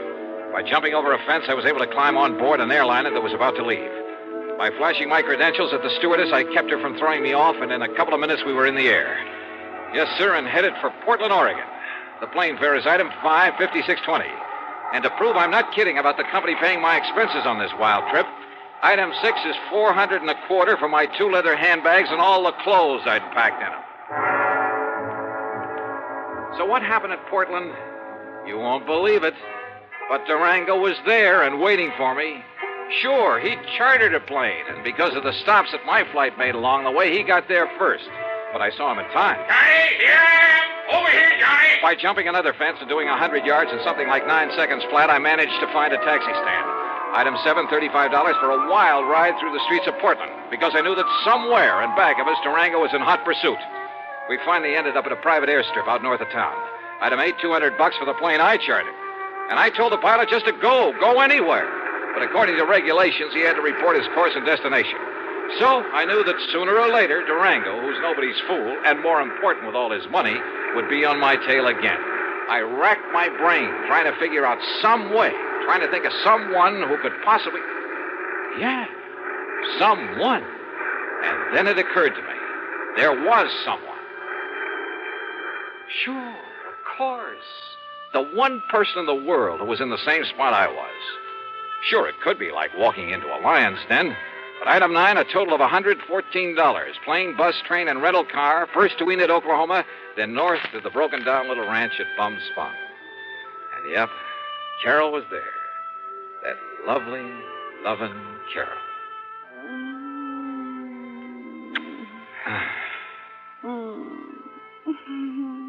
Oh, easy, gal, easy. You don't like to be kissed? Oh, I do. Johnny. Well, I love it, honey, and you'd know it. But listen, has Durango been here? Oh, Johnny, I don't know where that old goot went. Yeah, well, I do. He went to Hartford. Hartford? Yeah, Hartford, gunning for me. That crazy old man is so set on having us get married, Carol, Well, that he... sure he is, but to go all the way to... Well, now, that's just carrying things too far. Yeah, I think so, too. I mean, if he thinks that by waving a 6-gun around... Listen, Johnny Dollar, I'm real gone on you. You know that. Well, yeah, and I think you know how I feel about But that doesn't mean that just because old Durango wants it that way, we've got to get hitched up together. No. At least not right away. So if he thinks he can shotgun you and me and... Oh, no. Durango! I knowed he'd be coming back to you, Carol, so now we'll really celebrate. Durango, you crazy coyote! Now, Durango, you stop that! You put down that gun and listen to me. Well, he's going to marry you, ain't he?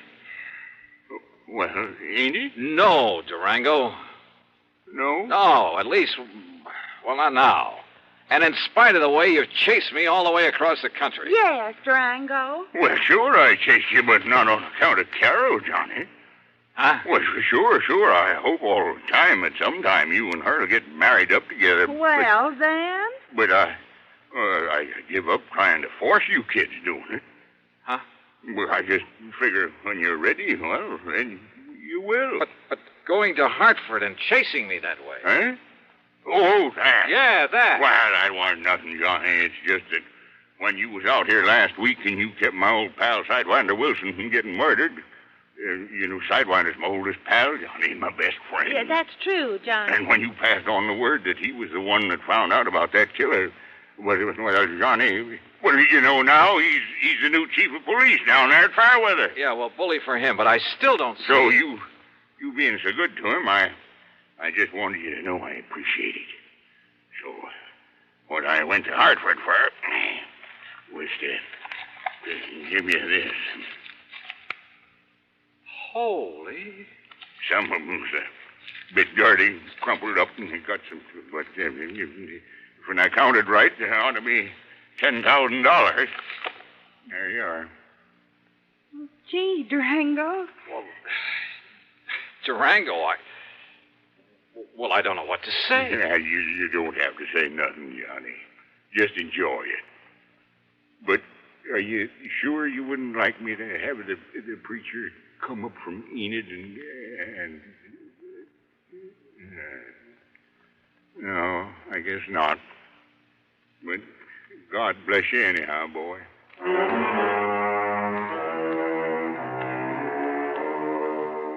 This time I did stay over for a couple of days. Yeah, and if I ever do take the leap... The expense account? Well, George, I'll still argue with you about it, but that's all. And the total, $1,053.45. Yours truly, Johnny Dollar. Here's our star to tell you about next week's story. Next week, a string of holdups, and behind them all is... Well, why don't you listen, find out for yourself. Join us, won't you? Yours truly, Johnny Dollar.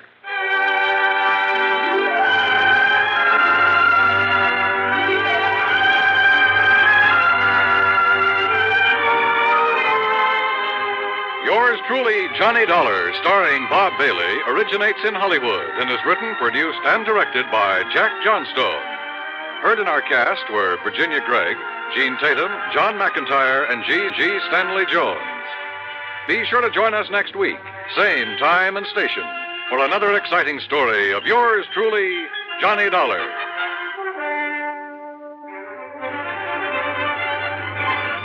This is Dan Coverly speaking. See How He Runs on Suspense is next on the CBS Radio Network.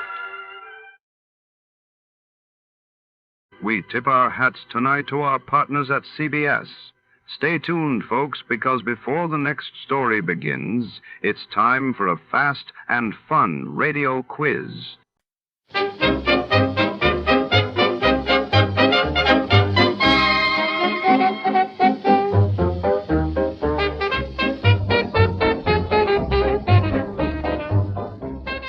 In the shadow-drenched alleyways of the city, a vengeful secret stirs.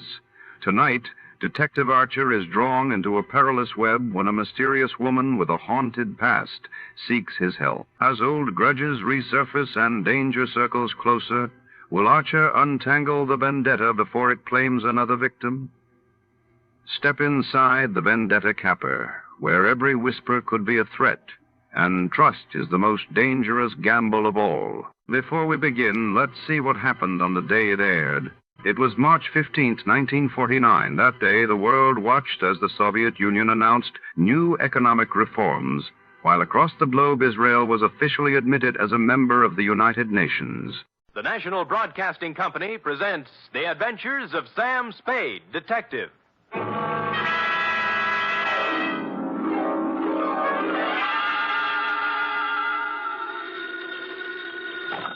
Sam Spade Detective Agency. Me, sweetheart. Sam! I heard you were hobnobbing with the wealthy set of our city. If what I was doing is their idea of hobnobbing, F, I'm glad I'm in the lower income brackets. What do you mean? What happened? I will only reveal that, Effie, in the intimate secrecy of our office.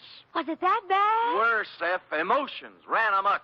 Passions were strewn from Fisherman's Wharf to the peninsula. Oh. Hatreds festooned the very air. And there was jealousy, too. My. It was positively lurid, as they say. Well, do you think it's all right for me to hear it? Well, I'll expurgate it a little, F. I'll water it down to your strength. I'll use monosyllabic instead of polysyllabic words, and so on. Now, Sam, I want you to tell me everything you think I should hear. And then just a little more. It's a deal, F. Prepare yourself for listening, and I will shortly make my entrance with a saga of society skullduggery, the lowdown on the uptown and all that. Now, if we need a name for it, why not call it the Vendetta Caper or the Revenge of Monte Cristo?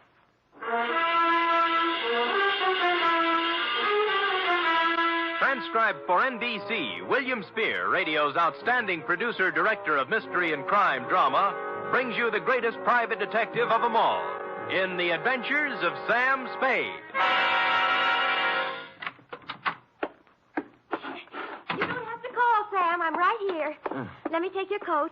Well, Effie, isn't this sufficient of you? Now be quiet and give me your coat. All right. Thank you. Now, I've oiled your chair so it won't squeak. Sit down. Well, you make me feel like an emotional invalid, but it's wonderful. And here, Oh, will miracles never cease? a double. Well. It's 8-year-old stuff. I had Friskin's drugstore send it up. Applejack, it's called. Applejack. Well, what brought it on, F? Why this particular polishing of the Applejack? Well, Come on, out with it. no, I just thought, well, you've been working with the rich people, and maybe you were handsomely compensated. Hmm? And, my back salary? You're not mad, Sam? Well, as it happens, I did make a few dollars, and yours will be the first account settled. Oh, Sam! So, it wasn't me. It was the money all the time. No, Sam, no, I just... I accept your apology. To Lieutenant J.F. Randall, San Francisco Police Department, from Samuel Spade, license number 1375596. Subject, The Revenge of Monte Cristo. Monte Cristo? Is this a historical drama? Christoph. Cristoff. Monty. Monty. And it's still a historical drama. Dear Lieutenant, revenge is an old-fashioned motive, but when you get it raw and distilled, as in the Gosden affair, it's new all over again. This was the slow-burning, deliberate kind of passion that starts smoldering way back in the forgotten days and explodes among some people who never knew they were living over a keg of dynamite. It was yesterday morning that the distant sputtering of the fuse began to be heard by a man named Chandler Gosden. You know him, the hulking rich boy, the electrical appliance scion who took up professional boxing for a while. I think he was billed as Gold Plate Gosden, a society scrapper. And he was doing well, too, until a right cross by someone who needed the money more than he did sent him back to clipping coupons. Spade? Yeah? I'm Chandler Gosden. Well, I recognize you. What do guys like you charge? Well, it depends on the job. Investigation. $60 a day, and any unusual expenses. Cheap? Well. Do you guys have some kind of a code, huh? Code? You know, like doctors. Do you keep things in confidence? Well, most of us do, including me. Yeah, I don't suppose it'd make any big difference if it got out. I'm not afraid of him. I just as soon punch him in the mouth as look at him. Who? Monte Cristo. Heard of him? No. Moved into the peninsula, my neighborhood. Bought the Major Dunhill place. Oh, yeah, I know the estate. Must have cost plenty to buy. $250,000, I hear. But what's money these days? Everybody's got it. Yeah, isn't it awful? It's a tax scheme, I suppose. Ever since he moved into that ark of a house, he's been throwing parties. They're a cross between the last days of Pompeii and a Polish wedding. He invites hundreds of guests, everybody who is anybody. Disgusting. But it seems legal so far. He's been there 4 months throwing parties, inviting everybody in the phone book. Everybody but me. Well, maybe he just doesn't like you. What are you talking about? I'm one of the best-liked guys in the peninsula. Everybody likes me, little kids, cops, the guys at the country club. I never had an enemy in the world. Besides, I got Virginia. Oh, who's she? My wife. Oh. One of the sweetest little girls that ever came down the pike. Well, my apology. She was a bald one. Oh. The year I married her, she was the social catch of the year among the women. Really? Yeah. So was I among the men. Well, look, I got to tell you some more. A month ago, one of my company warehouses burned down. Somebody slipped up and the fire insurance hadn't been renewed. I lost $350,000. Guess who had lunch with my insurance man a week before the fire? Monte Cristo. You got it. Next thing is, the rumor gets around that the Gosden Electrical Company is on the verge of bankruptcy. No, of course it isn't. Absolutely not. A gossip columnist reports that I'm going to close up shop and beat it to South America with what dough is left. Then when the stock prices start dropping, somebody suddenly buys them up so fast they disappear overnight.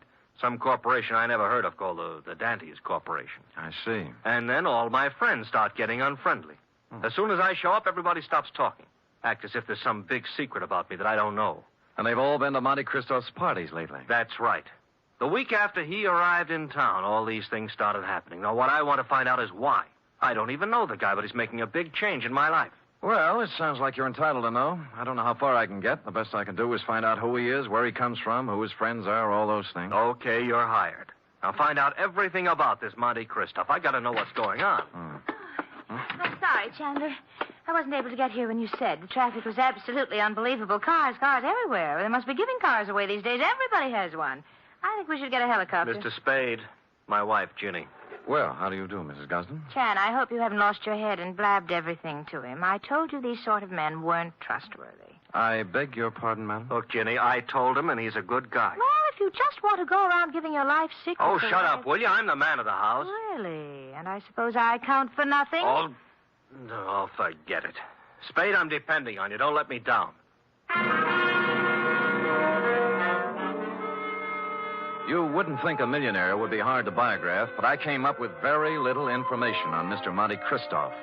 He'd arrived in town 4 months ago, stayed 10 days at the St. Mark Hotel, then bought his house. He had a bank deposit running into 7 figures. He had no known business connections, just money. The register at the St. Mark said he came from Chicago, and an airline company verified that he'd been a passenger aboard one of their ships from the Windy City. This was as far as I'd delved when my place of business was entered by a man in powder blue livery. You Spade? The same. Mr. Monte Cristo sent me to pick you up. I see. Up for where? For his mansion on the peninsula. Oh. He said he knew what a rough time you must be having at your present job and that he'd be glad to make the whole thing simple to you. Oh, you really said that? That's what he said. Oh. But I don't know what it means exactly. Well, I don't know what it means exactly either, but there's one good way to find out. Home, James? My name is Bertuccio, sir. Bertuccio? I see. How long have they been calling you that? Well, let me see. It's about... Oh, what do you mean? I mean, it's my name. All right. We'll talk it over in the car.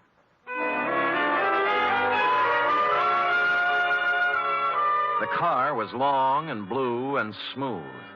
I'm as democratic as the next guy, and I would just as soon have ridden up front with Bertuccio, but no, he wouldn't hear of it. I had to ride in a back seat with a window of bulletproof glass separating us. And thus we rode down to the peninsula. We glided down elm-shaded streets and finally through the gate of Monte Cristo's estate. The driveway was lined with spring green poplars. The mansion door was opened by a rear admiral, and I was ushered in. I wouldn't want to say that the living room was large, but I coughed once, and it was a full minute before the echo came back. A door opened somewhere, and a tan, hard-bodied man walked in across the marble floor with an outstretched hand. It was tougher than whalebone. I appreciate your coming, Mr. Spade. Mr. Christoph. Did you have a drink? Champagne, Scotch, Irish, what? Oh, anything, whatever you like. Good. I figured you for rye. It's already ordered. Rye it is. Cigar? No, thanks. They're custom rolled Havanas, made expressly to my own taste. Oh, thanks anyway, but I have some beat-up cigarettes here, son. Oh, try mine. The King of England, I did him a favor once. He ships them over. How is George? You drink, Mr. Spade. Oh, thank you, Bertuccio. Now, you've been investigating me. Yes. And you haven't found out anything. How'd you know, Mr. Christo? There's nothing to find out. Well, you're red. I'll do you a service and save you time and money. Well, that's a handsome offer. I accept. I was born in Michigan to a prosperous lumber family. I went to Phillips Andover and Harvard. Well. Mark's fair. I served with the Army in the recent war. Major, military police, wounded twice. Uh-huh. Parents died while I was in Italy. I inherited enormous lumber holdings, which I sold. Hence my bank account. I like San Francisco. Came here, settled down. Well, you're very kind, but I don't need all this information. I have more money than a man can spend in a lifetime. And by that, I don't mean to boast. It was an accident of birth. Yes. Now, Mr. Christoph, I'm only trying to find out. I know what you're trying to find out. Chandler Gosden put you on my trail. Well, there's no need to deny it. And What would you take to get off my trail, Mr. Spade? Well? New car, a selection of fine liquor, a better job, cash? All rather enticing, but I'm afraid you've misjudged me, sir. I only work for one client at a time. Is there anything wrong with switching your allegiance? Well, I'm afraid it wouldn't be cricket. Is that the way they say it at Andover? Very well. Huh. Then I'm afraid I've given you all the information I can about myself. Well, you've been very generous. But just one other thing. How long did you live in Chicago? Chicago? Yes. I never lived there. But you flew here from Chicago. Oh, that. I was just there on business. Uh-huh. Well, if you say so. Bertuccio is outside with a car. He'll drive you back to your office. And with that, he turned and left me. Outside, Bertuccio was waiting. Impassively, he ushered me into the limousine and started out. Only we didn't head for my office. Instead, we seemed to be leaving town. I banged on the glass between us, but Bertuccio didn't choose to answer. When we stopped at a light, I tried the doors, but they were both mysteriously locked. I was a prisoner in a moving jail. I made desperate signs to passers-by and traffic policemen I knew, but they just smiled and waved back at me. It was all very jolly. So I sat back and waited. About 20 or 30 miles out of town, we pulled onto a lonesome road and stopped. Here we are. Well, just where are we and why? Now, don't blow your top. Christoph told me to take you out here and to give you this. Oh? What's in the envelope? Money. $2,000 to be exact. Well, that's a lot of grands. They're going to do a lot for you. You're going to take it and keep going north. 48 hours will be long enough, just so you keep out of Frisco. Well, just so you know how I stand, I'm going back. You know, I was hoping you'd say that. Now I can do things my own.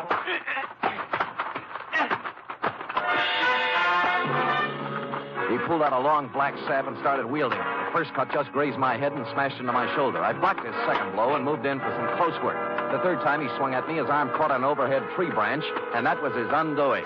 He took 4 or 5 and then went down and out. I searched him, and his billfold revealed that he was Joseph Kowalski, late of Chicago, Illinois. The cards and addresses it contained left little doubt that Kowalski was in the rackets. I threw him in the car and drove back to town and police headquarters. He was awake by then, and I had to drag him into the hall. You want him locked up, Sam? What for? Assault and battery, assault with a deadly weapon, assault with intent to murder, mayhem, anything. You can't lock me up. I didn't do any of those things.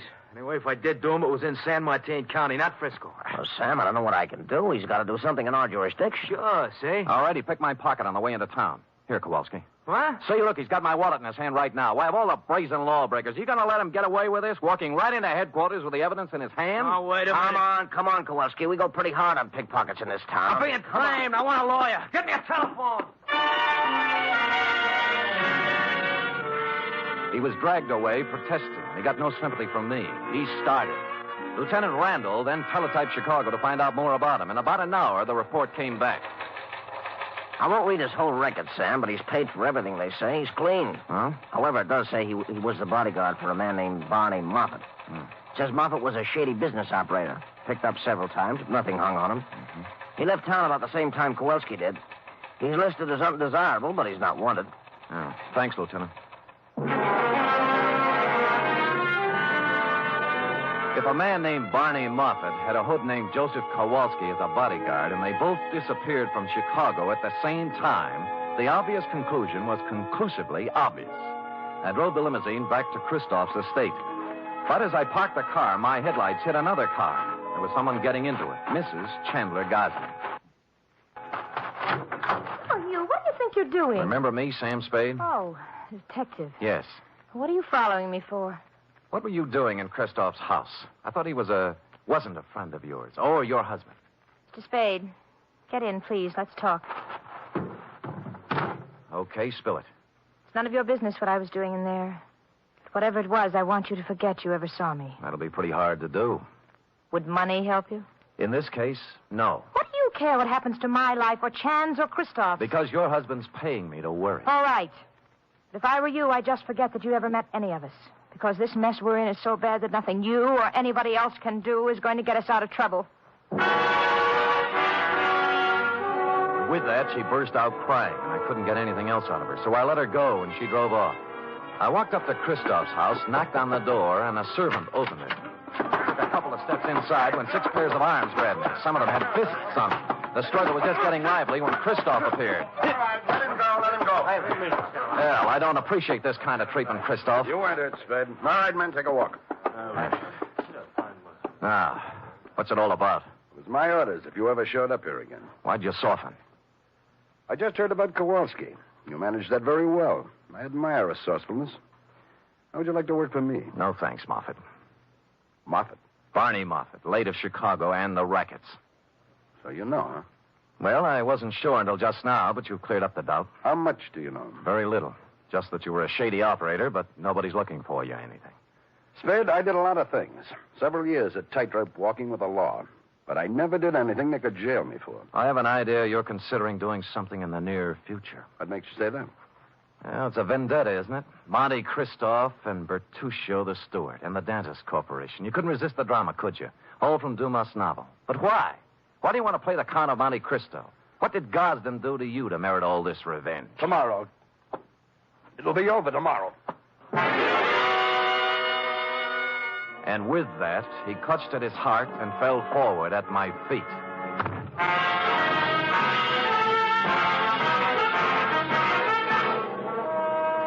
You are listening to the weekly adventure of radio's most famous detective, Sam Spade.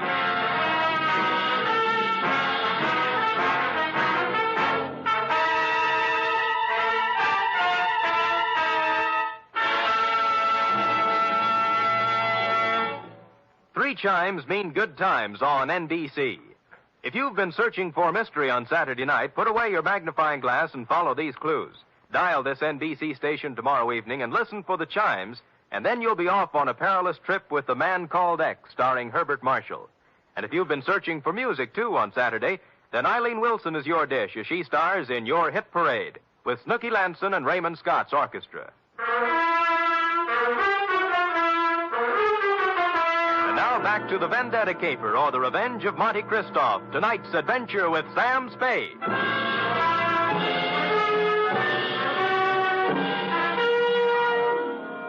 I bent over and listened to his heart. It was okay. Monte Christoph had just keeled over, apparently, from a crescendo of emotion. He blacked out. I didn't want to be held up by his henchmen, so I left the room and walked out of the house without calling anybody. I walked down the road, and good luck, there was an empty cab cruising along. At Chandler Gosden's, I found him pacing the living room in a state of physical and mental disorder. I told him what I knew. Vendetta? Why? I never heard of him. I never did anything to the man. Why would your wife go and see him? I don't know. Why don't you ask her? Because she hasn't been home all day, and here it is 1 o'clock in the morning. She's still listening. Tell me, is there something special happening tomorrow? Christoph seemed to think that everything would be settled tomorrow. It's our annual corporation election, just a matter of form. I'm elected president. A few other people voted into office, always the same people. Well, then he must plan to swing the election his way. Maybe put you in office. Got a fat chance of that. I don't care how much stock he buys. Ginny owns 10%. I own 41. That's 51%. If he bought 49% in the open market, that still wouldn't be enough. We could still outvote him. You're sure you've got the stock in your possession? Sure. I saw it last week when I was down in the vault looking for my birth certificate. Stupid me, forgot I don't have a birth certificate. Huh? No, that must be Edson, my lawyer. Called and said he had something on his mind. Chandler, I have bad news for you. It can wait. No, it can't. This is Sam Spade, Ralph Edson. How do you do? Spade. Now, Chan, listen to me. All right, what's biting you? Just this. We're liable to lose that election tomorrow. What are you talking about? We can't. I just found out that Monte Christoph has 59% of the voting stock in Gosden Electric. 15? He can't have it. Oh, look, wait a minute. If my wife sold her stock, he could have 59, couldn't he? He could. Spade. Huh? Are you positive you saw her coming out of Christoph's house? I'm afraid I did. I'm going to find her. And if she sold any of her stock to Christoph, I'll kill her. I tried to dissuade him, but he brushed me and the lawyer aside and ran out of the house. I called the police and told them to try and find Virginia Gosden before her husband did. Then I went looking myself. The first place I tried was Monte Christoph's mansion. There were lights on, so I entered, gun in hand. I didn't have any time to dicker with servants and bodyguards. Christoph appeared in a matter of seconds. All right, Spade, what is it you want now? Virginia Gosden. She hasn't been here since the last time you saw her. You know where she is? Haven't any idea. Well, if you know, tell me. Her husband's looking for her with homicide in his eyes. I can't say I'm sorry. Well, that's a nice sentiment. She sold you her stock in the Gosden Company, didn't she? Since you seem to know about it, yes. Why? She in love with you? I think maybe she is. And you're in love with her? She's a stupid, empty-headed nothing. I can't stand the sight of her. I hate her. Now, hold it now. You'll knock yourself out again. Yes. Yes. Come over here.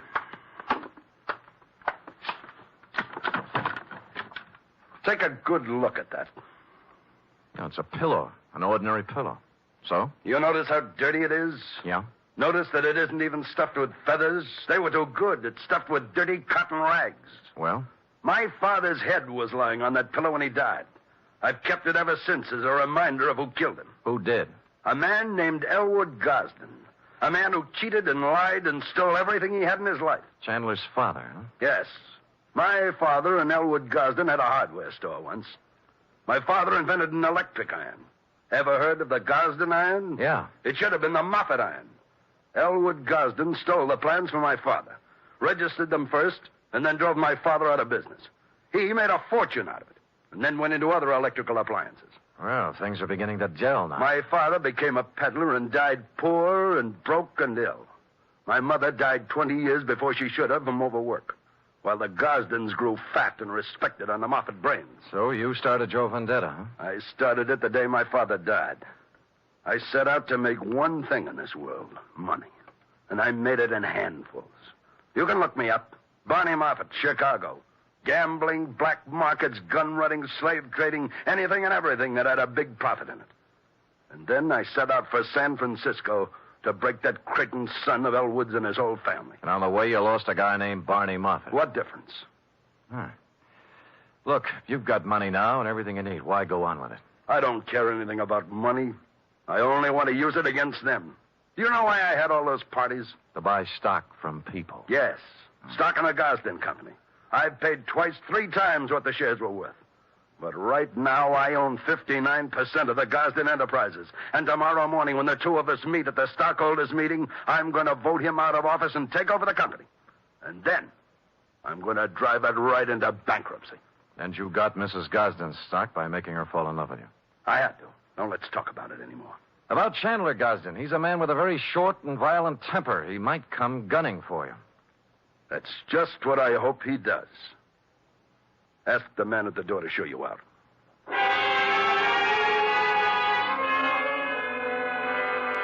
I spent most of the night trying to find Virginia Gosden with no luck. Chandler didn't return to his house, so I didn't know what he was up to. It was early the following day when I got my first report.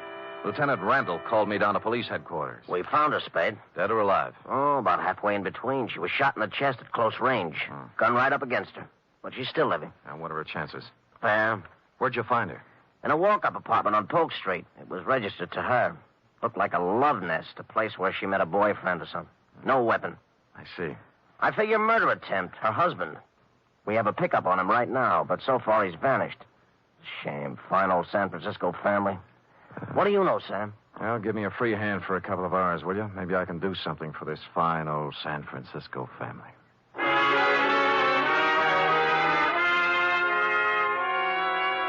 I had no more idea than the police where Chandler Gosden was at the moment, but I had a good idea where he might be later in the morning. I put a call into Ralph Edson, his lawyer. The stockholders' meeting of the Gosden Company was to be held at 11 o'clock at their executive offices.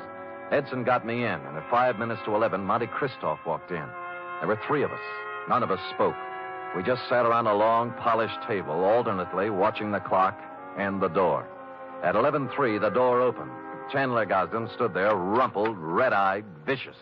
He had a gun. The first man who moves is going to get a bullet right in the face. Chandler, for heaven's sake. Shut up. Is that the gun you tried to kill your wife with? It's the gun, but I didn't try to kill her. She did it herself because he drove her to it. Me? Yeah, you, Christoph.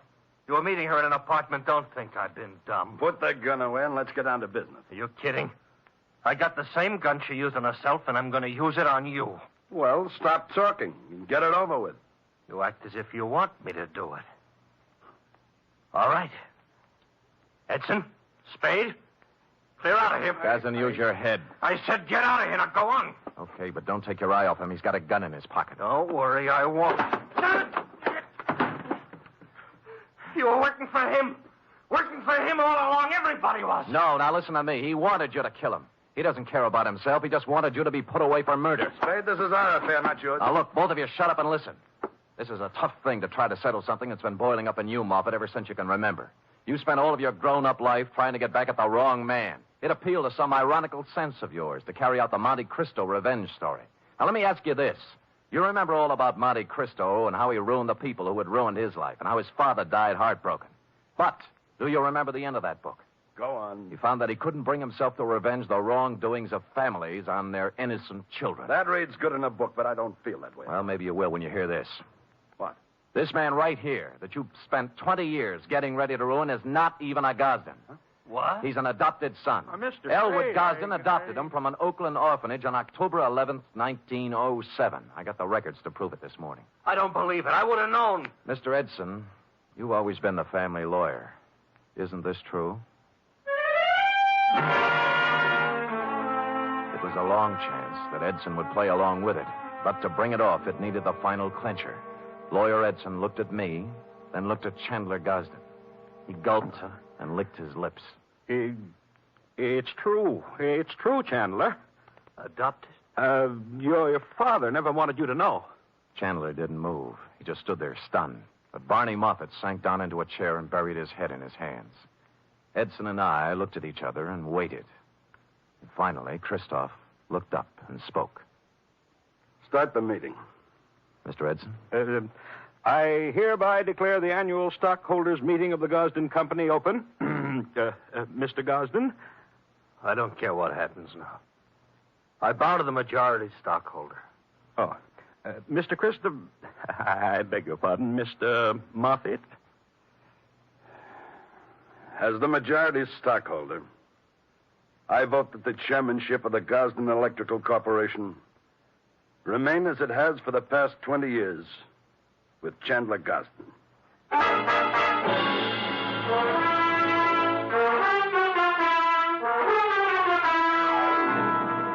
Period. End of report. Oh, Sam, you were magnificent. It was rather a stirring scene, wasn't it? I was good. But it was superb. It really was. Mm-hmm. Did he sign over the stock and everything? Oh, he did indeed. Oh. Sam, do you think the world will ever get to a time when everybody has all he wants, and instead of trying to get more, everybody spends his time just trying to enjoy life? Well, you know best, Effie. Do you really believe that, Sam? Well, you've got to believe something. It's better than nothing. I guess. I have a theory, too, Sam. Well, spout it out. Well, if everybody in the world picks somebody else to be nice to, there'll never be any more trouble anywhere. How do you figure that? Well, before you can be nice to somebody, you have to think nice thoughts, see? And once you start thinking nice thoughts, well, you can see how silly the bad ones are. Effie, come here. You know, I might just put you up as a candidate for a chair of philosophy at Columbia. Oh, Sam. I know who you picked out to be nice to. Me. True. And I picked you. Good night, Sam. Good night, sweetheart.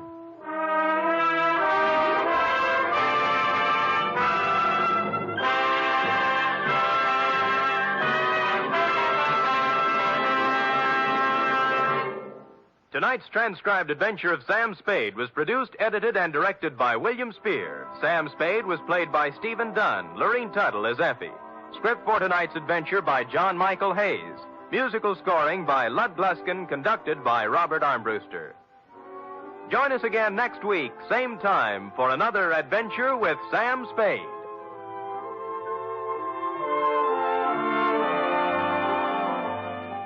From all of us here at Escape Radio, thanks kindly to our sister station, CBS.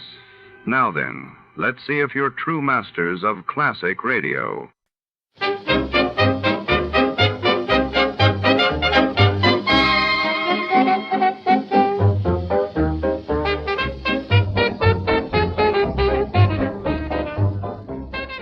Tonight, our story takes us deep into the heart of a dusty Texas cattle auction house, where fortunes are made and lost in the blink of an eye. A simple steer triggers a deadly game, and insurance investigator Johnny Dollar finds himself tangled in a web of deception and greed, surrounded by wary ranchers and shadowy bidders. The scent of leather and the echo of boots on wooden planks set the stage for betrayal. Amid the clamor of the auctioneer's call, who is pulling the strings, and what secrets are hidden behind the bidding paddles? Before to start, let's see what happened the day it was broadcasted. It was March 4, 1956, and that day the world watched as France and Britain issued stern warnings to Egypt over control of the Suez Canal while in the United States. A record-breaking winter storm paralyzed much of the Midwest, bringing cities like Chicago and Detroit to a grinding halt. From Hollywood, it's time now for... Johnny Dollar. Howdy, Mr. Dollar. My name is Jake Denham. I own a cattle ranch out here in Craig, Colorado. How'd you like to come out here and see me? Colorado? That's right. I have a policy with one of your companies, Tri-Western, office over in Denver. Well, what seems to be the trouble, Mr. Denham? Trouble? Oh, nothing like that. Not at all. Then why have you called me? Well, you see, the brand I use in my beef cattle is a Lazy JD. Yeah, you said your name is Jake Denham. That's right.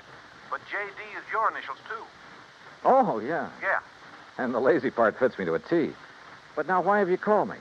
Well, you see, I listen to your radio program every week. All those insurance cases you handle all over the country. Glad to hear it.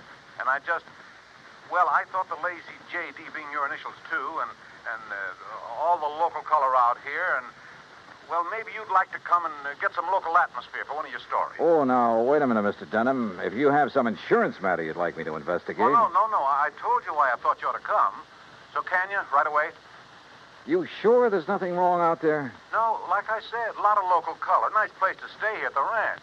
Now, how about it? Well, I've a couple of days' work on some reports to finish up. Then right after that, huh? Well... Good. I'll be waiting for you. Goodbye. Look. And everything's really okay, huh? Goodbye. Mr. Denham, I think you're lying through your teeth.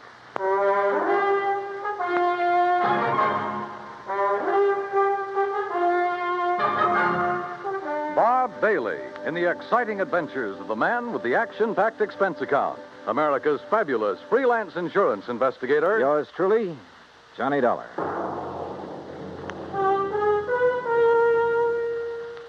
And now, Act One of yours truly, Johnny Dollar.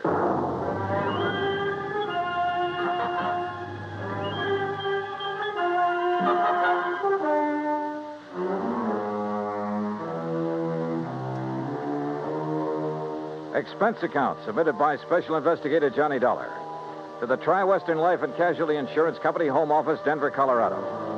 Following is an account of expenses incurred during my investigation of the bum steer matter.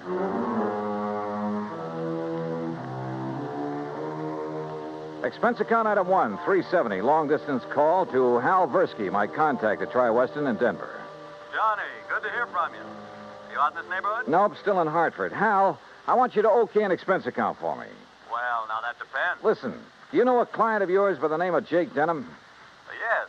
As I recall, he owns a big cattle ranch over near the little town of Craig. Uh-huh. Carries a straight life for something like 40, 50,000. Well, look, I got a phone call from him begging me to come out there and see him. Oh? Something wrong? He says not, but I don't believe him. Well, have you any reason to think something is wrong? Well, only the half-baked excuse he gave me for wanting to see me.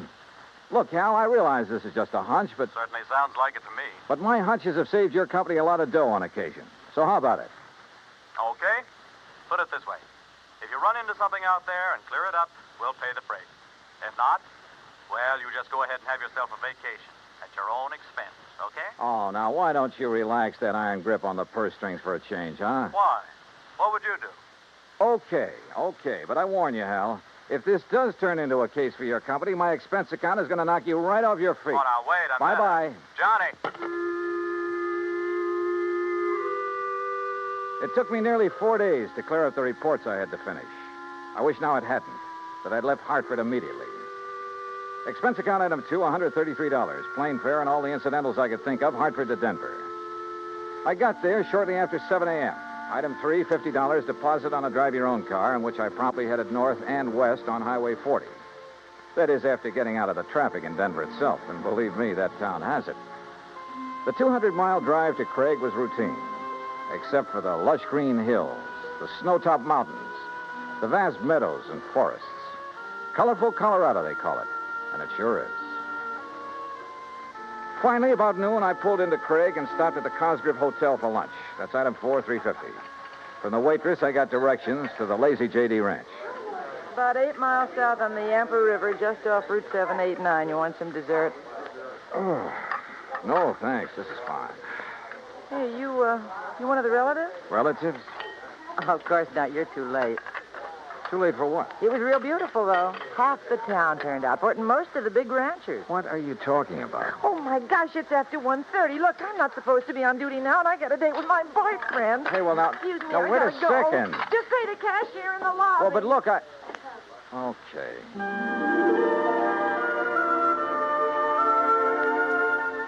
I paid my check to the cashier, went out to my car, climbed in, and headed for the Lazy J.D. There must have been several thousand acres to the ranch, all rich, green, healthy-looking pasture land, and Lord knows how many head of beef cattle. The main ranch house was a rather small but well-kept affair near the gate to the road from the highway.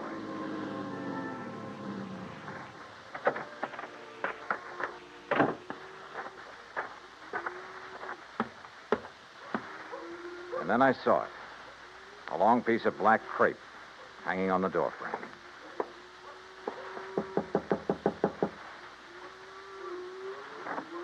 Yes? How do you do?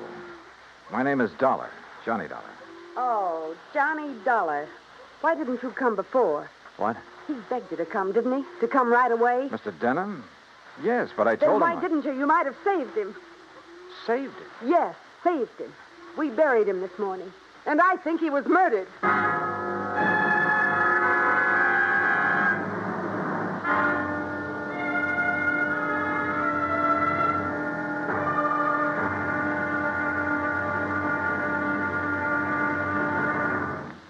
Act two of yours truly, Johnny Dollar, in a moment. The American writer Christopher Morley once wrote, "When you sell a man a book, you don't sell him just 12 ounces of paper, ink, and glue. You sell him a whole new way of life," unquote. Now, that goes double when you give, not sell, a book. But the gift of 550 books to little children increases the legacy tenfold. Near the end of 1960, the employees of the Chase Manhattan Bank started a people-to-people program with such a gift to school children of a town in Tanganyika. That's on the southeast coast of Africa. And to give you an idea how the books were received by the children, let me first quote from Francis Bacon. He's an English writer of a few centuries back. He said, "Some books are to be tasted, others to be swallowed, and some few to be chewed and digested." In the past, children in Tanganyika may have done a little tasting and chewing and a little swallowing and digesting. But there's one certain thing. They wound up devouring the books they received from the United States. And they did so much of it that they, the ones in high school anyway, were able to reach the level of English children their age and pass the exams at the same time. That takes a lot of book learning, as they say. Now, the gift of these books from the United States of America may have seemed a small thing to the senders, but the boys in Tanganyika who received them know that they've opened a whole new way of life. They've greatly increased understanding in the classroom of freedom, the right of all men everywhere. And now, Act two of yours truly, Johnny Dollar and the Bum Steer Matter.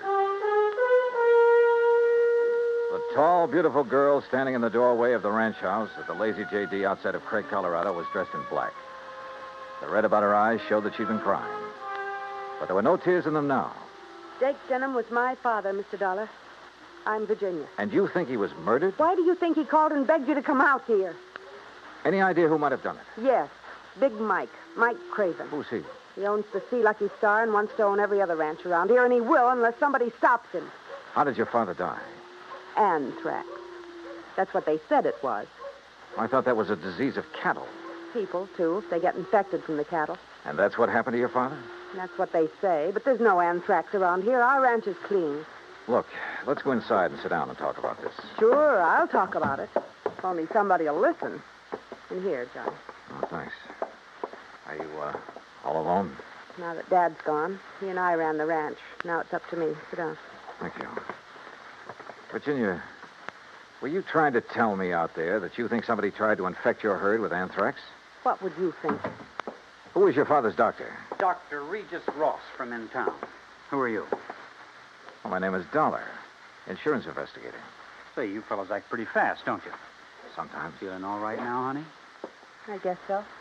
I told the hands that you're in full charge now. They'll take their orders from you. Or from me. Or from... Sure. Sure, I guess that's best. Thank you, Pete. They might as well get used to it, because after we're married... Look, honey, why wait any longer? I know this is a bad time to talk about Yes, it, but I Pete. also know, and you know, that this is no time for you to try to go it alone. But what about your medical school? I'll give it up. This is a lot more important than... Well, you're a lot more important. Oh, look, Jenny, you've stalled me for a long, long time. I know, Pete, because I... Don't you see I can run this ranch alone? No. You need me, honey. And I'm here to help you. Do you know how Dad felt? Sure. That all I wanted was this ranch. The same as he felt about anybody else who ever came here. Just who are you, Pete? This is Pete Kermer, Johnny. My fiancé, I guess. That's right. Didn't I see a Kermer ranch on the way out here, a small one? That's right. My pa's. He's Carl Kermer. Well, what do you think caused the death of Virginia's dad? Just what everybody says, Mr. Dollar. Galloping anthrax from that Hereford. Then why did he send for Mr. Dollar to come? I'm afraid we'll never know, honey. Well, I do. It's because he knew something was going to happen to him. Where is that steer now? Buried. On orders from the vet and the state inspector. Mr. Dollar. Yeah? You said investigator. Hadn't you better talk to Dr. Ross? Yeah, I guess so. Want to let me have his address? Sure. I'll write it down for you. And, while you're at it, tell me where I can find the veterinarian. And that state inspector, too. Huh? Sure. Why not? When I left them, a few minutes later, Pete was still making a quiet, but I must say effective pitch for Virginia's hand. Expense account item 5 cents for a phone call to the state inspector. He told me he'd never seen the infected steer on the Lazy J.D., that he was confined to his bed at the time. I called the vet's office, and he was expected back shortly. So I sat around the hotel lobby and glanced over some magazines. And then, in one of them, I found an article that made my eyes fairly pop out of my head. Item 6, I called the vet again. He was in. You caught me just in time, Mr. Dollar. I was about to drive over to the Sea Lucky Star Ranch for dinner. Mike Craven and I are old friends. That's so? Yes, ever since we roomed together at college. Oh, I see.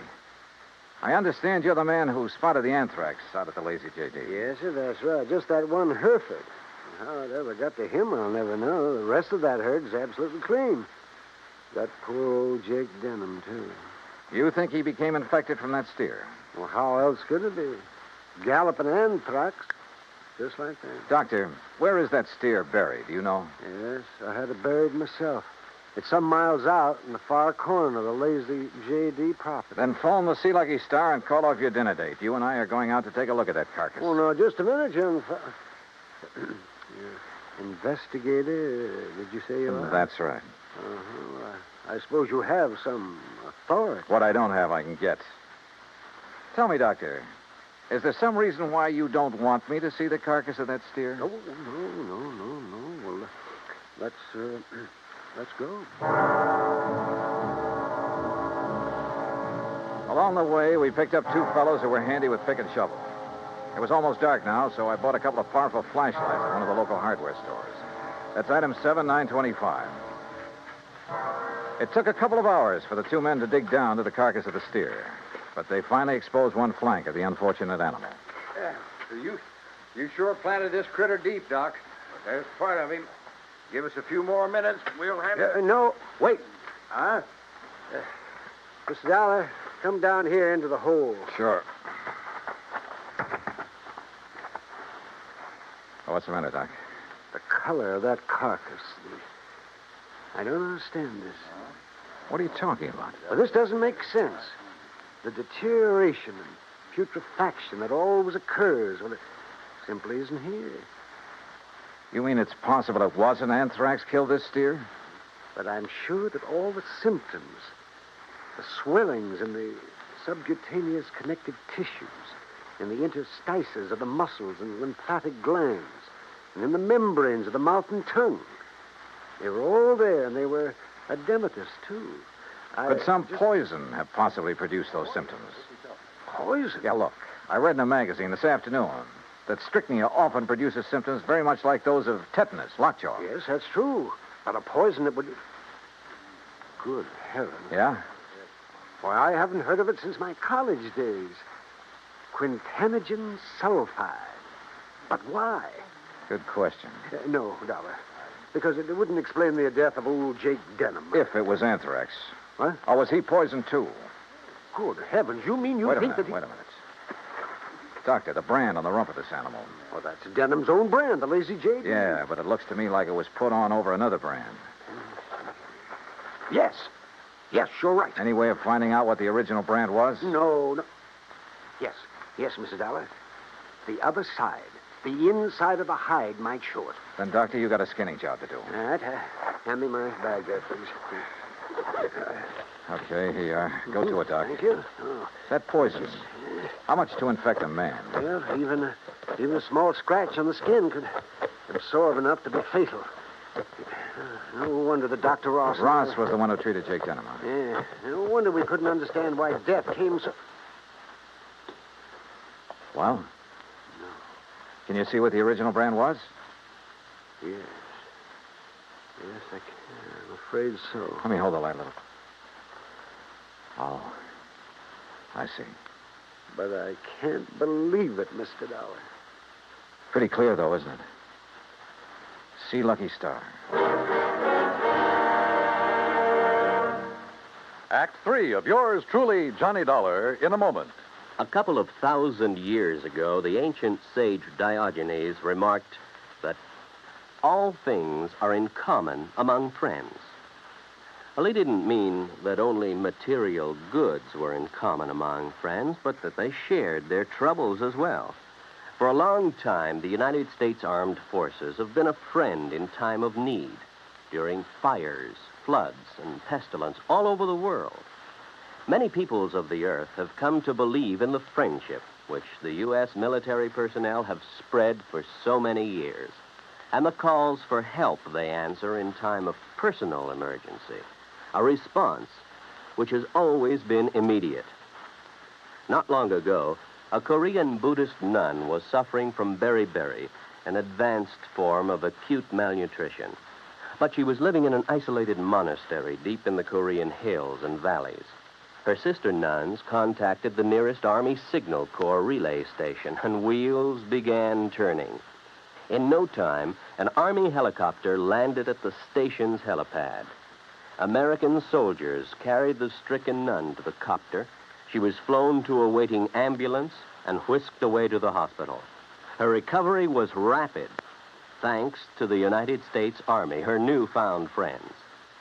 Army helicopter men helped in many other ways. Over the 108 islands of the Ryukyus that spread from southern Japan to northern Formosa, Army helicopters are constantly whirling their blades as they hop from one island to another on missions of mercy. They bring food donated by American women on Okinawa, or they bring vital medicine to save a life. They also bring friendship and understanding and freedom, the right of all men everywhere. And now, Act 3 of yours truly, Johnny Dollar and the Bum Steer Matter.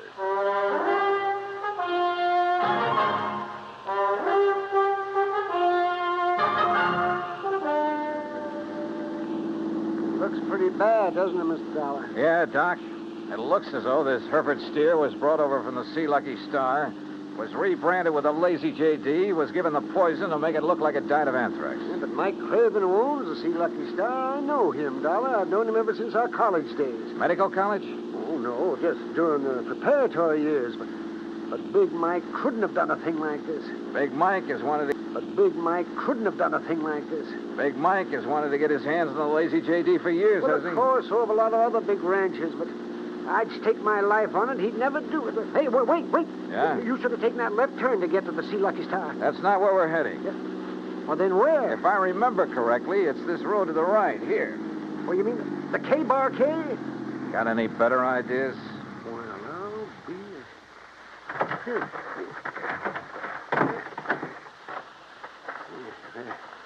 The ranch house is dark. It won't be for long.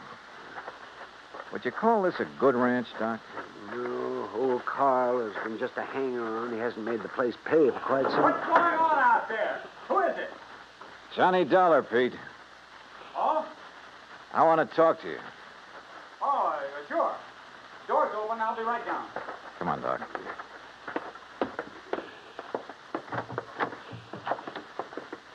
Let's see if I can find the light switch. This flashlight will do.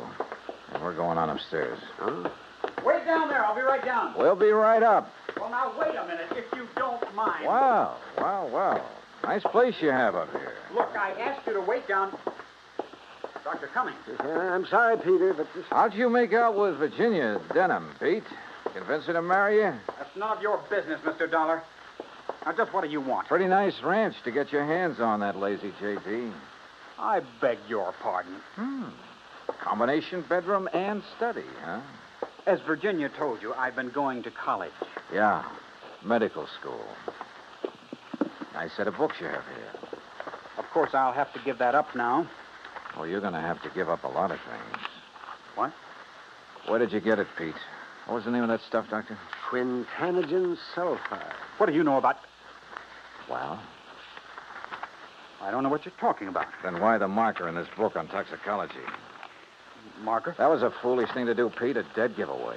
Yeah, I told you. I don't know what you're talking about. Yep. Right here. Quintanogen sulfide. I never heard of it. You're lying, Pete. No. Giving it to that Hereford was probably a cinch. Listen, you... But how did you give it to Jake Denham? Dollar, that's something you'll never live to know. Oh, look, now wait a minute. Put the thing away. No. Now stand back. I said look out. You...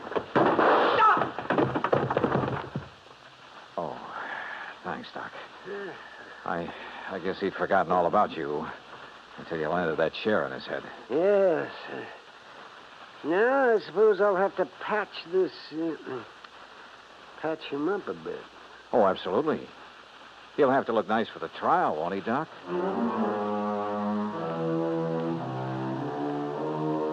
Expense account item 8, $55.95. Living expenses in Craig while waiting for the autopsy on Jake Denham. And yes, the same drug was used on him as on the Hereford steer. A small bottle of the rare drug was found in Pete Kermer's trunk. So Pete's not only lost a chance for a nice ranch, but for living very long. Expense account total, including incidentals and fare back to Hartford, $618.50. On second thought, how's about just sending that check to the community chest? Then I'll feel a little better about this case. And about myself, too. Yours truly, Johnny Dollar.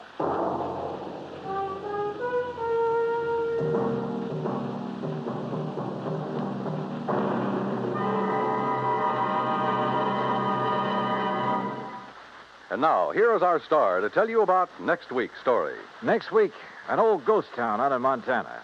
But one of the ghosts carries a .38 Colt. Join us, won't you? Yours truly, Johnny Dollar.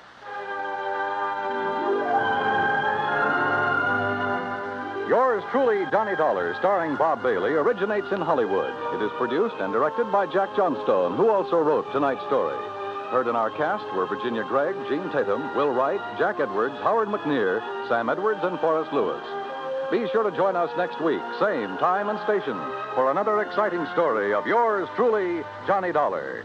Dan Cumberly speaking.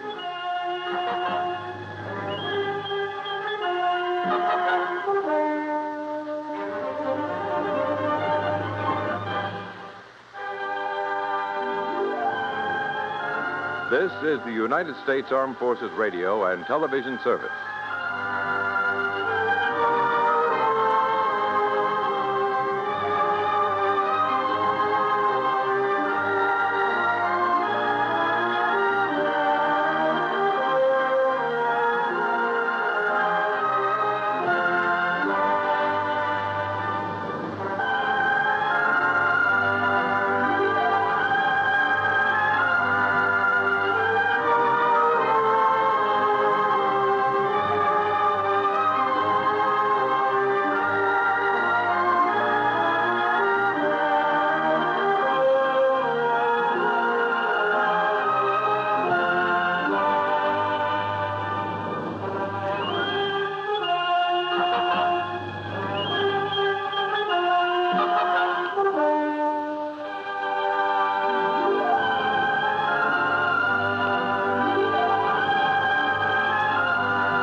Here at Escape Radio, we proudly thank our partners at CBS.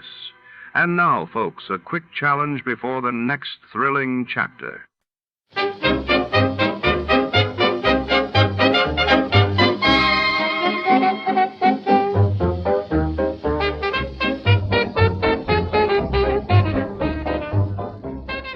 Tonight, under rain-slicked city lights, a hard-boiled detective is drawn into the shadows by a mysterious Dane Fairly Bright.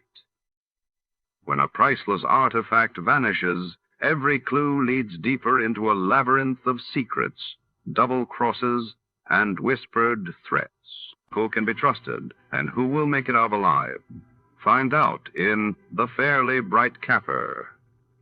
Before we begin, let's see what happened on the day it aired. It was March 22nd, 1949, and that day Europe watched as the Soviet Union tightens control over eastern Germany, while across the globe, Israel's new government confronted waves of international recognition and tension. The Adventures of Sam Spade, Detective, brought to you by Wild Root Cream Oil Hair Tonic, the non-alcoholic hair tonic that contains lanolin. Wild Root Cream Oil, again and again, the choice of men and women and children, too.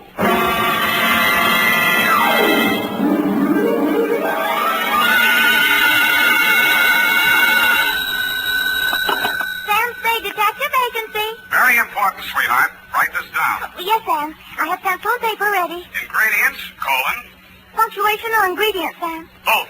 Well, what is it, Sam? A recipe. 1 pound of fennel. Oh, that's liquid measure, Sam. You put that in later. Cross out funnel? Not funnel, fennel. It is not liquid. It grows at Fairly Pines.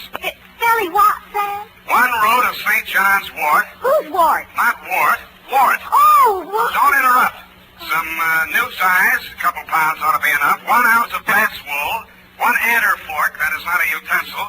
1 fillet of finny snake. Some lizard's legs. 1 hemlock root digged in the dark. Directions. In the poisoned entrails throw toad that under cold stone days and nights has 31. And if anyone drops in for trick-or-treat, Effie, leave him have it. Oh, Sam, now I get it. Halloween. It's a witch's brew. You were only fooling. That's what you think, sweetheart. Get out your cauldron, your poison pen, and your book of malefactions. I'll be right down to dictate my report on the Fairly Bright Caper, or I should have stood in bed and ducked for apples.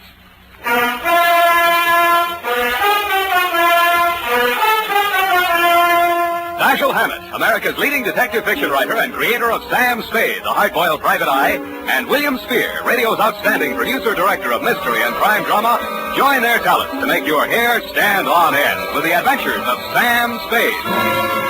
Presented by the makers of Wild Root Cream Oil for the hair. Are they saying this about you? There goes somebody who's really well-groomed. And that can go for every member of your family if they spruce up each day with Wild Root Cream Oil, America's favorite hair tonic. Wild Root Cream Oil grooms hair neatly and naturally, relieves dryness, removes loose dandruff. If your family hasn't tried it, get Wild Root Cream Oil in the new 25-cent bottle.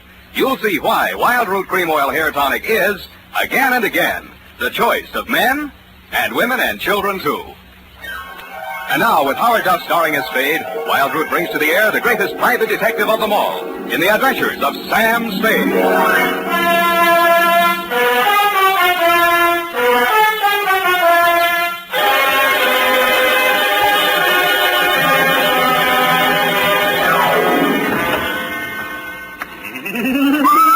Oh! Is that the wind dying? Oh, no, it's only 2 devils that blow through a murderer's bones to and fro in the ghost's moonshine. Oh, Sam, take off that ridiculous mask. You look about as much like a demon. As a demon, check. Fly your broom into the adjoining office, sister, and we'll weave a few spells. Date, Effie. Yes, Sam. What is this thing on my desk? Looks like a pumpkin. It is a pumpkin. I made it this afternoon. Here, I'll light it. Well, isn't that cute? Isn't that cute? Eyes and nose and mouth. Looks like Lieutenant Dundee of Homicide. Well, thank you, Sam. Thank you. Well, I guess everyone knows it's Halloween, even if they don't listen to the radio. Shall we? We shall.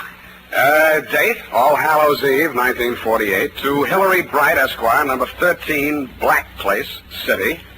From Samuel Spade, license number 137596. Subject, the Fairly Bright caper. It was a fairly bright afternoon for the fog-bound Bay Area. There was no frost upon the pumpkin. In fact, as yet, no pumpkin. But I did see a black cat and several attractive wolf girls in broomstick skirts during the bus ride down the peninsula to your client's ancestral estate, Fairly Pines. A bat flew out of a hollow tree as I mushed up a road through some pine woods to the house. In the gathering dusk, I also observed the toad, a lizard, and a hooty owl, which, if memory serves, are staple ingredients for a witch's brew. Then I observed, hobbling out of the forest, an authentic hag. She was wearing a dusty black robe, a peaked black hat, and her matted gray hair coiled serpent-like around her evil countenance. She leaned on a gnarled staff of hemlock, fixed me with her yellow, glittering eyes, and said, "Hello, kiddo. Yes'm. Which way's the house?" Which house? Fairly Pines. Lost my bearings, I did. I was looking for some fennel. Oh. I got the back's wool right enough and newt's legs. Couldn't find no adder's forks, but reckon this here copperhead will do the trick. What are you going to do with all that stuff? It's for the brew. I'm the witch I hired for tonight. Name's Gudge. Born Sophia, but of course I don't have no Christian name anymore since I sold out to Old Scratch. Beat me down on my price, he did too. Look at that wart on my nose. What nose? Huh? The house is up that way. Mind if I walk along with you, pretty boy? I don't like girls. No, not at all, ma'am. No need to be afeared. With the scoungy fee they're paying me, I'll be lucky if I give them a whiff of brimstone. Not so close, please. But I did promise one manifestation, and the scream of a soul in torment is the witching hour. Yeah. Fennel, fennel, aye, fennel. Ready or not, Who is that? What's your hurry, sir? Where do I find Mr. Hilary Bright? Oh, you're the detective, Spade? Right. Oh, well, I'm Homer Langdon, attorney for the Fairley estate. Hold on, I'll take you to him. Sorry for that challenge just now. Been hearing strange noises around the grounds. You notice anything peculiar as you came up the road? Well, there was an old lady. I used the term loosely. Looking for fennel? Yeah. That's the witch. Mr. Bright hired her for the party tonight. Takes her work kind of seriously, doesn't she? Well, you know how it is. Seasonal work. What does she do between Halloweens? Claims she hibernates. Gadapedia. Mrs. Fairley, Spade. She's eccentric. Don't let her know. Check. Oh, here I am, Homer. What was it you wanted? Oh, it's the man from the catering. No, Ophelia. This is Mr. Spade, the detective that Mr. Bright employed. Oh, well, about that recipe for the aspic. Cook says she's never heard of putting fennel and lizard's claws in a tomato aspic. And Mr. Bright says hemlock is poison. You've got it mixed up, Ophelia. That's the recipe for the witch's brew. Well, anyway, the grocer says he doesn't stock them, so you'll have to garnish it with parsley. Ophelia, he's not the caterer. He's the detective. Oh! Well, keep your eye on those pumpkins. Mice, you know. Mice? You know, mice. Pumpkins? Where is that witch? I've got to tell her about the parsley. Oh, witch!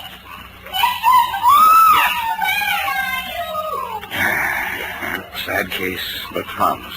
Shall we go in? Yeah. Now, watch his jawbone, Wilma. Oh, you've already broken his neck. Oh, why don't you hire an assistant? I don't like hanging him in the house anyway. We don't even know who he is. What are they up to now? Halloween comes but once a year. Oh, it's a skeleton, part of the decoration. Hillary. Oh, yes, Wilma. I couldn't find the witch, but here's the detective. Ah, well, you can have the witch. I'll take him. Oh, watch what you're doing, Wilma. The ladder. Sorry. This just about completes the arrangements. Oh, this is Miss Wilma Fairley, for whom I'm managing this nauseous ball, Sam Spade. Hillary. Is that any way to speak about a girl's 5th engagement party? Forgive me if I'm guilty of understatement. Oh, fix that wire, Wilma. The top of Frankenstein's head's caving in. And look at that, the bolts are coming out of his neck already. Oh, well, come along, Spade. And I'll tell you how you fit into this mess. See you at the party, Sam. In here, Spade. Privacy. I don't think we're quite alone, are we? 99%. This is Fairly fiancé number 5. Ralph Cram by name. Oh, wake up, Ralph. Oh, don't bother. He started the party a little early? Before lunch. But can you blame him?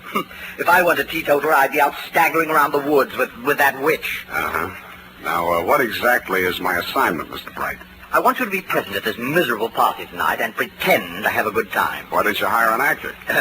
This is a new kind of masquerade ball. Even I have a unique problem here. A Halloween party combined with a party announcing the engagement of a socially prominent young woman. Well, naturally, the press will be on hand. They always are at my parties. But I doubt if any of the invited guests will show up. That's where you come in. You're one of the uninvited guests. I don't get it. Well, it's very simply this. I have a reputation to maintain. I'm sure you have better things to do than read the society page, so I'll explain.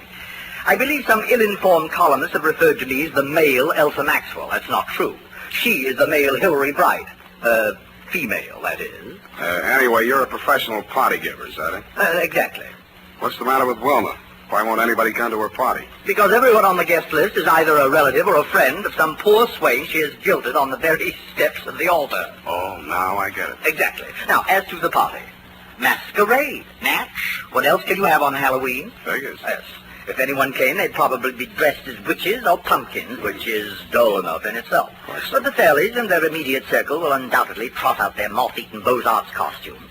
Old Langdon is Louis XIV. Wilma and her mother trying to look like Greek goddesses and some old drapes from a Fanchon and Marco idea. What about the boyfriend here? Well, you can see how hideous it's all going to be. And Life magazine has promised to cover it. Well, I simply had to do something. What about the boyfriend? I think it's the party idea of the year. 20 uninvited guests who will come as themselves. Who's my date, the witch? Oh, isn't she priceless?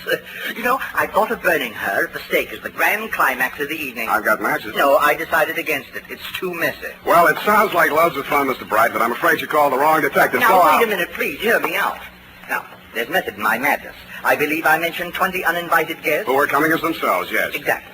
Well, I've gone to a great deal of trouble and expense getting together a really colorful group. All authentic types. A gangster, a shrimp fisherman, a swami, 3 bubble dancers, a gypsy, a paroled axe murderer, a sandhog. Oh, that reminds me, I must see whether the blubber arrived for that Eskimo they're flying down from Nome. Yeah, well... What I'm getting at, Spade, is that with a collection of people like that, well, anything might happen. Yeah, well, why didn't you invite the local police force? Oh, they're coming in costume, of course. Good, then you won't need me. Besides, I get $800 a day in expenses. Mr. Spade, at the last party our local chief of police attended, the guests were held up and robbed of $50,000 worth of jewels, including the chief's gold bag. So, you see, we do need you.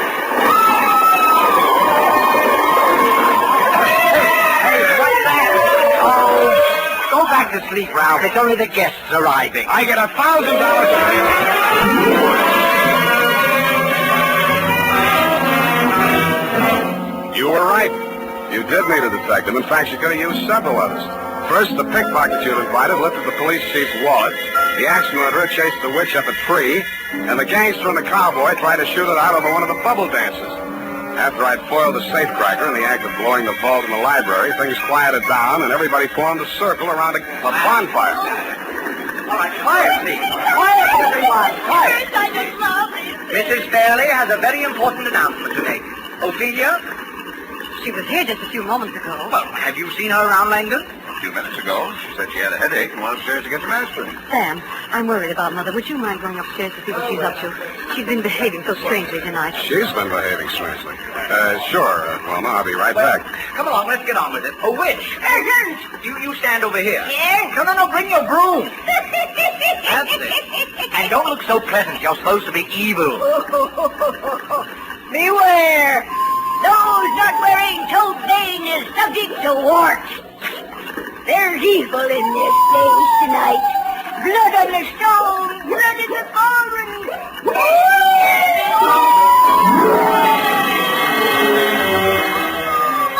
I hated to miss the manifestation, and I hoped I'd get back in time for the scream of the soul in torment to which it promised earlier in the evening. I cased the rooms on the second floor. Wilma's fiancé, Ralph Cram, was in one of them, asleep. Ophelia wasn't in any of them. But in one of the bedrooms, I found something that puzzled me.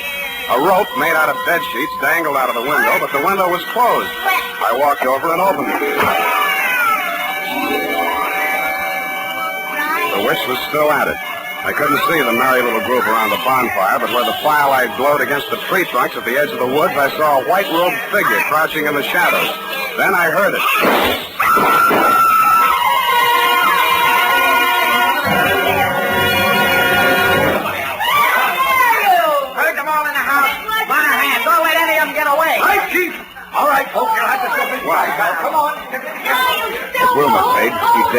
somebody shot her. She was sprawled on her face at the foot of a big pine tree at the edge of the clearing. A single slug had entered her body just below her left shoulder blade. If this was part of Mr. Bright's Halloween production, I thought he'd overdone it just a little, because she was dead. As nearly as I could reconstruct it, Wilma had been standing outside the circle of people grouped around the fire, as if somebody in the woods had called to her and she'd left the group to investigate. She'd been facing the fire when she was shot. Then what about the 2 shots that had missed her? If the killer had been aiming at her and missed, he couldn't have avoided hitting somebody else in the crowd. I went back to the house to check the guests. All there, unwounded and accounted for, except the witch. According to the local chief of police, who was rapidly turning into a toad, she had flown away on her broom. I checked my nose for warts.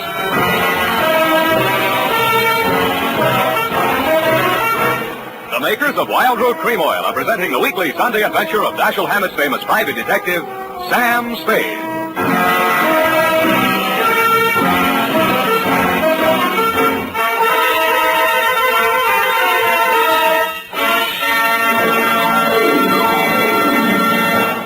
Now, here's important news on good grooming. If you want the well-groomed look that helps you get ahead, socially and on the job, listen. Recently, thousands of people from coast to coast who bought Wild Root Cream Oil for the first time were asked, how does Wild Root Cream Oil compare with the hair tonic you previously used? The results were amazing. Better than 4 out of 5 who replied said they preferred Wild Root Cream Oil. Remember, non-alcoholic Wild Root Cream Oil contains lanolin. It grooms the hair naturally, relieves dryness, and removes loose, ugly dandruff. So if you want your hair to be more attractive than ever before, get the generous new 25-cent size of Wild Root Cream Oil, America's leading hair tonic, on sale at all drug and toilet goods counters. It's also available in larger economy bottles and the handy new tube. Get Wild Root Cream Oil, again and again, the choice of men and women and children too.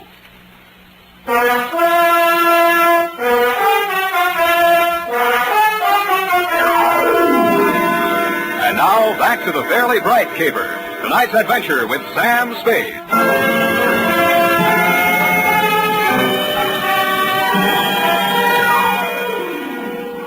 By dawn the next morning, Aloysius Becker, boy police chief, still hadn't sweated anything out of his 20-odd suspects, but yawned. The family lawyer, Langdon, had an old gun permit, no gun. Then he canvassed the town for Wilma's 18 jilted suitors. They were all alibied by their wives and children, which knocked that angle out. She carried no insurance, nobody stood to gain anything financially by her death, and nobody but you, Mr. Bright, actively disliked her. About then, Chief Becker put Ophelia back on the griddle. Now, look here, Mrs. Fairley. You still aren't coming clean with us. Clean? Oh, the ashtrays. I'll call the maid. Come back here. Yes, Chief Becker. Now, sit down, Mrs. Fairley. Now, let's go over the part of your story where we found the bed sheets hanging out your window. Yes. Why did you tie the bed sheets together and hang them out the window? For a rope. So, you admit that you used that rope to sneak out. I did no such thing. I always go out that way at night. And you admit that... Oh, I give up. Mrs. Fairley. Oh, it's you, Mr. Spade. I want to thank you for guarding the pumpkin so well. I didn't see a mouse all evening. Thank you, Mrs. Fairley. I only did what... Oh, why is Chief Becker so angry? I think what's worrying him, Mrs. Fairley, is why you closed the window behind you when you went out on your rope. So no one would know. Wilma worries about me. You won't tell her. Ah, it's as plain as the nose on your face what she's doing. Working up to an insanity plea. Ingenious theory, Chief, but look, can I talk to you a minute outside? Yeah, could use a little air. Keep 'em all here, Monahan. Look, Chief, why don't you lay off that poor old dame? She's too vague, disorganized. It took a marksman. The way the wound was, no point of exit, just punctured the wall of the heart and stopped. The low velocity impact. Sure. A what? It had been fired from about the maximum range of a .38 pistol. He'd have to figure on the drop in trajectory as the bullet slowed down. It was either a trick shot or one that just connected accidentally. By the way, we only have your word for it that you were upstairs in the house when those shots were fired. You carry a .38, don't you, Spade? What kind of gun do you carry, Chief? Yes. Well, we'd better wait till ballistics sends back the report on the slug. Gosh, if we could only figure out where she hid the gun. Don't look now, Chief, but that witch is back again. What? Pretty boy, where have you been? I've been looking all over for you mortals. You're going to have a good deal of explaining to do, lady. Why did you fly away like that last night? I had to see to my cauldron. A good thing I did, too. Look what I found in it. No wonder my manifestation didn't work. Base metal in my brew. 38 caliber, too. 3 bullets fired. Gee, that settles it.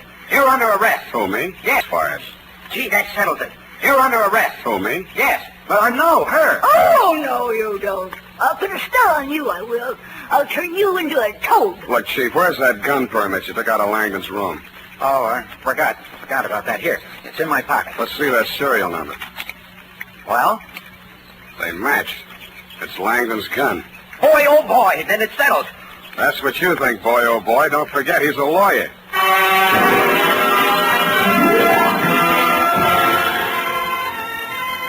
I headed for the woods. I found the spot where I'd seen the figure in white crouching just before the shots were fired. A little way back in the woods, I found footprints. French heels, short, mincing stride. Following along behind them was another set, flat soles, long, manly stride. The mannish footprints followed the feminine footprints almost to the clearing and then stopped. The feminine footprints went on straight to the spot where Wilma had fallen. I knew that no woman had been over this trail since the murder except the witch, who probably had cloven hoofs. Her cauldron had vanished, but the fire was still smoldering. I kicked through the ashes. I didn't know what I was looking for, but I found it. I raked it out with a stick and prodded it. The blackened outer layers crumbled away. It had been a raging bonfire, but there are few things harder to burn than a telephone book. The middle pages were yellowed from the heat and seared around the edges, but they were still intact. There was a hole punched in the middle of each page. Feminine footprints right up to the X that marked the spot in the phone book through which a bullet had been fired. I had a hunch the ballistics report would prove that Langdon's gun did not fire the fatal bullet. I was right, but for the wrong reason.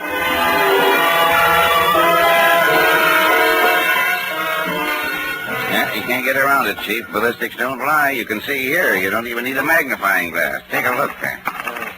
Don't have my glasses. Well, you ought to be able to feel it, too. Big ridges on the test slug. The other one's almost smooth. Rust pits wouldn't make a ridge like that, would they? No, we figure they must have used a faulty cutter at the factory when they rifled the barrel. Well, that settles it. That and those women's footprints and that phone book all point to Mrs. Fairley. What's about a phone book? Whoever shot her fired the slug through a phone book to make it look like a long-range job. It was a low-velocity hit, all right, but it was tearing through that phone book that slowed it down. That proves the killer didn't have to be a marksman. Stood right next to her. What's so funny? This picture in the morning paper, you and those bubble dancers, Chief. Let me see that. Why, that's libelous. It's more than that. Huh? There in the background, Langdon and Mrs. Fairley. What about them? Their shoes. Langdon's dressed as Louis the 14th, French heels. Mrs. Fairley in that Greek goddess getup, sandals, flat heels. It's Langdon's gun, then it's not Langdon's gun. It's a long-range shot, then it's through a seed catalog. Phone book. Now it's a man in woman's shoes. An attorney at that. Monahan, get me some fingerprints, something I can work with.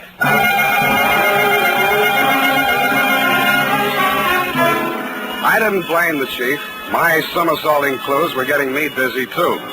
So far, Langdon, like the good lawyer he was, had kept his mouth shut, which meant nothing one way or the other. That was smart. But he disposed of his gun by throwing it in the witch's cauldron, which was stupid. A, because it was sure to be found, and B, because there was no reason for hiding it anyway. But two stupids sometimes make us smart. If he wanted it to be found, he must have had a story ready in case he had to talk. If I were in that spot, my story would have been that I fired those shots into the woods after the fleeing killer. But I didn't know how I would explain the fact that only 3 shots were heard, one of which killed Wilma. Then I thought of those 2 ridges on that test slug. 2 ridges, 2 shots into the woods. This time, I did know what I was looking for. They were buried deep in the soft trunk of a pine tree near the ground. I dropped to my knees and dug. I got the first one out and was looking at it. It was a misshapen hunk of worthless lead. Something embedded in the side of it glittered in the sun like a diamond. In fact, it was a diamond.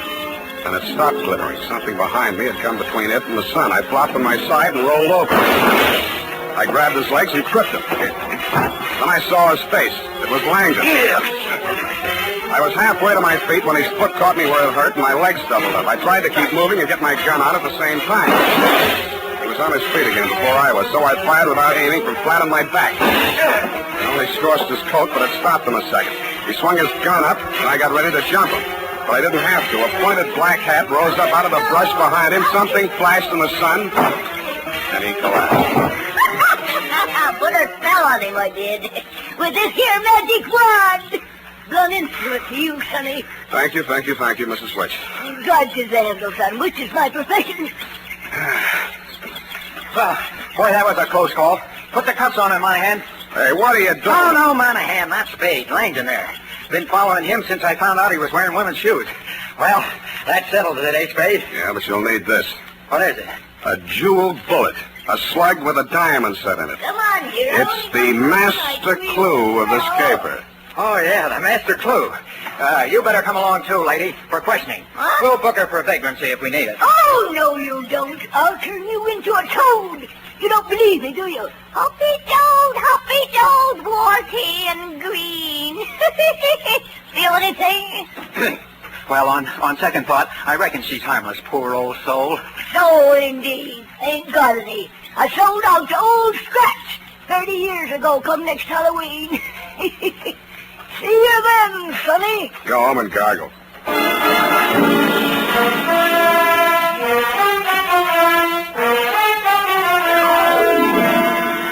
Period. End of report. But, Sam, what was the significance of the jeweled bullet? Oh. Well, after he shot Wilma, Langdon fired 2 shots into the woods, remember? Yes. Those 2 bullets had diamond insets so placed that they would gouge the inside of the gun barrel. All bullets fired from the gun thereafter would have markings different from the one fired into Wilma's body. Oh. Well, he was wrong, of course, but it was noble of him to want to cover up for poor Mrs. Fairley. What for, Abby? Well, she killed her daughter, of course, because she was just out of patience with her, getting engaged and unengaged all the time till they hadn't a friend in the world. That's so. That was the motive, wasn't it, Sam? That's fairly bright, sweetheart, except that Mrs. Fairley did not kill her daughter. Langdon did. You mean she was his daughter, too, by a previous marriage? Go take that up, sweetheart, before I turn you into a toad.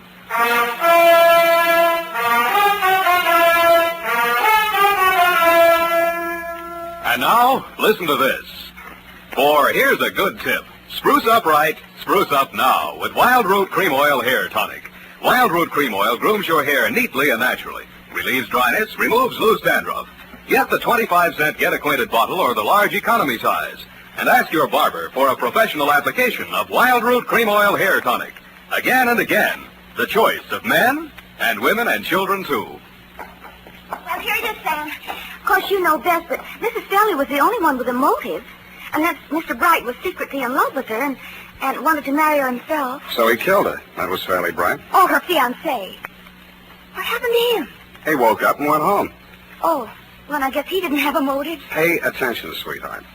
Langdon, as trustee of the Fairley estate, had embezzled large sums of money, which he would have to account for under the community property law if she got married. She got married? He had already broken up many of her romances, but when the old lady went soft in the head, he decided to end the danger once and for all. He could explain matters any way he wanted to, and there'd be nobody to contradict him. Are you listening up? Sam, what does she do between Halloween? The witch? Oh, she's the squeak in the door on Inner Sanctum. Oh, Sam. You made the joke too small. Well, good night, Sam. Good night, sweetheart.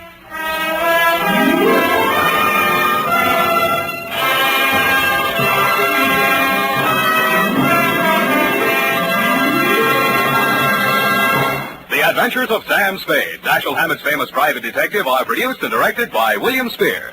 Sam Spade is played by Howard Dove. Lorene Tuttle is Effie. The Adventures of Sam Spade are written for radio by Bob Tallman and Gil Dowd.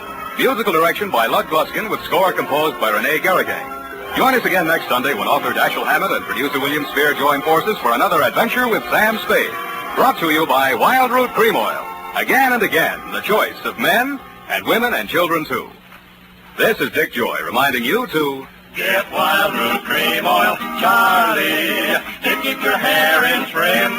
You see, it's non-alcoholic, Charlie. It's made with soothing lanolin. You better get Wild Root Cream Oil, Charlie. Start using it today. You'll find that you will have a tough time, Charlie, keeping all the gals away. Hiya, Paulie, get Wild Root right away. This is CBS, where 99 million people gather every week, the Columbia Broadcasting System. A warm word of thanks tonight to our sister station, CBS. And before the next thrilling episode begins, let's see how much you know about your favorite radio heroes.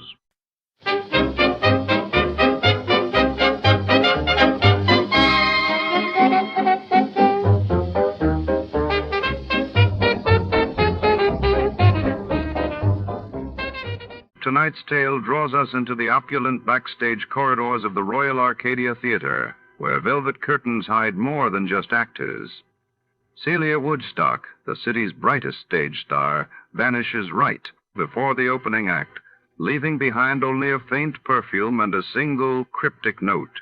The detective search unravels glamour and secrets beneath the golden stage lights. Before to start, let's see what happened the day it was aired. It was January 9, 1955, and that day saw news of British Prime Minister Sir Winston Churchill's hospital discharge making headlines while in the United States. Marian Anderson broke barriers by becoming the first African American to perform at the Metropolitan Opera in New York.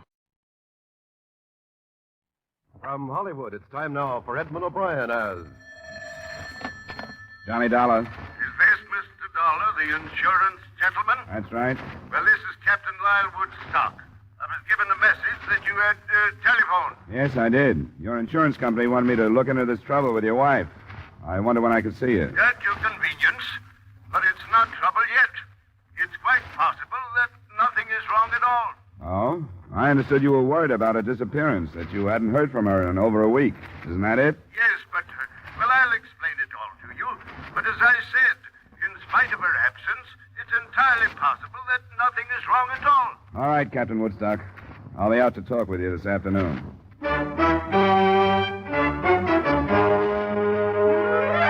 Edmund O'Brien in another adventure of the man with the action-packed expense account, America's fabulous freelance insurance investigator. Yours truly, Johnny Dollar.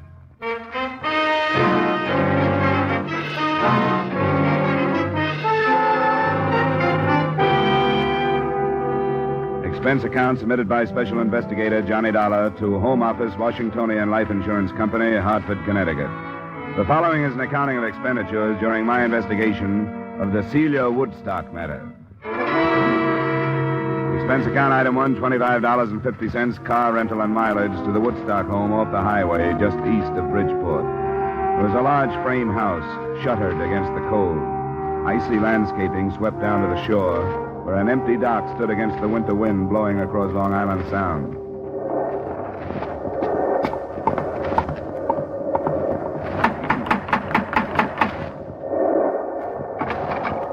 Captain Lyle Woodstock, please. Yes, you are Mr. Dollar? That's right. Come inside. Thanks. I am Captain Woodstock. Nice of you to come out. Nasty wind, isn't it? Well, it wasn't blowing like this in Hartford. Quite often windy here in the Sound.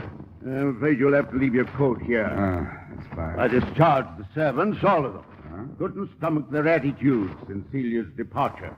Come along. We'll talk in the library. How did you happen to turn to your insurance company, Mr. Woodstock? Yes, it would seem unusual, wouldn't it? It seems unusual that they would bother with it, unless they thought she'd met with bodily harm. But you told me you don't think so. Yeah, after you, Mr. Dollar. Thanks. I'm afraid I was guilty of a certain amount of deception when I spoke to Mr. At the Washingtonian Company? Miller, Sam Miller. Yes, Mr. Miller. Through a delicate choice of words, I'm afraid I intimated that I was frightened for Celia's very life. Sit down. Why the deception? Well, naturally, to interest them in the situation and with a purpose, Mr. Dollar. Couldn't you afford to hire a private detective? My good man, I've wasted a considerable amount of money doing just that. It was from the stumbling idiot that I received the news of Celia's disappearance. He was following her? He had been for a month, until he lost her. I'd entertained certain suspicions about Celia. What's this investigator's name? Slater. Mr. David Slater. He was recommended as the best in Bridgeport. Considering his dismal failure, you surely understand why I felt it necessary to turn to someone else. My insurance company struck me as a wise choice, since there's a large policy on her life. All right. I'll talk to this later. Now, will you give me everything you can on your wife, description, so on? Yes, they're on the table. I brought out a few photos. Brunette. Yeah. How old? 27. That one was snapped on Doctor's Cave Beach on Jamaica. Striking woman, isn't she? Yeah. This one was taken while we were anchored off Hilo last summer. You get around. Travel has its advantages, Mr. Dollar. Your boat? Yes, 64-foot schooner in dry dock at the moment.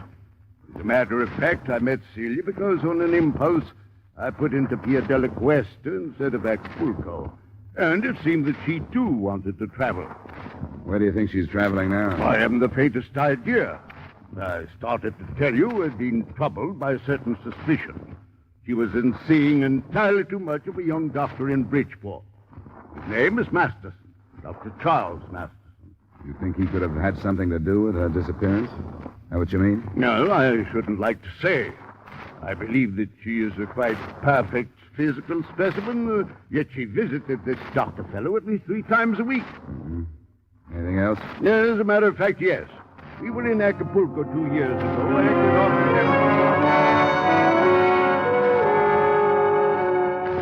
The rest of the story wasn't too far from typical, although I don't meet too many of the breed. A, the 55-year-old Woodstock, captain because he owned and gave orders on the schooner, had dedicated his life to what he called adventure. And B, the 27-year-old Celia had also dedicated her life to what she called adventure. The results were a number of voyages, and finally, Celia Woodstock's disappearance. Except for the doctor, I didn't learn what had gone on between.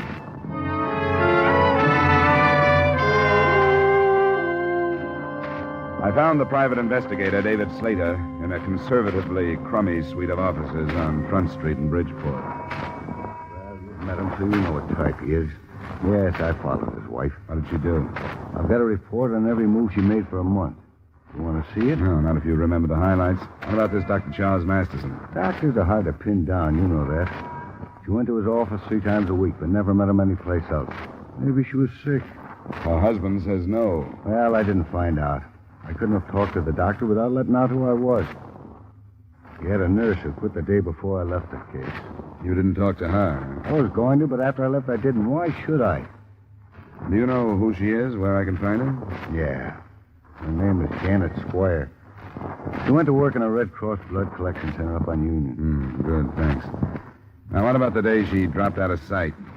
Was there anything special? Sure, there was something special, or I wouldn't have lost her. I'm no rookie in this business. She bought a ticket to New York City on the 345. So did I. I got in the same car she did. I didn't see her, but I figured she was powdering her nose or something. Then when she didn't show before the train left, I went through the rest of the cars. But I never picked her up after that. She knew you were tailing her, huh? She must have. Must have got on the car and then right off. That and the money she drew out of the bank makes me think she was running out on old Woodstock and nothing else. No money was mentioned to me. That's funny. Woodstock knew about it. $2,000 the morning she left. I wonder what else the old renegade is holding out on me. The phone call she made? No, he didn't say anything about any phone calls. Well, she made quite a few from public booths. I finally got into one next to her. I couldn't get the number, but she talked to somebody named Spade. Didn't say much but the name, and then asked, "Where do you want me to meet you?" When she was answered, she said, "All right, I'll let you know when everything is arranged." And that's all. Well, that's enough for me. If he thinks he's got a free wife chaser in me, he's mistaken. You going to drop it? Sure, if that's the way it is. I gave up that kind of work a long time ago. I don't like it.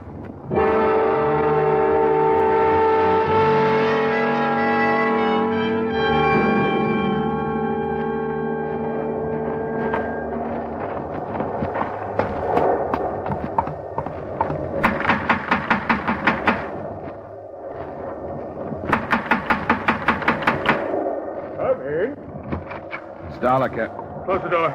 What's this? Where's Woodstock? Close the door. You do anything else, I'll kill you. What's happened? Who are you? Stay away from me. I smell cordite. You fired a gun. Where's Woodstock? He's gone. You come this way now. Move down the hallway. Why? I'll kill you if you don't. Came in here. Now you've got to do what I tell you or I'll kill you. I'll have to. Come on. You better turn around and look at me. Walk backwards. You don't even know who I am. You're in trouble. Maybe I can help you. Never mind that. Hop now. Turn around again. Open the door and get in the closet. Now, wait a minute. Please, mister.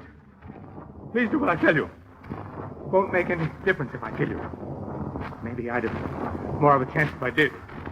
But I won't if you don't make me. Okay. Now, close the door.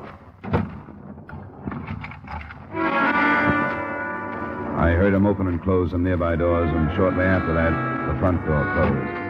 Then I started kicking my way out. The paneling was heavy, and it caused a torn trouser leg and a scraped shin before I made it.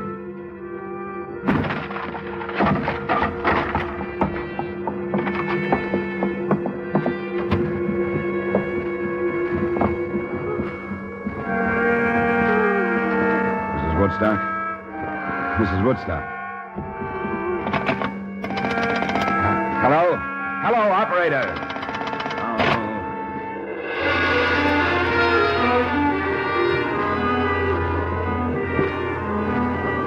He'd given himself some more time by pulling out the phone wires, but it took less than 5 minutes for me to cover some 200 yards to the nearest neighbor, explain myself, and get through to the Bridgeport police.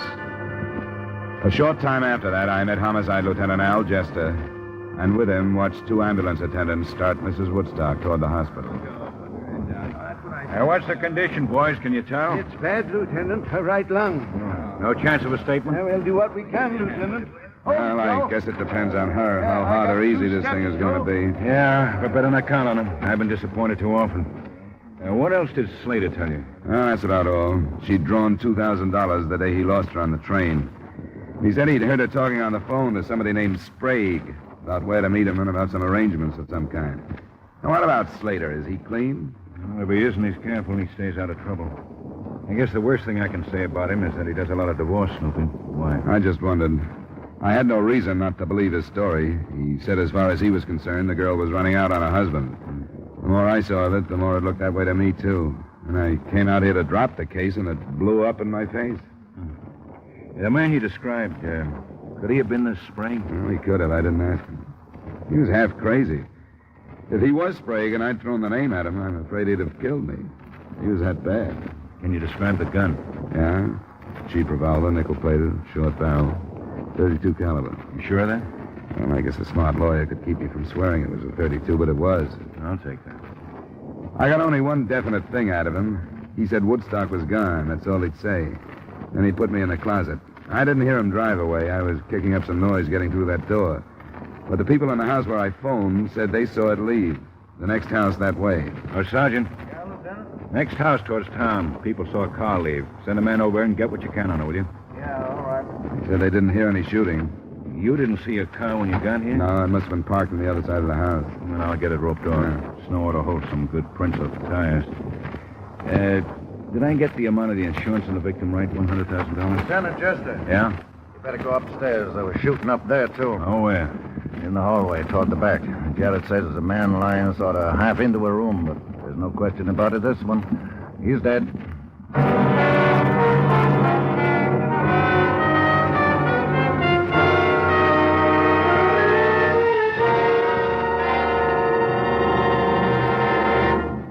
We will return you to the second act of yours truly, Johnny Dollar, in just a moment. Have you heard the new Sing It Again, the new comedy with Jan Murray as your host on the Coast to Coast phone? The new cash prizes for cracking the mystery of Sing It Again Phantom Voice. The new speed and color of the tuneful little riddle songs that make Sing It Again a Saturday night must for radio listening. Be listening for Sing It Again tonight on most of these same CBS stations. Now, with our star Edmund O'Brien, we return you to the second act of yours truly, Johnny Dollar.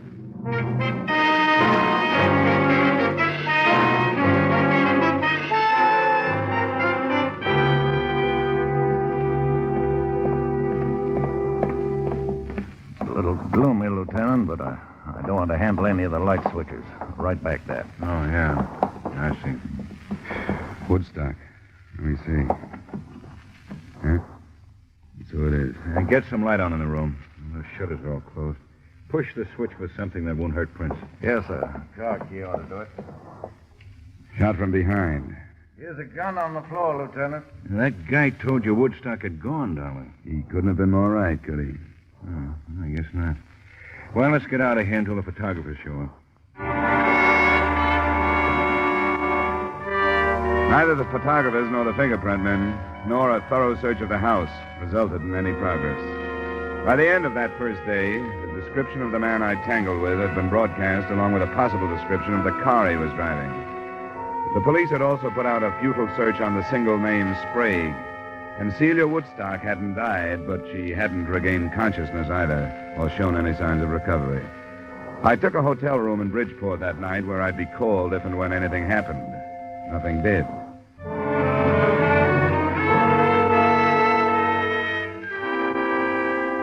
The next morning, I went to the Red Cross Blood Collection Center to talk with a nurse who had recently resigned the office of Celia Woodstock's friend and/or doctor.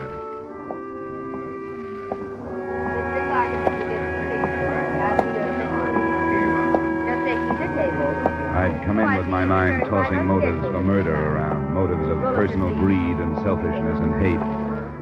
And it was almost a shock to suddenly face a segment of this country, citizens, old ones, young ones, men and women, quietly going about the business of helping the best way they knew how. I stayed to give my own blood after Janet Squire talked with me, and I knew it would go overseas in the best of company. We can go in here, Mr. Dolar. Thank you. I'm sorry to bother you, Miss Squire, but I was told that you were in Dr. Charles Masterson's office until a short time ago. Yes, that's right. Have you seen the morning papers? No. Why do you ask? Mrs. Lyle Woodstock was shot last evening. Mrs. Woodstock? Well, she's one of Dr. Masterson's patients. Was she, seriously injured? They don't know if she'll live. Her husband was killed at the same time. How dreadful. What happened? I don't know. I'm working with the police on it. I'd like to learn as much as I can about Mrs. Woodstock. Well, I'm afraid I know very little. She was a patient, but other than that, I know nothing. Her husband seemed to have the idea that she might be more than just a patient. That there might have been romantic interest between them. Uh-huh. Was there? Well, not that I know of. I make it a point to do very little prying into other people's affairs, Mr. Dollar. Sometimes I wish I could. Do you know anything about anyone named Sprague? Sprague? No, I'm afraid I don't. I'm sorry.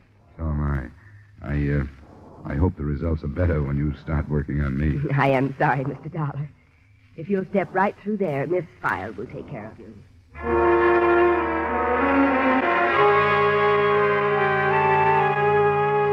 A telephone check with Lieutenant Jester about an hour later added nothing. He'd been in communication with Mexican authorities, but they were unable to come up with any leads on Celia Woodstock, or even proof that she'd been in the Acapulco vicinity 2 years ago when Woodstock had told me he'd married her. Homicide men were searching the captain's schooner, and they were still working on the name Sprague. I played my last card and went to see Dr. Masterson. I read about it. Tragic. But, Mr. Dollar, I'm sure you realize why my name mustn't be dragged into it. It won't be if it doesn't belong there, Doctor. Why, there was absolutely no basis for his suspicions. Whatever made him say anything like that? He had a detective following her. He had an idea she came to your office too often. Then why didn't he talk to her? He did. He said something about a sinus condition and heat treatments. That's precisely the truth. I resent your attitude, Mr. Dollar. That puts us on a par. Your attitude doesn't set so well with me. Keeping your name out of this case isn't as important as clearing it up, no matter what you think. But I know nothing about it. You must have talked to the woman. As often as she was here, you must have become fairly well acquainted. No better acquainted than with most of my patients. Well, I don't ask for any more. What did she talk about? Why, the conversations were unimportant. She talked about her travels. They'd come here from Florida to have some work done on their yacht. She talk about her husband? Yes, occasionally. General things. Like what? I realized that he was much older than she was, but that she was quite satisfied with their marriage and their life together. That's what makes his suspicions of me so ridiculous. She was happy with him. Never anything about unhappiness, about leaving him? No, they were planning on a trip to South America in a few months. Dr. Masterson, did she ever mention anyone named Sprague? Sprague? Yeah, Sprague. This is one of the strangest things that's happened to me in a long time. Why? She went to pieces because of that name. Completely and helplessly to pieces. Just before she stopped coming for treatment. What happened? The last visit she made. The afternoon about a week ago. Someone telephoned and asked for a Mrs. Emil Sprague. My nurse and receptionist called in and asked if Mrs. Sprague could answer the phone. Was the nurse Miss Squire? No, she'd just left me. It was Miss Hall, who didn't know my patients by name. But when Mrs. Woodstock heard the name Sprague, she went into hysterics. I gave her a sedative. When she was calmed, I wanted to ask her about what had happened. But, well, I didn't. There was something about her that begged me not to. I decided to wait until she came. There was something about her that begged me not to. I decided to wait until she came back. But she never did. Well, it's Amos Sprague now. I'm sorry I was hesitant, Mr. Dollar.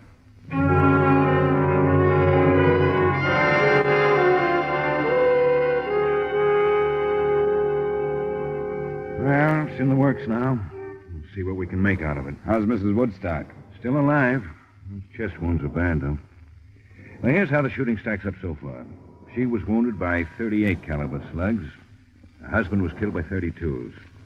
So if you were right on your gun description, the man you ran into killed the husband. What does that leave? Woodstock killing his wife? He was shot from behind while he was going into the upstairs room. Apparently chased up there. He had a gun in his hand, and he dropped when he was hit. That was the gun we found on the floor. 38 caliber. Ballistics hasn't run any comparison tests yet? No. I won't buy the theory. Mr. and Mrs. Woodstock seem to have been pretty happy. What about their schooner? Well, I talked to my men on the phone. Nothing yet. Crewmen are all available and with alibis. But what's all that got to do with somebody named Mrs. Emil Sprague? I couldn't answer him. Nobody could. But close to 12 that night, the lieutenant phoned me that Mrs. Woodstock was finally responding to treatment and would likely live. I was at the hospital at 12:30, but it wasn't until almost 3 that Lieutenant Jester and I were told that she was conscious and able to answer some questions.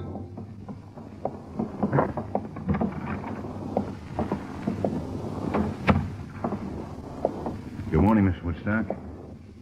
Feeling better? My name is Lieutenant Jester. This is Mr. Dollar. Hello, Mrs. Woodstock. We're both interested in what happened at your house the other evening. Mrs. Woodstock, do you understand what we're saying to you? Do you understand? My husband, Lyle. They told me he was all right. Is he? Yes, Mrs. Woodstock. He was shot. They tell you that? Yes. You know who did it? Yes, I know. I was there. I remember. We wish you'd tell us, Mrs. Woodstock. Emil Sprague? Yes. Yes, Emil. No one else was there. He made me go. Made you go where? To my house. To talk to my husband. Emil Sprague made you go? Why? How could he make you go? Because I'm Mrs. Emil. You're Mrs. Emil Sprague? Yes. And I hate him. But you were married to Mr. Woodstock. I shouldn't have. I think I understand. You were married to Sprague. Your marriage to him was never ended, but you married Woodstock anyway. Yes. I was wrong. I lied. I didn't tell him. And then it was money. He wanted money. Sprague did? Yes. I didn't know where he was. Mexico. I had to get away. And I married my husband. That's all that matters. I'm afraid it isn't. Sprague followed you here. From Florida. I begged him not to. The $2,000 you drew from your bank? I gave it to him. Mm-hmm. But it wasn't enough. He made me stay with him. And made me go with him for some more money. And my husband, I tried to make him understand, and he wouldn't. He blamed me and called me things. He went to the drawer. Oh, why didn't he shoot Emil instead of me? Are you sure of that? Woodstock shot you? Going to the drawer. I remember. Turning around with a gun. And that's all. You know where Sprague would go? What happened? Why did he? What did my husband say? He hasn't said anything. Evidently, Sprague chased him upstairs, shot him there, and left. Do you know where he'd go? Back to Florida. No, we don't think so. We got a good description of him in the car he was driving. We think he's still in Bridgeport someplace. You said you were with him. Where? He had a room on Commercial Street. 713. Rooming house? No, it's a big building. Apartments. Now, which one is Sprague? It's, number 12 on the second floor. Does he have a phone in the room? Yes. Pleasant 2132. Well, thank you. We won't bother you anymore. Thank you, Mrs. Woodstock. I want to help my husband. I'll do anything I can. I want him to know that. We'll tell him, Mrs. Woodstock. It's a little after 3. Rogers' trucks are going to be rolling on Commercial Street before long. Think Sprague will give us trouble? Yeah? If he's been holed up since the shooting, I think he's probably farther off as nothing when I saw him. We might slip on him this time of the morning. I'll get some men started out there. You better come with me. Sure. I'll need you to identify.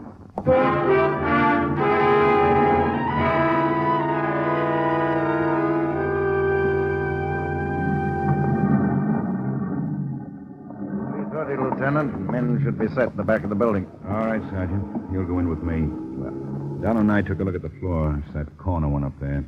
There's a door to another room right across from his, so we want to keep him from firing if we can. We didn't warn anybody because we want to keep it quiet. Hope it stays that way. All right, Sergeant. Let's go across. Good luck. Lieutenant, the window. He's onto it. We'd better go on across. He's onto it. He's been watching at the window. I saw him move. The devil. Well, you better see what you can do on the phone then, Dollar. The phone? We thought if you couldn't catch him off guard, we'd try and talk him out. There's a payphone in the hallway.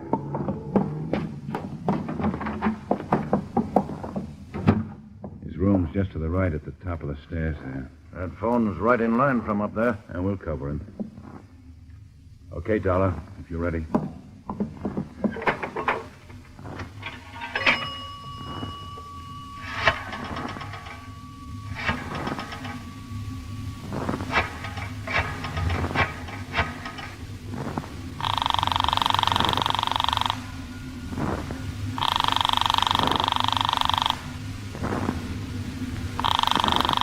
He won't answer.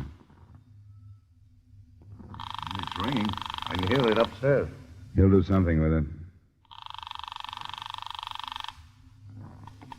Hello? Hello, Sprague? Yeah? We just got a complete statement from Mrs. Woodstock. You blackmailed the works. She's alive? Yeah, and she's going to make it. I thought she was dead. I saw her fall. I killed him because I thought she was dead. If I'd known, I wouldn't have killed him.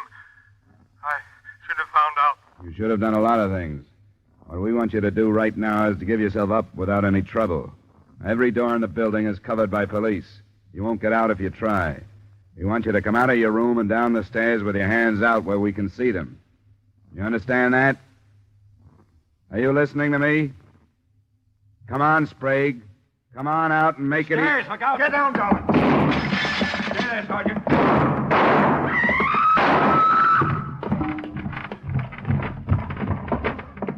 Be careful, Dollar. It's all right. Sprague? He's dead, Lieutenant. Sergeant. Yes, sir? I'll go phone in. Keep the people away as best you can. Okay.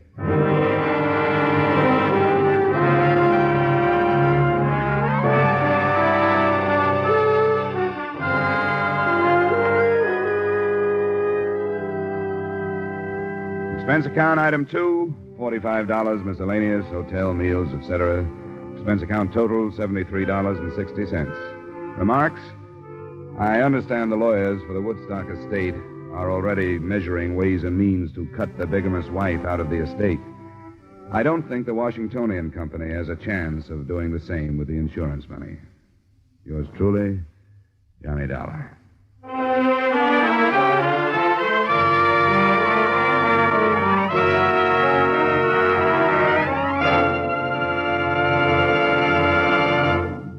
Yours truly, Johnny Dollar, stars Edmund O'Brien in the title role and is written by Gil Doud with music by Wilbur Hatch. Edmund O'Brien's latest picture is a Paramount Picture production, The Redhead and the Cowboy. Featured in tonight's cast were Francis X. Bushman, Jim Nusser, Ted Osborne, Lorraine Tuttle, Bill Johnstone, Tudor Owen, and Ray Hartman. Yours truly, Johnny Dollar, is produced and directed by Jaime Del Valle.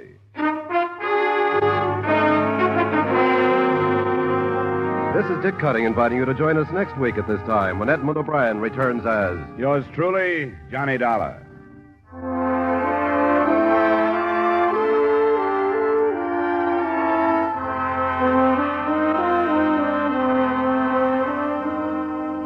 There's a very charming, very amusing young couple to be found at CBS, the Star's address, every Saturday evening. And you're invited to stop by and call on them. They're Liz and George Cooper, and Liz is played by the lovely red-haired Hollywood comedian, Lucille Ball. Liz is nice and easygoing. When trouble's ahead, Liz goes for it easily. It's wonderfully hilarious. It's My Favorite Husband, starring Lucille Ball, every Saturday evening on most of these same CBS stations. Stay tuned now for Von Monroe's Caravan, which follows immediately over most of these same CBS stations.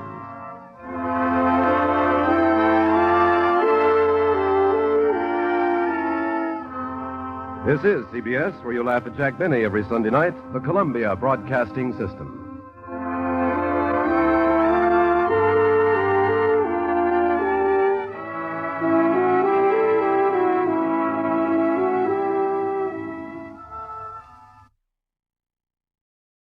Here at Escape Radio, we proudly thank our partners at CBS. And now, folks, a quick challenge before the next thrilling chapter.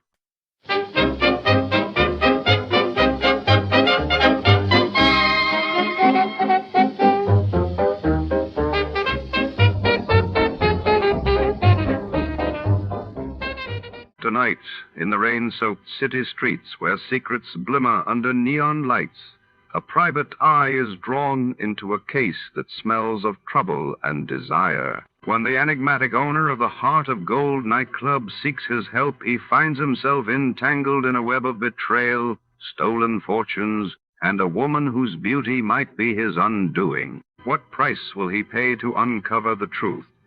Shadows deepen and the clock is ticking. Before we begin, let's see what happened on the day it aired. It was April 3rd, 1949. That day, the world reeled as the North Atlantic Treaty was signed in Washington, forming NATO, while in the United Kingdom, the Royal Navy launched the world's first completely jet-propelled aircraft carrier. When I got the crisp $50 bill in advance, I figured my client had a heart of gold. But after I was beat up, double-crossed, and shot at, I realized just how hard a heart of gold can be. From the pen of Raymond Chandler, outstanding author of crime fiction, comes his most famous character as CBS presents The Adventures of Philip Marlowe.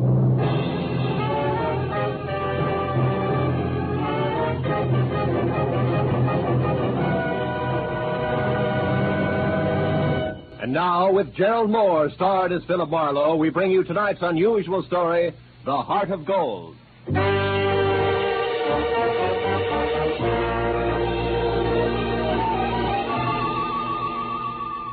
I had spent the day trying to decide how to spend the day, and finally convinced myself Sunday afternoon was a good time to catch up with neglected bookkeeping.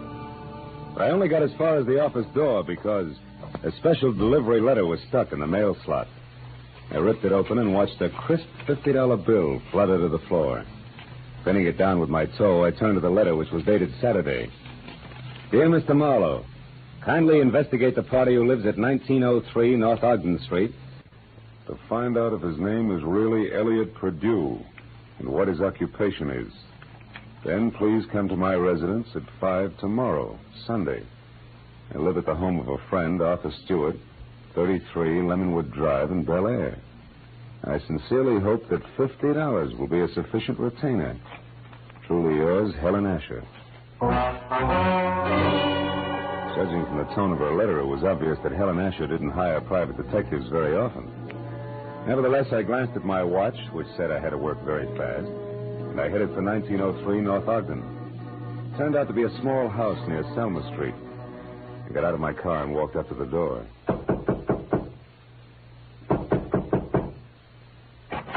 Good afternoon, sir. You the resident here? That's right. What do you want? I represent the Dr. Potter poll of public opinion. I'd like to ask you a few questions regarding... Sorry, but I don't have any opinions to express. Oh, even the opinions of a man with no opinions are important to us. Now, let's just let me step inside here, get out my notebook. There we are. All right, but make it fast. Right. Now, what is your occupation? I'm an investment broker. With which firm? I'm independent. I see. And what is your name, sir? What do you need my name for? Well, for my personal records in case I have to come back. Elliot Purdue. Uh-huh. Do you have any hobbies other than horse racing? What do you mean? Those dope sheets and racing forms there on your desk. I'm quite an admirer of horseflesh myself. You're quite a character, too, aren't you? Working on Sunday and all? Well, you know how public opinion is. It goes right on, rain, shine, or Sunday. Excuse me a moment. Oh, by the way, what's your name? Marlowe, Philip Marlowe. Hey, Mr. Marlowe, stand still because I'm not kidding about this gun. Now beat it back to whoever hired you and tell them they're being very clumsy about a very delicate situation. One more move like this and they won't get another chance. I knew Purdue meant business, so I left without an argument. Well, at least I had a repeat on the name, Elliot Purdue, and the occupation of bookie to toss at Helen Asher when I met her at 5 o'clock. In Bel Air, I eventually found 33 Lemonwood Drive. 200 yards of palm trees stood at rigid attention while I drove through the gate and up to the house. When the butler opened the door, he stared at me like my hat was on fire. Yes, sir. Did you wish something? Yes, I'd like to see Mrs. Asher, please. Mrs. Asher? Oh, good heavens. Mr. Stewart. What's the matter, Robert? Why is it... I'm Philip Marlowe, Mr. Stewart, a private detective. I have an appointment with Mrs. Asher. Is she at home? Oh, Mr. Marlowe, perhaps you can help. I don't know what to do. It's such a terrible thing. What's happened? Upstairs, not 5 minutes ago, Mrs. Asher shot herself. Shot herself? Please, if you'd come up with me. Yeah, sure, of course. I'm certainly grateful for your help, Mr. Marlowe. Yeah, this is her room. She's in here. There. Yeah. She's dead, all right. Shot herself in the left temple. Whose gun is that, Mr. Stewart? Well, it's mine. I kept it in the desk downstairs. Did you find her? No, Roberts did. I was out in the hothouse working with my orchids. You see, I've been out of town. I just came in this morning on the super chief from Chicago, and I wasn't expected back until Wednesday. Yeah, look, Mr. Stewart, do you mind telling me how well you knew Mrs. Asher? Oh, very well indeed. Ever since the accident 3 years ago, she lived in my house under my care. The accident? Yes, that's how she got those scars on her cheek and neck. As you can see, my hands were burned at the same time. Would you mind telling me about it? Well, I was living in Canada at the time. One day, my wife Florence and I went to a camp near Quebec, and we met Helen Asher our first day there. She was a pathetic, lonely woman, a widow. Oh? That very night, while she was visiting us, the oil stove in our cabin exploded. Oh. Florence, my wife, was killed. Mrs. Asher was severely burned. It was ghastly. I can imagine. Mrs. Asher had no one, so I thought the least I could do would be to care for her, since I knew the accident had been caused by sheer carelessness on my part. You took over full responsibility for her? Yes, I did everything I could think of, but she never quite got over the shock of that night, and now this. It's horrible. Have you notified the police yet? No, You no. better do it right now. Yes, I'll go right downstairs and call them. The dead woman on the floor had been beautiful once. No doubt about it. This was my client, and a certain $50 bill was burning a hole in my pocket. I wandered over to a writing table, and as I looked down, I noticed that the Sunday sheet had been torn off the memo pad. It bothered me. Tomorrow should mean nothing to a suicide, yet Mrs. Asher's memo pad showed Monday already. The sheet was blank, but on a hunch, I tore it off and stuck it in my pocket. I was about to turn away when I saw a book of matches from the Conga Club. So I picked that up, too, and then I left. I drove around for some time trying to figure things out. Then I went down to police headquarters to see one Lieutenant Ibarra.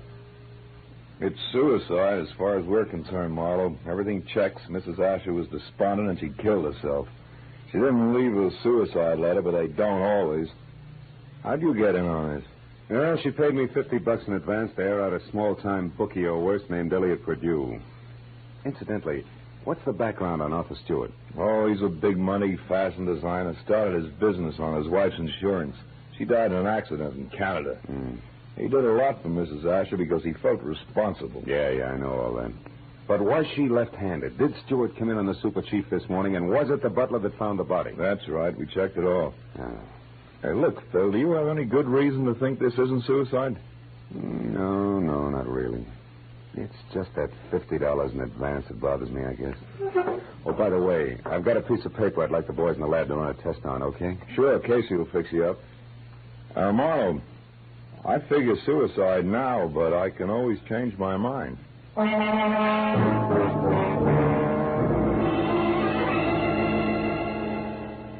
I went down the hall to the police laboratory and handed the blank page of the memo pad to Casey. 10 minutes later, he explained that the impression showed a left-handed person had written a number, Bradshaw 711, with a wide point fountain pen, probably on the page just above the one I'd given him. Well, I thanked him, dropped 4 bits in the Christmas fund bottle, and found the phone.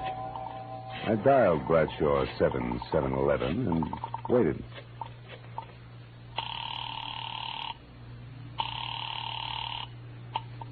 Hello? Hello?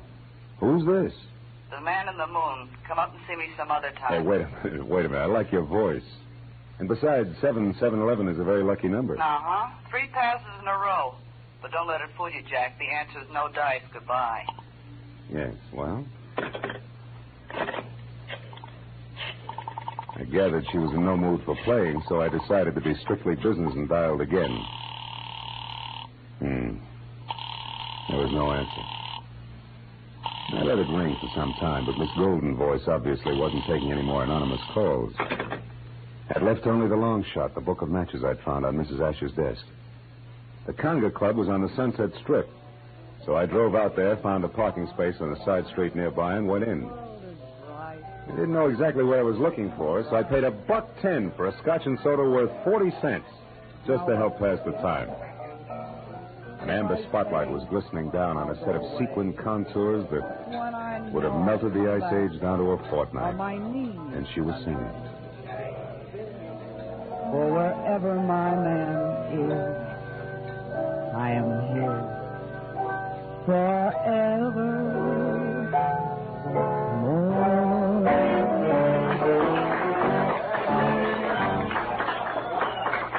I knew it was Bonita, the Conga's featured songstress, and I knew something else, too. There was no mistaking that voice. She was the girl with the lucky phone number. I wrote her a note, called a waiter to the table to deliver it, and then sat back to watch her as she glided over and sidled into a chair opposite me. It was your penmanship that intrigued me, Mr. Malone. It was your voice and so forth, mostly the so forth, that got me, Bonita. Would you care to decipher the Sanskrit you call the note? The waiter said you wrote it. Sure. It says important business. That's an idiom. If you wanted to talk turkey, how would you translate it? Do you know a woman named Helen Asher? Not that I remember. Why? Well, your phone number showed up on a memo pad. How do you account for that? How should I know? Maybe she intended to call me up. Look, you're quite a handsome man, Mr. Marlowe. But you look silly with your nose bent. Why do you keep sticking it into other people's business? Because besides being paid for it, it sometimes leads to meeting interesting and beautiful people. Present company included. What do you want? Mrs. Asher killed herself tonight. Mrs. Asher's dead? Yeah. And considering you said you didn't know her, you look very put out about it. All right, Marlowe, you win. But let's not talk about it here. Finish your drink while I get out of this costume. Then meet me outside by the front door in 10 minutes.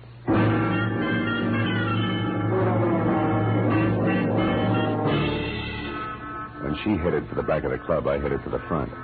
I got out the door and down in my car just in time to see her leave by the stage entrance. She jumped into a yellow convertible, ripped down Sunset Boulevard, turned onto Doheny, and straight to a halt in front of the Regent Apartments. At the door, a tall, sunburned man popped up from somewhere and intercepted her. It was Elliot Perdue. A short but hot argument took place, and apparently Perdue won, because they went in together. I found the name Bonita Malone over the mailbox in number 5. And got to her apartment door just as the second round started. No, I haven't changed my mind, Elliot. I've been doing a little research since you threw me over, Bonita. I've got you and your precious plans right here in the palm of my hand. What are you talking about? This little heart-shaped locket on this little golden chain. Let me see that. No. I'm not showing this trinket until just the right moment. Listen, Elliot, I don't know what's brewing in that slimy brain of yours. But get this, if you try to monkey with my life again, so help me, I'll kill you. Now, get out. Bonita, would you be interested if I told you that I know Mrs. Asher's secret? And would you be interested if I told you that Mrs. Asher killed herself tonight? That slows you down, doesn't it, bright boy? Yes, but it doesn't stop me, beautiful. I'll be seeing you before you know it. I ducked into an alcove and heard Bonita slam the door on Perdue's coattails as he left.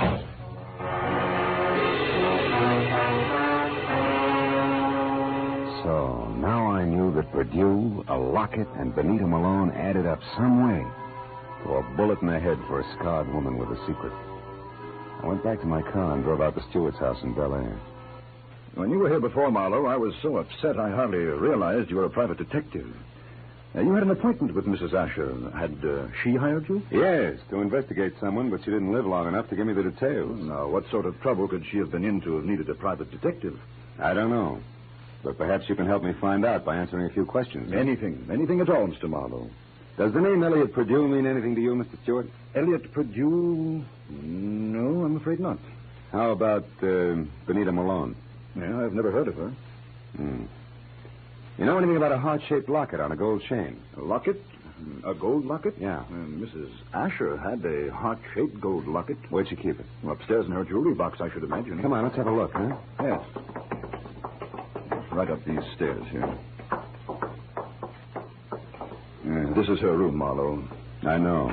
I was here once before. Why?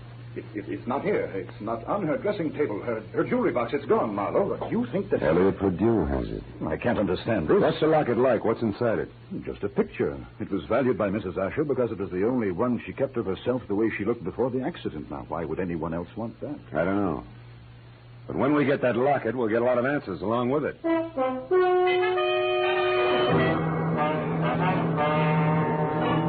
Now I was more convinced than ever that Elliot Purdue, Benita, and the late Mrs. Asher's secret were all dangling from the same chain that supported the gold locket. I said goodnight to Arthur Stewart and started back for Hollywood. But a moment later, I changed my mind and abruptly swung onto a shadowed side road and parked, lights out. It had suddenly occurred to me that the gallivanting Mr. Purdue might call on Stewart.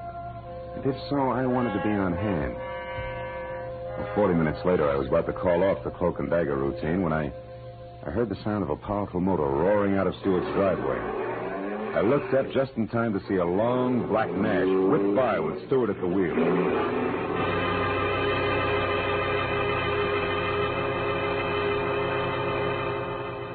From the speed of the car, I was certain he wasn't going out for the morning papers. Decided to go back to the house and question the butler while I could have him to myself. Oh, why, no, Mr. Marlowe. I haven't any idea where Mr. Stewart went. I only know that he had a telephone call, after which he dashed out of the house highly upset. Well, maybe some sick friend needed sitting up with, huh? But tell me, Roberts, did you ever hear of a man named Elliot Purdue? Oh, yes, sir. He called on Mrs. Asher here once or twice while Mr. Stewart was away on business. When did you last see this Mr. Purdue, Roberts? Yesterday morning, sir, about 10 o'clock. And one thing more, did you ever see Mrs. Asher wearing a gold locket, a heart-shaped one? Oh, quite often, sir. As a matter of fact, she asked me about it just yesterday morning, shortly after Mr. Purdue left. She couldn't locate it anyplace. A singular coincidence, huh? Oh, by the way, what do you know about a singer named Benita? Benita?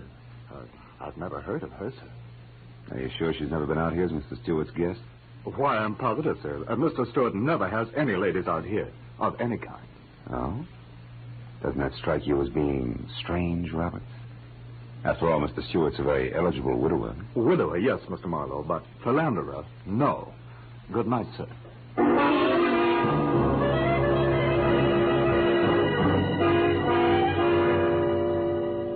As I drove back to Hollywood, I tried to figure out where Arthur Stewart had gone.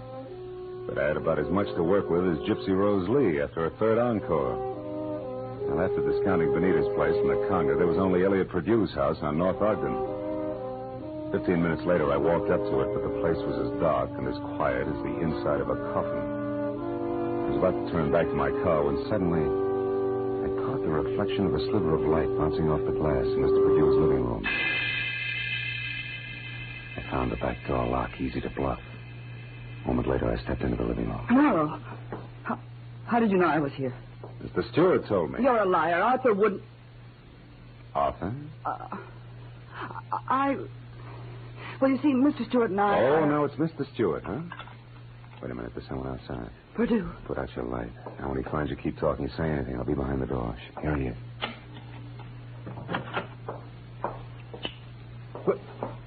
Well, Benita. What a waste of time, my dear. While you've been here rearranging my socks, I've been talking to your boyfriend with the locket safely tucked away right here in my breast pocket. How clever of you. How absolutely ingenious. It's a bit late for nasty words between us, Benita. because possession of you was part of the bargain I struck with Mr. Stewart. You see, we... What are you staring at? My big blue eyes, Pursuit. Don't move or I'll blast you. You'll do nothing. No. Get the gun, Benita. Now, Pursuit, we'll play some more. Now the gentleman's breast pocket. Ah, here it is, Benita. Safe and sound. Which is just the way I want it, Phil. What? My own gun. Why, you beautiful The locket, snake. Marlowe. Come on, I get nervous with one of these things in my hands. Throw it here. Thank you. Now, when I leave, Phil, don't come after me, because I'd hate to fill you full of little holes. Good night, dear.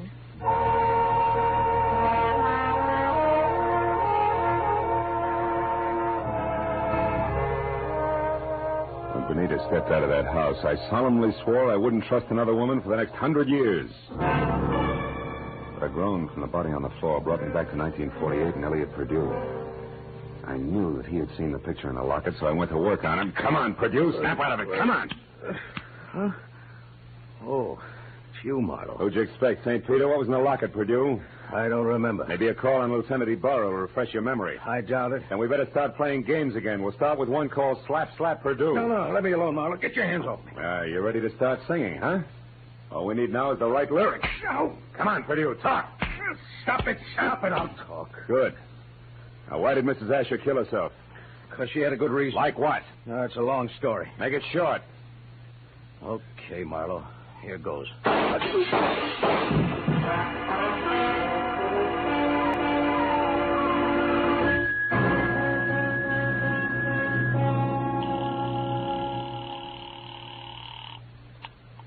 Lieutenant Ibarra speaking. Marlowe, Ibarra. There's a 5-minute-old corpse lying in his living room at 1903 North Ogden. Name is Elliot Purdue. 3 shots through a closed window. I was lucky. Any description of the killer? No, none. Now, look, Ibarra, right now I'm going after a songbird named Benita Malone at the Regent Apartments on Doheny. Will you cover me there without sirens? Sure, Marlowe. I'll attend to it in person.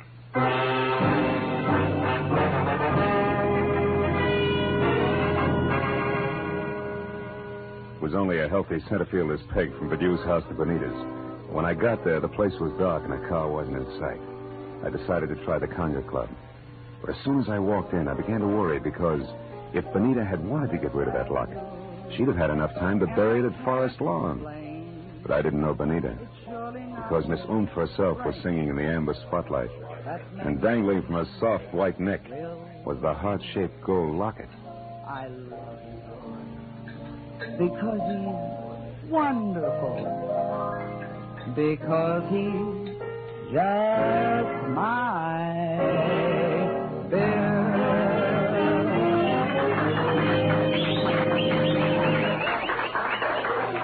When she caught my eye, she smiled like a maitre d', and the moment she was through with her song, she headed back in my direction. But before she got to me, I saw her give the high sign to an ape in a tuxedo. He looked at her and then across toward my table and left the room. I watched Benita glide across the floor in my direction. She was distinctly a thing of beauty. Well, Phil, what do you think of my singing? No, I'm just crazy about it. That and your jewelry. Especially that locket, family heirloom.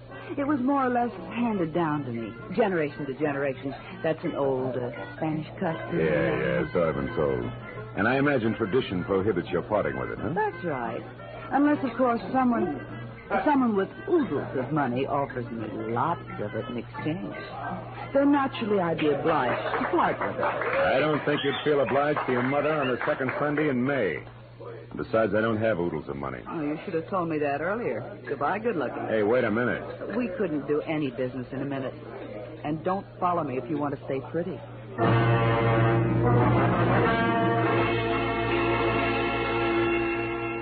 She pivoted on a spike heel and took off for a dressing room, and I knew that if I followed, I was scheduled for a nasty tete-a-tete with an ape in a tuxedo. When I made the lower floor and saw that the long corridor to her room was empty, I knew the setup. The ape would be on the other side of the door waiting. Benita still had my gun, so I got the nearest substitute for a blackjack, a full bottle of Paul Masson champagne. Then I walked noisily down the corridor as far as her door and knocked. Turned the knob slowly, kicked the door open, and stood clear. It worked. The ape's hairy hand was wrapped around my gun, and it came down in an arc that was never interrupted. And that left him off balance. The ace hit the floor, and before Benita had a chance to close her mouth, I ripped the locket from her neck, picked my gun up, and ran. I didn't stop until I collapsed against the store window. Then I opened up the locket. 2 minutes ran out on me before I realized what was wrong with the picture. Then I knew. Arthur Stewart's home in Bel Air was my next stop.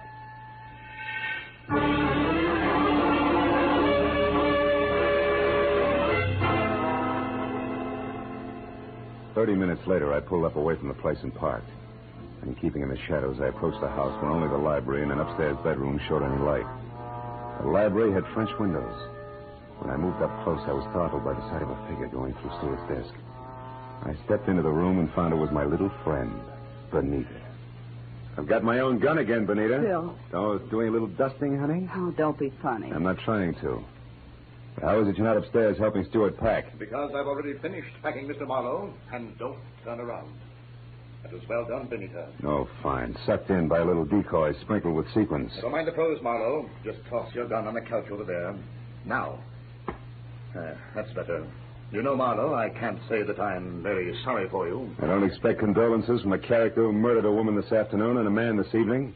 You killed Mrs. Asher? Yes, and that blackmailing scum Purdue as well. But both murders were very necessary, Benita. Even as Marlowe's here will be. Come over here, Benita, behind me. Hurry, Arthur, let's get out of here. Don't worry.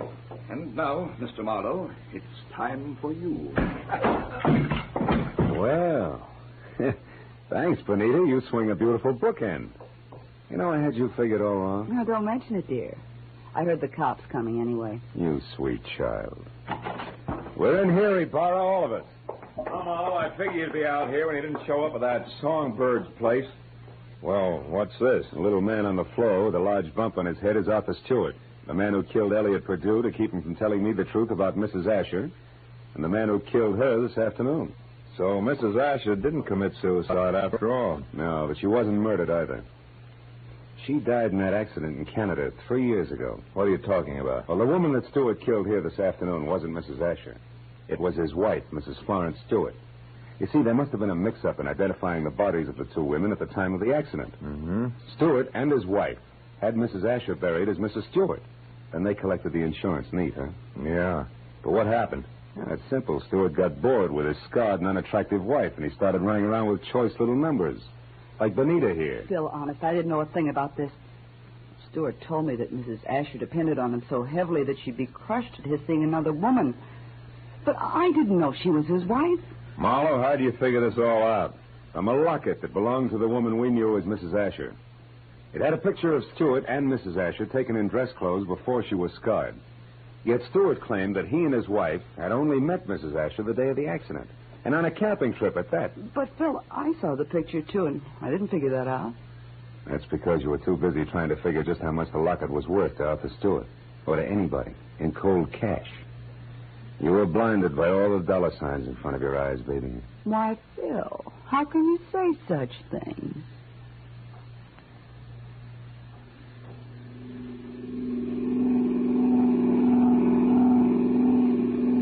Now, Marlowe, just so I don't toss and turn all night, tell me just why you were hired in the first place. Well, Ibarra, it goes something like this. When Purdue knew that he was losing Benita to Stewart, he decided to check up on the opposition. And he not only found out what he wanted to know, but he found out a lot of things, too, that he didn't want to know. Mrs. Stewart, the late Mrs. Asher, became suspicious of his questioning, and incidentally of her husband. So she sent for me. Well, Marlowe, Stewart certainly had me fooled. I doped him out to be a very generous guy, a great benefactor who was doing the right thing for a lonely, unfortunate woman. Yeah, looked like he had a heart of gold, all right. But a funny thing, Ibarra, in the end, it was this heart of gold, this locket here, that got him. Mind if I keep it? Not at all. You had a tough enough time getting hold of it. Good night, Phil.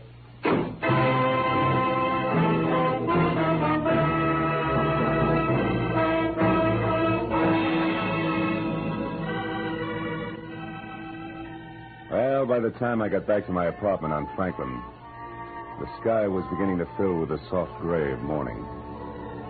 I pulled the blinds down in my bedroom and sat down for a last cigarette. I had mixed with a lot of funny people that day. But for some cockeyed reason, I kept thinking of Benita Malone, a girl who was no better than she had to be. Finally, I put her out of my mind, and I was about to turn off the desk lamp when I noticed my memo pad. Still read Sunday, which was understandable. But scrawled across the top sheet was a telephone number. And I couldn't figure how it got there. It was written in crimson lipstick. Bradshaw 7. 7-Eleven.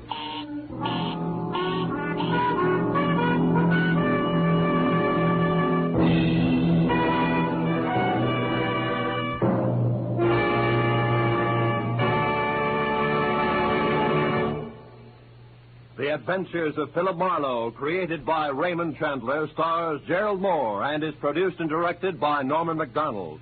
Featured in tonight's cast were Gloria Blondell, John Daner, Jack Moyles, and Ben Wright. Detective Lieutenant Ibarra was played by Jeff Corey. The special music was conceived and conducted by Richard Orant.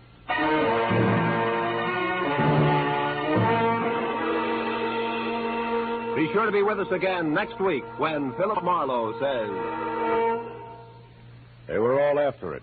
An importer, a beautiful woman, a nut, and a guy I couldn't figure out. But before we were through, one was in the hospital, two were in the morgue, and the fourth was waiting for the hangman. All that because of a blue Burgonet. Something I'd never even heard of before.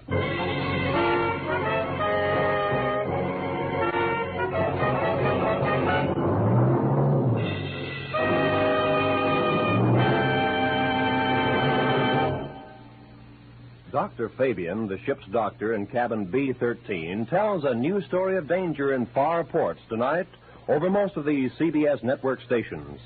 Tonight's story, The Island of Coffins, is another original drama by John Dixon Carr, famed mystery writer. You can hear it when the ship's whistles sound outside cabin B-13.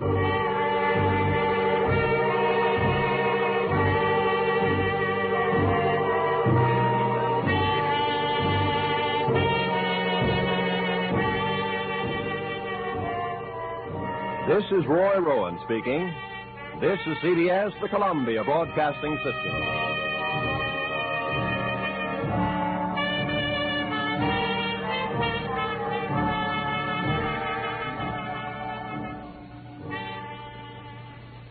Our thanks this evening to America's own CBS. And before the orchestra strikes up again, let's see who among you really knows the golden age of radio.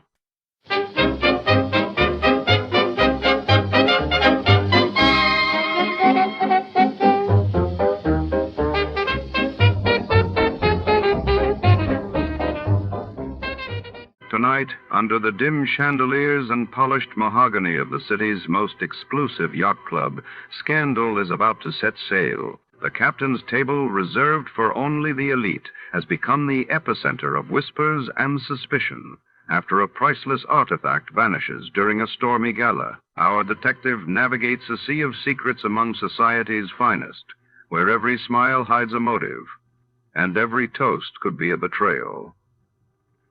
Will the truth surface before the night is over? Before to start, let's see what happened the day it was aired. It was March 14th, 1952, that day.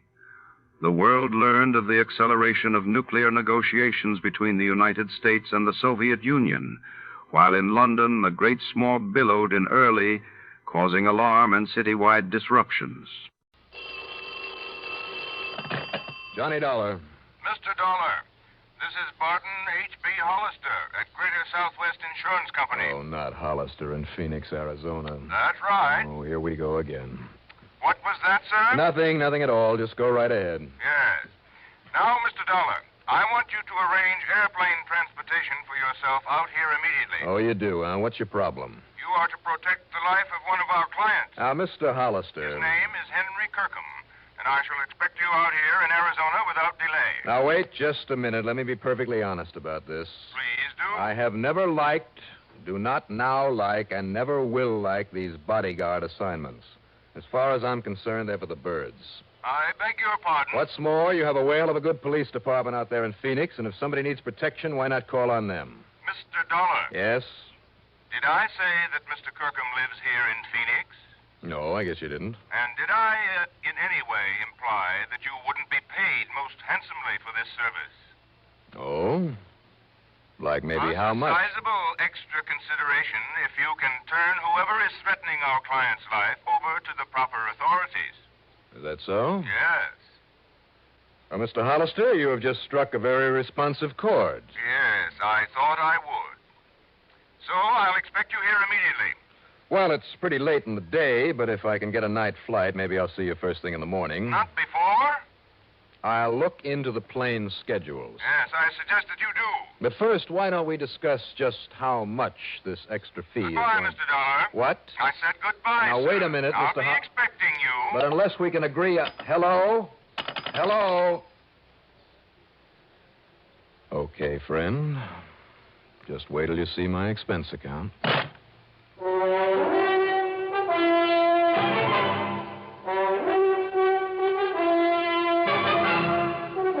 CBS Radio brings you Bob Reddick in the exciting adventures of the man with the action-packed expense account, America's fabulous freelance insurance investigator. Yours truly, Johnny Dollar.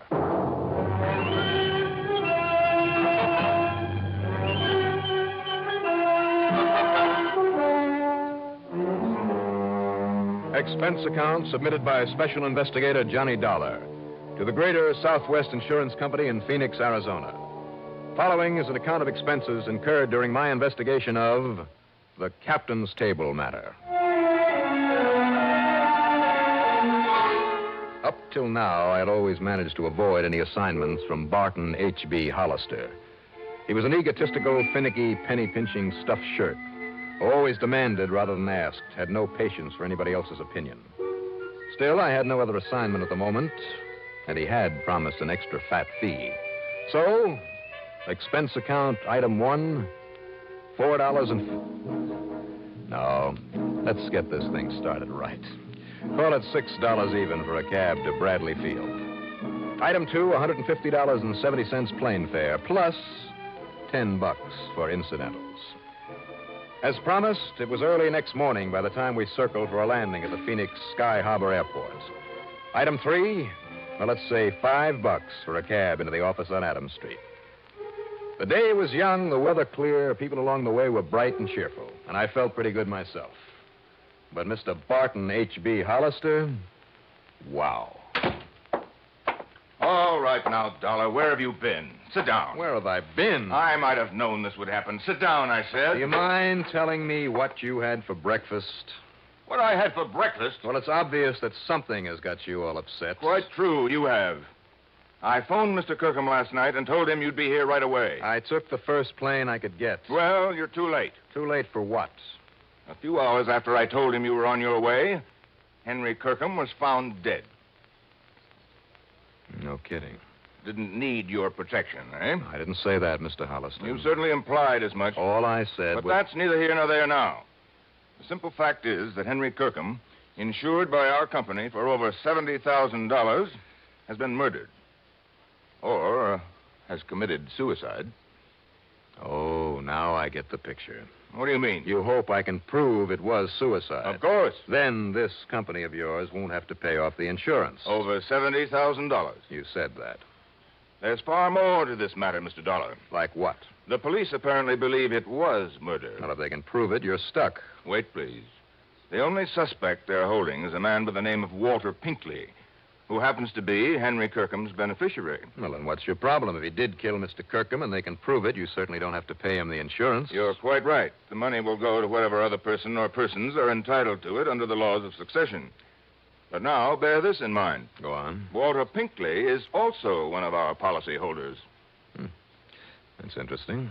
So if he did commit this murder, as the police suspect, and he goes to the gas chamber... You're stuck with the payment on his policy, too. Exactly. If it was suicide, you pay nobody. Right. But if it was murder, you stand to pay off on both of them. Correct.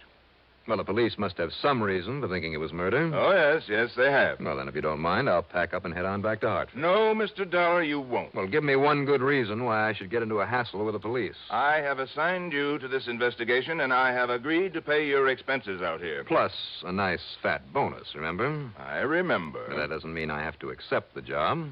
You'd rather absorb the cost of your trip out here yourself and the return fare? Oh, now, just a minute. Very well. Now, rent yourself a car at our company's expense and get over to Tuttle immediately.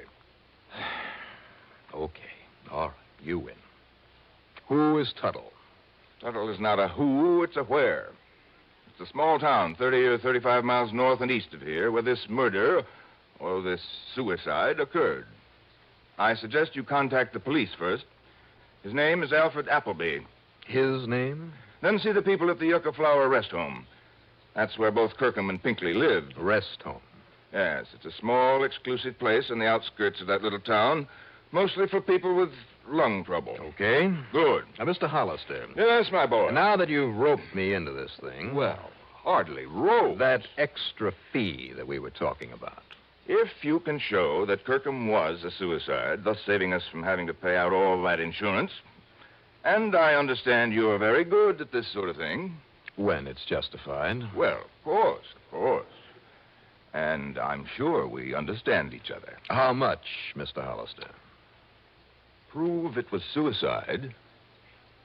$1,000. Only $2,000 for saving you all that money. All right. $1,500. And what if I find that Pinkley did it? And we have to pay on both policies? Well, there'll be no extra fee then, of course not. But as I say, if it was suicide, and you can convince the police of it... $2,000. Now, Dollar. Or shall I hitchhike my way on back to Hartford?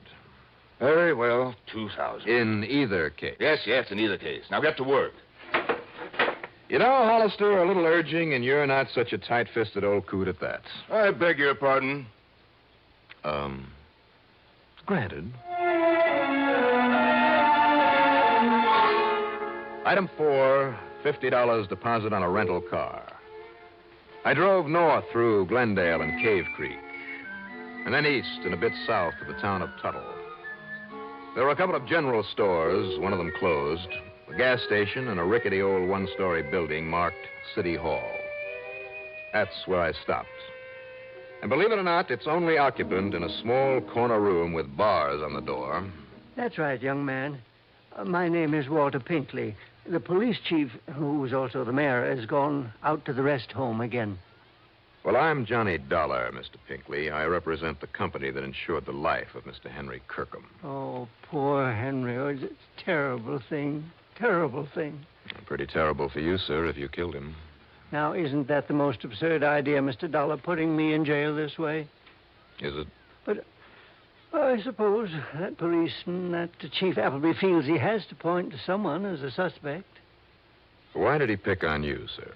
Well, after all, Mr. Dollar, I was the only one to have visited with him there at his cottage at the rest home last night. And I'd told everybody I was going to spend the evening with him. I mean, everybody at the captain's table. Why did you call on Mr. Kirkham? Because he was my friend. Henry was the only one who appreciated my ability as a composer.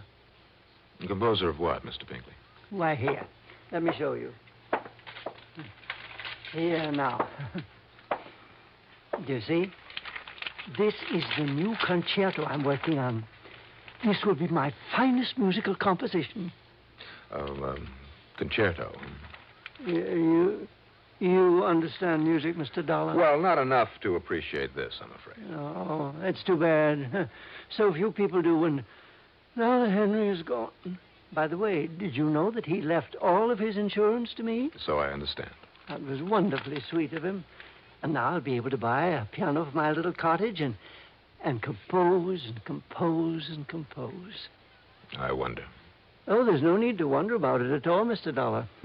I shall. Just how much do you know about the circumstances of Mr. Kirkham's death? Well, not very much, I'm afraid. You see, I went round to his cottage after supper last night. Why, sir? Well, Henry'd been worried about something of late. I don't know exactly what. He never told me, in spite of our friendship. Had he any other good friends there at the rest home? With all the petty jealousies and the people just sitting round getting annoyed at each other over nothing at all? No, Henry and I were the only real friends. I see.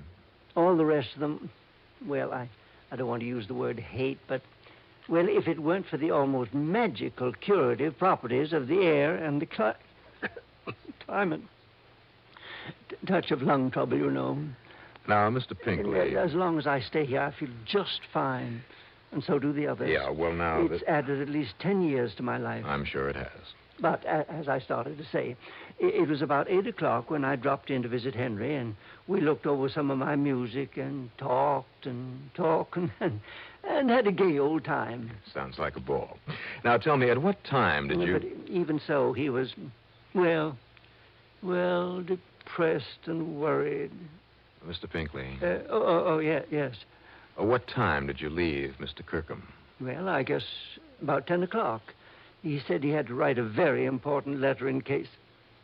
In case of what, Mr. Pinkley? Well, I'm not quite sure, but during supper he had mentioned that someone was coming to see him.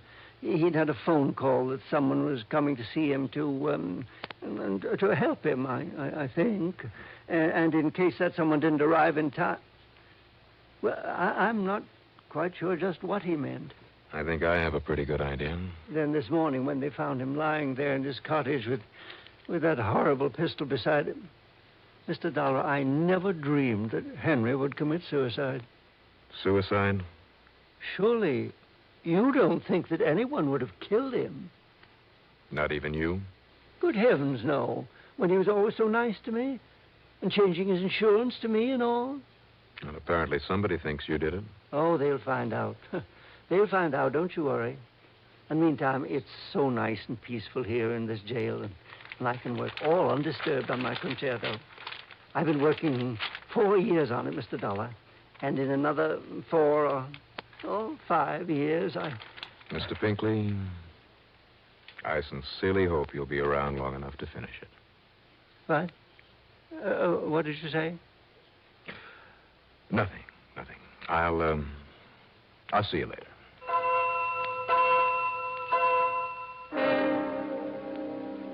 I learned a long, long time ago that the most unlikely person may often be a killer. But this sweet old Walter Pinkley, never. At least not in my book. I got back into my car and I drove on out to the Yucca Flower Rest Home. In addition to a small office building, there were 8 or 10 neat little cottages on the side of a tree-covered hill.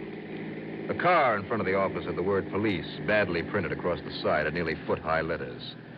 And as I pulled up to a stop, a heavy-set man of about 50, wearing boots, jeans, a blue cotton shirt with a string tie, and a beat-up officer's cap with a badge on the front of it, came out to meet me.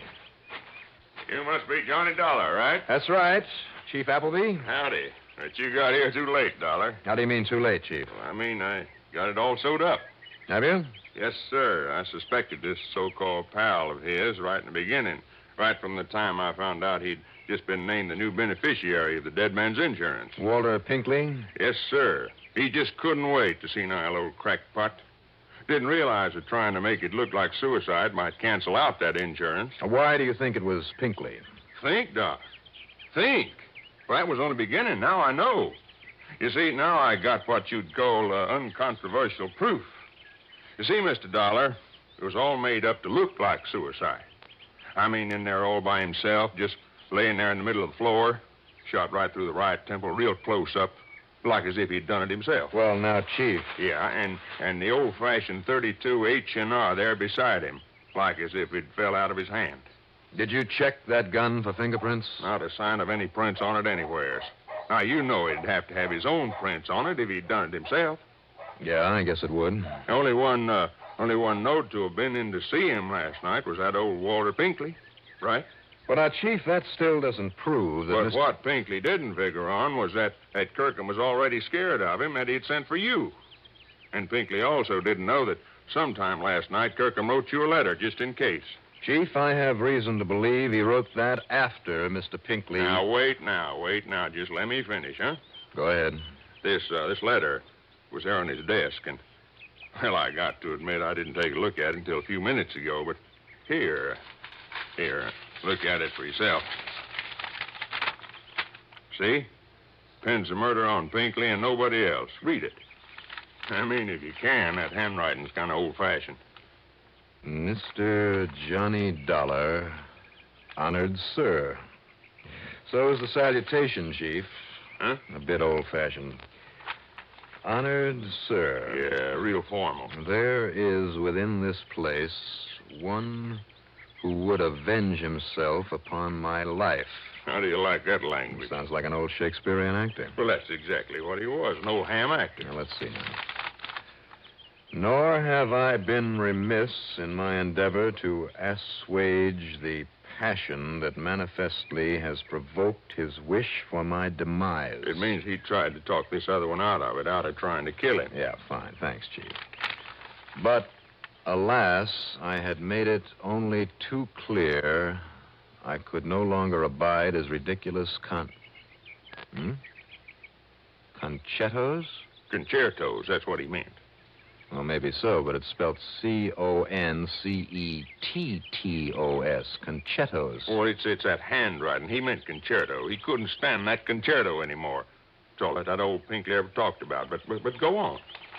And so, because of my resentment over his stupid concertos... concerto. All right, concerto, whatever it is. He seeks revenge. Yeah. And lest he seek to destroy me ere you come to afford me protection, I tell you now that his name... turn it over. But hark, there sounds a knock upon my door. I shall finish this anon. That's all, huh? Well, it's all I need. He thought the knock on the door was you. He let the other guy in, got himself killed. I wish he'd had a chance to finish this, to actually name the man he suspected. Oh, now, wait a minute, Dollar. You want anything more clear than that? Nobody else had a concerto. Pinkley's guilty, and that's that. Maybe. Well, sure he is. The others at the captain's table, Pinkley said. What's that? They all knew I was coming here, so if one of them wanted to kill him, he knew he'd have to do it right away. Sure, and one of them was Pinkley. Same group of 5 at that same table. 3 meals a day, week after week, year after year. 5, huh? Who are the others? Did you check on that? Oh, I sure did. They were the only ones that would know the most about not only Kirkham, but Walter Pinkley, too. Well, who are they, those 5, the other 3 besides Kirkham and Pinkley? An old lady named Miss Sarah Sanderson, man who calls himself Captain Howard, another old fella named David Hesher. Well, get them together, Chief. I want to talk to them. What for? As long as we know who did it. Just as a favor. All right. Anything you say. Something had suddenly rung a bell. I picked up a dictionary in the office. I looked up a word in it. And then took it along to meet the group, one at a time, in one of the little cottages. Mrs. Sanderson, in her late 70s, was a sweet little soul who was so unnerved that all she did was cry during the interview. Old David Hesher, his mind failing, well, he was no help at all. But Captain Eustace Howard... Well, I certainly don't find anything mysterious about this case, Mr. Dolar. If you want my opinion... Which I didn't. After all, I speak from years of using this excellent mind of mine to solve far more complex problems than this. What a blowhard. But, of course, my extreme modesty forbids me to laud my own accomplishments. Unconscionable bore. Nevertheless, I am convinced. Like that insurance man, Hollister. I, out of my vast experience and confidence... I can assure you that Chief Appleby is entirely right in holding Walter Pinkley. Captain Howard. Pinkley and his ridiculous concerto. Now, Captain... I could have composed that for him in a month, in a week. I told him as much. I'm sure you did. But would he avail himself of my superlative musical knowledge? Now, wait a minute, will you? Will you wait just a minute? You don't want my opinion. I don't think I need it anymore. Really? Chief? Yeah, Dollar? You and Pinkley both told me that Kirkham changed his beneficiary recently. Sure, to name Pinkley. Which I maintain explains why Walter Pinkley killed him. Just hold it, Captain, please. Very well, very well. Chief, who was the beneficiary before? It was this very group of people, Dollar. Mrs. Sanderson, David Hesher, and the captain here. And, of course, Pinkley, too. It was to be split up equal. Well, then that's it. Well, what is? These other people were cut off by the chain. And I assure you, Mr. Dollar, to me that made no difference. Oh, be quiet, will you? Really? Tie that fact in with the letter, Chief. So that letter pins it on Pinkley, and that's that. Didn't you wonder why the killer left the letter on Kirkham's desk? He must have seen it. I am convinced that Pinkley overlooked it in his excitement over what he'd done. Well, I am convinced that the killer misread that letter the same as we did, that he left it there because he felt sure it would convict old Pinkley. And you, Captain, and this dictionary prove it. Well, I don't get you, Dollar. I am certain that I don't. That word, concetto. Only what he meant was concerto. No, that's just the point. Because do you know what concetto means? It's an old-fashioned Italian word that means conceit.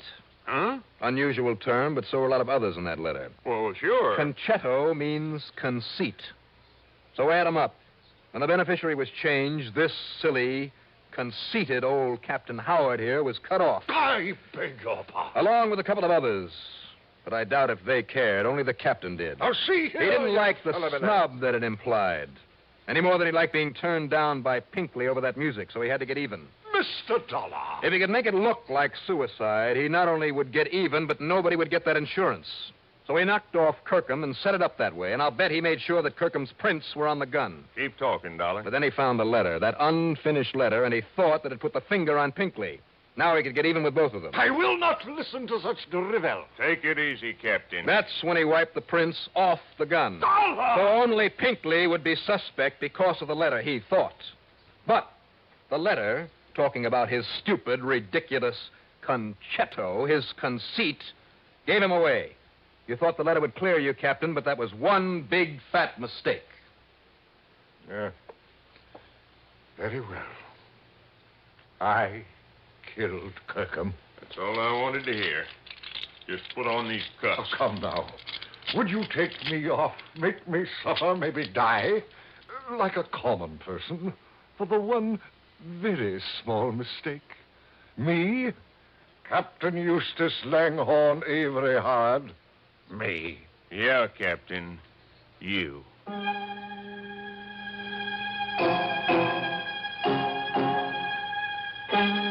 Mr. Barton H.B. Hollister, you'd better shed a bit of your conceit and pay me not only that fee you promised, but an expense account total, including the trip back to Hartford, and believe me, all the incidentals I could possibly cook up, a total of $438 even.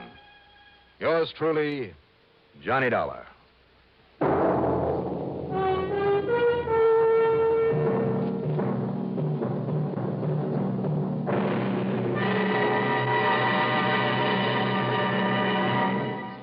Now, here is our star to tell you about next week's story. Next week, the fog, closing in over a dark, abandoned pier in San Diego.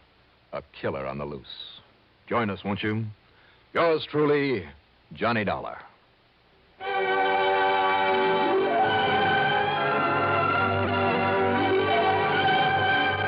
Yours truly, Johnny Dollar, starring Bob Reddick, is written by Jack Johnstone, produced and directed by Bruno Zerato, Jr., musical supervision by Ethel Huber.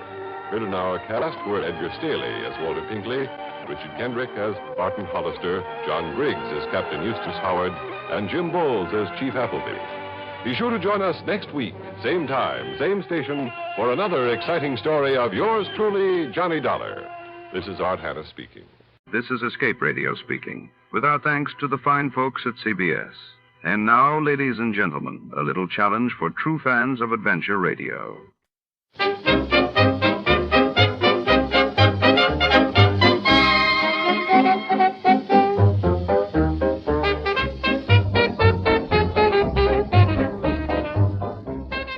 From all of us at Escape Radio, a gracious thank you to CBS. And now, dear listeners, relax and enjoy a few moments of music before tonight's grand adventure begins.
Tonight, our story plunges into the shadowy heart of Los Angeles, 1947. Inside the imposing vault room of the Grand Pacific Bank, secrets are locked behind steel and stone.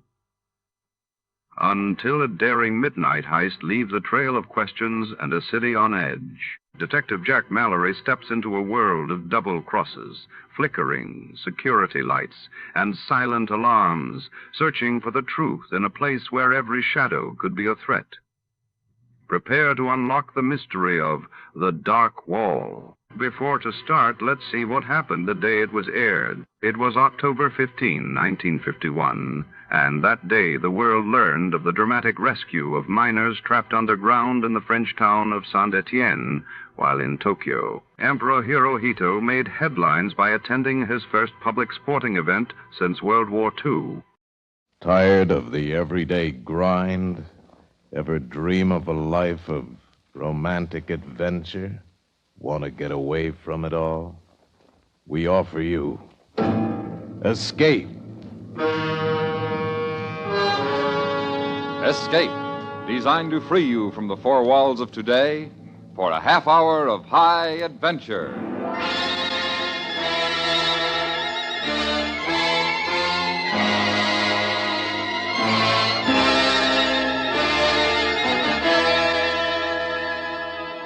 You are standing alone in a mountain village somewhere in the puppet country of Andorra, the high crags of the Pyrenees trapping the last of the daylight. And you know that in one of the stone houses facing you, behind one of the doors that is closed against you, is a beautiful woman whom you must find before she meets her death. Listen now as Escape brings you Kathleen Height's story, The Dark Wall.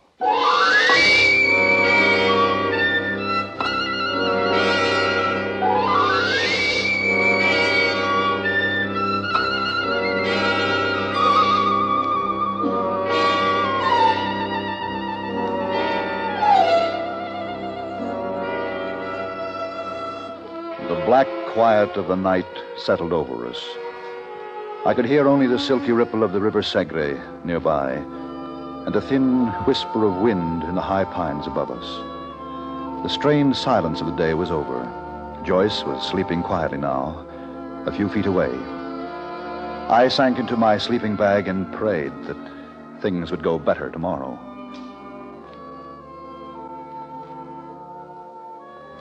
Something roused me. Some sound. In a glance, I saw the gray of the pre-dawn, and then I saw Joyce. Poised at the side of my sleeping bag, wild terror in her eyes, and in her upraised hand, a heavy tire iron. Joyce! Don't wake up, Alan, don't! Joyce, for heaven's sake, give that to me. No, Give it to me, let go, let go, drop it, let it go. No, I won't, don't, Alan! Let it go! Oh. Joyce! Oh, you weren't supposed to wake up. Why?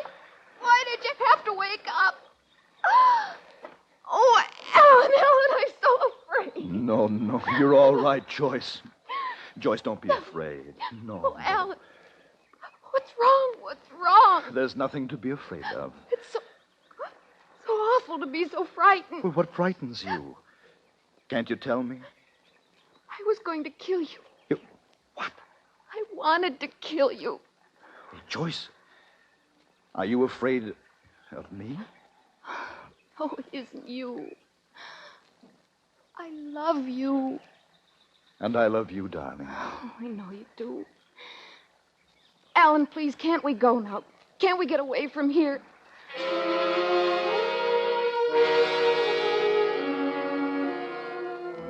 I knew now that Joyce needed care, quickly. Her sickness, whatever it was, had been a growing thing. As we drove through the narrow, winding roads of the Pyrenees toward the tiny state of Andorra, I tried to forget what had happened. Tried to ignore the mounting wall of silence between us. Something in that silence told me that Joyce's fears were greater than mine. Why are you stopping here? The road forks up there just ahead. I want to look at the maps. I'm not sure which way we're supposed to turn. Aren't there any towns? Well, Are we ever going to see people and buildings again? you can't be too far from Andorra la Vieja, but I doubt if this road we're on is even on the map. Then let's go back, Alan. Let's see now. If we don't know what's ahead, let's go back to Loretta or Barcelona.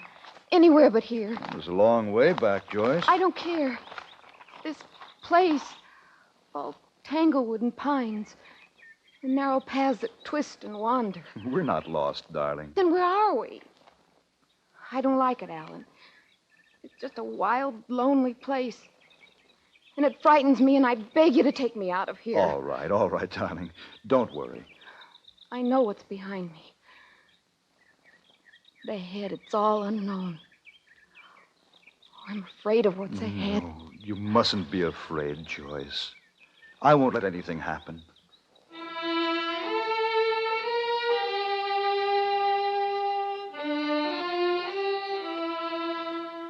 We wound steadily higher and higher through the wooded Pyrenees. We met no one and saw no one. Andorra is a small state, only 192 square miles in all, but that morning it was an endless, stretching, climbing no man's land, a lonely place with no name and no face. Then finally we came upon it, not a town, really, a village with one great house and a few smaller ones. Perched there on the rocky ledge, it looked like the last stop before oblivion.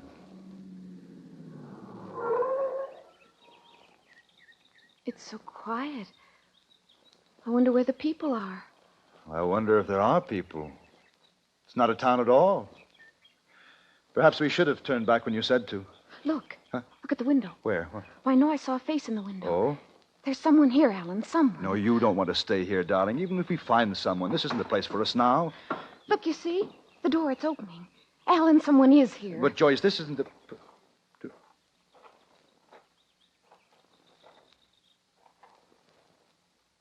You have lost your way? We were told there was a town here. There is. What is this? All there is to it? We do not require more. Please. I'm tired. I need rest. Can't we stay here?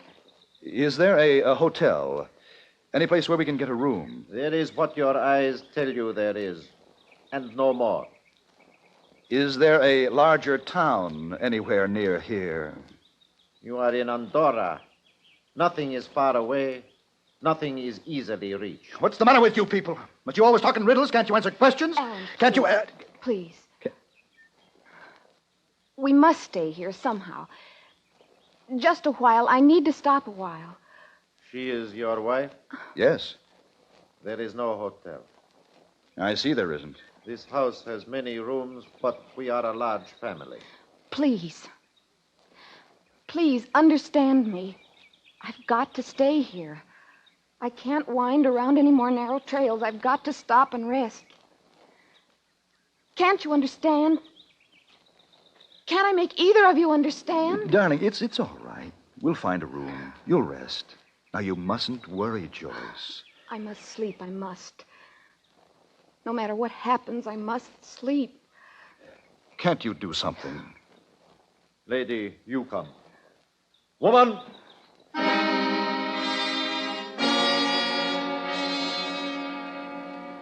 Almost as soon as he called, a squat little woman appeared in the doorway. They exchanged only a look, and then she came and led Joyce into the house. At first, I thought the man meant for me to stay outside. He moved as if to stop me from following. Then he stepped back, and I walked into the house. Joyce was stretched out on the bed when I got there. The bed was the only piece of furniture in the room. It's nice, isn't it, Alan? Well, it's a room, a bed. I wish it were more. Oh, I'm so tired. Yes, darling. Now, you go to sleep. When you wake up, as soon as you feel like it, I'll take you to Andorra la Vieja. Yes, Alan. When I wake up. Sleep well, darling.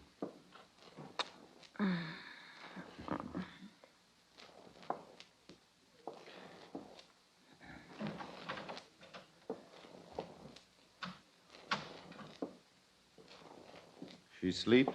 Oh, she's very tired. The woman says she trembled. The woman says she is full of fear.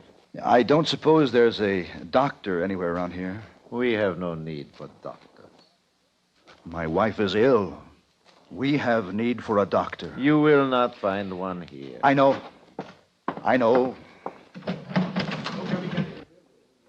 Hey, what? Hey, get away from that car. Now, go on now. I said, get away from it. You are the intruder, not they. Well, they can leave the car alone. They have. Who are they? My sons, my brothers, their sons. We are the family here. We are called Valera. We tend sheep and our own affairs. Oh, I'm sorry. I'm worried about my wife. I didn't mean to shout at them. Most of the time, our mountains protect us. We do not like intruders. It is not so bad in winter. The snows fall deep into the passes, seal them, and keep the intruders out. We are not intruders. We don't want to be here. We don't mean to be here. And I promise you we won't be here long. Sometimes the intruders come to hide in our mountains, to be lost from the world. Always the intruders are troubled people, full of fears and discontent. The worst of the world. They find their way to Andorra.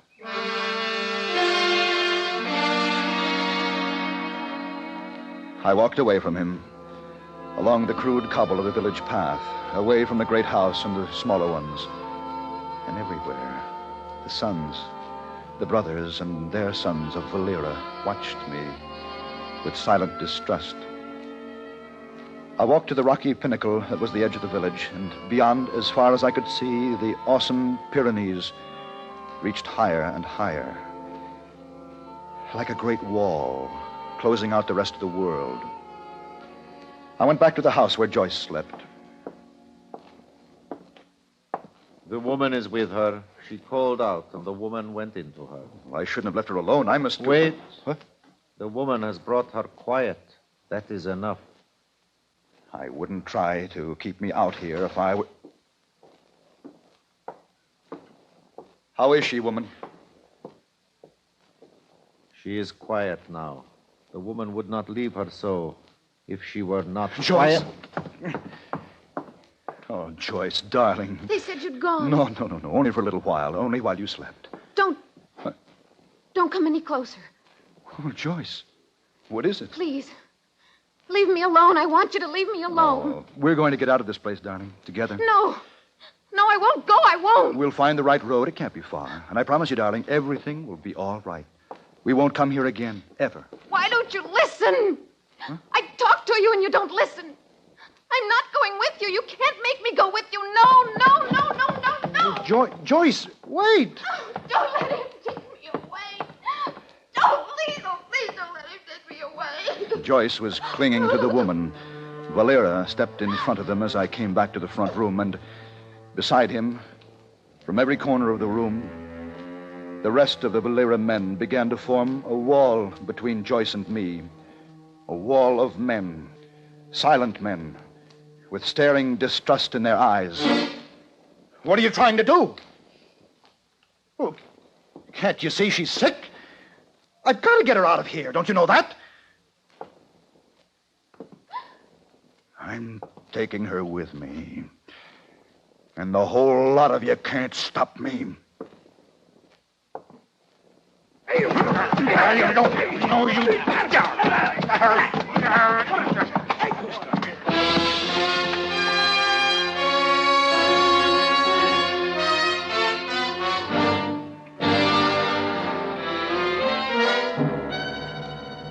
You are listening to The Dark Wall, tonight's presentation of Escape. One advantage in having several radios about the house is that they make it possible for housewives to listen while they work. A kitchen set, another in the living room, perhaps a third in the bedroom. Keep them all tuned into CBS Radio for our great roster of daytime dramatic stories. And now, Escape and the second act of The Dark Wall.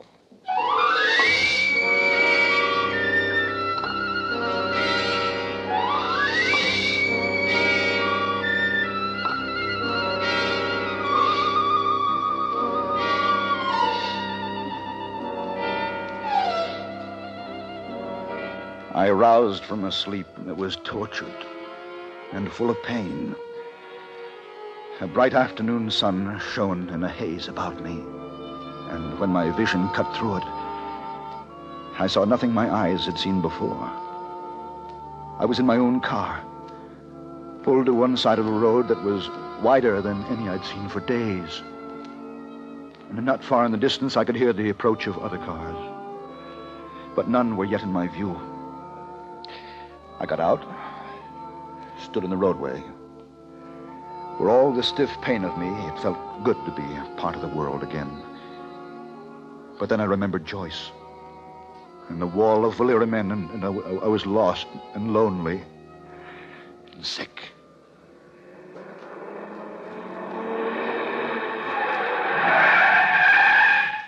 Hey, you should not walk in the middle of the road. No, I shouldn't, only... You are hurt? An accident? No, I'm all right. I just don't know where I am. What road is this? Oh, you're in Andorra. You know that? I know that. Then, straight ahead on this road, the direction your car is pointing. Huh? No more than 4 kilometers lies the capital, Andorra la Vieja. Straight ahead, Andorra la Vieja. I promise. I have just come through there myself. You are sure you are right? Not hurt? No, I'm much better now. Do you know this country well? Oh, well enough to drive through it quickly. My home is in Spain. You wouldn't know a village. Near here, maybe a small village where everyone is called Valera? No, I would not know it. There are many such villages in Andorra, if you can find them. I must find it. Perhaps in Andorra la Vieja? Perhaps.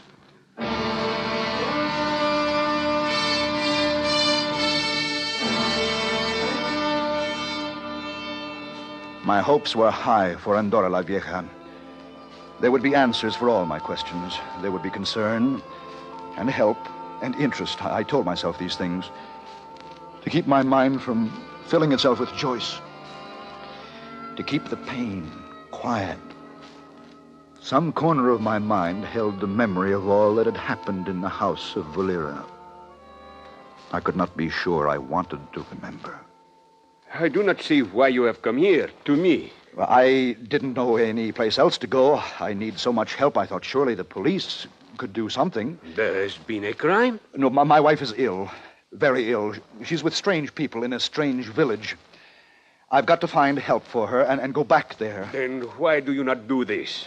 Why do you bother me? I've told you. Will you try to understand me? I don't know where the village is. I don't think it's far away, but I don't know where it is. It has a name, the village? I don't know that. The people there are called Valera. There's a river called Valera. No, I saw no river. No, not there.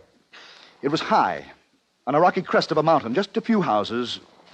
You must know where it is. You were there? Yes, this morning. Then you must know where it is. No, I don't. I don't have any idea where it is. But you were there this morning. Now you are here. Look, I don't know how I got there. Can I make you understand that?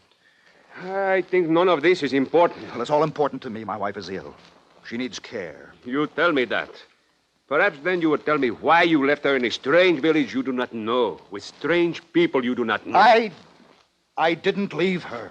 But she is there, and you are here. Oh, you won't even try to help me. Help you? Help you what? Find a town where you have been, and I have never been? All right. All right. I can't talk anymore. There is a hotel across the plaza. You will find other intruders there. Among them, a doctor. I wasn't sure I'd heard him clearly, but there were no questions left in me. I stumbled out into the glaring sunlight again, steadied myself against a pillar, and when I could make out the hotel across the plaza, I walked there, held together, I know, by the thin strand of hope that I would find the doctor and there would be help for Joyce. Here, drink it, Don. Oh, hey, whiskey? Yes, good whiskey. You need it. Oh. Oh, good. It helps. But you do understand, Doctor, that I have not come about me. Your wife, I know. I understand that. Oh, I'm glad someone does. You think the priest can help us? You think he'll be able to find the village? Oh, the padre will direct us there if anyone can. Meanwhile, there's time. Now, tell me about your wife as much as you can, as much as you know of her illness. Well, I've called it illness. I suppose it's that. Fear. Unreasonable fear is an illness, isn't it? Oh, indeed it is, yes. Has she known these fears long? I don't know. We've been married less than a month. I knew her only a short time before that. No, it was all pretty sudden. She was alone, I was alone, and then we were together. Did you were happy together? Oh, yes. Very happy. Very much in love. Until this strangeness came over her. Yes, that's right. May I? Oh, please do help yourself. Yeah. Thank you. How was it you described the difference in her, the difference in your relationship? Like a wall, a mounting wall of silence. Uh-huh. And in this silent time of hers, she is much different? Not at all like the girl you married? She doesn't even look like herself. Her lovely, gentle face contorts into a wild thing, like she was an animal. Oh, it's ugly, Doctor, and so real. I couldn't imagine that, could I? No, I don't believe you could. She was like that early this morning when she tried to kill you? She kept saying that she had to kill me, that she wanted to kill me. And all the while she was so frightened. So very frightened. But do you know what frightened her? Do you know any reason why she should want to kill you? Well, I thought she must be afraid of me. She'd have no reason to be, but I thought that must be it. I asked her, and she said, "It isn't you. I love you." Oh, the poor darling. And she said that after she tried to kill you? Almost immediately afterward. It's a complete contradiction, I know, but that's the way it is. As if Joyce were two persons, two directly opposite persons. That may be precisely the case, you know. I don't understand. Two persons. One almost entirely good, gentle, kind. The other almost entirely evil, terrifying, menacing, fiendish at times. Two persons occupying one body. That's schizophrenia. Oh, no. No, not Joyce, Doctor. Oh, I'd have to be sure, of course, but from what you said, but still, I'd have to see her, talk with her, or there are many steps to take. No, the important thing now is to see her as soon as possible. Schizophrenia, that's hopeless, isn't it? I mean, there's no cure, is there? Well, it depends largely, I should say, on how long these two personalities within her have been warring one with another, the good and the evil, and the moral and the immoral. If the cleavage is minor at this point, if the breach between her two selves, as it were, is not yet great, then there is a measure of hope. But she couldn't go on this way indefinitely, being two people. Mustn't one of herselves, as you say, win this war? If it progresses unchecked, well, then, yes, oneself will emerge triumphant. Which is a poor war word here, for in such an instance, the evil almost inevitably triumphs over the good.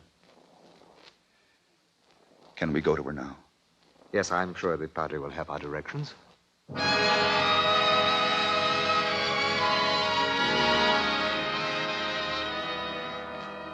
The priest's directions were perfect. As I'd assumed, the village was not far away, but the drive was an eternity for me. The strain of the last days was beginning to tell. I was wound tight and knotted by all that had happened and torn deep by all the doctor had said. I stopped outside the great house of Valera. The doctor touched my arm. Perhaps it's best that I see her alone at first. Oh, but I've got to see her. Oh, I know, and you will, but you don't know what happened here before you left. The last you remember, she was terrified of you. I'll send for you soon, I promise. Tell her I love her. Will you? Oh, indeed I will. Oh, there's one thing I neglected to tell you, one important facet of this. Yeah? If we find what we fear most, you must take this comfort to your heart. A girl you love, who loves you, has no knowledge whatsoever of her other self. Thank you, Doctor. Yes, you ponder that. I shan't be long. I watched the house door close behind him. And there in the high quiet alone, I took the comfort he offered me. The choice I loved. loved me. That was all there was, really. All in the world I needed to know.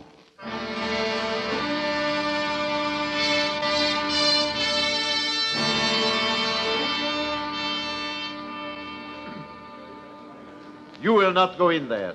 The woman, the doctor, they have brought her quiet again. I am going in. I will kill any or all of you who stand in the way. Move. Move! There. Anyone else want his head bashed in? Good. We'll make a real mess of things, won't we? Come on. I like to crack skulls. What's the matter? Come on. Keep me from that door. Make one little move and I'll tear you loose. Men of honor, I see.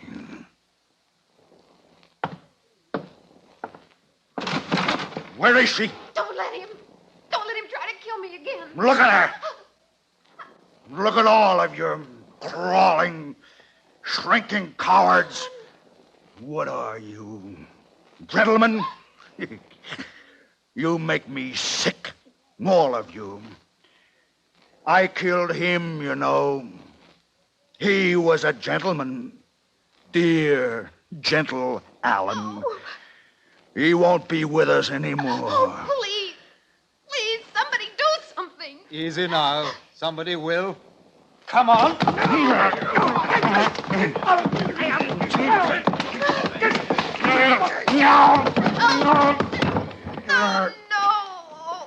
Alan.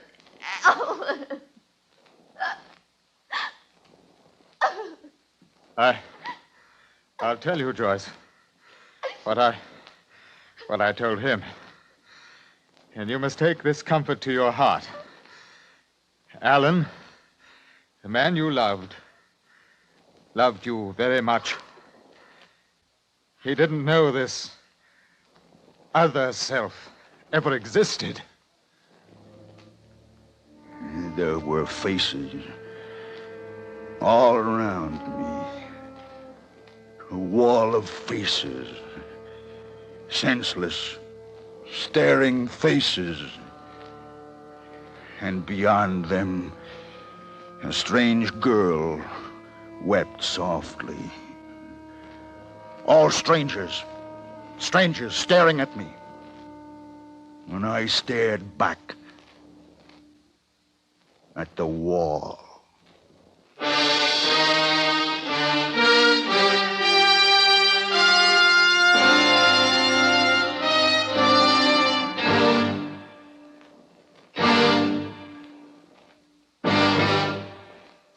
Under the direction of Norman Macdonnell, Escape has brought you The Dark Wall by Kathleen Height, starring John Daner with Joyce McCluskey. Featured in the cast were Ben Wright, Edgar Barrier, Nestor Paiva, and Fritz Feld. Your announcer, George Walsh. The special music for Escape is composed and conducted by Leith Stevens. Next week.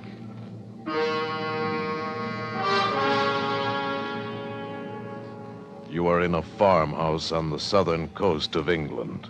The autumn countryside around you desolate and bleak. And you know that in the dusk outside, waiting patiently for you, silently watching for you, is an enemy from whom there may be no escape. So listen next week when Escape brings you Daphne du Maurier's story, The Birds.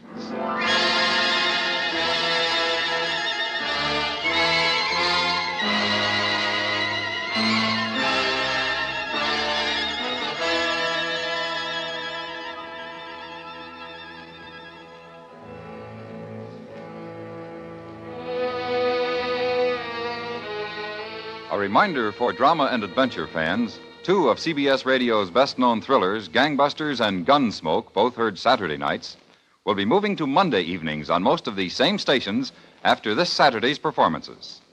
Follow the latest crime clues and true crime-smashing drama on Gangbusters this Saturday night. And don't miss U.S. Marshal Matt Dillon's latest Western adventure on Gunsmoke the same evening. Then, after this Saturday, remember to listen for them both on their new night starting next Monday, July 5th. Listen while you work. Enjoy Our Gal Sunday, Monday through Friday on the CBS Radio Network.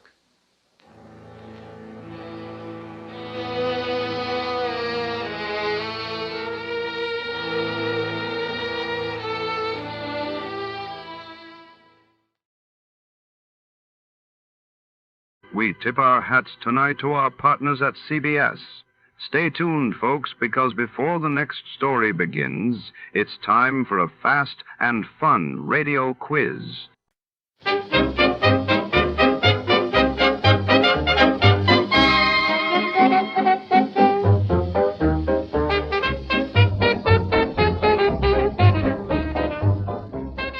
Tonight, in the shadowy corridors of Dr. Merrow's isolated underground laboratory, a chilling scientific mystery unravels. The city's most brilliant minds gather for a secretive experiment involving a mysterious element, boron-112. But as flickering fluorescent lights cast long, nervous shadows on the cold steel walls, betrayal and danger lurk with every turn of the test tube. Who sabotaged the experiment? And what deadly secrets does boron-112 conceal? Steel yourself for an electrifying descent into science and subterfuge. Before to start, let's see what happened the day it was aired.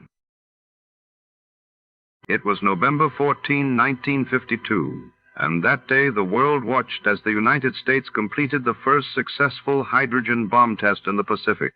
While across the Atlantic, Britain's King George VI's health crisis sent shockwaves to the royal family and the nation. Johnny Dolar. George Reed, Johnny, at Floyd's of England. George, every time I hear your voice on the phone, I shudder. Well, I guess I have asked you to handle some rather out-of-the-ordinary matters for us. George, they have been so wild, crazy, impossible, I sometimes wonder if you ever issue a normal-type policy. Well, it's a very normal-type policy that I'm concerned about now, Johnny. It's the insured himself who has me worried. Okay, tell me all. His name is Joseph, spelled with an F. Joseph Hentler. He's an inventor, among other things. His invention is what we've insured. It's a device, I guess you'd call it, for making some kind of boron-based compound. Boron-based? The sort of thing the government is vitally interested in for its airplane and rocket fuels. Oh? No kidding. I think you'd better run over here and let me tell you about it. Can you? Right away? When you put it that way, George, yeah, I think I'd better. I'm on my way.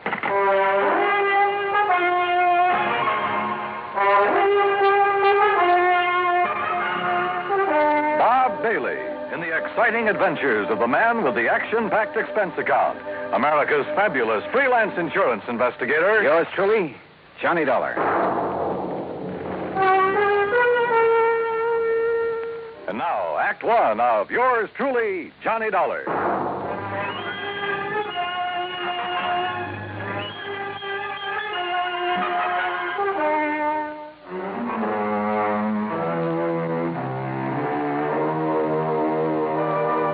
Expense account submitted by Special Investigator Johnny Dolar to Floyd's of England, American Office, Hartford, Connecticut. Following is an account of expenses incurred during my investigation of the boron-112 matter.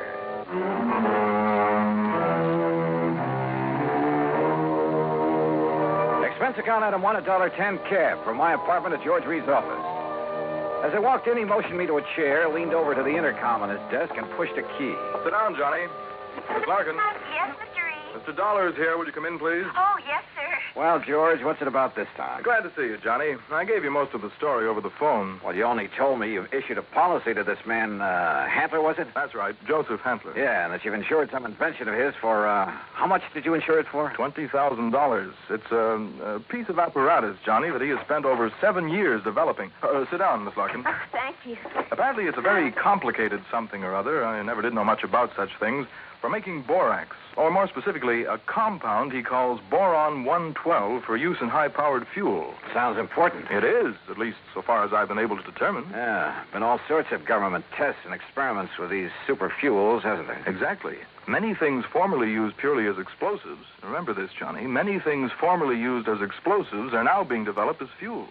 Well, the perfect example is atomic fission and hydrogen fission or fusion or whatever it is. Exactly. All right, now let's get down to cases. You've insured some apparatus that's supposed to make boron 112. What kind of apparatus? I've never seen it. It's all very secret. Well, now, wait a minute. How do you know this machine or whatever it is even exists? Looks to me like you've insured a pig in a poke. No, Johnny. For $20,000. Wow, No, Johnny, I'm not that much of a fool. One man, a recognized physicist, has, at my request. And mind you, this was before I'd agreed to issue the policy. Understand? Go on. His name is Dr. Hugo von Brauer. Oh, I've heard of him. Yes. Well, Hantler permitted him to see enough to convince von Brauer that he has something mighty important there. That he's on the right track to, well, whatever it is he's out to accomplish. Okay. I'll take your word that you were right in issuing him the policy on it. But now what's happened? The thing blow up in his face or something? No, as I told you over the phone, it's the man himself I'm worried about. Because of something I've just learned. Like what? Miss Larkin, this is Mr. Johnny Dolar. Now, will you please... Yeah, I know. Gee, Mr. Dollar, this is a real thrill. I've heard so much about you. Hi, Miss Larkin. Gee, won't you just call me Louise? Yeah, sure, Louise. Oh, gee. Miss Larkin, will you just tell Mr. Dollar what you told me this morning? Yes, sir. Oh, gee. Well, it was like this, Mr. Dollar. A couple of years ago, well, you know, when I was just a kid, not very mature, you know what I mean? Oh, sure. Go on. Well, some of the kids I traveled around with, some of them were awful immature, compared to me, that is. Miss Larkin. Well, a couple of them had some pretty funny ideas about the government, things like that. You know what I mean? I'm afraid I don't. Well, like, they used to think they were very smart attending a lot of secret meetings. The kind the FBI likes to keep tabs on. Now, you know what I mean? Go on, Miss Larkin. Well, anyhow, this one night, we didn't take all their talk very serious, mind you, and that's the truth. We didn't think there was anything in it, just a lot of talk. Will you please get to the point? I am, Mr. Reed. Well, anyhow, Charlie and me, that was my boyfriend, Charlie White. At least one of my boyfriends. I always have a lot of them, you know what I mean? Yes. Well, go on, please. Well, Charlie and me, we said, sure, we'll attend one of your meetings. You know, just for laughs, you know what I mean? And what kind of a meeting was it? Oh, it was terrible. It was awful, Mr. Dollar. A bunch of people I never saw before making speeches. Yeah. Down with the government, start the revolution, you know, that sort of thing. Oh, we got out of there in a hurry, believe you me. I'm sure you And we were pretty lucky, too, because the police or the FBI or somebody came in after and busted the whole thing up. Hey, maybe you read about it. That's all very interesting, Louise, but just what... Yes, Miss Larkin, get to the point. All right. Well, just this morning, when I was filing the office copy of this insurance policy and I saw the name on it, oh, gee, Mr. Dollar, it hit me like a... Well, do you know what? What? That name, Joseph Hantler. Oh. It was the same as one of the fellas, an older guy that me and Charlie had seen at that meeting. Now, what do you think of that? $20,000 on a highly secret device. Yes. That might be to produce some kind of explosive. Exactly, instead of a simple fuel additive. Exactly the suspicion that came into my mind, Johnny. Of interest to the government, he had told me. But what government? We're jumping to an awfully big conclusion, George. Have you notified the FBI? I suppose I should, huh? Yeah. No, not yet. We may be all wrong about this. Oh, but Mr. Dollar... We may be all wrong about the man, his apparatus, his intentions, everything. Let me see what I can find out about him first. Now, whatever you say. But remember one thing, Johnny. Yeah? You may be dealing with far more than just this one man. So be careful. Be very careful. Oh, gee, you'd better, Mr. Dollar. You know what I mean? Act 2 of yours truly, Johnny Dollar, in a moment. Now, Act 2 of yours truly, Johnny Dollar, and the Boron 112 matter.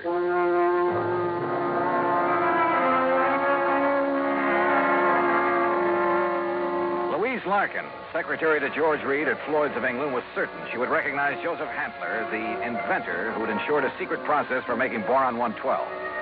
If, that is, he were the same Joseph Hantler she'd met at one time at a meeting of a subversive group.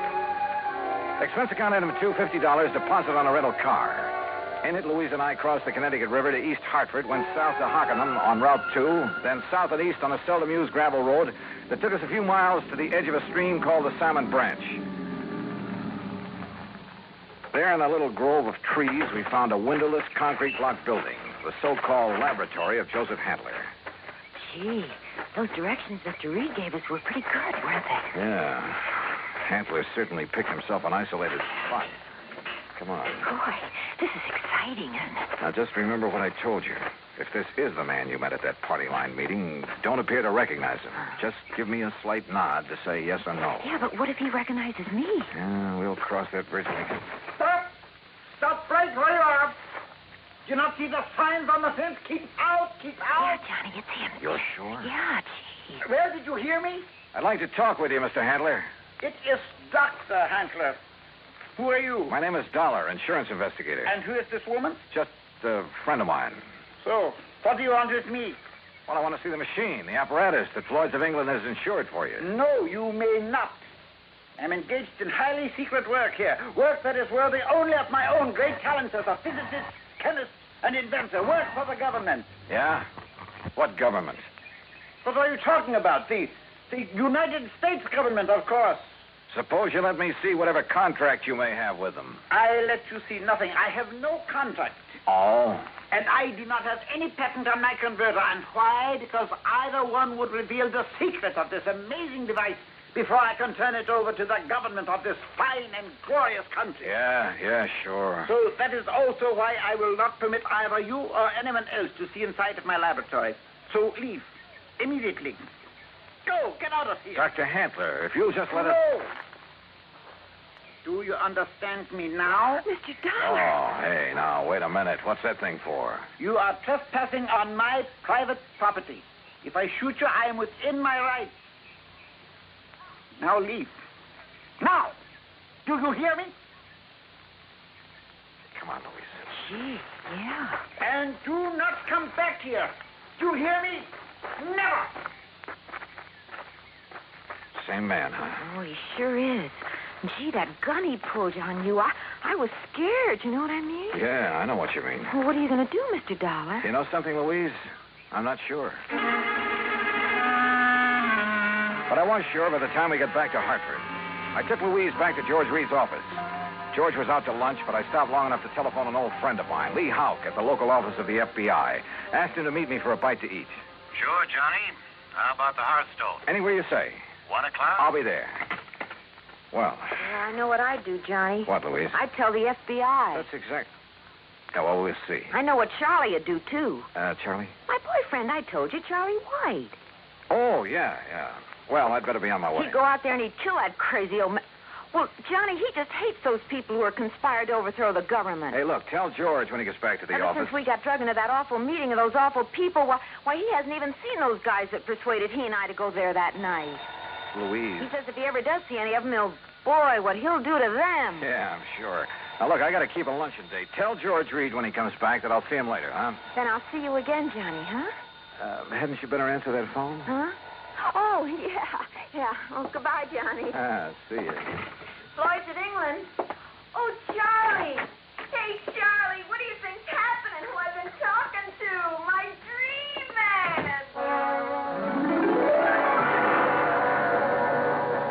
Item 3, 7:20, lunch for Lee Houck and myself. No, Johnny, you're off on a wrong tack. I'll bet on it. What do you mean by that, Lee? And Joseph Handler is just an old crackpot who thinks the world has done him wrong by failing to recognize his fabulous talents as a chemist, physicist, engineer, inventor, anything else he's claimed to be. But if he was attending meetings of a subversive group... A meeting. We know all about that. A lot of innocent people have been sucked in on that sort of thing at one time or another. It doesn't mean that they belong or ever have. You can't blame me for being suspicious, though. Isn't George Reed your contact at Floyd's of England? Yeah. Okay. Even his kind of dumb little secretary, name's Louise Larkin. I know the girl. Even she was at one of those meetings before we cleaned him out of town. Not much gets by you boys. With one of her boyfriends, Charlie somebody or other. He's the kind you have to watch out for, Johnny. Young hothead. An easy recruit for a group like that, huh? More important, the kind who's liable to take the law into his own hands when it comes to fighting back at him. But you're sure old Handler is harmless? Sure. He's an erratic old coot, liable to blow your head off if he thinks you're interfering with one of his crazy projects. Yeah, he'd probably rob a bank if he thought he could get away with it to further one of his crackpot inventions, and would feel entirely justified. But believe me, he'd have no part of subversive activity. Hey, you said crackpot inventions. George Reed tells me Dr. Hugo von Brauer okayed this present project. It's a real sad one, isn't it? Huh? Von Brauer. One of the best mines in the country. Until that breakdown last fall. You mean that he's no longer... Holy smoke. Well, sure, Johnny. If George sold him insurance on Von Brauer's okay, well... How does Handler keep going? Does he ever sell anything he develops? No, he probably lives off an old trust fund, something like that. Want me to check on it? No, wait till after I've seen him again. Somehow I've got to see that machine of his, see how badly the insurance company stands to get took. Yeah, Johnny. I think you better. Maybe he was right. Maybe the idea George Reed and I had cooked up, that the old scientist was working on some kind of bomb or explosive was... Anyhow, my problem was to find out exactly what he was working on, what the company had blindly insured. So I drove out there again. To keep Handler from barging out with his gun, I blew the horn a couple of times as I pulled up alongside the fence. But there was no response to it. Good. Maybe Handler wasn't there. Maybe I could somehow get into the place, see for myself what was up. But suddenly, from inside the building came a couple of dull thuds. And then the whole thing began to bulge at the seams, began to... Oh!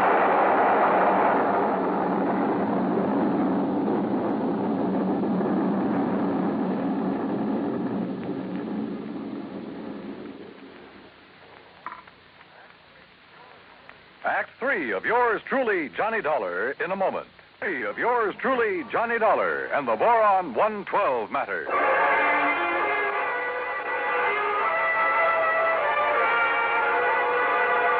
Carefully, I dragged myself out from under what was left of my rental car, where the explosion of the laboratory building had blown me, pushing aside a few chunks of concrete, bits of lumber that had landed on me. And I saw them coming down the road toward me from a car parked in the trees at the side. Louise Larkin, a big, husky football player type who looked as though he could stand a good bath and a shave. Well, it served him right. That's all I got to say, Louise. Any guy plotting against the United States, murder's too good for him. Oh, gee, Charlie, it sure looks like he's done for now. He must have went up with the building. Yeah, and it served him right. Oh, gee, there's not a thing left of this lap. Oh, Hello, Louise. Mr. Dollar. Yeah, that's right. And I take it you're Charlie. Yeah. Hiya, Dollar. What do you think of that? You did a pretty good job, didn't you? What? Yes, sirree. Huh? What are you talking about? Was he still inside? Did you murder Dr. Handler, too? Johnny! Now, wait a minute. You think I done that? Oh, no, Johnny. We just got here. Oh, sure. Honest. Charlie was going to have a showdown with him. He was going to drag him out of that place and hand him over to the FBI. Sure. What'd you think? Gee, I was worried about the old man's gun, remember? I remember. But if you think a lousy gun was going to stop me from handing a subversion guy like him over to the... Now, look, you don't mean you think I done this. What would you think? No, I did it. Oh, was it not wonderful? Dr. Handler? Yes, Mr. Dollar, and I want you to meet... So you're still alive, huh? You're okay. I beg your pardon? Well, you won't be for long because I'm going to take you in. I'm going to... Quiet. Mr. Dollar, my good friend, Mr. Dollar. Huh? I want you to meet this gentleman from the commission in Washington. Commission? D.C., Washington. Dr. Bernard Steiner. The Dr. Steiner? Yeah, but of course. I've heard of you, and now it's nice to meet you, Mr. Dollar. This final test, it was proof. It was final, all right. Yes, it was all the proof I need. We observed the buildup of the explosion from the top of yonder hill. The proof of what? That Dr. Handler has finally come up with a controlled power source in his boron compound of inestimable value to the country's rocket program. So, I am a great man at last. Oh, why he calls it Boron 112, I'll never know. Well, because it was experiment number 112 with my wonderful converter process. What else? Hey, if you're from Washington, mister, I am, young man, and I assure you the government will take over Dr. Handler's process immediately. Well, I'll be doggone. I don't get this. Neither do I, honey. Well, what about the converter, as you call it? Did that go up with the building? Yeah, but of course. And now I can build for the government a big one. Big enough to serve this glorious country of ours. Yeah, sure. But you'll expect the insurance company to pay for the one you deliberately blew up. Me? Dr. Joseph Handler? No, never. I am a great man now. I am above such petty things. I tear up that policy. I do not want their money because now Now I am a great man.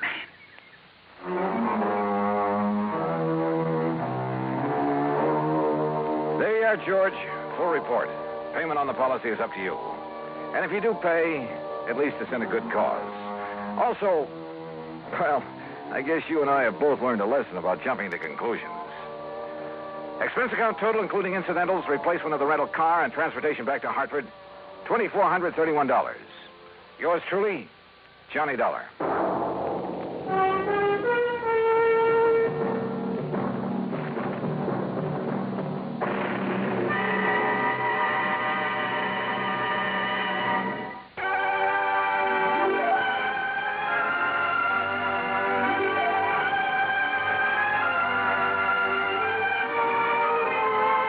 Yours truly, Johnny Dollar, starring Bob Bailey, originates in Hollywood and is produced and directed by Jack Johnstone, who also wrote today's story.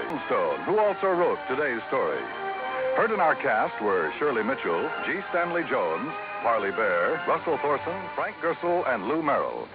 Be sure to join us next week, same time and station, for another exciting story of yours truly, Johnny Dollar. This is Dan Cubberly speaking.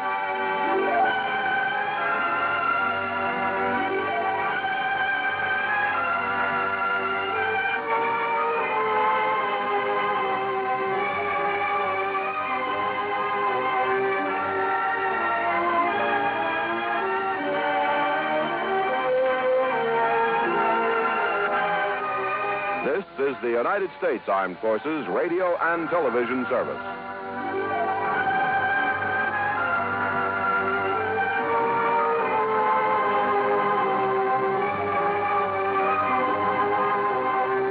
Tonight's broadcast comes to you with special thanks to our friends at CBS.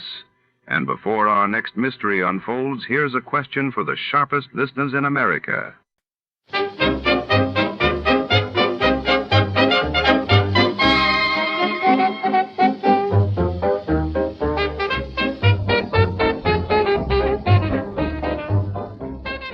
Tonight, our story unfolds inside the high-security vaults of the Pacific Mutual Bank. Nestled in the bustling heart of downtown Los Angeles, 1947, as the clock strikes midnight, a meticulously orchestrated heist sets off a race against time 7 hours, until the morning shift arrives and the truth is discovered. Shadows move between marble columns and steel doors, as detectives and criminals alike play a deadly game of cat and mouse. Secrets, betrayal, and desperate ambition simmer beneath the polished surface. Before to start, let's see what happened the day it was aired. It was April 15, 1952. And that day, President Truman seized control of the nation's steel mills to avert a strike. While in London, King George VI's health remained a growing concern as doctors were called to Buckingham Palace. You, finding life rather dull? Dreaming again of exotic places? Wishing you were somewhere else? We offer you Escape.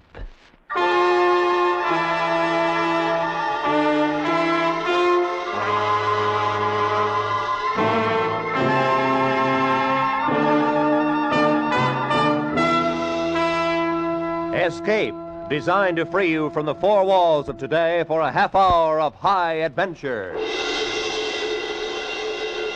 Escape with us now to a small fishing boat off the California coast and a night of terror and death at the hands of a brilliant madman, as Bud A. Nelson tells it in his exciting story, 7 Hours to Freedom.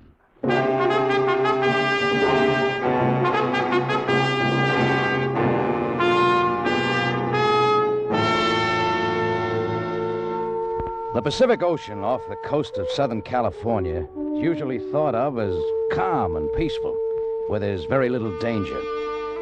But don't take the Pacific for granted, or you'll be writing your name in foam and throwing it into the wind. There can be trouble out there, all kinds of trouble. The winter months are the lean ones along the coast. Lou and I scrape the bottom of the barrel to make fuel and stores for my boat, the Merry Widow. Rigging for mackerel is fishing the hard way. You've seen the mackerel fleet sneak up on the coast. Those ghostly cities of lights offshore.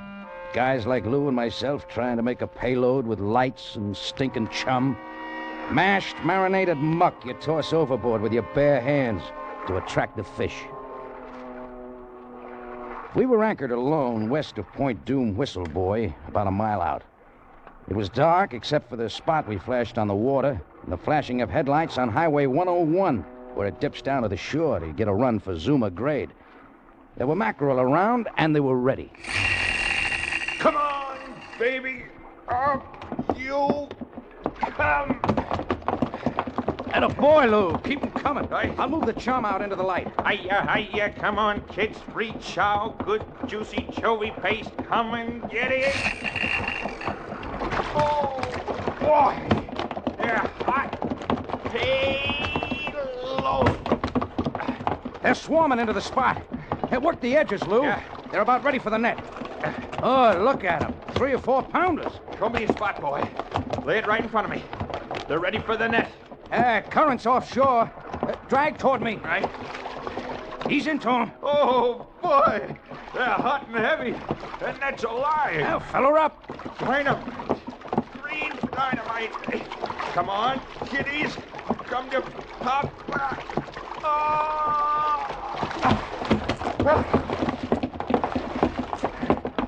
Beauties. Good boy, Lou. Keep them coming. Swamp us.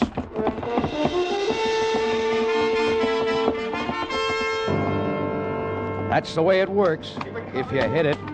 You forget the smell, the scum, the numbness in your hands, the icy water in your boots.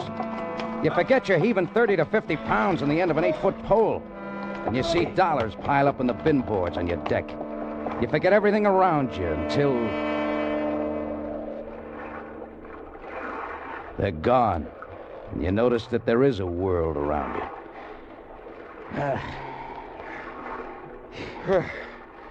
Here they go. School's out. 2 tons at least. Yeah.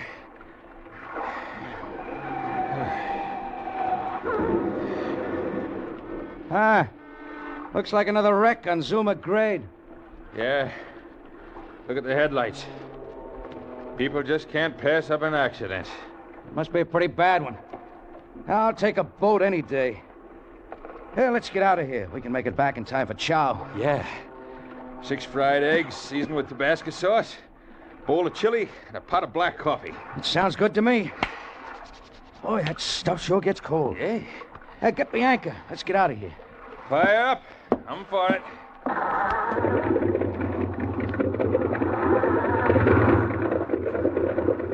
Okay. Run up on it. Dead ahead.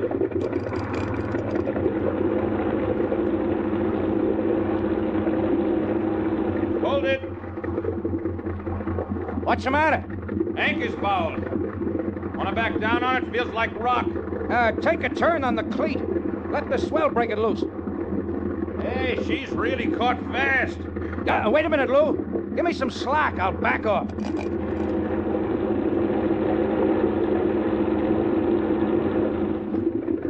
What's wrong? I don't know. Come here. What's up? Look. Company. Yeah. What the devil are those guys doing out here in a little rowboat at this hour? They're either drunk or crazy. They're sport fishermen. But I don't see any tackle. Ahoy there! Wait! Please wait! Oh, they're in trouble. Look. Guy in the stern. Hunched over. Hey, get the boat hook, Lou. I'll rig a fender. That tide's doing more good than the oars are. These boys aren't seamen. Nah. Watch the roll when he pulls you alongside. You in the bow, catch the rack. Hold yourself over. Hold it on, Jake! We have an injured man here. Lend a hand. Yeah, sure. Cal, get aboard. Ellis, help Stacy. Help him? Dead weight. Give me a hand. Thank you. Thank you. Now, my injured friend. You in a skiff. Yeah. Hand him to me. Yeah. Right here. Lift him as high as you can. Now, slip your hand out. Okay. There, I got him. Now, Lou, open the hatch to the cabin. Right.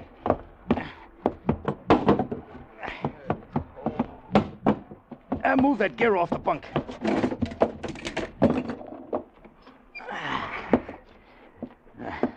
Unfortunate thing. Very unfortunate. Hand me the first aid kit. On the bulkhead behind you. Completely unnecessary. Efficient shooting, wouldn't you say? Perilously near the heart. Yeah. Fatally near. Here, put the kit back. It's too late. How'd this happen? Loaded gun. Yes. Loaded gun in expert hands. This may be pretty funny to you, mister, but I don't think it'll go over very big with the police. The police? No, I suppose not. Poor Stacy, his fourth and final loss. Look, mister, what's the story? Oh, that's right. You came in at the end. But first... What's a gun for? Your protection. And mine. Forgive me, young man, for pointing this at you. I use it only to establish command. Outside. Go on.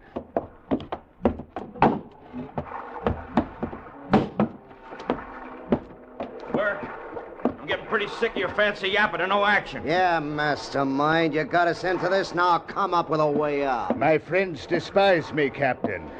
Look at them. Young Ellis. Shut up, Burke. I warned you. He's a coward, a thief, and a murderer who fancies himself equal to any known knife artist. You know I'll kill you, don't you, Burke? If it's the last thing I do, I'll cut that fat off of you. It will be the last thing you do, Ellis. And Dowd there. He killed 2 men, wasn't it, Dowd? 2 defenseless men. Feed on, you greasy slob. You're digging your grave with your tongue. And Stacy, poor dead Stacy. Keep talking, Burke. Keep flapping your big mouth while the law sets up another trap. Why don't we get rid of these 2 punks and get moving? Yeah, give me that gun, Burke. You ain't got the guts to do nothing. You're all talk. Give me that gun. Stay right where you are, Ellis. You too, Dowd. I supplied the intelligence that saw us this far, and I really don't need you anymore. Sit down. Both of you sit down right by that tank. You're yellow, Burke. Plain dirty yellow. Make me sit down. Go on, Burke. Make me sit down. I don't want to have to fire this gun. Sound carries over water. Talk big, Burke, while you've got the gun. The only gun, Dowd. That highway is swarming with police cars now. They're saying dead or alive. The choice is up to you.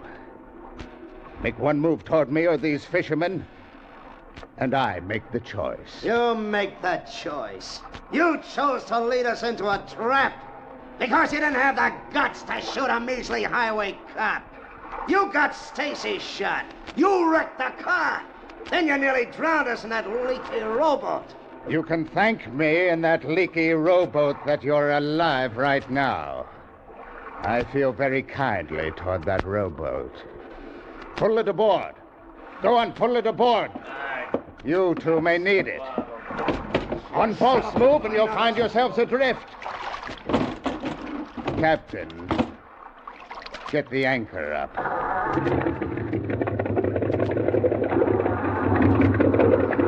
Take in what slack we can get, Lou.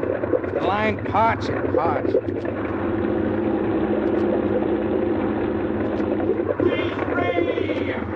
You will set your course by this pistol, Captain. Our destination is Mexico. Look, Burke, A word of warning, Captain. I seem to stand alone. These fools I took through prison walls have turned against me.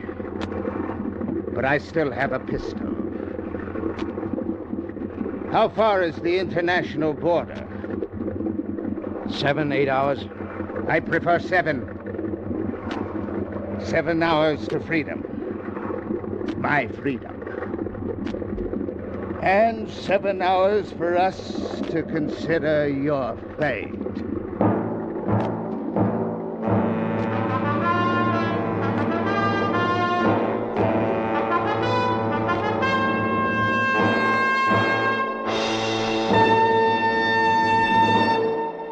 can start out to count the laughs in the Red Skelton Show, but you'll wind up laughing so hard yourself you lose the count. No question about it, Red Skelton is a very funny man with a very funny show. And this fall you hear Red Skelton every Sunday evening on CBS. Rated a top comedian, Skelton has a special form of humor, a unique brand of madcap hilarity that leaves him gasping. You'll have a grand time. It's entertainment at its best. Be sure to listen to The Red Skelton Show every Sunday evening over most of these same CBS stations. And now, we return you to Escape.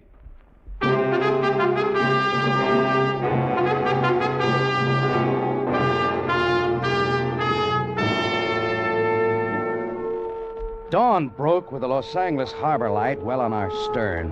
The Merry Widow's bow pointed at Mexican waters, and the pistol in Burke's fat hand setting the course. The morning was foggy. Other things were clear. Someone along Zuma Beach would find their rowboat missing. We had a dead man in the cabin, and the lives of Lou and I hung on the whim of a fat maniac. Our only hope was a radio. I switched the frequency to Coast Guard, tripped the mic to transmit, and hoped that someone would be listening.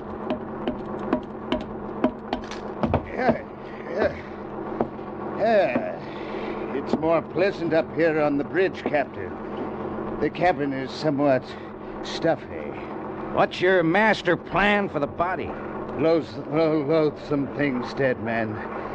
Much as I'd like to dispose of it, we can't risk cluttering our trail. Let us hope there will be no more. There needn't be, you know, if you cooperate. Yeah, the Merry Widow's at your disposal, Mr. Burke. As long as you hold that gun on the crew, there's no choice but to take you to Mexico. We don't have too far to go. Just about due west of Long Beach, making 18 knots. You are unduly nervous, Captain. Is it the pistol? Look at our friends huddled together down there in the stern. Planning my assassination, and no doubt yours. You understand the situation, don't you? No. Then I'll tell you. This gun and I are your buffers, your guardians against the plotters back there. In exchange for this protection, you give me transportation. In a few hours, I will be a free man, and I shall go my way alone. Maybe. Radio. The radio. I underestimated you, Captain. Very clever. Well, I tried. I assume I've been broadcasting for some time. You have. Direct to United States Coast Guard. I bow to you. How stupid of me. And you. Up to this point, you've shown some intelligence. These heroics give me no choice. All right, go ahead and shoot. You'll pile into rocks before you hit San Diego. You'll never see Mexico. Lou's no pilot, none of you are. You're right. You are still useful. Resume your course. Look, Burke, you're supposed to be the brains of the outfit. If you're even half smart, you'll get in that skiff and head for shore. You better not be on this boat when the Coast Guard catches up with us. If you are a religious man, Captain, I would suggest that you pray they don't catch up with us. Look, mister, my advice to you is to launch that skiff and hit for the beach. You're a fool, Captain. Until your little stratagem shows tangible results, I wait. And you live. Resume your course.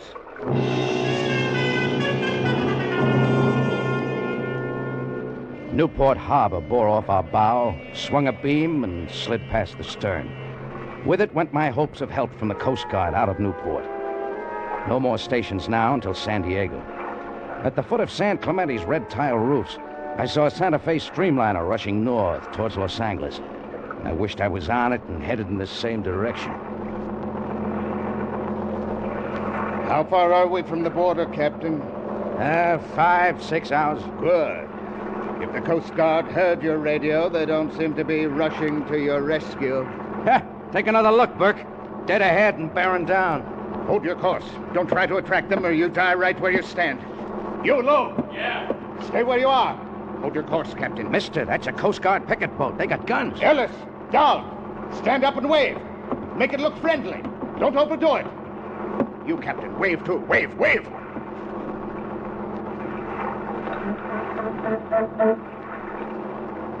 Look at the fools. The friendly fools waving back. We're just friendly fishermen. They didn't even cut their speed. Two herringbone wakes met, merged playfully, overlapped, and faded. With them went my hopes of help from outside. Our only chance now was to get Burke's gun. The fish knives. But they were back on the cleaning chute, neatly racked. I turned to look. Gone. 3 knives gone. My hand rested on the clutch lever, cast bronze, complete with grip and detachable. I had to get that gun. I tripped the key that locked the lever and... Come here. I want to talk to you. Got a deal. I've been expecting this. They're ready to cooperate. You, Lou, down the ladder. Just in case our good captain entertains any rash notions. You will be our hostage. Go ahead. Happy to oblige.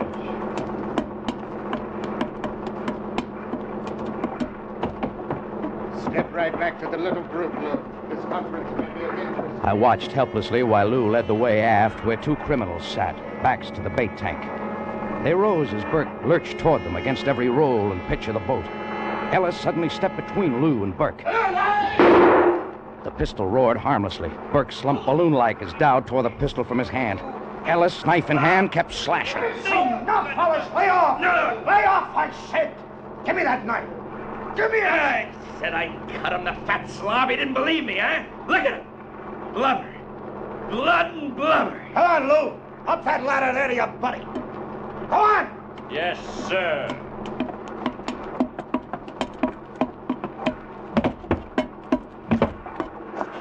Sit down there and stay put. You, Buster, keep this thing moving. Which way? Like Burke said, Mexico. As long as we come this far, we go all the way.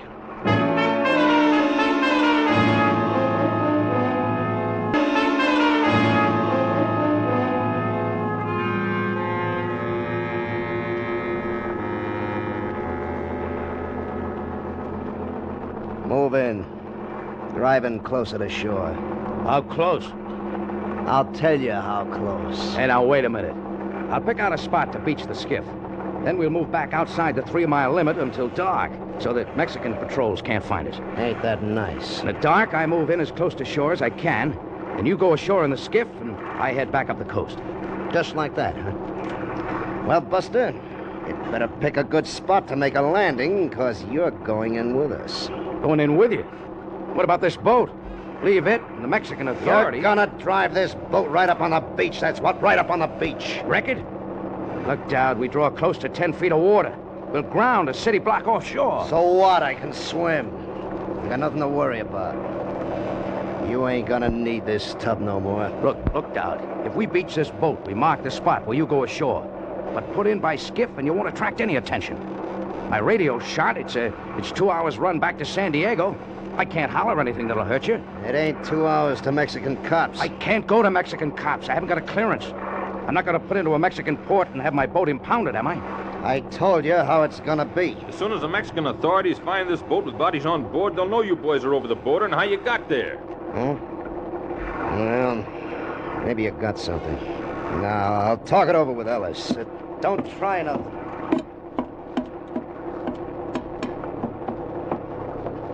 Lou? Yeah? I'm going to fake engine trouble. The master switch. One of us has to get down to the engines. The short hose on the manifold cooling system. Port engine side, saltwater intake. Yeah? It's our only chance. Disconnect it. Foul the bilge pump screen. Flood the bilges? Yeah. We risk fire, but it's our only chance to frighten them guys into the skiff. Got it. He's coming back. That's the way it's gonna be. How? Like I said first. Pile it on a beach. Now let's go. Oh, okay. Now, what's the matter? Everything okay up there, Dowd? No. She just quit. We've been beating these engines. She's hot. Get it going. I'll have to get at the engines down below. Oh, no, you don't. Step on the starter. Come on, try it. It's hot, I tell you. 180 degrees. Oh, look for yourself. It's 40 degrees too hot. What does that mean? Means I gotta... No, you don't. Lou, you know what to do? Yeah. Yeah, I know. Check the oil filter first, and the screen ahead of the pump. Wait a minute, you. Okay. Try it again first. Go on.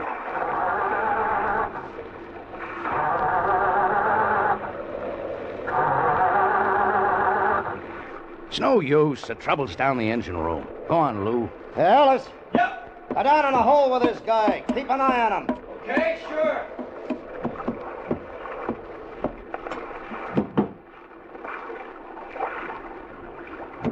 Come on! Come on, you. Hurry it up down there. Tell him to try it now. I found the trouble. Tell him it's fixed. Hey!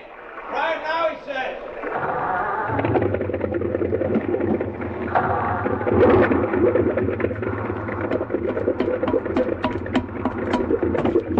That was it. Piece of kelp in the screen. Plenty of water now. Plenty. Good. Get going.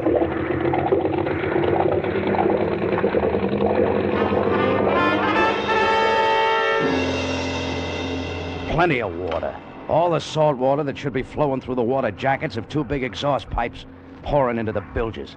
And two red-hot manifolds absorbing all the heat of the two big engines. I took a sight on the hull. Chine line 2 feet above water. Bilge pumps sucking nothing but air. 10 minutes, riding 6 inches lower. Half hour, 1 foot down. 3/4 of an hour, 18 inches lower. Water would be climbing up to drown out the batteries. Exhaust pipes, white hot. I yanked the release on the CO2 system. White clouds sizzled up from below. Fire! Fire, we're sinking! Bilges full of water! Filling fast, we're going down! Well, what do we do, Captain? Get the skiff over the side before she explodes. Fire extinguisher, Lou. Cover me, I'm going below. Get the skiff over. Don't stand there, Dowd. Push it over the rail! We're getting Alice! We get out of here! Wait! Jeff's down below! Wait! You can't leave us here to sink! So long, suckers!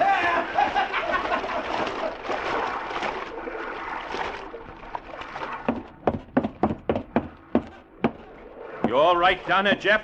Rats left us. I'll be right up. Whew. We nearly overdid it. The wood was smoldering. You're telling me. Batteries wet? Inch to go. Oh.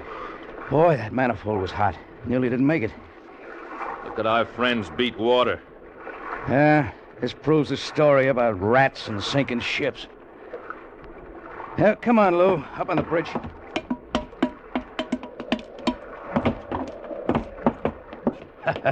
Watch their faces now.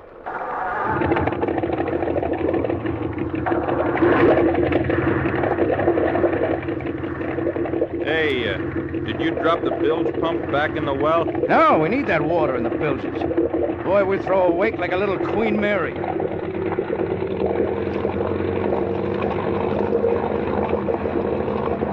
Turning up 2,800. Still a little hot. I want 3,000. Look behind us. We're throwing a wake like a destroyer.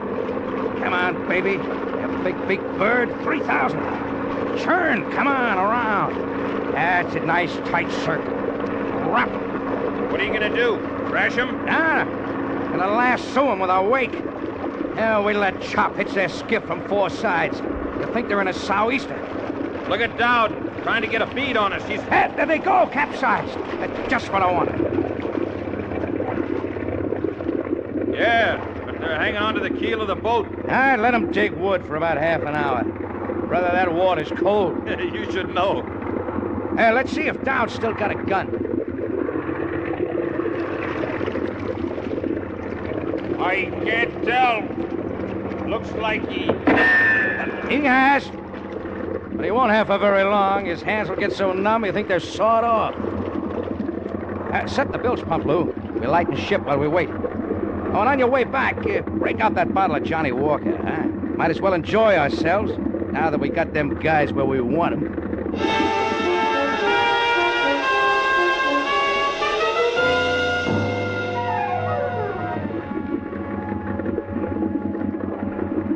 I wonder about prices, Lou. Mackerel? $42. No, I didn't mean that. I meant bounty. Reward. The state of California owes us quite a little dough. Mileage, 2 ton of spoiled mackerel, 1 radio transmitter, and 4 escaped convicts. 2 of them on ice. Well, get the boat hook, Lou. The 2 live ones are ready for the gaff.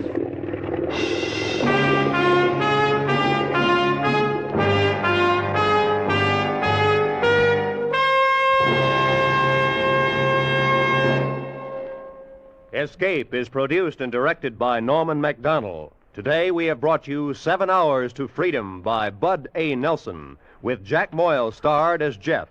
Featured in the cast were Stan Waxman, Jack Crucian, Barney Phillips, and Lou Krugman. The special music for Escape was arranged and played by Ivan Ditmars. Ladies and gentlemen, next week, Escape will present one of the most unusual and terrifying stories of recent years.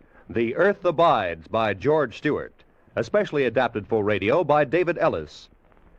It's a story of such scope that the producers of Escape, to dramatize its full impact, are presenting it in 2 episodes. So listen next week when we bring you the story of a man who wakes one morning to find human life has practically vanished from the face of the earth.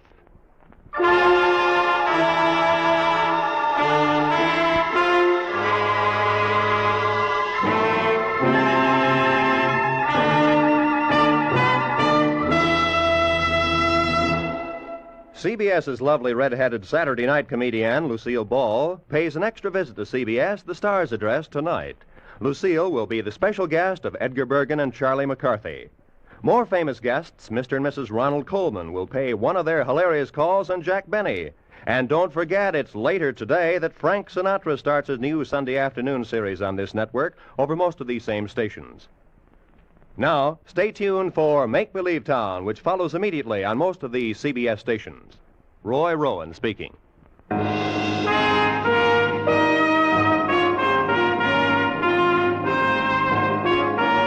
This is CBS, where you spend an hour with Frank Sinatra every Sunday afternoon, the Columbia Broadcasting System.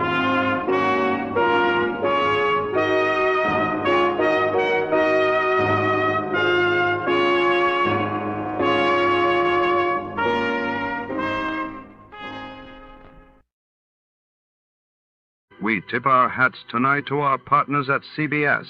Stay tuned, folks, because before the next story begins, it's time for a fast and fun radio quiz.